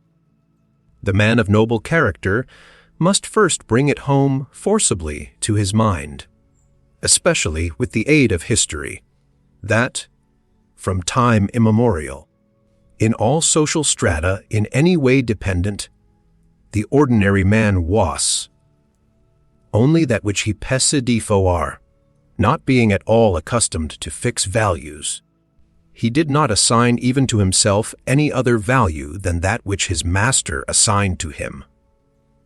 It is the peculiar RIGHT, OF master ars, to create values. It may be looked upon as the result of an extraordinary atavism, that the ordinary man, even at present, is still always milieu aid for an opinion about himself, and then instinctively submitting himself to it, yet by no means only to a good opinion, but also to a bad and unjust one. Think, for instance, of the greater part of the self, appreciations and self-depreciations which believing women learn from their confessors, and which, in general, the believing Christian learns from his church. In fact, conformably to the slow rise of the democratic social order, and its cause, the blending of the blood of masters and slaves, the originally noble and rare impulse of the masters to assign a value to themselves, and to think well of themselves, will now be more and more encouraged and extended, but it has at all times an older, ampler, and more radically ingrained propensity opposed to it, and in the phenomenon of vanity. This older propensity overmasters the younger. The vain person rejoices over evry, good opinion, which he hears about himself, quite apart from the point of view of its usefulness, and equally regardless of its truth or falsehood, just as he suffers from every bad opinion, for he subjects himself to both. He feels himself subjected to both, by that oldest instinct of subjection which breaks forth in him. It is the slave. In the vain man's blood, the remains of the slave's craftiness, and how much of the slave is still left in woman, for instance, which seeks to seduce to good opinions of itself. It is the slave, too, who immediately afterwards falls prostrate himself before these opinions, as though he had not called them forth. And to repeat it again, vanity is an atavism.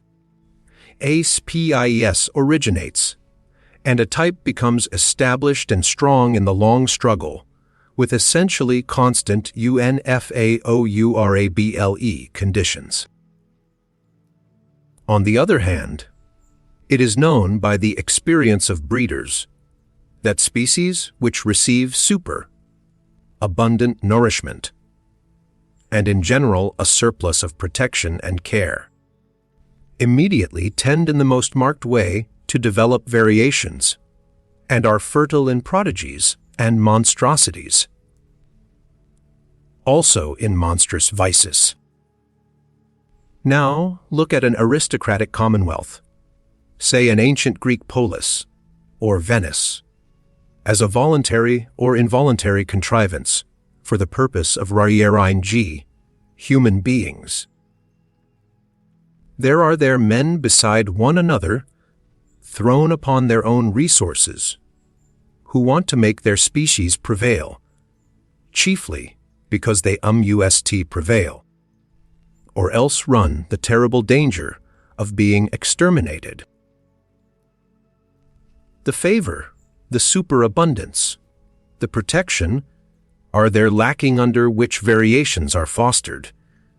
The species needs itself as species, as something which, precisely by virtue of its hardness, its uniformity, and simplicity of structure, can in general prevail and make itself permanent in constant struggle with its neighbors, or with rebellious or rebellion, threatening vassals.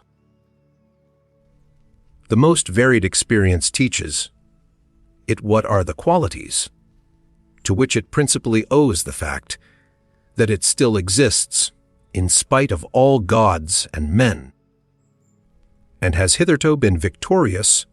These qualities it calls virtues, and these virtues alone it develops to maturity. It does so with severity. Indeed, it desires severity. Every aristocratic morality is intolerant in the education of youth, in the control of women, in the marriage customs, in the relations of old and young, in the penal laws, the which have an eye only for the degenerating. It counts intolerance itself among the virtues, under the name of justice, a type with few, but very marked features, a species of severe, warlike, wisely silent, reserved and reticent menace, and as such, with the most delicate sensibility for the charm and nuances of society, is thus established, unaffected by the vicissitudes of generations. The constant struggle with uniform, unfavourable conditions is, as already remarked, the cause of a type becoming stable and hard. Finally, however, a happy state of things results. The enormous tension is relaxed.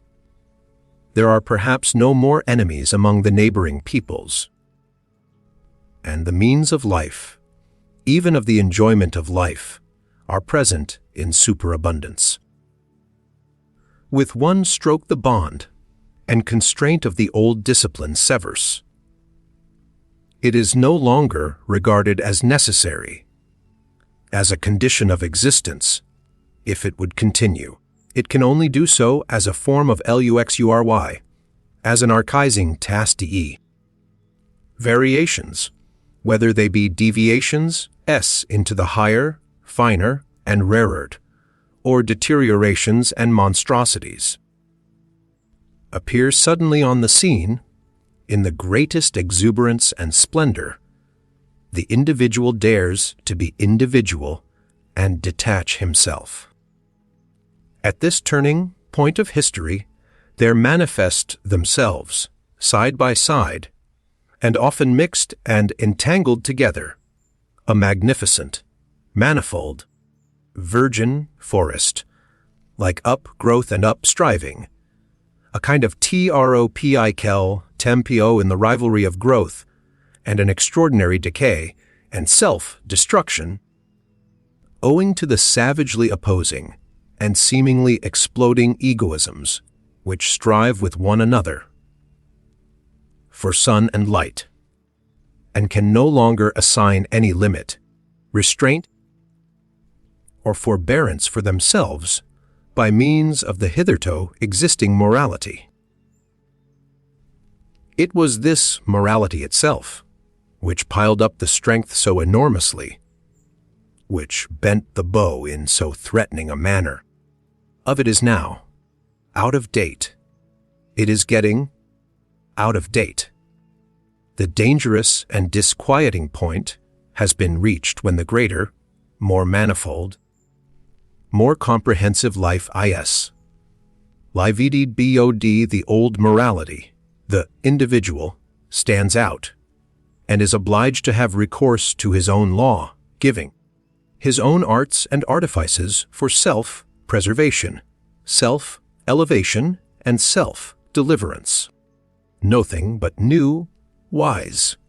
Nothing but new, hows. No common formulas any longer. Misunderstanding and disregard in league with each other. Decay, deterioration. And the loftiest desires frightfully entangled. The genius of the race overflowing from all the cornucopias of good and bad. A portentous simultaneousness of spring and autumn, full of new charms and mysteries peculiar to the fresh, still inexhausted, still unwearied corruption. Danger is again present, the mother of morality, great danger, this time shifted into the individual, into the neighbor and friend, into the street, into their own child, into their own heart, into all the most personal and secret recesses of their desires and volitions. What will the moral philosophers who appear at this time have to preach? They discover, these sharp onlookers and loafers, that the end is quickly approaching, that everything around them decays and produces decay, that nothing will endure until the day after tomorrow, except one species of man, the incurably mediocre. The mediocre alone have a prospect of continuing and propagating themselves. They will be the men of the future, the sole survivors. Be like them! Become mediocre! Is now the only morality which has still a significance, which still obtains a hearing. But it is difficult to preach this morality of mediocrity. It can never avow what it is and what it desires. It has to talk of moderation and dignity and duty and brotherly love. It will have difficulty and there is an INSTINCTFOR rank, which more than anything else is already the sign of a HIGH rank. There is a del EIGHT in the NUANCES of reverence, which leads one to infer noble origin and habits. The refinement, goodness, and loftiness of a soul are put to a perilous test when something passes by that is of the highest rank, but is not yet protected by the awe of authority from obtrusive touches and incivilities, something that goes its way like a living touchstone, undistinguished, undiscovered, and tentative, perhaps voluntarily veiled and disguised. He whose task and practice it is to investigate souls will avail himself of many varieties of this very art to determine the ultimate value of a soul, the unalterable, innate order of rank to which it belongs. He will test it by its INSTINCTFOR, revere ENCE, DIFFERNCE, ENGNDRE, HAINs. The vulgarity of many a nature spurts up suddenly like dirty water, when any holy vessel, any jewel from closed shrines, any book bearing the marks of great destiny is brought before it, while on the other hand there is an involuntary silence, a hesitation of the eye, a cessation of all gestures, by which it is indicated that a soul else, the nearness of what is worthiest of respect. The way in which, on the whole, the reverence for the Bible has hitherto been maintained in Europe is perhaps the best example of discipline and refinement of manners which Europe owes to Christianity. Books of such profoundness and supreme significance require for their protection an external tyranny of authority, in order to acquire the paradox of thousands of years which is necessary to exhaust and unriddle them. Much has been achieved when the sentiment has been at last instilled into the masses. The shallow, pates, and the boobies of every kind, that they are not allowed to touch everything, that there are holy experiences before which they must take off their shoes and keep away the unclean hand. It is almost their highest advance towards humanity.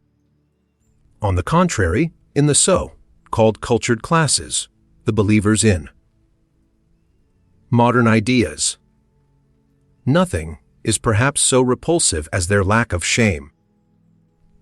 the easy insolence of eye and hand with which they touch, taste, and finger everything, and it is possible that even yet there is more relative nobility of taste, and more tact for reverence among the people, among the lower classes of the people, especially among peasants, than among the newspaper, reading demamimo nd, of intellect, the cultured class. It cannot be effaced from a man's soul what his ancestors have preferably and most constantly done, whether they were perhaps diligent economizers attached to a desk and a cash box, modest and citizen, like in their desires, modest also in their virtues, or whether they were accustomed to commanding from morning till night, fond of rude pleasures, and probably of still ruder duties and responsibilities, or whether, finally, at one time or another, they have sacrificed old privileges of birth and possession in order to live wholly for their faith, for their God, as men of an inexorable and sensitive conscience, which blushes at every compromise. It is quite impossible for a man not to have the qualities and predilections of his parents and ancestors in his constitution. Whatever appearances may suggest to the contrary, this is the problem of race. Granted that one knows something of the parents, it is admissible to draw a conclusion about the child. Any kind of offensive incontinence, any kind of sordid envy, or of clumsy self, vaunting, the three things which together have constituted the genuine plebeian type in all times, such must pass over to the child, as surely as bad blood, and with the help of the best education and culture one, will only succeed in DCVNG with regard to such heredity. And what else does education and culture try to do nowadays in our very democratic, or rather, very plebeian age? Education and culture must be essentially the art of deceiving, deceiving with regard to origin, with regard to the inherited plebeianism in body and soul. An educator who nowadays preached truthfulness above everything else, and called out constantly to his pupils, "Be true! Be natural! Show yourselves as you are!" Even such a virtuous and sincere ass would learn in a short time to have recourse to the FURCA of Horace, nanate uram, expl, ere, with what results? Plebeianism, usque recuarit, hafo oti noti Horace's, Epistles, X, 24, at the risk of displeasing innocent ears. I submit that egoism belongs to the essence of a noble soul. I mean the unalterable belief that to a being such as we, other beings must naturally be in subjection and have to sacrifice themselves. The noble soul accepts the fact of his egoism without question, and also without consciousness of harshness, constraint, or arbitrariness therein, but rather as something that may have its basis in the primary law of things. If he sought a designation for it, he would say, it is justice itself. He acknowledges under certain circumstances, which made him hesitate at first, that there are other equally privileged ones. As soon as he has settled this question of rank, he moves among those equals and equally privileged ones with the same assurance, as regards modesty and delicate respect. which he enjoys in intercourse with himself. In accordance with an innate heavenly mechanism, which all the stars understand. It is an addtional instance of his egoism, this artfulness and self. Limitation in intercourse with his equals. Every star is a similar egoist. He honors himself in them.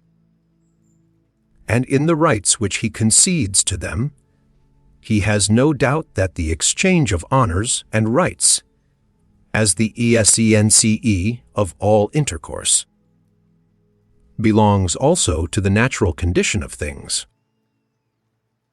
The noble soul gives as he takes, prompted by the passionate and sensitive instinct of requital, which is at the root of his nature. The notion of favor has, paras, neither significance nor good repute. There may be a sublime way of letting gifts, as it were, light upon one from above, and of drinking them thirstily like dew, drops. But for those arts, and displays the noble soul, has no aptitude. His egoism hinders him here. In general, he looks aloft. Unwillingly, he looks either forward, horizontally and deliberately, or downwards, tsationes One can only truly esteem him who does not lowoak, for himself. Goeth to Rathschlosser. The Chinese have a proverb which mothers even teach their children. Science, mem akhy artis memael. This is the essentially fundamental tendency in latter-day civilizations. I have no doubt that an ancient Greek also would first of all remark the self, dwarfing in us Europeans of today. In this respect alone, we should immediately be distasteful to him. What, after all, is ignobleness? Words are vocal symbols for ideas.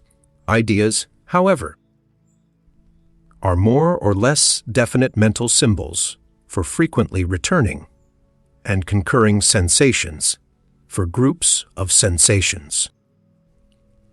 It is not sufficient to use the same words in order to understand one another.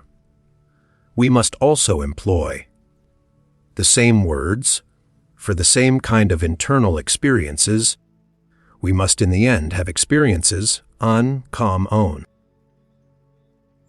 On this account, the people of one nation understand one another better than those belonging to different nations, even when they use the same language.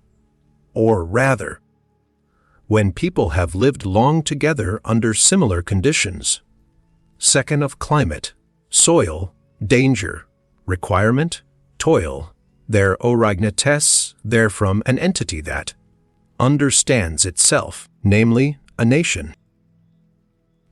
In all souls, a like number of frequently recurring experiences have gained the upper hand over those occurring more rarely. About these matters, people understand one another rapidly, and always more rapidly. The history of language is the history of a process of abbreviation.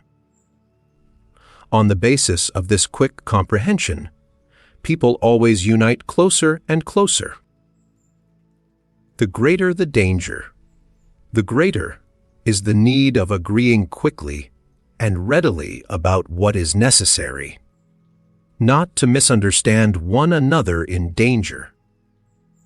That is what cannot at all be dispensed with in intercourse.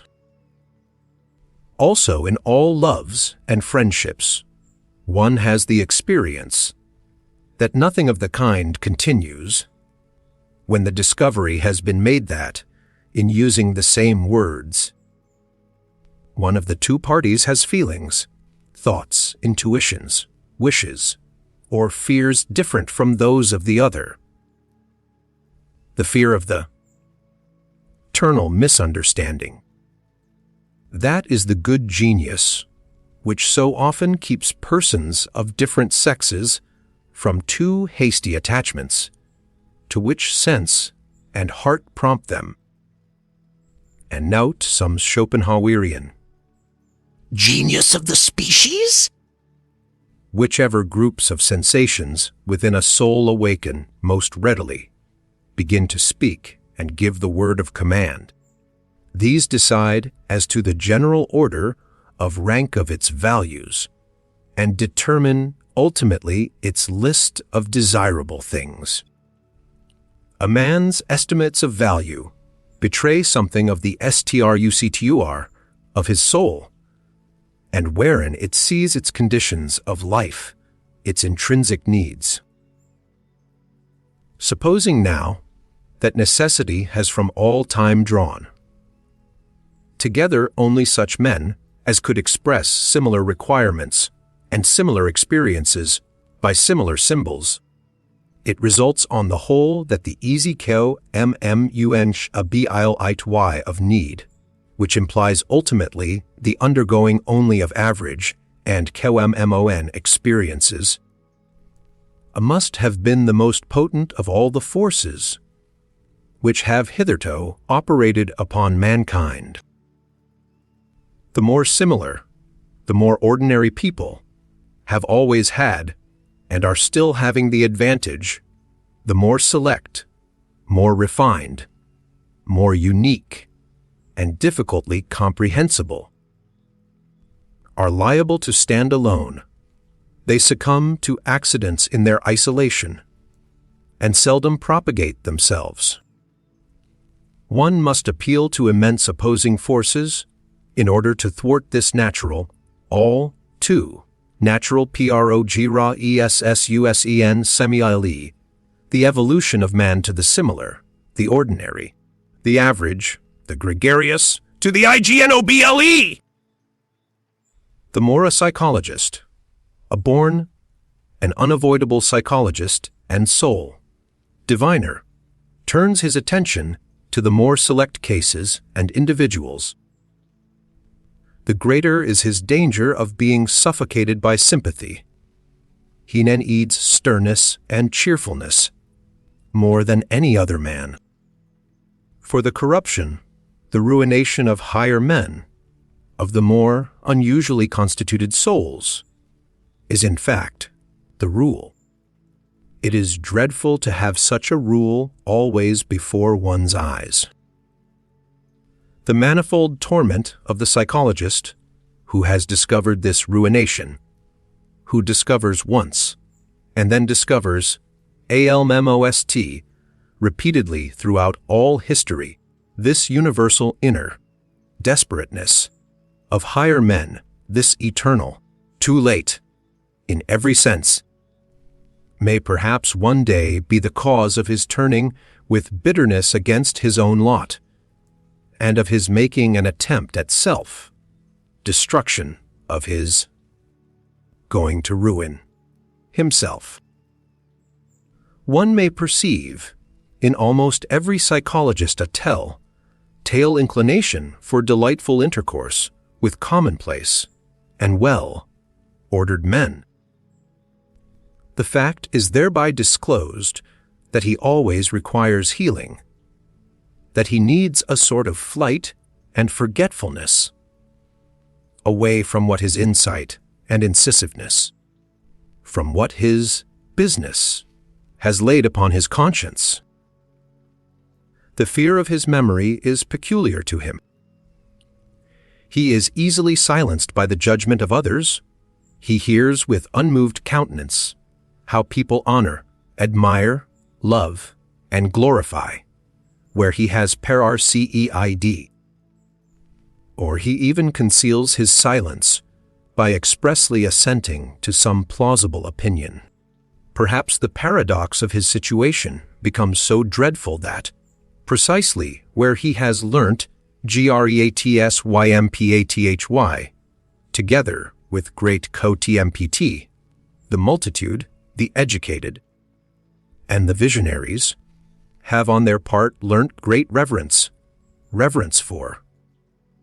great men and marvelous animals, for the sake of whom one blesses and honors the fatherland, the earth, the dignity of mankind, and one's own self, to whom one points the young, and in view of whom one educates them.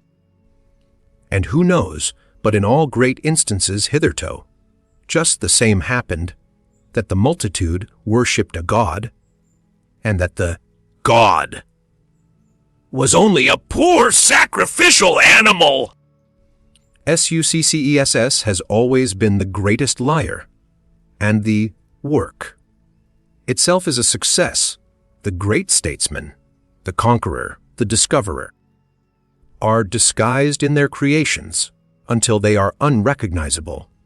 The work of the artist, of the philosopher, only invents him who has created it.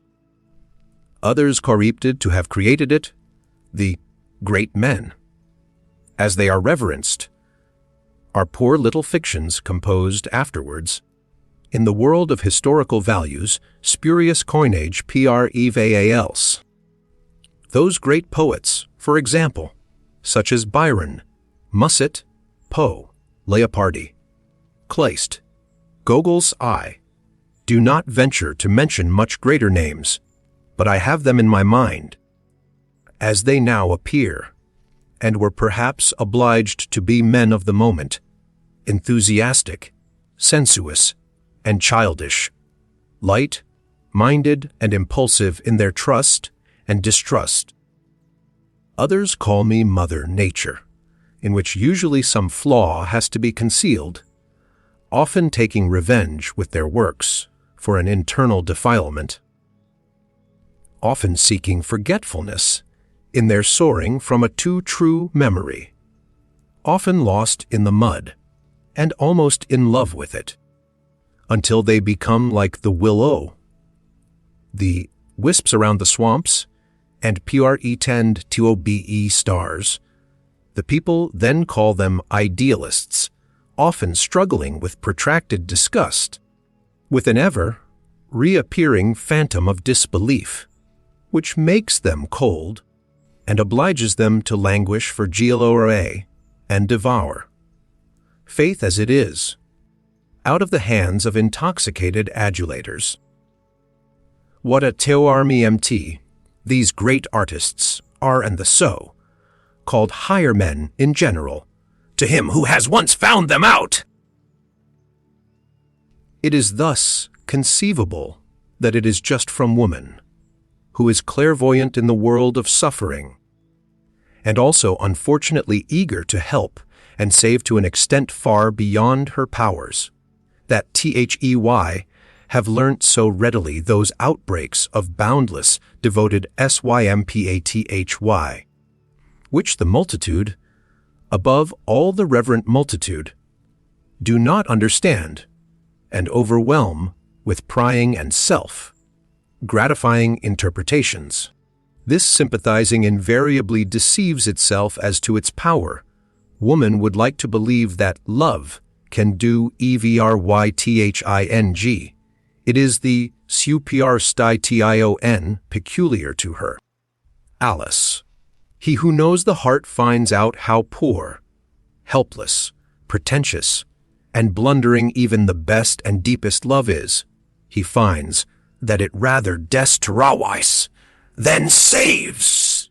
It is possible that under the holy fable and travesty of the life of Jesus, there is hidden one of the most painful cases of the martyrdom of Cato Wldge. Abou. Laovi.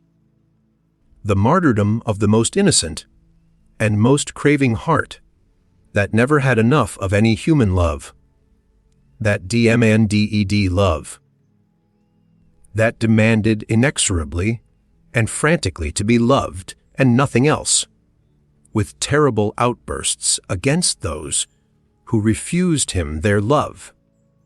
The story of a poor soul insatiated and insatiable in love, that had to invent hell to send thither those who love him, and that at last, enlightened about human love, had to invent a God who is entire love, entire city for love, who takes pity on human love, because it is so paltry, so ignorant. He who has such sentiments, he who has such KOWDGE about love, CECAS for death! But why should one deal with such painful matters? Provided, of course, that one is not obliged to do so.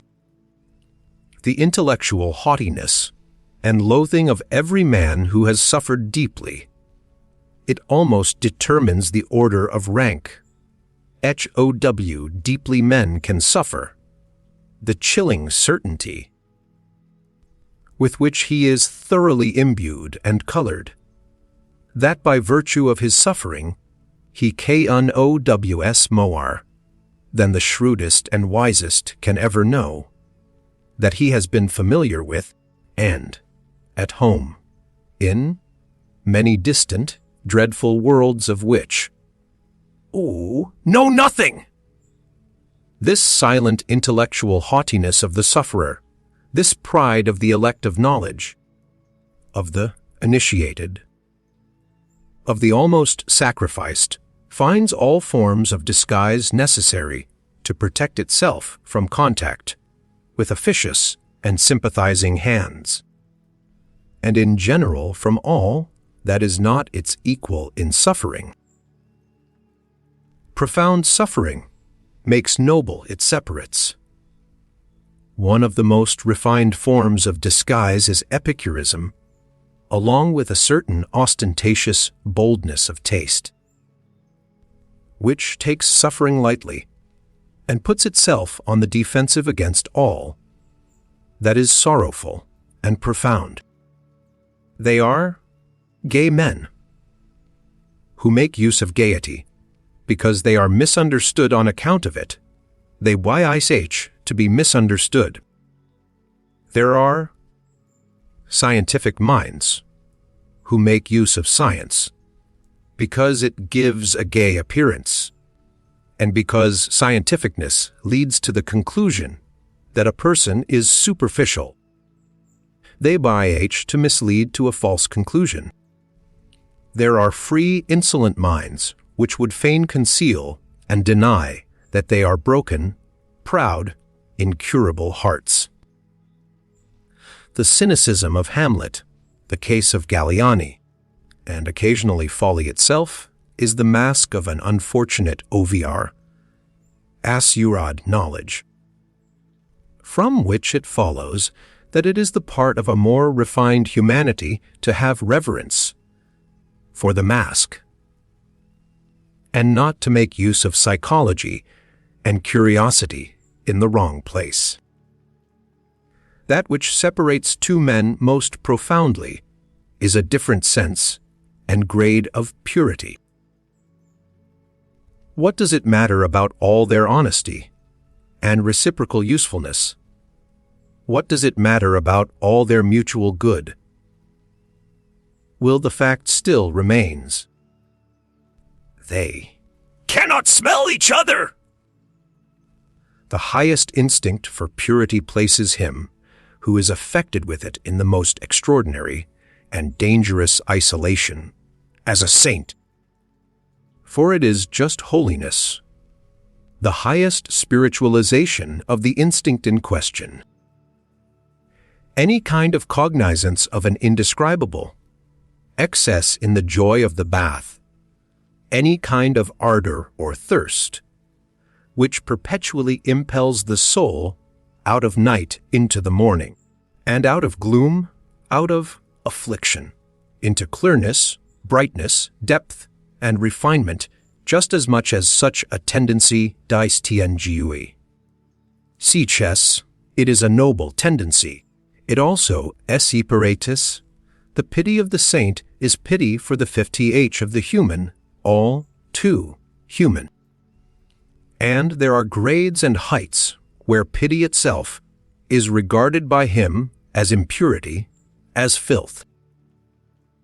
Signs of nobility, never to think of lowering our duties, to the rank of duties for everybody, to be unwilling to renounce, or to share our responsibilities, to count our prerogatives, and the exercise of them among our duties. A man who strives after great things looks upon every one whom he encounters on his way either as a means of advance, or a delay and hindrance, or as a temporary resting place. His peculiar lofty bounty to his fellow men is only possible when he attains his elevation and dominates. Impatience, and the consciousness of being always condemned to comedy up to that time, for even strife is a comedy, and conceals the end, as every means does, spoil all intercourse for him. This kind of man is acquainted with solitude, and what is most poisonous in it. Theprobium, of tichos ewho might. Happy chances are necessary, and many incalculable elements, in order that a higher man in whom the solution of a problem is dormant may yet take action or break forth, as one might say, at the right moment. On an average it does now happen, and in all corners of the earth there are waiting ones, sitting who hardly know to what extent they are waiting, and still less that they wait in vain. Occasionally, too, the waking call comes too late, the chance which gives permission to take action when their best youth and strength for action have been used up in sitting still, and how many a one, just as he sprang up, has found with horror that his limbs are benumbed and his spirits are now too heavy. It is too late, he has said to himself, and has become self, distrustful and henceforth forever useless. In the domain of genius, may not the Raphael without hands, taking the expression in its widest sense, perhaps not be the exception, but the rule? Perhaps genius is by no means so rare, but rather the 500 hands, which it requires in order to tyrannize over the insertdhere, the right time, in order to take chance by the forelock. He who does not wis to see the height of a man looks all the more sharply at what is low in him, and in the foreground, and thereby betrays himself. In all kinds of injury, and lost the lower and coarser soul, is better off than the nobler soul. The dangers of the latter must be greater.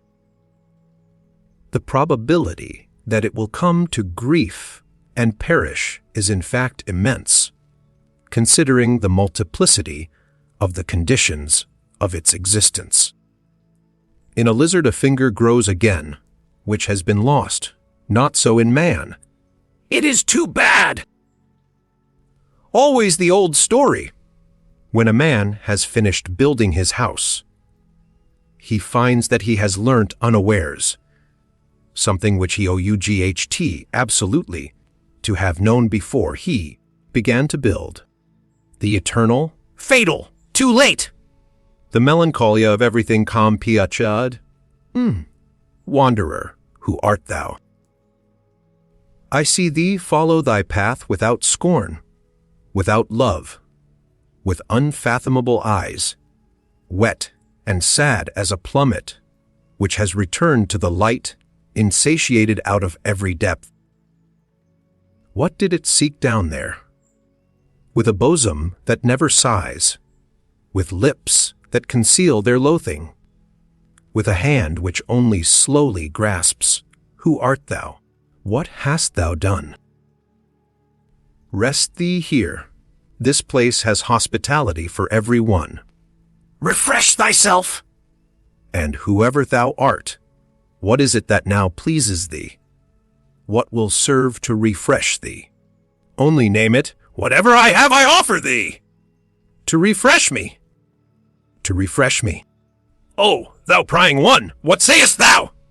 But give me, I pray thee, what? What? Speak out! Another mask! A second mask!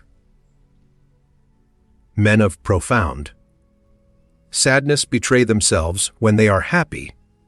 They have a mode of seizing upon happiness as though they would choke and strangle it. Out of jealousy. Ah! They know only too well that it will flee from them! Bad! Bad! What? Does he not go back? Yes! But you misunderstand him when you complain about it.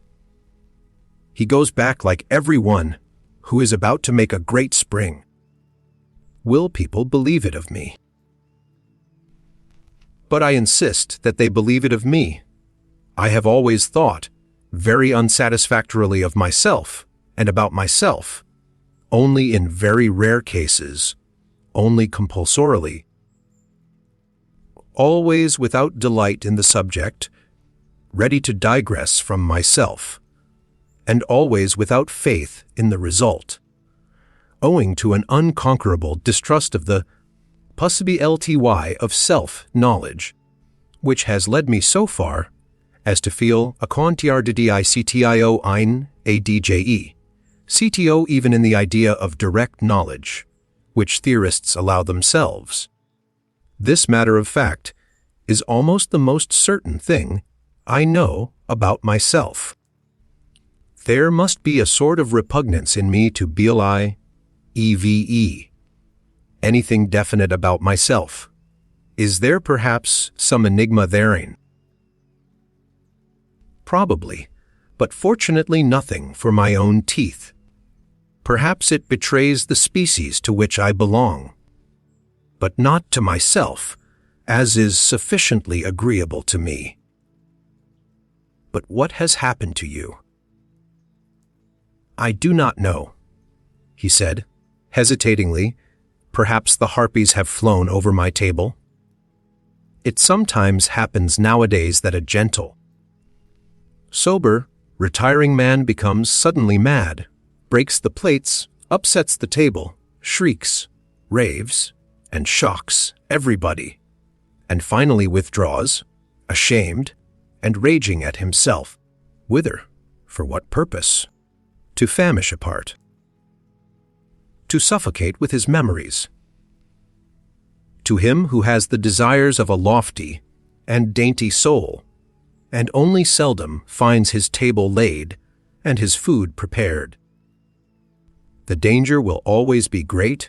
Nowadays, however, it is extraordinarily so. Thrown into the midst of a noisy and plebeian age, with which he does not like to eat out of the same dish, he may readily perish of hunger and thirst, or should he nevertheless finally fall to of sudden nausea. We have probably all sat at tables to which we did not belong, and precisely the most spiritual of us, who are most difficult to nourish, know the dangerous dyspsia, which originates from a sudden insight and disillusionment about our food and our messmates, the after dinernusea. If one wishes to praise at all, it is a delicate and at the same time a noble self-control to praise only where one does not agree. Otherwise, in fact, one would praise oneself, which is contrary to good taste, a self-control, to be sure, which offers excellent opportunity and provocation to constant misunderdng. To be able to allow oneself this veritable luxury of taste and morality, one must not live among intellectual imbeciles, but rather among men whose misunderstandings and mistakes amuse by their refinement, or one will have to pay dearly for it. he praises me. Attiashiri for, he acknowledges me to be right. This asinine method of inference spoils half of the life of us recluses. For it brings the asses into our neighborhood and friendship. To live in a vast and proud tranquility, always beyond. To have, or not to have, one's emotions, one's for and against, according to choice, to lower oneself to them for hours, to seat oneself on them as upon horses, and often as upon asses, for one must know how to make use of their stupidity as well as of their fire. To conserve one's 300 foregrounds, also one's black spectacles. For there are circumstances when nobody must look into our eyes, still less into our motives, and to choose for company that roguish and cheerful vice, politeness, and to remain master of one's 4 virtues, courage, insight, sympathy, and solitude. For solitude is a virtue with us, as a sublime bent and bias to purity, which divines that in the contact of man and man, society, it must be unavoidably impure. All society makes one somehow, somewhere, or sometime, commonplace. The greatest events and thoughts, the greatest thoughts, however, are the greatest events, are longest in being comprehended. The generations which are contemporary with them do not experience such events, they live past them. Something happens there, as in the realm of stars. The light of the furthest stars is longest in reaching man, and before it has arrived man denies that there are stars there. How many centuries does a mind require to be understood? That is also a standard. One also makes a gradation of rank, and an etiquette therewith, such as is necessary for mind and for star. Here is the prospect free, the mind exalted. Shemfo Gothes, Faust. Part 2, Act V. The words of Dr. Marianus P. But there is a reverse kind of man, who is also upon a height, and has also a free prospect, but looks dow in due arts. What is noble? What does the word, noble, still mean for us nowadays? How does the noble man betray himself? How is he recognized under this heavy overcast sky of the commencing plebeianism, by which everything is rendered opaque and leaden? It is not his actions which establish his claim. Actions are always ambiguous, always inscrutable. Neither is it his works. One finds nowadays among artists and scholars plenty of those who betray by their works that a profound longing for nobleness impels them.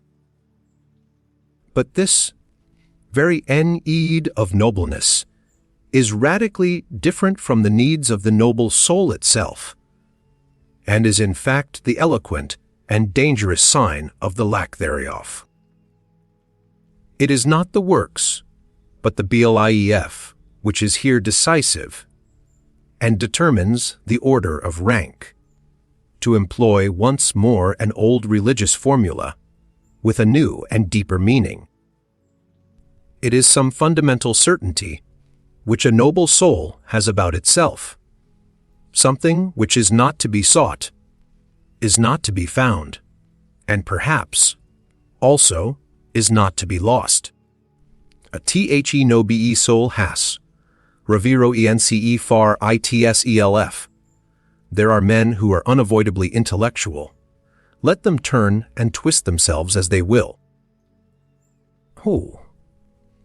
And hold their hands before their treacherous eyes, as though the hand were not a betrayer, it always comes out at last that they have something which they hide, namely, intellect. One of the subtlest means of deceiving, at least as long as possible, and of successfully representing oneself to be stupider than one really is, which in everyday life is often as desirable as an umbrella, is called enthusiasm, including what belongs to it, for instance, virtue. For as Galliani said, who was obliged to know it virtu estententiasme? In the writings of a recluse, one always hears something of the echo of the wilderness, something of the murmuring tones, and timid vigilance of solitude. In his strongest words, even in his cry itself, there sounds a new and more dangerous kind of silence, of concealment. He who has sat day and night, from year's end to year's end, alone with his soul in familiar discord and discourse, he who has become a cave, bear, or a treasure, seeker, or a treasure, guardian and dragon in his cave, it may be a labyrinth, but can also be a gold mine. His ideas themselves eventually acquire a twilight, color of their own, and an odor as much of the depth as of the mold, something uncommunicative and repulsive, which blows chilly upon every passer by. The recluse does not believe that a philosopher, supposing that a philosopher has always in the first place been a recluse, ever expressed his actual and ultimate opinions in books, are not books written precisely to hide what is in us. Indeed, he will doubt whether a philosopher can have ultimate and actual opinions at all, whether behind every cave in him there is not, and must necessarily be, a still deeper cave and ampler, stranger, richer world beyond the surface, an abyss behind every bottom, beneath every foundation. Every philosophy is a foreground philosophy. This is a recluse's verdict. There is something arbitrary in the fact that the philos o pher came to a stand here, took a retrospect, and looked around, that he laid his spade aside and did not dig any deeper. There is also something suspicious in it. Every philosophy also co-nce, else a philosophy. Every opinion is also a lelur ki im gi, place. Every word is also a maske. Every deep thinker is more afraid of being understood than of being misunderstood. The latter perhaps wounds his vanity, but the former wounds his heart, his sympathy, which always says, why would you also have as hard a time of it as I have? Man, a complex, mendacious, artful, and inscrutable animal, uncanny to the other animals by his artifice and sagacity, rather than by his strength. Others invented the good conscience, in order finally to enjoy his soul as something cmple, and the whole of morality is a long, audacious falsification, by virtue of which generally enjoyment at the sight of the soul becomes possible. From this point of view, there is perhaps much more in the conception of art than is generally believed. A philosopher, that is a man who constantly experiences, sees, hears, suspects, hopes, and dreams extraordinary things, who is struck by his own thoughts as if they came from the outside, from above and below, as a species of events and lightning, flashes peculiar, tau, him, who is perhaps himself a storm pregnant with new lightnings, a portentous man, around whom there is always rumbling and mumbling and gaping and something uncanny going on. A philosopher Alice, a being who often runs away from himself, is often afraid of himself, but whose curiosity always makes him come to himself again. A man who says, "I like that, I take it for my own, and mean to guard and protect it from every one." A man who can conduct a case, carry out a resolution, remain true to an opinion, keep hold of a woman, punish and overthrow insolence. A man who has his indignation and his sword, and to whom the weak, the suffering, the oppressed, and even the animals willingly submit and naturally belong. In short, a man who is a master by nature.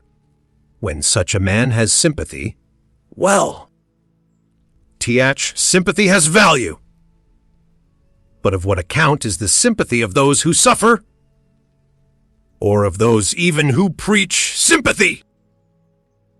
There is nowadays, throughout almost the whole of Europe, a sickly irritability and sensitiveness towards pain, and also a repulsive irrestrainableness in complaining. An effeminizing which, with the aid of religion and philosophical nonsense, seeks to deck itself out as something superior. There is a regular cult of suffering. The eumenalines of that which is called sympathy, by such groups of visionaries, is always, I believe, the first thing that strikes the eye.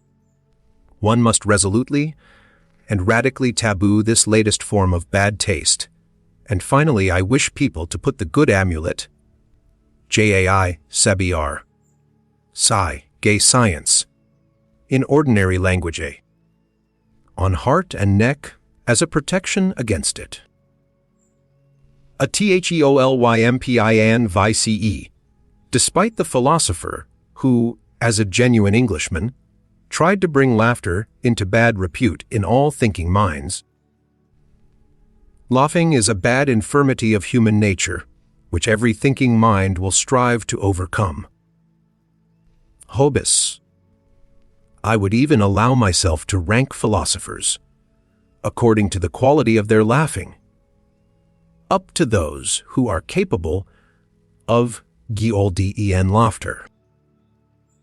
And supposing that gods also philosophize, which I am strongly inclined to believe, owing to many reasons, I have no doubt that they also know how to laugh thereby in an overman, like a new fashion, and at the expense of all serious things.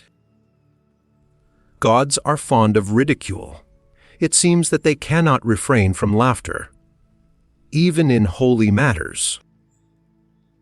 The genius of the heart, as that great mysterious one possesses it, the tempter, God and born rat, catcher of consciences, whose voice can descend into the nether world of every soul, who neither speaks a word nor casts a glance in which there may not be some motive or touch of allurement, to whose perfection it pertains that he knows how to appear, not as he is, but in a guise which acts as an addtional constraint on his followers to press ever closer to him, to follow him more cordially and thoroughly, the genius of the heart, which imposes silence and attention on everything loud and self-conceited, which smoothes rough souls and makes them taste a new longing,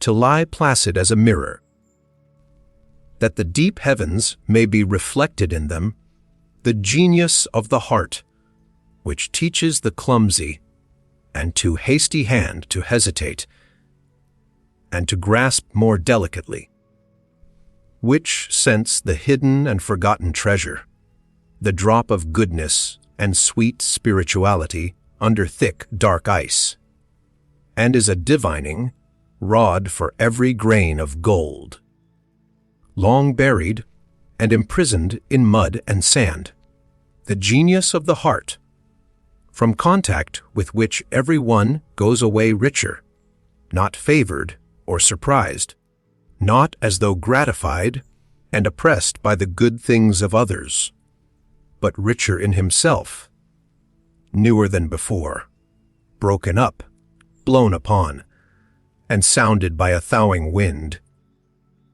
more uncertain, perhaps, more delicate, more fragile, more bruised, but full of hopes which as yet lack names, full of a new will and current, full of a new will and counter, current.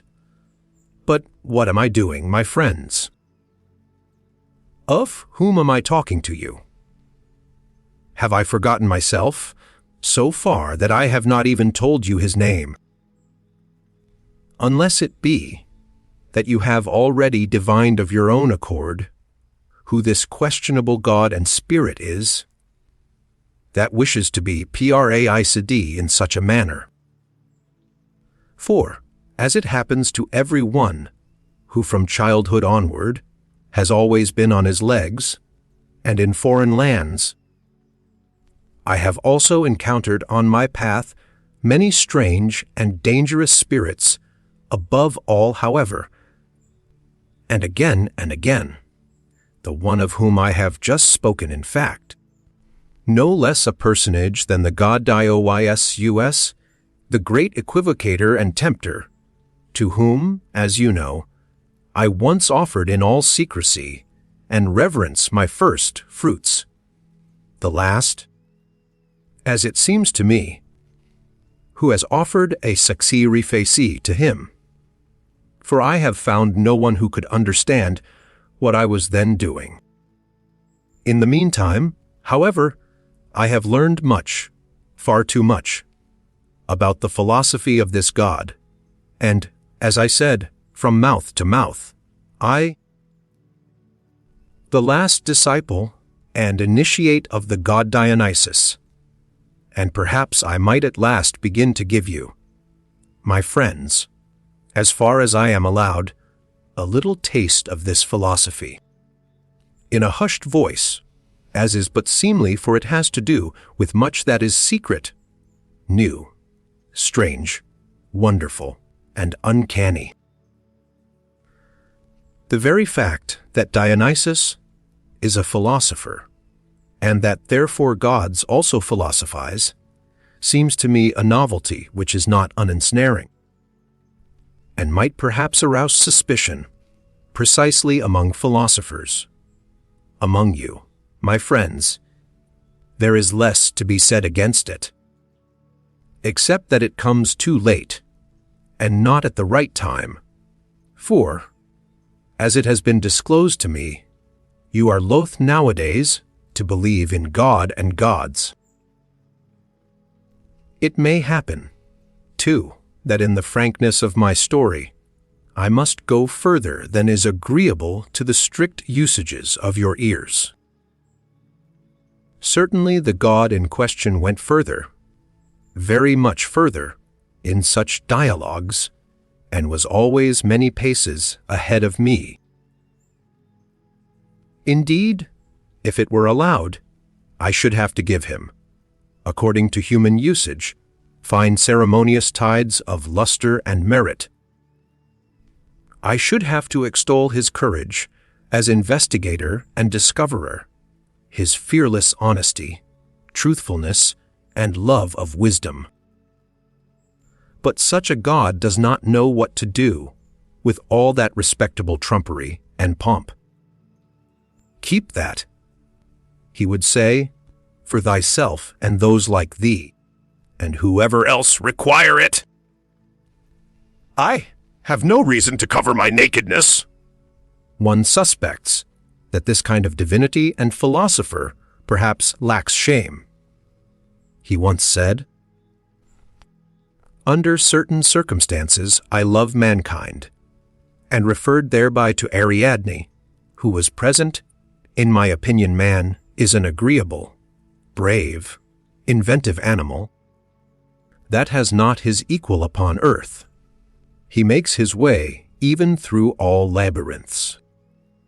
I like man, and often think how I can still further advance him, and make him stronger, more evil, and more profound. Stronger, more evil, and more profound. I asked in horror. Yes, he said again. Stronger, more evil, and more profound, also more beautiful, and thereby the tempter. God smiled with his halcyon smile, as though he had just paid some charming compliment. One here sees at once that it is not only shame that this divinity lacks, and in general there are good grounds for supposing that in some things the gods could all of them come to us men for instruction. We men are more human. Alice! What are you, after all? My written and painted thoughts. Not long ago you were so variegated, young and malicious, so full of thorns and secret spices that you made me sneeze and laugh, and now you have already doffed your novelty, and some of you, I fear, are ready to become truths. So immortal do they look, so pathetically honest, so tedious. And was it ever otherwise? What then do we write and paint? We mandarins with Chinese brush. We immortalizers of things, which lend themselves to writing. What are we alone capable of painting? Alice, only that which is just about to fade, and begins to lose its odor. Alice, only exhausted and departing storms, and belated yellow sentiments. Alice, only birds strayed and fatigued by flight, which now let themselves be captured with the hand, with "Oh, you are hand!" We immortalize what cannot live and fly much longer, things only which are exhausted and mellow. And it is only for your AFTRN you, my written and painted thoughts, for which alone I have colors, many colors, perhaps many variegated softenings, and 50 yellows and browns and greens and reds, but nobody will divine thereby how ye looked in your morning, you sudden sparks and marvels of my solitude, you, my old, beloved, evil thoughts! F.R.O.M. Thei Giches by F.W. Neen Eatschi translated by L.A. Magnus M.D.A. of life! Oh, season of delight! My summer's park! Uniceful joy to look, to lurk, to hark. I peer for friends, am ready day and night. Where linger ye, my friends? The time is right! Is not the glacier's gray today for you rose, garlanded?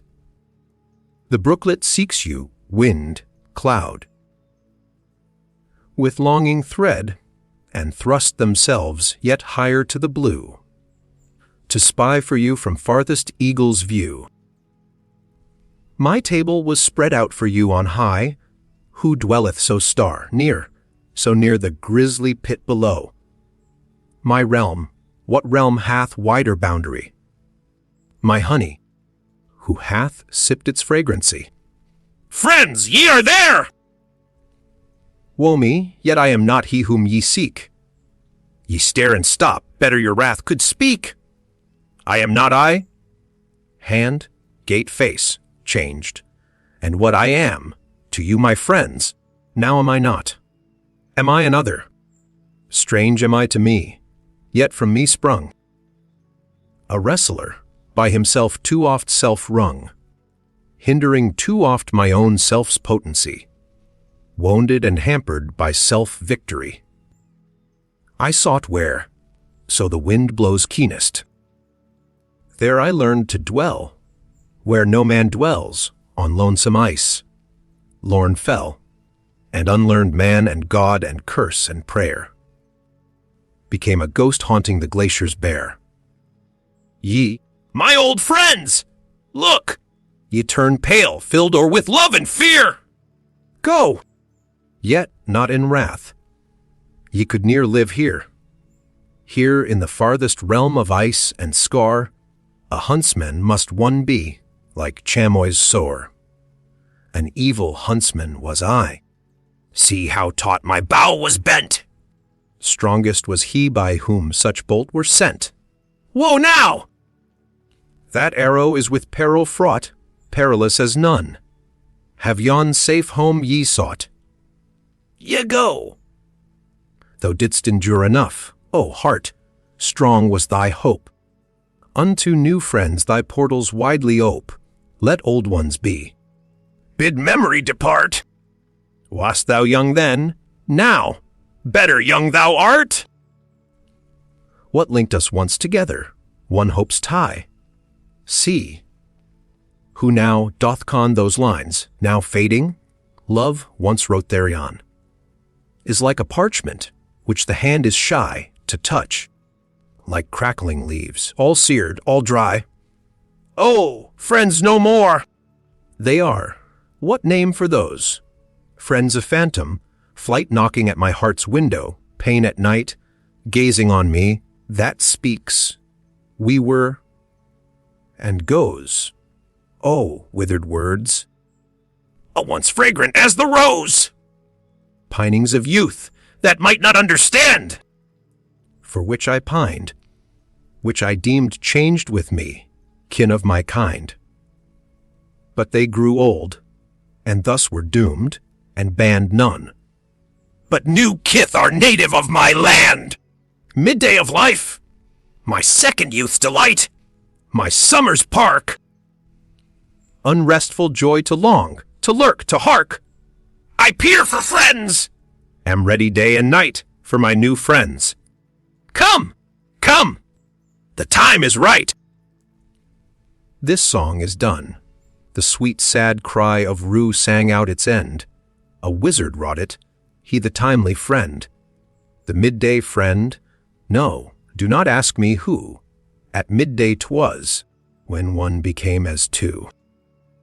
We keep our feast of feasts, sure of our bourne, our aims self-same.